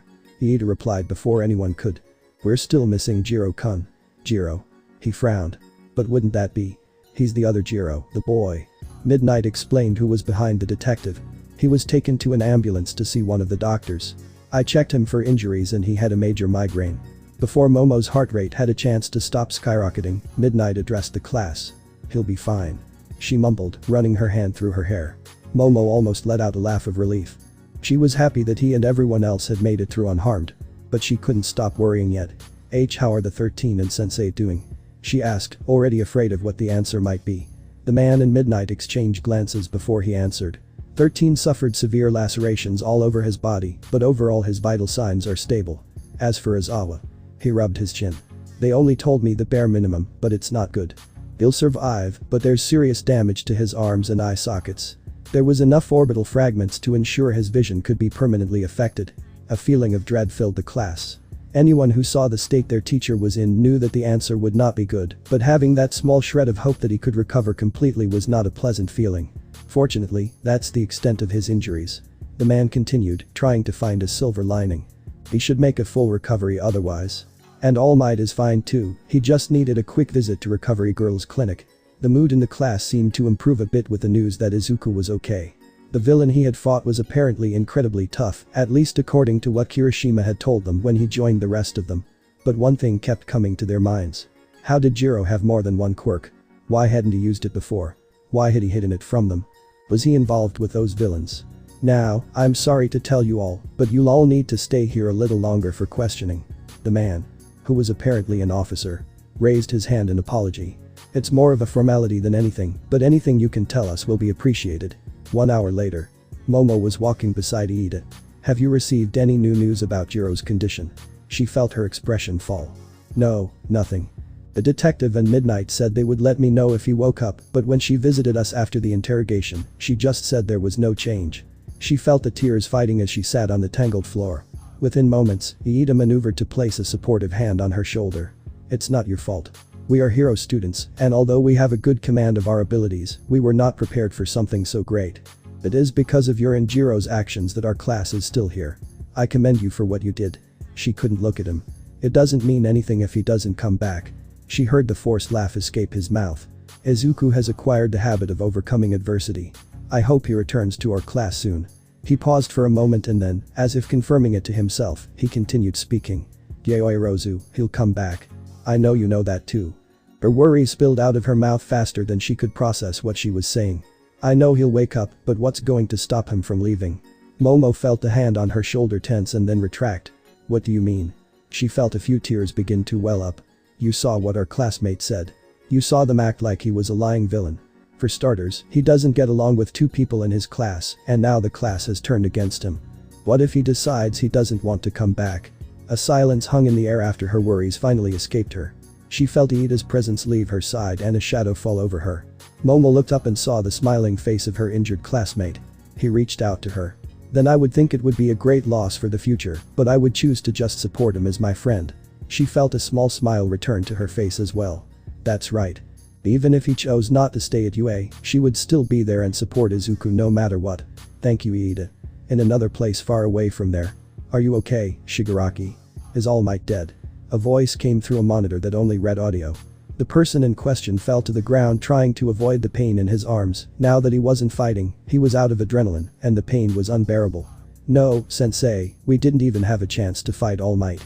Some brat with multiple quirks like you destroyed my quirk, and he used his multiple quirks to assassinate my Nomu. He's not just a cheater, he's a damn hacker. No one but you should have multiple quirks, sensei. Shigaraki shouted as Kurogiri tried to bandage his burned arms. Oh. Tell me about this boy, Shigaraki. The voice said calmly and reassuringly. The green-haired brat, we thought he had a concussive blast quirk, but it turns out he had more than one quirk. The true nature of his quirk is like yours, sensei. The villain boiled with rage, biting his lip to keep from screaming in pain.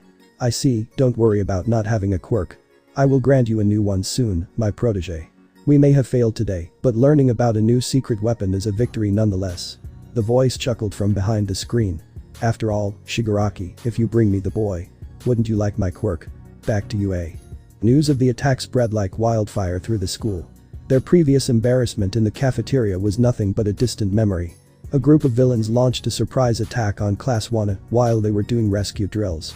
And they managed to fight them off long enough for All Might and the rest of the pro heroes to arrive and save the day. Itsuka wanted nothing more than to go check on Izuku. To make sure he was okay. But she had a responsibility. Vlad-sensei had placed his trust in her. Please. She begged with her hand stretched out as far as they could as she blocked the door. Go back to your seats. I know it's bad, but… What? You're crazy, Itsuka. One of his classmates shouted. We should go with them. We could. Get in the way. She stamped her foot, looking at the boy. If we show up, there will be more students in danger. If someone disappears while we're trying to help, it will be more stress for our teachers. We need to stay where they know we are. Trust me. She looked at them, raising a single, normal-sized fist. The other one trembled beside her. I want to go over there and help, too. I want to know if everyone is okay. But right now, the best thing we can do is wait. And don't get yourself into any more trouble. If you have a problem with that, then you'll have to try to get past me. She assumed her combat pose and then explained to Vlad-sensei why you get a bloody nose when you're not near the combat zone. The students in charge. The ones on her side. Nodded and stood beside her. Little by little the disgruntled students who wanted to prove themselves sat back down. which gave her enough breathing room to start worrying about Izuku. So far he hadn't responded to the only message she managed to send him. Nurse. Izuku's body began to move slowly as his eyes grew clearer and clearer. His body felt weak and very heavy. He had no desire to move as he wanted his eyes to remain closed. He just wanted to stay in bed and not wake up. He felt so tired for some reason. His body felt broken, he could barely move. But just as Izuku was about to fall into a deep sleep again, he remembered. Izuku immediately widened his eyes as he sat up so fast that he nearly broke his neck. He panted heavily as he tried to move his arms in his defensive fighting stance, but immediately winced as he did so. He felt incredible pain in his left arm, while his right arm was relatively normal. He looked to see that his left arm was in a cast, and most of his body was covered in countless bandages. This was probably due to the injuries he sustained in the fight with Nomu. Oh shit. Damn it, where's Shigaraki? Did I faint? Oh no, so that means my classmates need help. I have to move fast before it's too late. Wait a minute, this isn't USJ. Izuku stuttered in shock as he looked around to see that he was not actually located in the unforeseen simulation set. In fact, he was sitting on a bed located in a white room. More specifically, Recovery Girl's office. Izuku then slapped his forehead as he realized his own stupidity. Wait a minute, of course this isn't USJ. I took care of Nomu. He took a breath and sat up, letting his legs fall to the side and turning to look around the room. The door was closed and the space was empty of people. Except for the Chimera in the tweed suit who watched him with curious deep black round eyes and the satisfied smile of a predator. Hello Izuku JIRO. We should talk. Izuku didn't know what to expect from the UA director's office, but a security setup with 30 monitors on the right wall was nodded. The director walked over to his desk, grabbed a pot of already hot tea, and poured 2 cups. He motioned for Izuku to sit across from him as he turned on the monitors. The screens lit up, showing Izuku during his test with Izawa. Well, it seems you are a very interesting person, young JIRO, very interesting. He took a calm sip of his tea. Izuku sat down in the opposite chair and stared at the monitors. The silence hung in the air, and while Izuku would normally be perfectly fine with it, this situation felt ominous. Well, Director Nezu, it's an honor that you want to meet me. Is that it? I didn't get the impression you thought that. Even though you don't seem interested in me, I must say that I find you quite fascinating. I don't even care that you lied about your quirk or the quirks you possess. Please satisfy my curiosity. The principal took a sip of tea and looked into Izuku's eyes. What is your peculiarity? That question echoed in Izuku's head like a gunshot. The director looked away from the boy. He leaned over, rummaging through one of the desk drawers. The shuffling of files cut through the silence left between the two at the table. Izuku finally remembered to breathe after a second. Sir? I'm not sure I understand the question. Izuku was getting the idea that something he didn't want to happen was coming. With a dull thud, a large folder about 3 inches thick was thrown onto the table. Nezu opened the file and started reading it. I doubt that. Now let's see. Izuku JIRO. Age.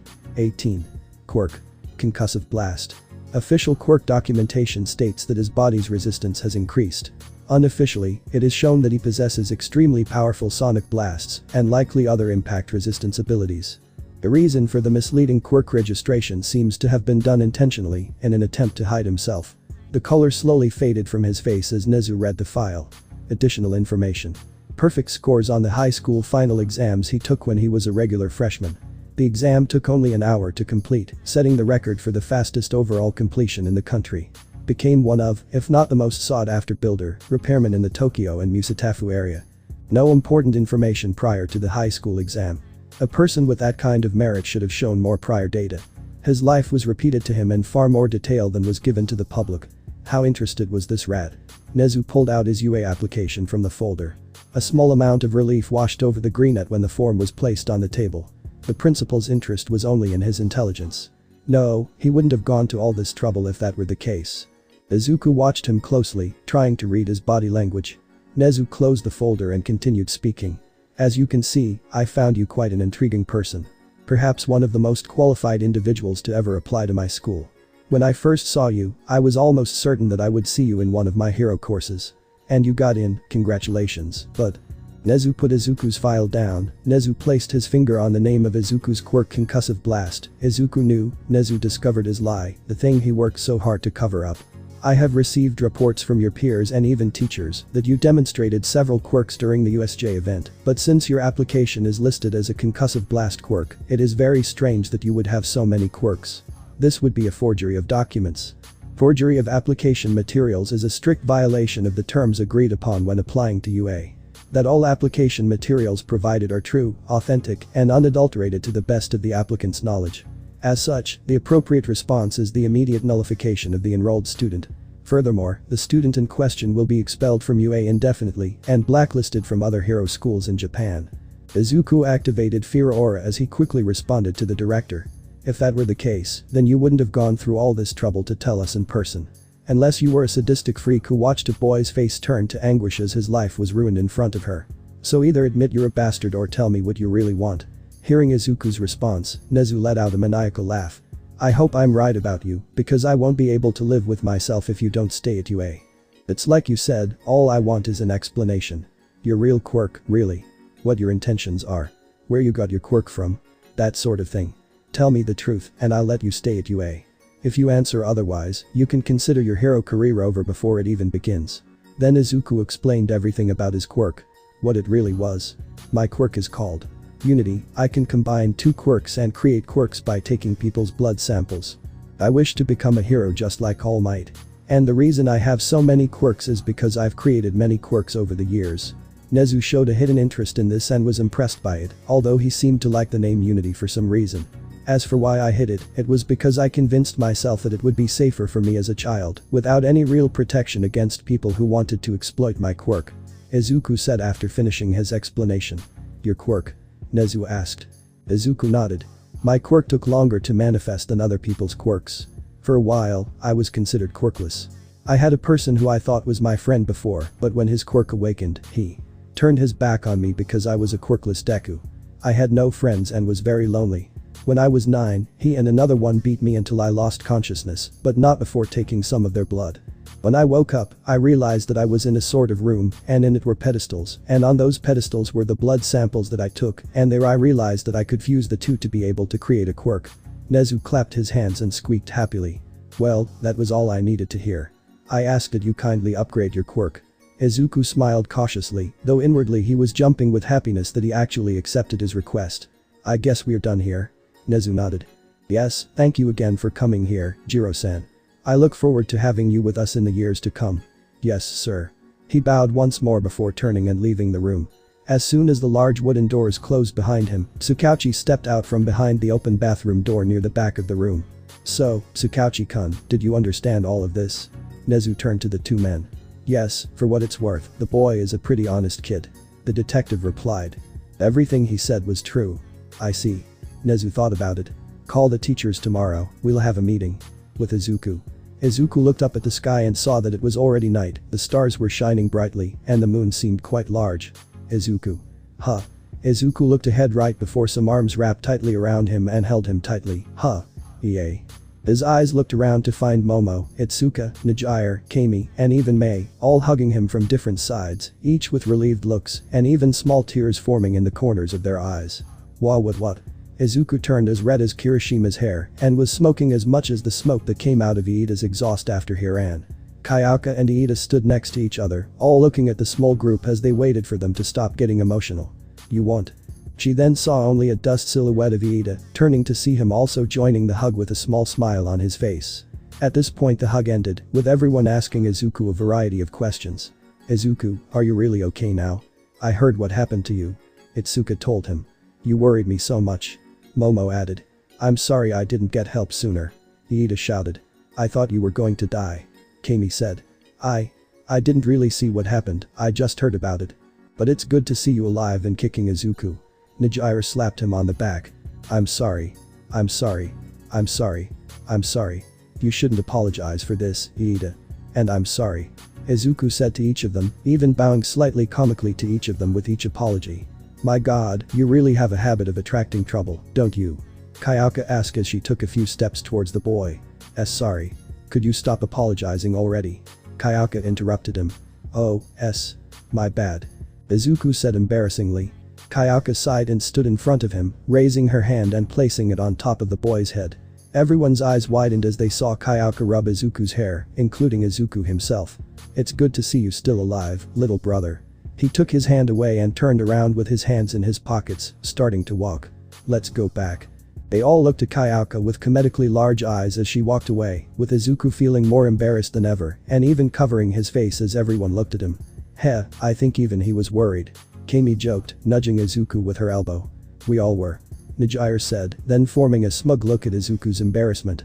You really worried everyone, Izuku. Itsuka smiled. I'm sorry. Izuku said humbly. Momo smiled. I think that's enough. We should go back to our homes. The group then began to walk out of UA together, having light-hearted conversations about a variety of things as Izuku overcame his embarrassment and looked at everyone. A few hours later, Izuku and Kayaka reached the front door and opened it. As they entered, Izuku shouted, I'm at home. Hisashi and Mika immediately came running up to the two and crushed them in a motherly hug. Kids. I was worried sick. Mika shouted. When the school called us and informed us that you were injured by a villain attack, we feared the worst. Said Hisashi. Dad, Mom, we're fine. I'm fine now. Kayaka said. Izuku decided to tell them about his quirk after dinner. He was happy that his mother chose to cook katsudon, his favorite food ever, and it calmed him down a lot. After they finished eating, he finished his food as well. It was time to stop lying to her. Dad, Mom, I have something very important to tell you. Really very important. He said, seeing that his mother had finished washing the dishes. Oh? What's wrong, Aizu? Mika asked, a little confused. She sat down in the chair next to the table. Izuku took a deep breath, trying to stop himself from simply aborting this mission and calling it a day. I have a different quirk and it's not like you imagine. The sports festival was in a few weeks, but Nezu knew that police investigations didn't work on traditional schedules. Tsukauchi was very good at working with heroes, always doing what he could to help them. Nezu was of the opinion that the same courtesy should be extended in reverse, so when the detective said he had some important information to share about the League of Villains, he wasn't going to say no. Tsukauchi apologized enough when he arrived at his office, flanked by Aizawa and a detached Toshinori. Aizawa was a bit surprised and didn't seem to know what they were going to discuss, so he probably ran into them on the way. Nezu didn't make them tea until things were explained. Thank you for taking the time to meet with me. I know you're all very busy with tomorrow's sports festival. Tsukauchi said. It's not a problem, detective. Your investigation into the league is very important to us. Said Nezu. Did you manage to find anything new? Yes. I wasn't able to get any more information about Shigaraki and Kurogiri, but I was able to keep up with my research on Nomu. Oh. What I discovered was disturbing, to say the least. We already suspected human experimentation. Said Aizawa. But this is a very particular type. We already knew that Nomu has a very strong regeneration quirk. Said Tsukauchi. But that is not the only quirk he has. Nezu stopped and Toshinori shrank into his chair. Are you saying that Nomu has more than one quirk? Aizawa asked. That's exactly what I'm saying. He's not sure what they are exactly, but he remembers Shigaraki gloating about all the quirks he had and how it made him the perfect weapon to kill All Might. How is this possible? Tsukauchi fixed Nezu with a very particular gaze. We have to consider the possibility that he is working. He said. No. It's not possible. Toshinori said vehemently. But Toshinori, he's the only one capable of doing something like that. Wait, I don't like being left out. Aizawa said. I need an explanation now. It's actually surprisingly simple. Nezu said. At the dawn of quirks, there was a man who was born with the ability to give and receive quirks as he pleased. He accumulated a massive amount of power and has been ruling the criminal underbelly ever since. That is until I take that man down and put an end to his reign of terror. I refuse to believe that the battle that reduced me to this was in vain. Toshinori said. But All for One has always been deceptive and has proven difficult to kill in the past. Nezu said. So let me get this straight. This All for One has the power to steal quirks and can give them to other people, and it's likely that he injected several quirks into Nomu to use him as a puppet to kill All Might. Aizawa said. That's what I thought. Tsukauchi said. Which brings us to our biggest concern. Aizawa looks at Toshinori. Izuku JIRO, right. The room fell silent, but All Might nodded. So what the hell should we do? Aizawa asked the million-dollar question. The boy has several peculiarities from what we've discovered. Isn't it obvious? All Might asked them. We need to hide the boy. No, it really isn't. Namasa grimaced at the man. Do you think it's easy to hide a teenager who defeated a creature that should be stronger than you? Maybe. Asked Toshinori. Not in the eyes of the law or the damn media. Before we even decide on a course of action for Izuku JIRO. Nezu said from atop his high chair, turning slightly to stay awake. We need to discuss whether we believe he is connected to All for One. All Might interrupted, a little out of his mind. He's back, there's no doubt about it. But you don't think the boy was with them, do you? Against his own servants. That's ridiculous. As always said, thinking about taking a nap right there. I don't believe he's with All For One. Even though All For One is terrible, I don't think he'd do all this theater for us. All Might said. I couldn't agree with you. Nezu stated. If JIRO has the ability to create quirks, then why would All For One give him a quirk that can be classified as god level? That's a good point. All Might said, leaning back in his chair. If All For One ever had that power, he wouldn't allow it to be used so generously. Then it settled. Naomasa rubbed his temple, happy that they had gotten somewhere. Izuku JIRO is not working with All For One. Definitely not, but we can't say he's out of danger. All Might said. He would be by now. Nezu said, taking a sip of his drink. The leaders of this attack have seen firsthand what the boy can do to eliminate quirks in a moment. This will, at the very least, be reported to him, and he will be interested. So, we need to keep Izuku Midoriya safe from All For One. Naomasa guessed. Oh yes. Nezu nodded. Most importantly, your quirk. The next day. Izuku was walking down the street, apparently he was grounded for 3 whole years, the punishment was that he and Kayaka would do all the tasks of taking care of his little brother. Changing diapers, feeding, bathing, taking him for walks, playing with him, etc. In other words, they would do everything that Hisashi and Mika would do, it was a simple punishment considering everything he did. Izuku looks at his newly acquired quirk. Potential quirk combination number 28. Combined peculiarities. Unknown and unknown. Match results. Warp gate. Type. Emitter. Warp gate. The quirk grants the user the ability to create and manipulate a dark mist from their head and hands. This mist acts as a portal to another location. Details. The user can create and manipulate a dark mist that acts as a portal, more data required. Uses. When the user produces a large amount of dark mist, it transports anything it comes into contact with to a nearby location. The user can even surround themselves with the black mist to hide their true body and personally transport anything outside of themselves.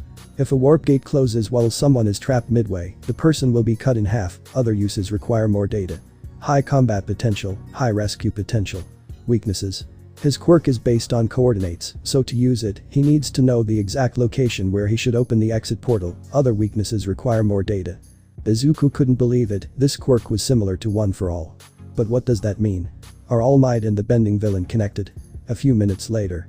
Momo waited outside on the street, dressed in her school uniform, as she looked up and down the path.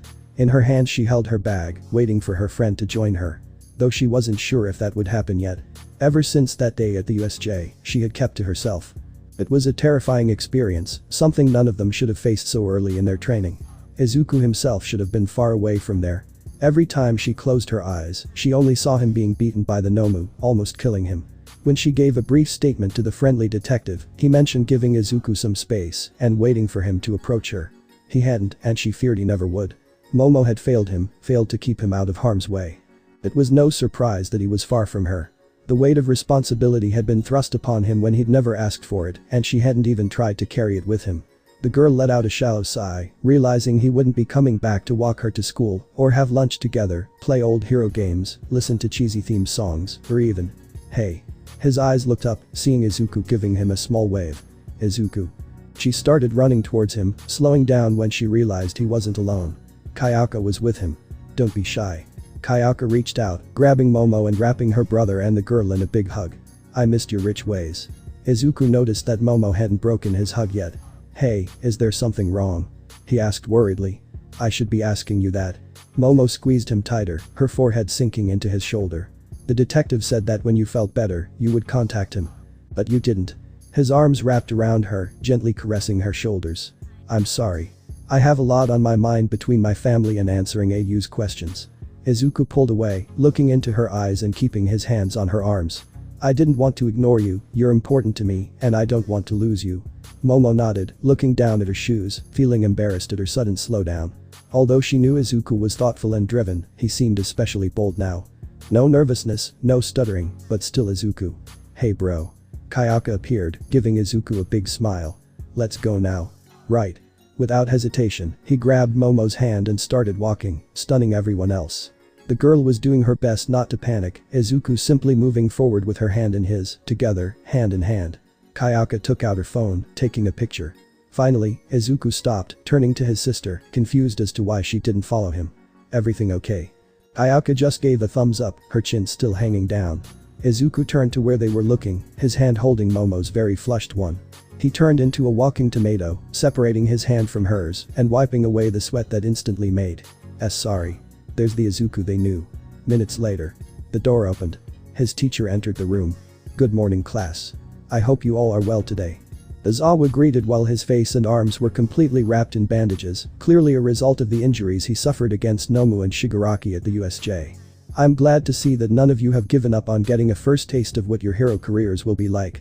Keep in mind that this happiness won't last if I see any of you getting complacent with the way you've handled things. A hand raised in class, invisible unless you looked at the sleeve. Yes, Hagakure. What else could we have done? That's a very good question, and one I'll be happy to expand on. In fact, that's what we were going to spend the day discussing. Reaching out to grab a marker, some of the students were internally freaking out at the screen. Just after writing down the first point about listening to the higher-ups and not blatantly rushing the villains, there was a knock on the door. With his height, Izawa could see out the living room window and spot the mess of curly green hair waiting. Come in. Izuku opened the door, entering silently and closing the door behind him. Excuse me. Iida raised his hand, looking between the boy and the teacher. Forgive me, but I had the impression that JIRO was arrested. How the hell did you come to that conclusion? Eraserhead asked with genuine curiosity.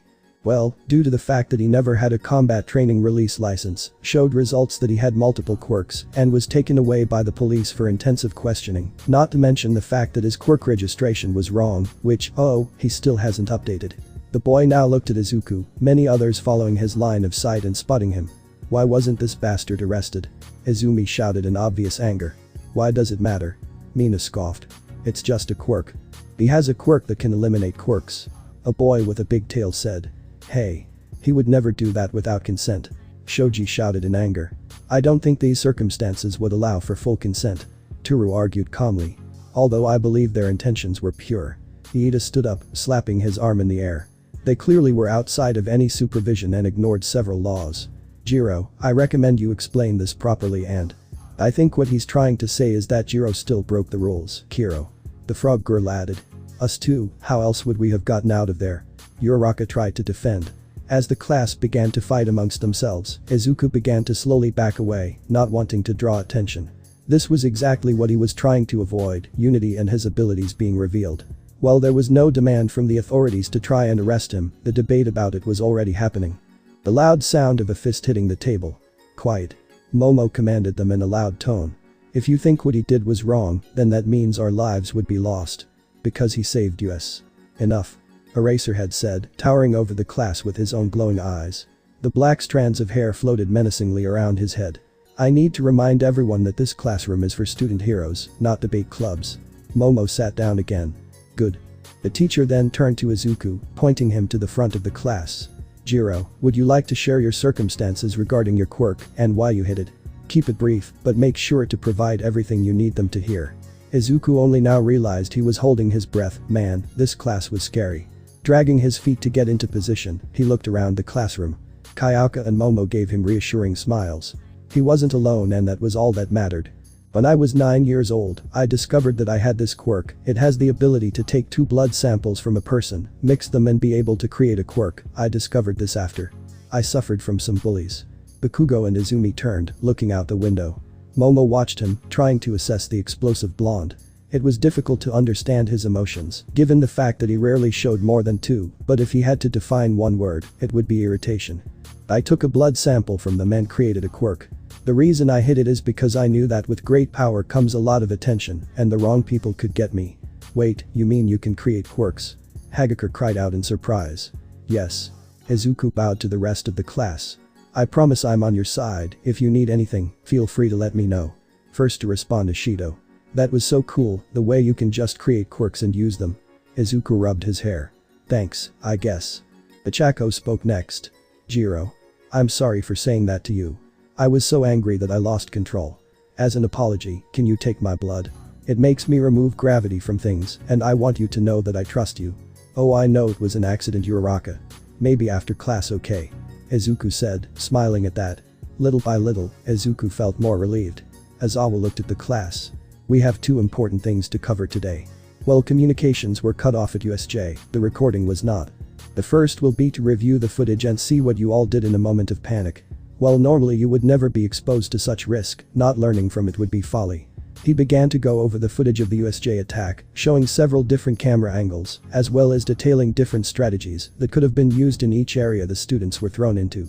Some of you froze, which could have caused death. Well, I don't blame you all for hesitating after a real villain attack during your first week. You will all learn to hesitate less in the future, or else. Izuku JIRO, stop risking yourself to help others. I know you are strong, but your reckless abandonment, or better said, lack of self-preservation, will one day get you killed. That being said, you acted rationally and saved several lives throughout the USJ, so keep it up, but add a little moderation. Midoriya and Bakugo, you quickly dealt with all the threats in the area before moving on to protect the most valuable piece from the enemies while they escaped. That was the correct assessment of the threat. Your instincts are good, just lose some of your pride. Ajiro, Kota. You made a good choice in approaching and forcing the enemy to come to you. Though Koyami and Kirishima, good use of both of your quirks. You defeated the enemy effectively and quickly, with almost no danger to yourselves. That said, Kirishima, you recklessly threw yourself into the ring with 3 dangerous people from the place. You're also just a student.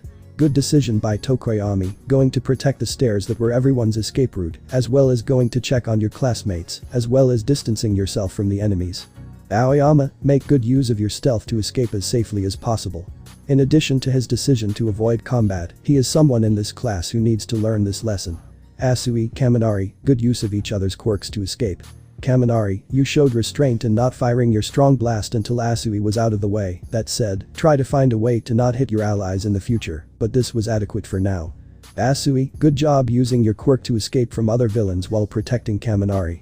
Everyone who stayed on the stairs, good job keeping 13 safe, as well as opening a path for Iida to escape and alert the teachers. That was the best possible choice you could have made.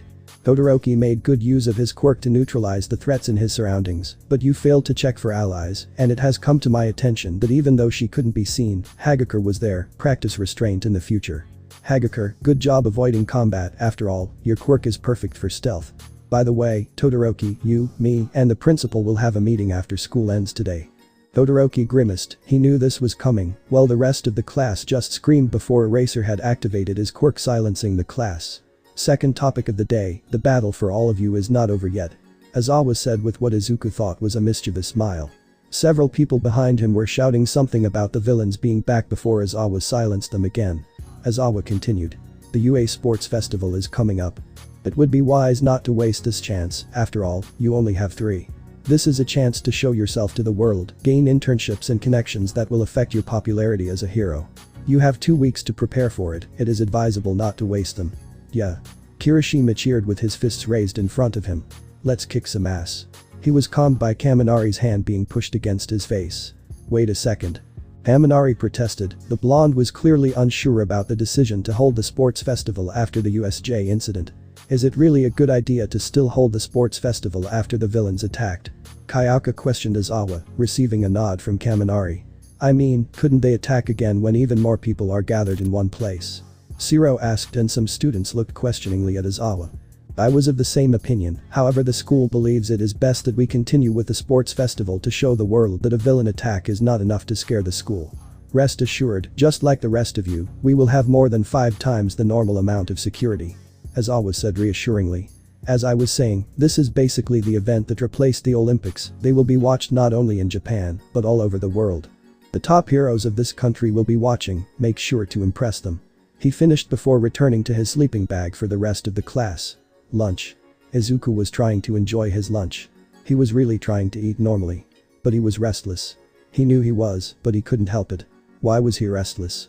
It probably had something to do with the fact that Kami was sitting on his right, Itsuka was sitting on his left, Mei and Momo were sitting across from him, and the only man around was the quiet Kuta. Are they having one of those silent conversations? Izuku wondered as he noticed the 4 girls glancing at each other every now and then. He was curious as to what they were talking about if that was the case. But his head was hot from the proximity of 4 beautiful girls so close to him. His task of just trying to eat lunch normally kept him from delving deeper into what the girls were doing. I know you 3 like him. Kami looks at Mei, Itsuka, and Momo. Maybe. Itsuka lowered her gaze slightly from Kami. Yes. Itsuka's gaze was as blunt as her usual speech. Well. Momo's cheeks were turning pink and she looked down at her food. Me too. Kami's next look conveyed her feelings. What are we going to do about this? I don't know. Itsuka looked lost as she looked at the other 3 girls. I've never felt like this before. Momo's shy look said a lot. I won't give up on him. Mei's eyes narrowed slightly. Then let's talk after school. Kami raised an eyebrow at her classmates who like Izuku. Okay. Itsuka gave a slight nod. Yes, that would be better. Momo looked flushed, but her gaze was firm. I'll be there. Mei gave a gentle nod. Do you like Katsuden, Izuku? Amy spoke after the girls finished their silent conversation. Oh yeah, it's my favorite. Izuku barely restrained himself from shouting when he suddenly heard her say it. The fact that Kami was almost leaning against his right arm probably didn't help either. Maybe I'll learn how to do that then. Kami smiled at him before giving him a wink. Alright. Izuku was sure he suddenly heard the sound of steam escaping from a kettle. Maybe it was because it felt like his face had just caught fire. Is there any way you could like your Katsuden? Kami probed as her generous bust made contact with Izuku's arm. I like how my mother does it. Izuku stuttered as his body froze. Oh. Kami's smile turned completely mischievous. Maybe I should learn from her then. Kami. Itsuka blurted out, her hands on her own flushed cheeks. I can cook. Mei smiled at Izuku, and her colleague probably invented a new shade of red on his cheeks at that moment. Mei. Momo gasped at the inventor girl's bold move. Her cheeks could easily give a Chako or Izuku a run for their money. Good, Mei. Kami winked at the beautiful girl. I won't be left behind. Mei's smile conveyed her message very well. Izuku felt like he needed a distraction and turned to look at Kuta. The Anavis user clearly wasn't looking in Izuku's direction. Izuku's messiness would have called the quiet boy a traitor, but honestly, he would probably be doing the same thing if their roles were reversed. A little further down the table, Mina, Toru, and Kayaka were snickering together. The three of them were thoroughly enjoying Izuku's entertainment surrounded by four girls who clearly liked him. The idea of starting to place bets had been floated around for a while, but was abandoned when they realized that it would likely interfere with their ability to enjoy this budding relationship. What all three girls knew was that it would be a very fun aspect of class for the foreseeable future. A few hours later. The school bell rang to end the day. Alright. Freedom. His current last period teacher, Present Mick, shouted with his hands up as he ran out the door. He acts more like a high school student than we do. The class started to sweat. Izuku heard it before he saw it, the sounds of muffled rumblings and stampeding feet, before he saw a large group of students standing outside his destroyed door heading inside. Uraraka was the first to respond. Can we help you all? We'd like to leave. Bakugo simply walked past her in the crowd. Obviously, they're here to explore the round face of the competition. After all, we're the hero students who survived a villain's attack. There's no point in leaving the cannon fodder aside. Iida started yelling at Bakugo. Bakugo, don't call your classmates cannon fodder. They have every right to be here, just like us. There was a large amount of booing being thrown out before one person in particular pushed forward. Izuku didn't like that he could recognize the person's face. How dare the detestable one look down on us, are all of you like this? If not, be ready for the rug to be pulled out from under you. Ha ha ha. The yellow-haired Monama's arrogant expression came into focus. Another boy Izuku didn't recognize, but had a face that looked like it was made of metal. I heard you guys fought some villains, so I came with Monoma to check on you all. All I see is an arrogant bastard. You understand, Tetsu, those idiots don't deserve to be in the hero course. They'll no doubt bring shame to 1B by association. Monoma blossomed into his normally arrogant tone. Don't embarrass us too much, heroes. Monoma finished before leaving with Tetsu. What happened, Izuku thought, but was interrupted by Bakugo letting out a small explosion and pushing his way through the crowd. He's going to make things harder for all of us, isn't he? Izuku just sighed. Yeah, the explosive poop is making us all feel bad. Kaminari sighed too. Well, let's just work with the hands we're given, guys. Everyone in the class except Todoroki agreed with him, nothing they could do now. Tetsu. What are you saying? Another voice pushed through the crowd. Izuku recognized the voice. Itsuka. Kendo managed to stand out from the crowd and grab the boy named Tetsu by the ear. What are you saying to the other class? Don't tell me Monoma is infecting you with his stupid ideas. I heard that, said Monoma. Everyone was sweating. Ouch. Hey. That hurts Kendo. Tetsu said as Kendo began to drag him between the students, turning his head to Izuku. Sorry about him, Class A, he's a nice guy too. He just needs to talk a little. See you at the festival. Kendo waved awkwardly. But when her eyes met Izuku's, she smiled at him. See you later, Izuku. Then she left, dragging Tetsu and Monoma with her. Minutes later in another place. Ryukyu was sitting in her office with her intern Najire Hadu, wondering what this important meeting was about.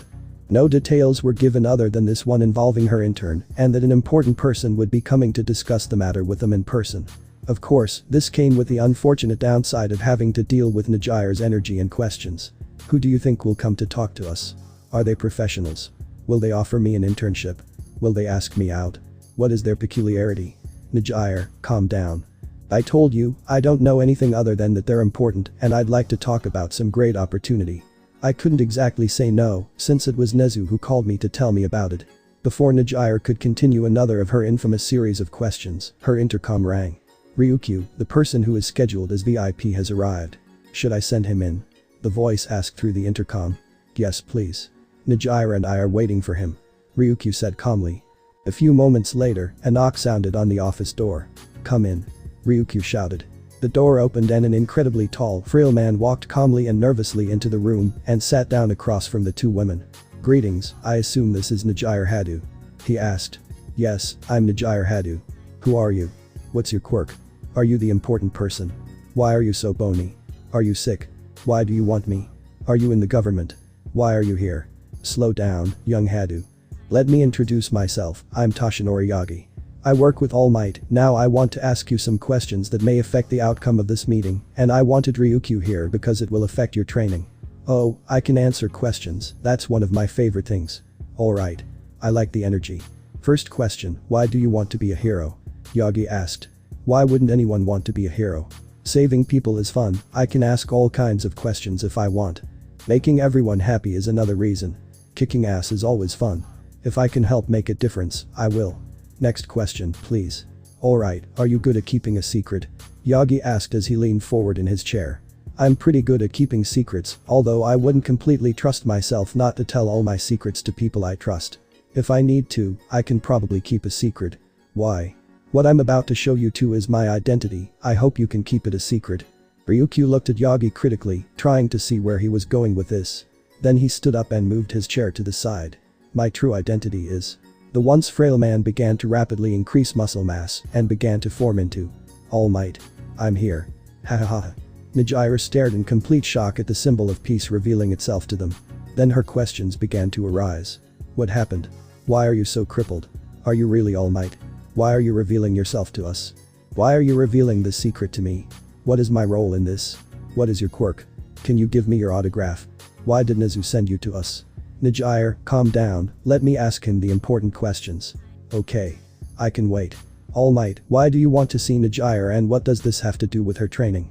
Well, I'm thinking of making her my successor. I originally asked who I thought was the best successor, but he declined, which makes me consider him even more worthy. Why were you rejected? I see no reason why anyone would reject becoming the next symbol of peace. Tell me the truth, I will not tolerate you lying to my intern when it directly affects her. Well, the reason is even more secret than my own identity. More people know about my weakened state than about the reasoning he rejected. All Might said stallingly.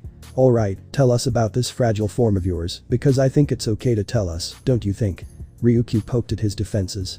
He instantly let out a sigh as steam came out of his body and he curled up again. What I'm about to show you two is a crippling injury I suffered from a villain some time ago. It might be a little nasty. Ooh, disabling injury. Show us, please. Yagi then lifted the left side of his shirt and revealed the massive, sickening impact just below his ribsage. Najira instantly stared at the wound in shock and horror, while Ryukyu became worried at the villain who was capable of such a feat, finding other heroes. What is the situation with the villain who did this to you? Tell us the truth, your potential successor deserves to know what she can face. Ryukyu demanded as she turned her head a little to intimidate the symbol of peace. Okay, you're right, she deserves to know. The villain who did this to me is probably still out there, we both got hurt in our fight, but I had to go to the hospital, and the other heroes couldn't find anything but some of his blood. He's known simply as All for One, and I hope he died in my last blow, since he's one of the few villains I can kill. All for One must have been very powerful to resist whatever nonsense his quirk is. What's his quirk? Ryukyu asked, masking her concern behind her calm indifference. His quirk is one of the most evil quirks to ever exist, no one can face him and hope to win except me and my successor. In fact, he was named after his quirk, as his former name was lost to time. His quirk allows him to steal other quirks, use them for himself, or force them onto others. Ryukyu and Najira were left speechless at the terror the quirk possesses. Ryukyu then realized that it said that he and his successor are the only ones who can fight it, which is suspicious of how his quirk would be immune to being stolen. Well, that's because my quirk is a very special quirk, it goes by the name of One for All. And before you ask, no, my quirk cannot be given to multiple people, only to one person. So you want to give your quirk to JIRO? If you didn't reveal that villain, I would have called you stupid. How exactly would JIRO benefit from your quirk? From what I've seen, your power makes you super fast and strong. JIRO is a ranged fighter, not a melee fighter. Well, let me ask the director. He could probably figure out what benefit she could get from this. He refuted my original alternative because of the peculiar interactions. Alright, hurry up and call him. Ryukyu said, wanting to find out what this quirk could do. Yagi then took out his phone and called Nezu, as he knew he was out of school now. With Izuku. Izuku was at home resting after a long day. But he was pulled out of his thoughts when he heard someone knocking on the front door. This was strange, they weren't expecting anyone. Figuring it might have been important, he got up and quickly got dressed. This turned out to be a good idea, as he threw on a t-shirt just as someone knocked on his bedroom door. Izuku. Mika called. Are you awake? Right here. Izuku replied as he opened the door. What's going on? Your principal is here to see you. His mother explained with a smile. He brought someone with him as well. I'll prepare breakfast for everyone. Izuku nodded and quickly ran to the living room. The minute he turned the corner, he saw Nezu sitting on the couch between Izuku's pile of notebooks. He was wondering if he would ever get them back, and the other guest. Izuku froze the moment he saw the other person. The new person was a girl he didn't recognize. Despite her height, she looked kind of young, like someone who was on the verge of becoming an adult. She had long blonde hair, but in the light it shone like fine strands of gold. Her eyes were like polished turquoise behind a pair of thin glasses and regarded him with a soft gaze. Her skin was fair, without freckles or blemishes. She wore a white shirt with pink cuffs under a raspberry red coat that accentuated her curves. She also wore gray capri pants, under which were plaid socks that matched the colors of the shirt and coat, as well as sturdy-looking brown boots. Never before had Izuku seen what he could only describe as a model of beauty. Her eyes widened a little when her gaze landed on his shoulder, but he was too dazed to notice. Hello, JIRO. Nezu greeted, taking Izuku out of his stupor. I'm sorry if this seems unexpected, but I wanted to introduce you to someone. It's okay. Said the short green boy as he sat in the armchair in front of the two. See, can I ask who it is? This. Nezu gestured to the girl. Is Melissa Shield. Daughter of the famous David Shield. Nezu said. Melissa, this is JIRO Izuku from Hero Course Class 1A. It's a pleasure to meet you. Melissa greeted with a smile. If Midoriya hadn't already been seated, he might have fallen to the ground. To his ears, her voice was like the ringing of a glass bell, her smile as beautiful as freshly fallen snow at night. Izuku couldn't remember ever feeling so flustered even around midnight. Now, Melissa. Nezu continued as he jumped off the couch and walked towards Izuku. I heard that you've been completing literally every task that Power Loader gave you, correct? This question took both students by surprise, but Melissa nodded. I heard that you also completed them in record time. That's why I want you to help us with this. We? Izuku asked. Instead of answering, Nezu stood next to Izuku and gestured to his left shoulder. As you can see, Melissa, young JIRO needs help with his quirk. And I want you to help him with that. Once again, the two students were taken by surprise. You mean? Correct. Nezu said with a sparkle in his eyes. I want you to help JIRO get more quirks. Izuku was stunned. Someone was going to help him with his quirk. Get new quirks. After everything that had happened, he could barely think of what these quirks would look like. Would they look like something out of an anime? Or maybe something like what he had seen in the support course workshops? He hoped it wouldn't be too flashy. It would be weird if he showed up with a mutant appearance. There were more questions swirling around in his head, but they were all derailed when he realized that Melissa had grabbed his right foot and was looking at him. Very closely. What are you? Izuku asked humbly. His face was very hot with how close the tall American girl was. She looked at him and gave a soft smile that made him even more confused. Just taking a closer look at your foot. She replied in her glass bell voice. I'll take more precise measurements at school, where I actually have my analyses, but the observations made here can give me an idea of what kind of quirk you have and how it can be improved. She gave his foot a light squeeze, provoking a shy yelp from Izuku, before continuing. You're quite muscular now, so I can tell that you work out a lot. What kind of fighting style do you practice? Izuku said, blushing. My friend Kendo taught me some amazing moves. That seemed to pique her interest, making her look him in the eyes. Movements? She asked. Will they complement your quirk? And no. Izuku turned around, looking down for a moment before looking back at Melissa. Wait, can I ask what your quirk is? Melissa looked at him and smiled as she began writing in her notebook. Guess. She challenged him.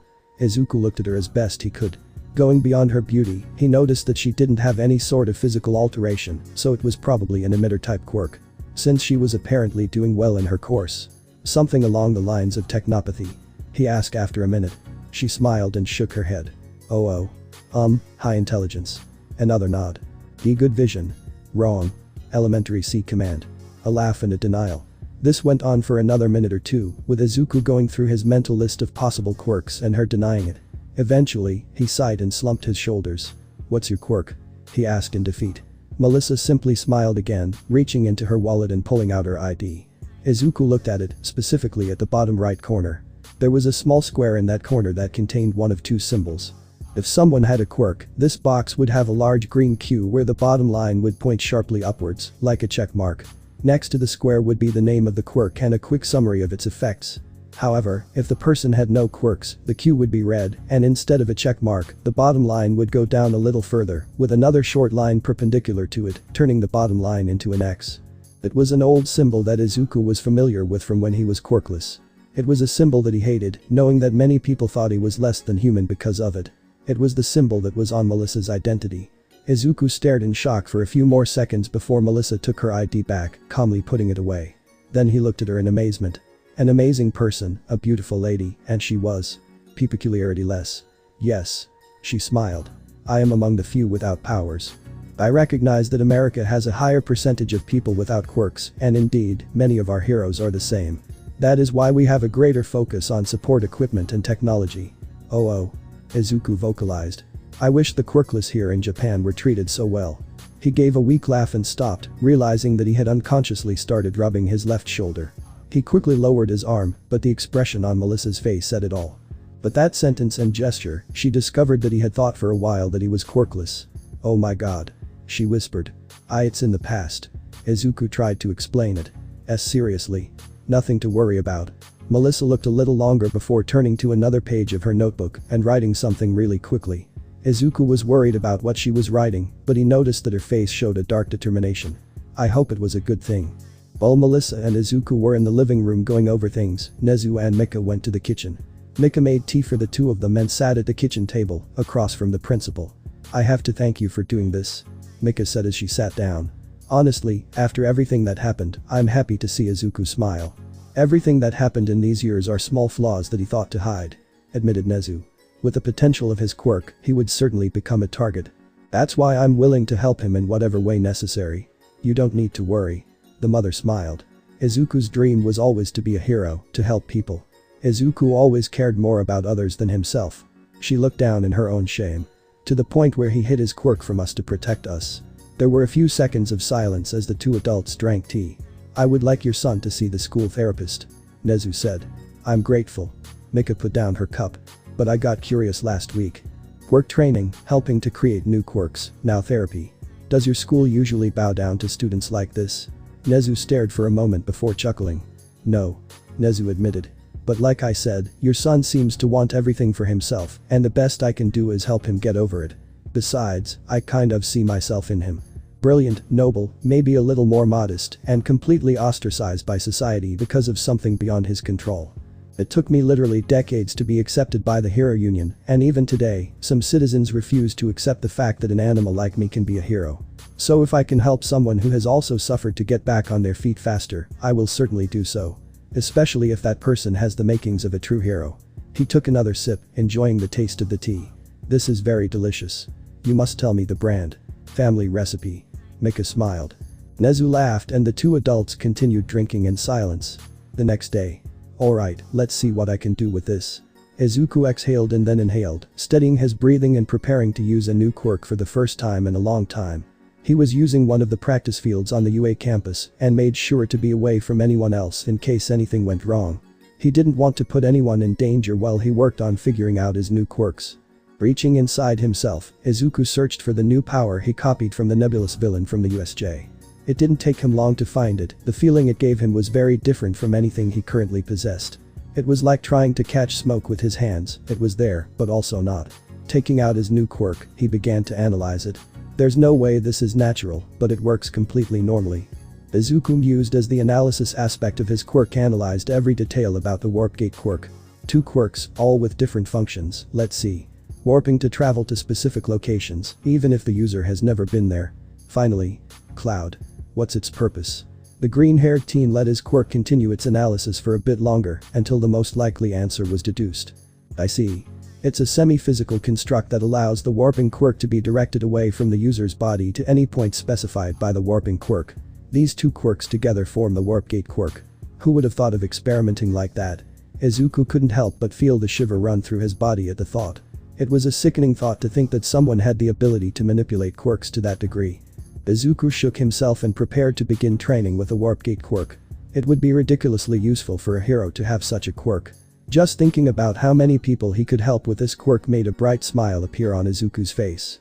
He activated his quirk and watched as a black Mr. Fog appeared in front of him. The gate he made was only 6 inches wide, but Izuku wanted to take it slow and get a feel for this new quirk. It was a strange feeling knowing that you had just distorted space. Izuku even knew where this small gate led. He had targeted his own room at home. The swirling black mists weren't visible, but Izuku knew that the gate led exactly where he wanted it to thanks to the map coordinate aspect of his quirk and his own familiarity with the location. Here goes nothing. Izuku took a deep breath and placed his hand into the swirling black mist. It didn't really feel like anything, to be honest. Well, at least nothing strange. Just like moving your hand through the fog or mist you might walk through early in the morning. Feeling something in his hand, he used his sense of touch to determine what he was in contact with. With a smile, Izuku grabbed the item and pulled his hand back. The warp gate closed and Izuku smiled as he looked at one of his All Might pens that he kept at home. With his first successful test, Izuku opened another warp gate in his room. This time he made the gate big enough to pass through. In just a few steps he was in his room. He could hear his mother downstairs, probably tidying up the house before going shopping. He placed his pen back on the table before heading back through the still open gate. He returned to his starting point and closed the gate behind him. The green teen realized he had traveled miles instantly. Such power made Izuku truly appreciate the usefulness and versatility of the warp gate quirk. From there, he discovered the limitations of the quirk. Izuku opened gates and jumped through them, landing on top of buildings and noting the effects of his travel. He quickly learned that the gates were straight tunnels. He couldn't open a gate with multiple destinations. He could, however, open multiple gates, all with the same destination. The endpoint was the key to the quirk. As long as the gate was formed at the desired location, it didn't matter how many people passed through any other gates connected to that point. Izuku was quickly writing all of this down in his notebook, of course. Now that he had learned the basics, it was time to experiment further. First test, what happens when the gate is closed on a physical object? Izuku wrote down the test as he placed an empty aluminum can on the ground in front of him. The gate appeared under the can, and Izuku closed it as the can began to fall. The bottom of the can fell to the ground, with a loud crash coming from the exit gate. Izuku had formed a meter away from the starting gate. The two halves were crushed in half. Any object that is halfway between the 2 points is crushed until it is cut off at the point where the gate closes on them. Izuku noted the discovery and made sure to remember it. This quirk, while incredibly useful, had an immensely easy way to kill someone. Izuku then began a series of runs through the cityscape simulation he was practicing in. Gates formed quickly when they were in his line of sight. He could teleport from one rooftop to another, or even to another farther away, if the exit point was within his field of vision. This was the fastest way to use the warp gate quirk that Izuku had found so far. Instead of using the map coordinates aspect of the quirk, his vision designated the location much faster. With line of sight, gates can be formed faster, but the range is limited. Long-distance gates require the coordinates portion to work successfully. Izuku noted in his notebook as he took a break. He ran through most of the simulated cityscape in record time, compared to when he honed his physicality with his other quirks. The warp gate quirk was surprisingly easy to use once he got the hang of it. Now he just needed to practice the long-distance gates, and he would feel pretty solid in using this quirk. Let's try this now. Izuku mused as he stood up. He focused on the warp gate part and got an approximation of the desired location. He still needed to practice tactile hydrokinesis, so the outdoor pool would be best for that. He made sure he wouldn't land in the pool by adjusting the map coordinates. Satisfied that he wouldn't get unexpectedly drenched, Izuku stepped through the gate. And face to face with a concrete wall. Ouch, MMPH. Izuku held his nose with his right hand as he closed the gate behind him and took a step back. Looking around, he realized he was in the outdoor pool, but in his desire to not get soaked, he moved the gate too far and ended up slamming it directly into the wall of the changing rooms. A quick application of his healing and the pain disappeared. Okay. Let's go again. Elsewhere. Nezu was at his desk reading the notebook that young JIRO had. This notebook was different because it contained all the peculiarities he had. At first it seemed incredible, all those peculiarities could only make JIRO an incredible person. But one peculiarity caught his attention. Quirk combination number 25. Type. Emitter. One for all.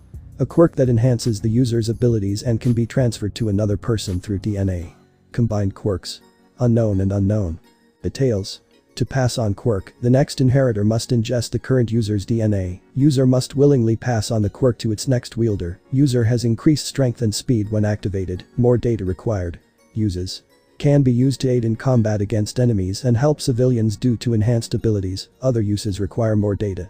High combat potential, high rescue potential. Weaknesses. Unknown, other weaknesses require more data. Nezu took out his cell phone. Hello Toshinori. I would like you and your successor to have a little meeting with young JIRO, okay? That's all. Nezu hung up his cell phone. Izuku was sitting in his room admiring the sunrise through the window. Today is Saturday, so he has nothing to do, which means he can relax and watch the sunrise without any stress bothering him. Of course, this doesn't mean that external factors can't interrupt it. As the sun was just rising over the horizon, his phone started ringing, meaning he was being called. Sighing in defeat, he sat down and answered the phone. Hello. Hello young JIRO. It's me, Yagi Toshinori. Man, I've been wanting to say this for so long. Hello Yagi, is there a problem? It's very strange to call a student at 6 in the morning. Well, the director asked us to schedule a meeting with you, so please go to the Ryukyu Hero Agency at noon. Wow, thanks for the heads up Yagi. Maybe you should have told me yesterday so I could be properly prepared for this trip. It's not that far, is it? It's a 3-hour train ride from my nearest station to where the Ryukyu Agency is. So it's decently far. Oh, I'm sorry about that, but I might need your help. I found a future successor, and I want you to meet her and maybe teach her, as I'll probably be a newbie, and I'll probably mess everything up. Well, because I'm not sure how this will work, would it be possible to get someone with a healing quirk to be present to heal any injuries? Maybe I can get Recovery Girl to be there, although I fear her reaction to breaking things. Do that, I'm sure she'd rather be present than find out that a student broke several bones due to a surprising increase in power and accidentally exceeded her limits. Okay, you owe me for that. Alright. If helping your successor won't make up for it, then I'm willing to listen to what you say. Please protect me from her wrath. Yagi begged, fear evident in his tone. Alright, I'll wrap her up in a ball in case she tries anything. Now, if you'll excuse me, I need to get ready for this trip to the Ryukyu Agency.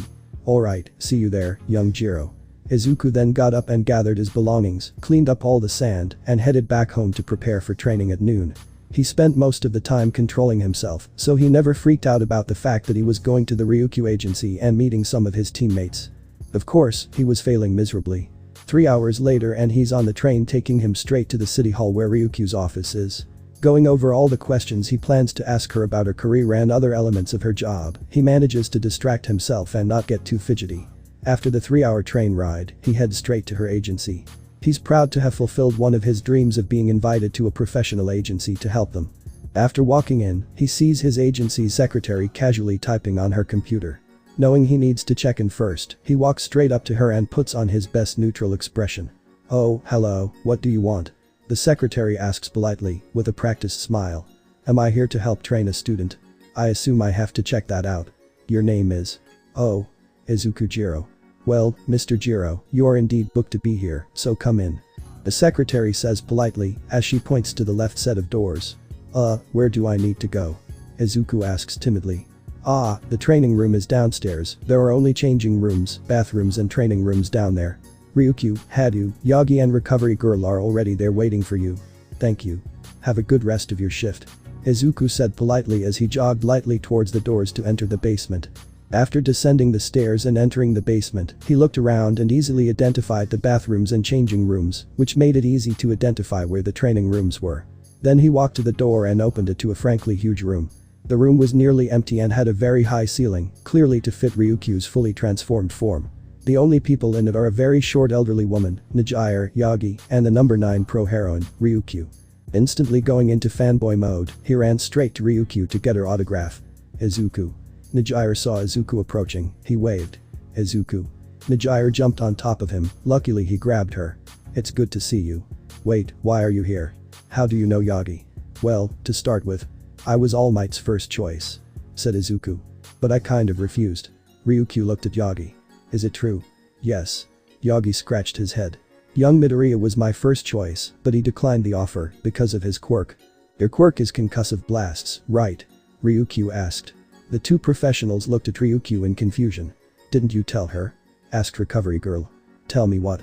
Asked Ryukyu. The two teenagers sweated. A conversation later. I must say that I'm not happy that you guys hid it from me. Ryukyu crossed her arms, the teenagers sadly lowered their heads. But I can't deny that this peculiarity really deserves to be kept away from the public. But I hope you don't hide anything else from me. Okay. They both nodded. Okay, now that that's out of the way, young JIRO, I know you're good at analyzing quirks. I'd like you to explain to us how this girl's quirk would change with One for All. Yagi said. Alright. Nijire's quirk allows her to convert her stamina into energy waves that move very slowly, and when they hit with the force of a blast of power. She uses this to fly. Izuku was so caught up in his own analysis of his powers and ways, One for All could improve them that he forgot about the others there. Of course, Ryukyu, Recovery Girl, and All Might noticed that Izuku had gone quiet and looked at Nijire suspiciously. Give him a moment, he's doing the mental calculations. Wow, there's a lot of potential with those two quirks. Also, it can be easily explained when she needs to use the power to punch someone very close to her, that she accumulated some of her wave in her fist to increase the power. She might be able to do it with just wave motion. Wow, I never thought I'd have to listen to two people mumbling. Please stop, JIRO, I'm already dealing with enough talking with just Nijire, and I'm still getting used to it. Ryukyu asked calmly. Right. Sorry. Anyway, I believe the most likely way One for All will change wave motion is actually quite simple. I believe it will allow Hadu to fire more waves faster, stronger, smaller, larger, and allow for greater mobility while in the air. Honestly, it's a huge improvement and wouldn't have much of a backlash. The only possible thing that would need to be improved is his stamina and overall amount of muscle, as the power behind One for All is massive. Ooh. Neat. So you're saying I'll gain greater mobility with this power? I'll be able to deliver blows with power equal to or greater than some of All Might's punches. In theory, yes. I have no proof that this is how it will affect your quirk, if at all. Seeing as I've never had it in All Might, it's weird. I'm fine here, JIRO. Maybe if you couldn't call me weird while I'm listening, that would be nice. I'm stating the truth. What kind of hero risks capturing a villain to avoid revealing his weak form? It's not normal, that's for sure. Yes, that's fair. Yagi accepted defeat with that statement. So, will I understand this quirk? I want to be so powerful, imagine all the people I could save if that were true. I think so. You already have a body suitable for One for All. Said All Might. Recovery Girl decided to intervene in the situation. Well, before continuing with the situation, I think young JIRO has something to reveal about One for All. Everyone was confused by that comment, except Izuku. He had his head down and looked at them. I also have One for All. All Might spat out blood and Nijire's eyes widened in surprise and panic. Oh, sorry. I'm sorry, I didn't mean to have that kind of quirk. Izuku apologized. How? All Might asked, recovering from his blood. Well, do you remember how we met? Izuku asked them. Right when you came out of the roof, I saw a small drop of blood, and so I drank it, only instead of me taking a quirk to create a combined quirk, I ended up gaining a combined quirk right away. How's this possible? All Might asked. Maybe because One for All is already a combined quirk. Izuku clarified. All Might said nothing. Stunned at how, without him knowing, One for All was easily copied. And by a mere boy. How could he be so careless? I'm sorry. Please know that I didn't know about your quirk at the time and only found out after the incident. I wish I had told you sooner, but one thing led to another. JIRO. All Might shouted, stopping Izuku from rambling. Why yes. Izuku replied. Okay. All Might sighed. It's not really your fault. And I can't be too upset with a kid who wants to get stronger. Sure. Thanks. Izuku said. After that, there was an awkward pause as neither party really knew what to say next. Eventually, Ryukyu was the one who broke the silence. What now? She asked. Well, I don't think I need to emphasize the importance of keeping everything you know a secret. All Might said. If this ever got out, Izuku would be in great danger. Nijire said solemnly. Especially if All for One finds out. Who? Izuku asked. All Might gave Nijire a fright. What did I just say? But, you still haven't told him about you-know-who. Nijire pouted. I was waiting for the right moment. All Might sighed, rubbing his temples. Sorry, but it seems like you should have told him about All for One before you even offered him One for All. No offense, but it seems like you almost painted a giant target on his back without telling him. Ryukyu said. Okay, I'm kind of crazy, who is All for One? Izuku asked. He. Okay, I'll tell you who he is. as well as the origin of One for All. But remember, nothing I say leaves this room. All Might warned. A long story later. Why didn't you tell me about him before? Izuku yelled at his teacher. I thought this would overwhelm you. All Might defended. Of course that would burden me. Everything about this is overwhelming. Izuku argued. You can't just ask people if they want a super strong quirk and not tell them about the immortal supervillain who's been killing people who have that quirk ever since it was created. I thought I killed him. But, All Might argued back. They never found All for One's body. Ryukyu said. You're kidding me? Izuku shouted. I thought he was dead. All Might said. I broke his face. There was no way he could have survived that. Toshinori. Recovery Girl spoke once more. There are quirks that can regenerate from this.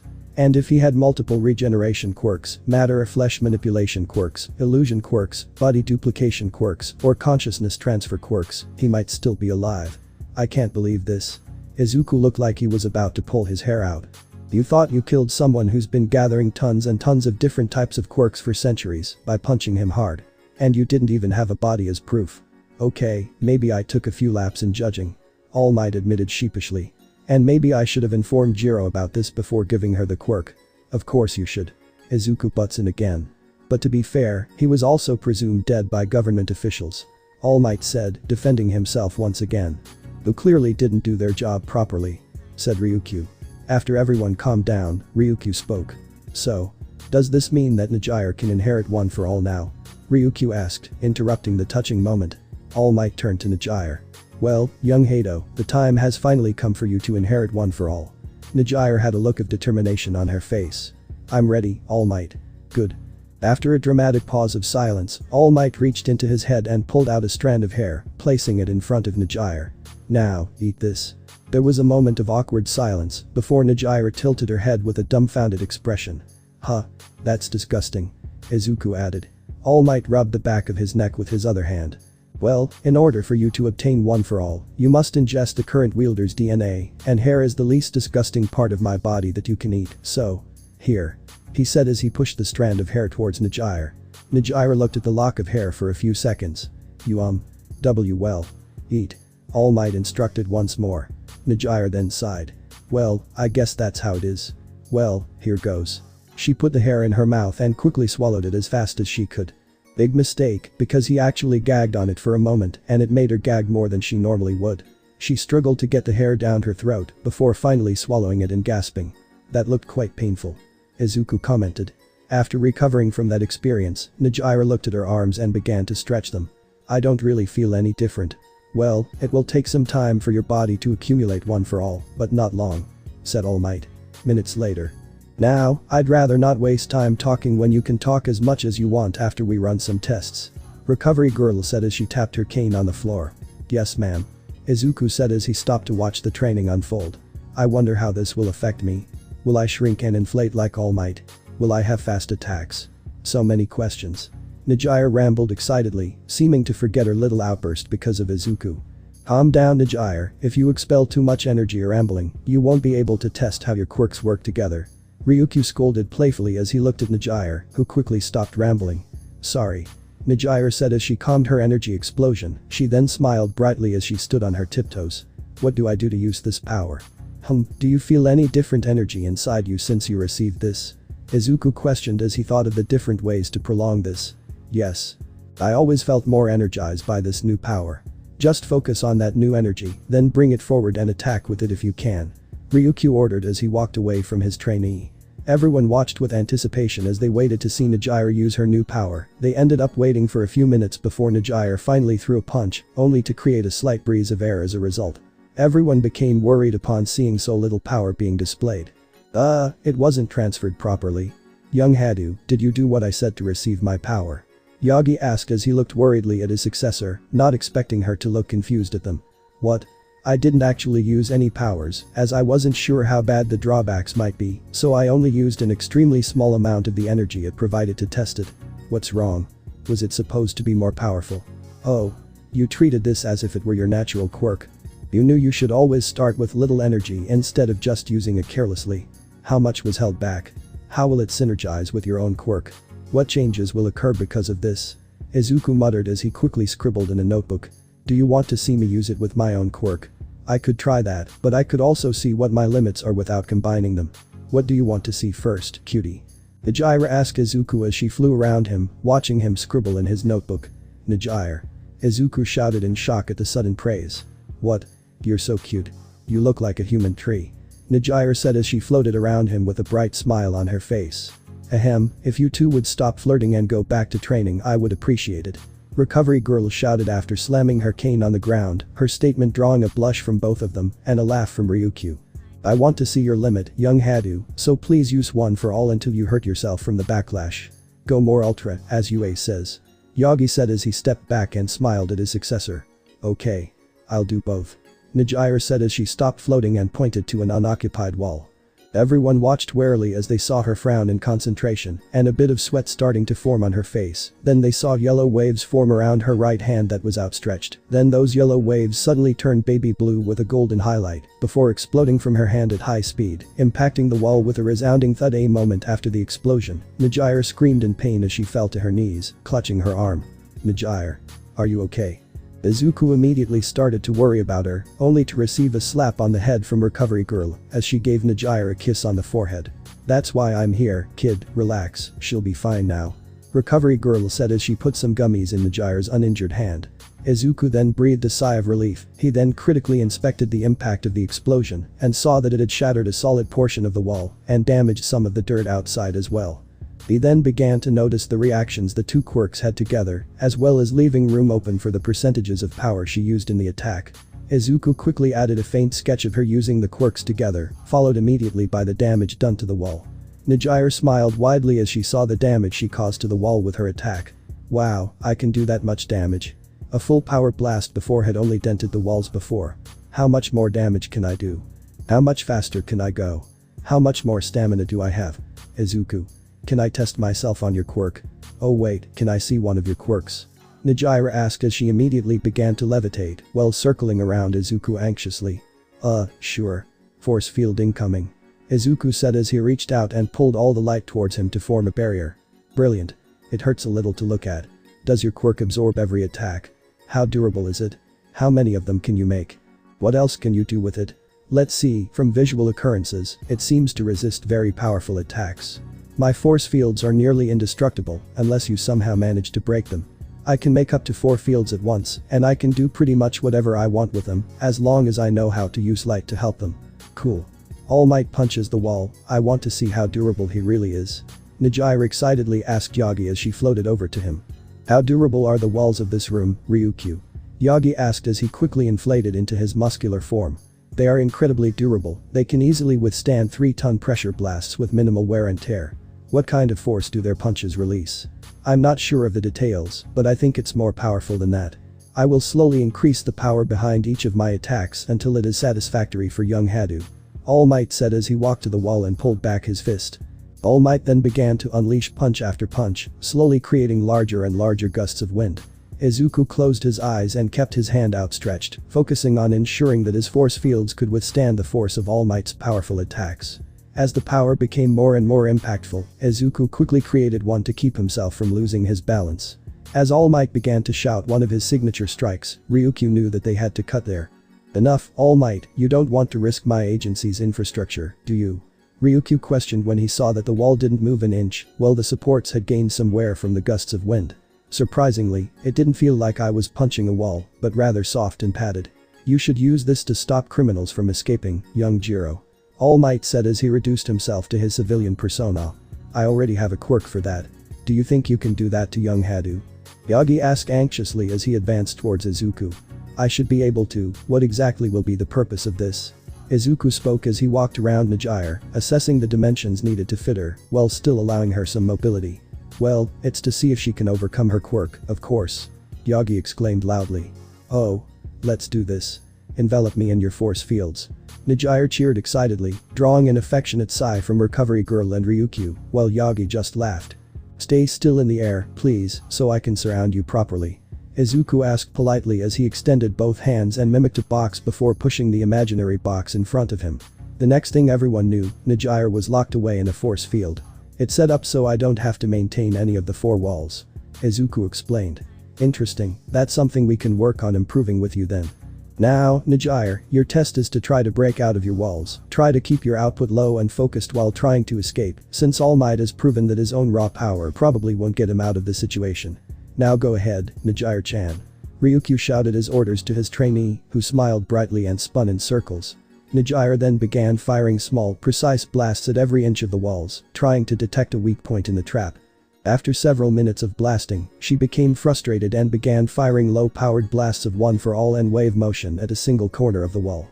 Izuku smiled broadly as he learned that not even Najire had broken free from her prison, so he felt like it was an unbreakable trap. Izuku turned his attention back to Najire.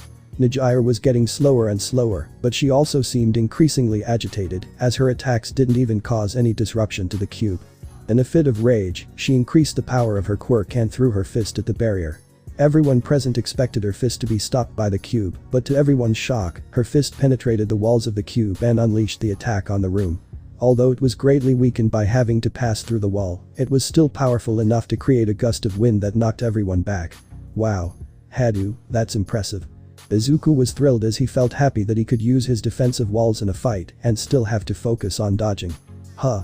Najire said confused, as she didn't see the cube even dented by her attack, but they were all knocked down. The cube looks perfectly fine, young JIRO, what makes you so sure it was as impressive as you think? Yagi asked as he studied the area Najire hit with her fist.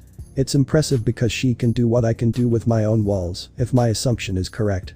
Izuku exclaimed excitedly as he wrote quickly in a new notebook. And this is? Ryukyu asked as she joined Yagi in examining the cube.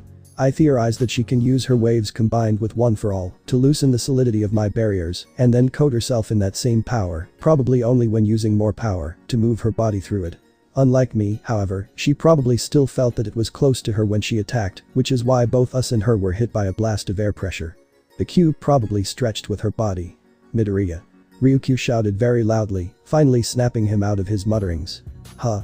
You were mumbling so much information. Just write it all down and give us the notes tomorrow. We will definitely explore this discovery much more in the future. Ryukyu said as she looked fondly at the boy. Okay. Izuku said as he closed his notebook, then suddenly shivered as he looked at Ryukyu. Did you say tomorrow? Yes, I feel like you would be a great person to train Najire and her new powers. Of course, I will be monitoring everything myself and will also give you pointers when we actually start sparring. So be sure to be here every weekend at noon. Now disable your cube so everyone can go home now. Ryukyu answered easily, with a smile on her face. He willed his quirk to dissolve the bonds holding the structures together. After a few seconds, it disappeared, revealing that the cube was no longer present. I think we can improve this. Ah. Najire moaned, relaxing on the couch in Ryukyu's office while eating some mochi. Izuku smiled. Usually his smiles around Najire were awkward and nervous. But this one was a little less so. I'm glad you can relax. I'm sure third-year hero training must be tough. Definitely. Najire groaned. The teacher is nice, but he also seems like he's about to expel someone at any moment. It's like there's a bomb that could go off at any moment whenever we're in class. It's so stressful. With classes being so stressful, Najire started training with Izuku more often. For some free relaxation and free food. Yeah, that feels bad. Izuku remembered the feeling. And also, All Might is a terrible teacher. Najire complained, taking a big spoonful of her mochi to cool down. He has to teach using a manual and a script. And he didn't teach me anything about how to use One for All. Well, to be fair, he didn't have to deal with an injured limb. He could just use it right away. Izuku explained. What's so unfair? Najire gave another groan. And it doesn't make sense. Why was he able to use it without any problems and I broke my arms? Well, I have some ideas. Izuku took out a notebook. First of all, it could be that All Might has been preparing for longer, he gained a body much more suitable to use One for All, and you've only been training for a few months. So there's an even greater chance that One for All is incompatible with my body. Najire leaned her head back against the sofa as she contemplated this possibility. It's also possible that One for All simply stored up too much energy. Izuku theorized. One for All increases in power with each user. But it's possible that One for All gained more power than the human body could actually handle. Both make sense. Najire said. But either way, that just means I can't use it. That might not be the case. Izuku said, making her perk up. First, it's possible that One for All adapts to your body, or vice versa, the more you use it. But every time you use it, it breaks whatever part I use it on. Najire pointed out. Well, that's where the next part comes in. Izuku continued. I had an idea while training. How have you been using one for all? Well, Nejire blushed as she remembered All Might's explanation, deciding to phrase it in a different way. I simply turn it on and whatever limb I use, it stays on and explodes with power. Literally. I see. There might be two problems there.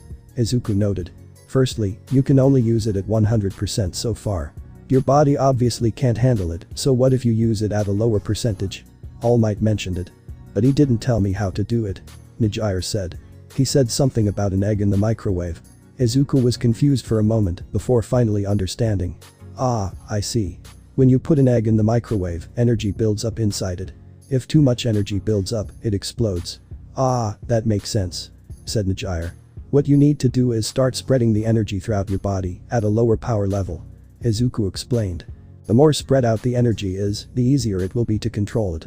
Nejire thought for a moment before suddenly sitting up. That might work. You can test it if you want. I don't think there's anyone in the training room right now, Izuku said, looking at the cameras. Yes, let's go. Nejire looked at her treat. After I finish my mochi. 8 minutes and 1 finished mochi later. Okay, try to imagine the egg not exploding in the microwave, Izuku told her. Isn't there a better metaphor? Nejire asked. Sorry. Izuku apologized. Nejire sighed before preparing herself. It took her a while to try to visualize it. So, she called. Power filled his body, this time his entire body. It was as if every cell was being overloaded. But it was more manageable. She felt like she could handle it. It wasn't 100%. It felt more like 5%. I think I'm getting it. Nejire grunted. She rushed forward and moved much faster than any of them expected, kicking up some winds behind her. Wow. Wow. Wow. Nejire held back, almost losing her balance in the process. It worked. How are your legs? Izuku asked her. They're fine. I feel a little uncomfortable, but it's not as bad as using it at 100%. Nejire said. That's great. Izuku was extremely excited about his success. I wonder what you could do if you combined this with your quirk. Let's worry about using this first. Nejire stopped him right there. She loved Izuku's enthusiasm, but she'd rather not be overwhelmed right after learning about this. So, what do we call this? Nejire asked. This? Well, I actually had a name in mind. But I didn't think you'd want to hear it. Izuku said shyly. Well, I don't have any better ideas, so let's hear it. Nejire smiled at him. Besides, who better to name it than the guy who invented it? Izuku blushed at the praise and credit he was giving. Well, I was thinking you could call it full cowling. Full cowling. Nejire repeated. Of course. Full cowling 5%. Izuku breathed a sigh of relief. It's good that she liked the name. Well, you're right to get used to it first. If you can use 5% of your strength, like breathing, then you can increase the amount of energy your body can handle. Thank you. Nejire said, walking up to the green-haired boy.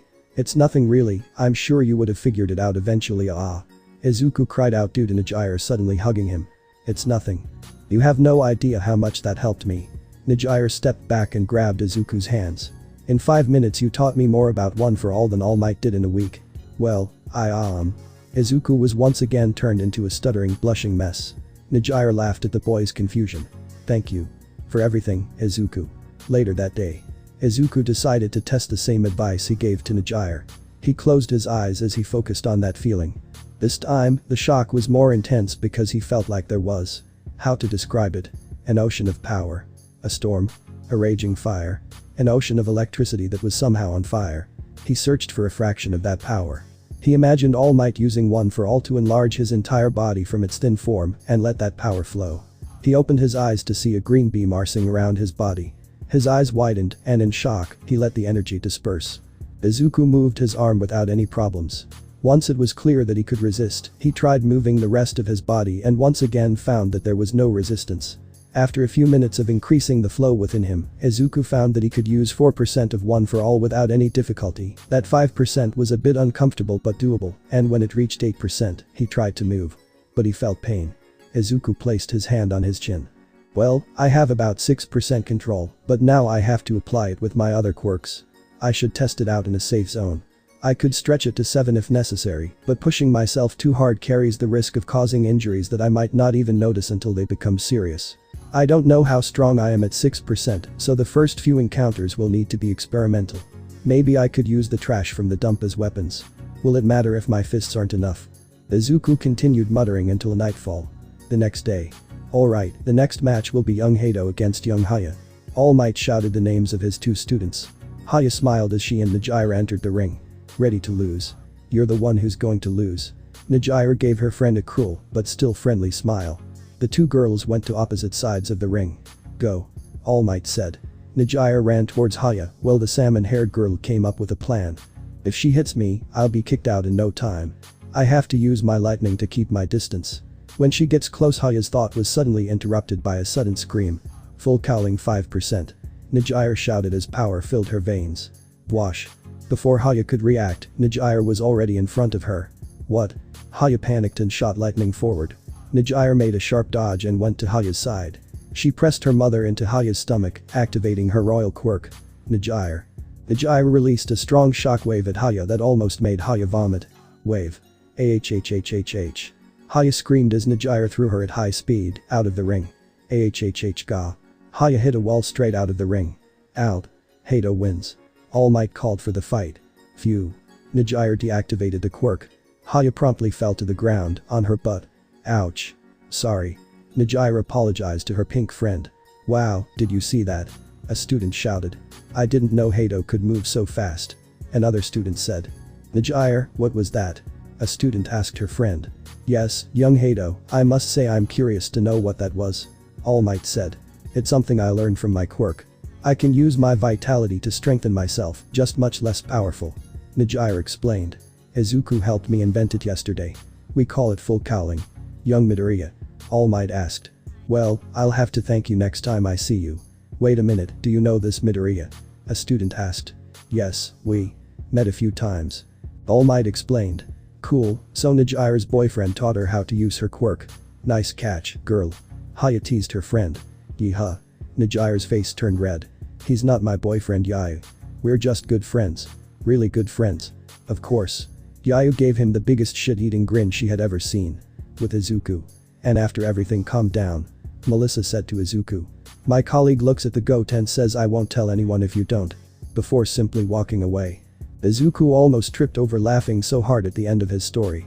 The two walked down the hallway towards the support course workshops, with Director Nezu in front of them. Izuku was still laughing when they reached the workshops, and Nezu raised his paw to knock on the door before it opened on its own. Izuku. Mei smiled as she left. I could hear you laughing at. Her gaze landed on Melissa and she stopped talking. She slowly looked the American girl up and down before turning to Izuku as she gestured to Melissa. Izuku, who is this titan? She. Nezu intervened to explain. Is Melissa Shield, a third-year transfer student. Melissa, this is Mei, the girl I told you about over the weekend. Director, why are you telling people about me? Mei asked. I don't even have babies to show yet. Babies? Asked the American loudly. Her inventions. Izuku explained. Well. Nezu clapped his hands. Melissa here will be leading a specific project that I want you to help her with. She will help Midoriya with his quirk. As she finished her words, Mei looked at Melissa for a few seconds before turning and facing Izuku. After a few seconds of silence, Mei let out a happy scream, startling everyone, before pulling Izuku into a tight hug and starting to spin. Congratulations, Izuku.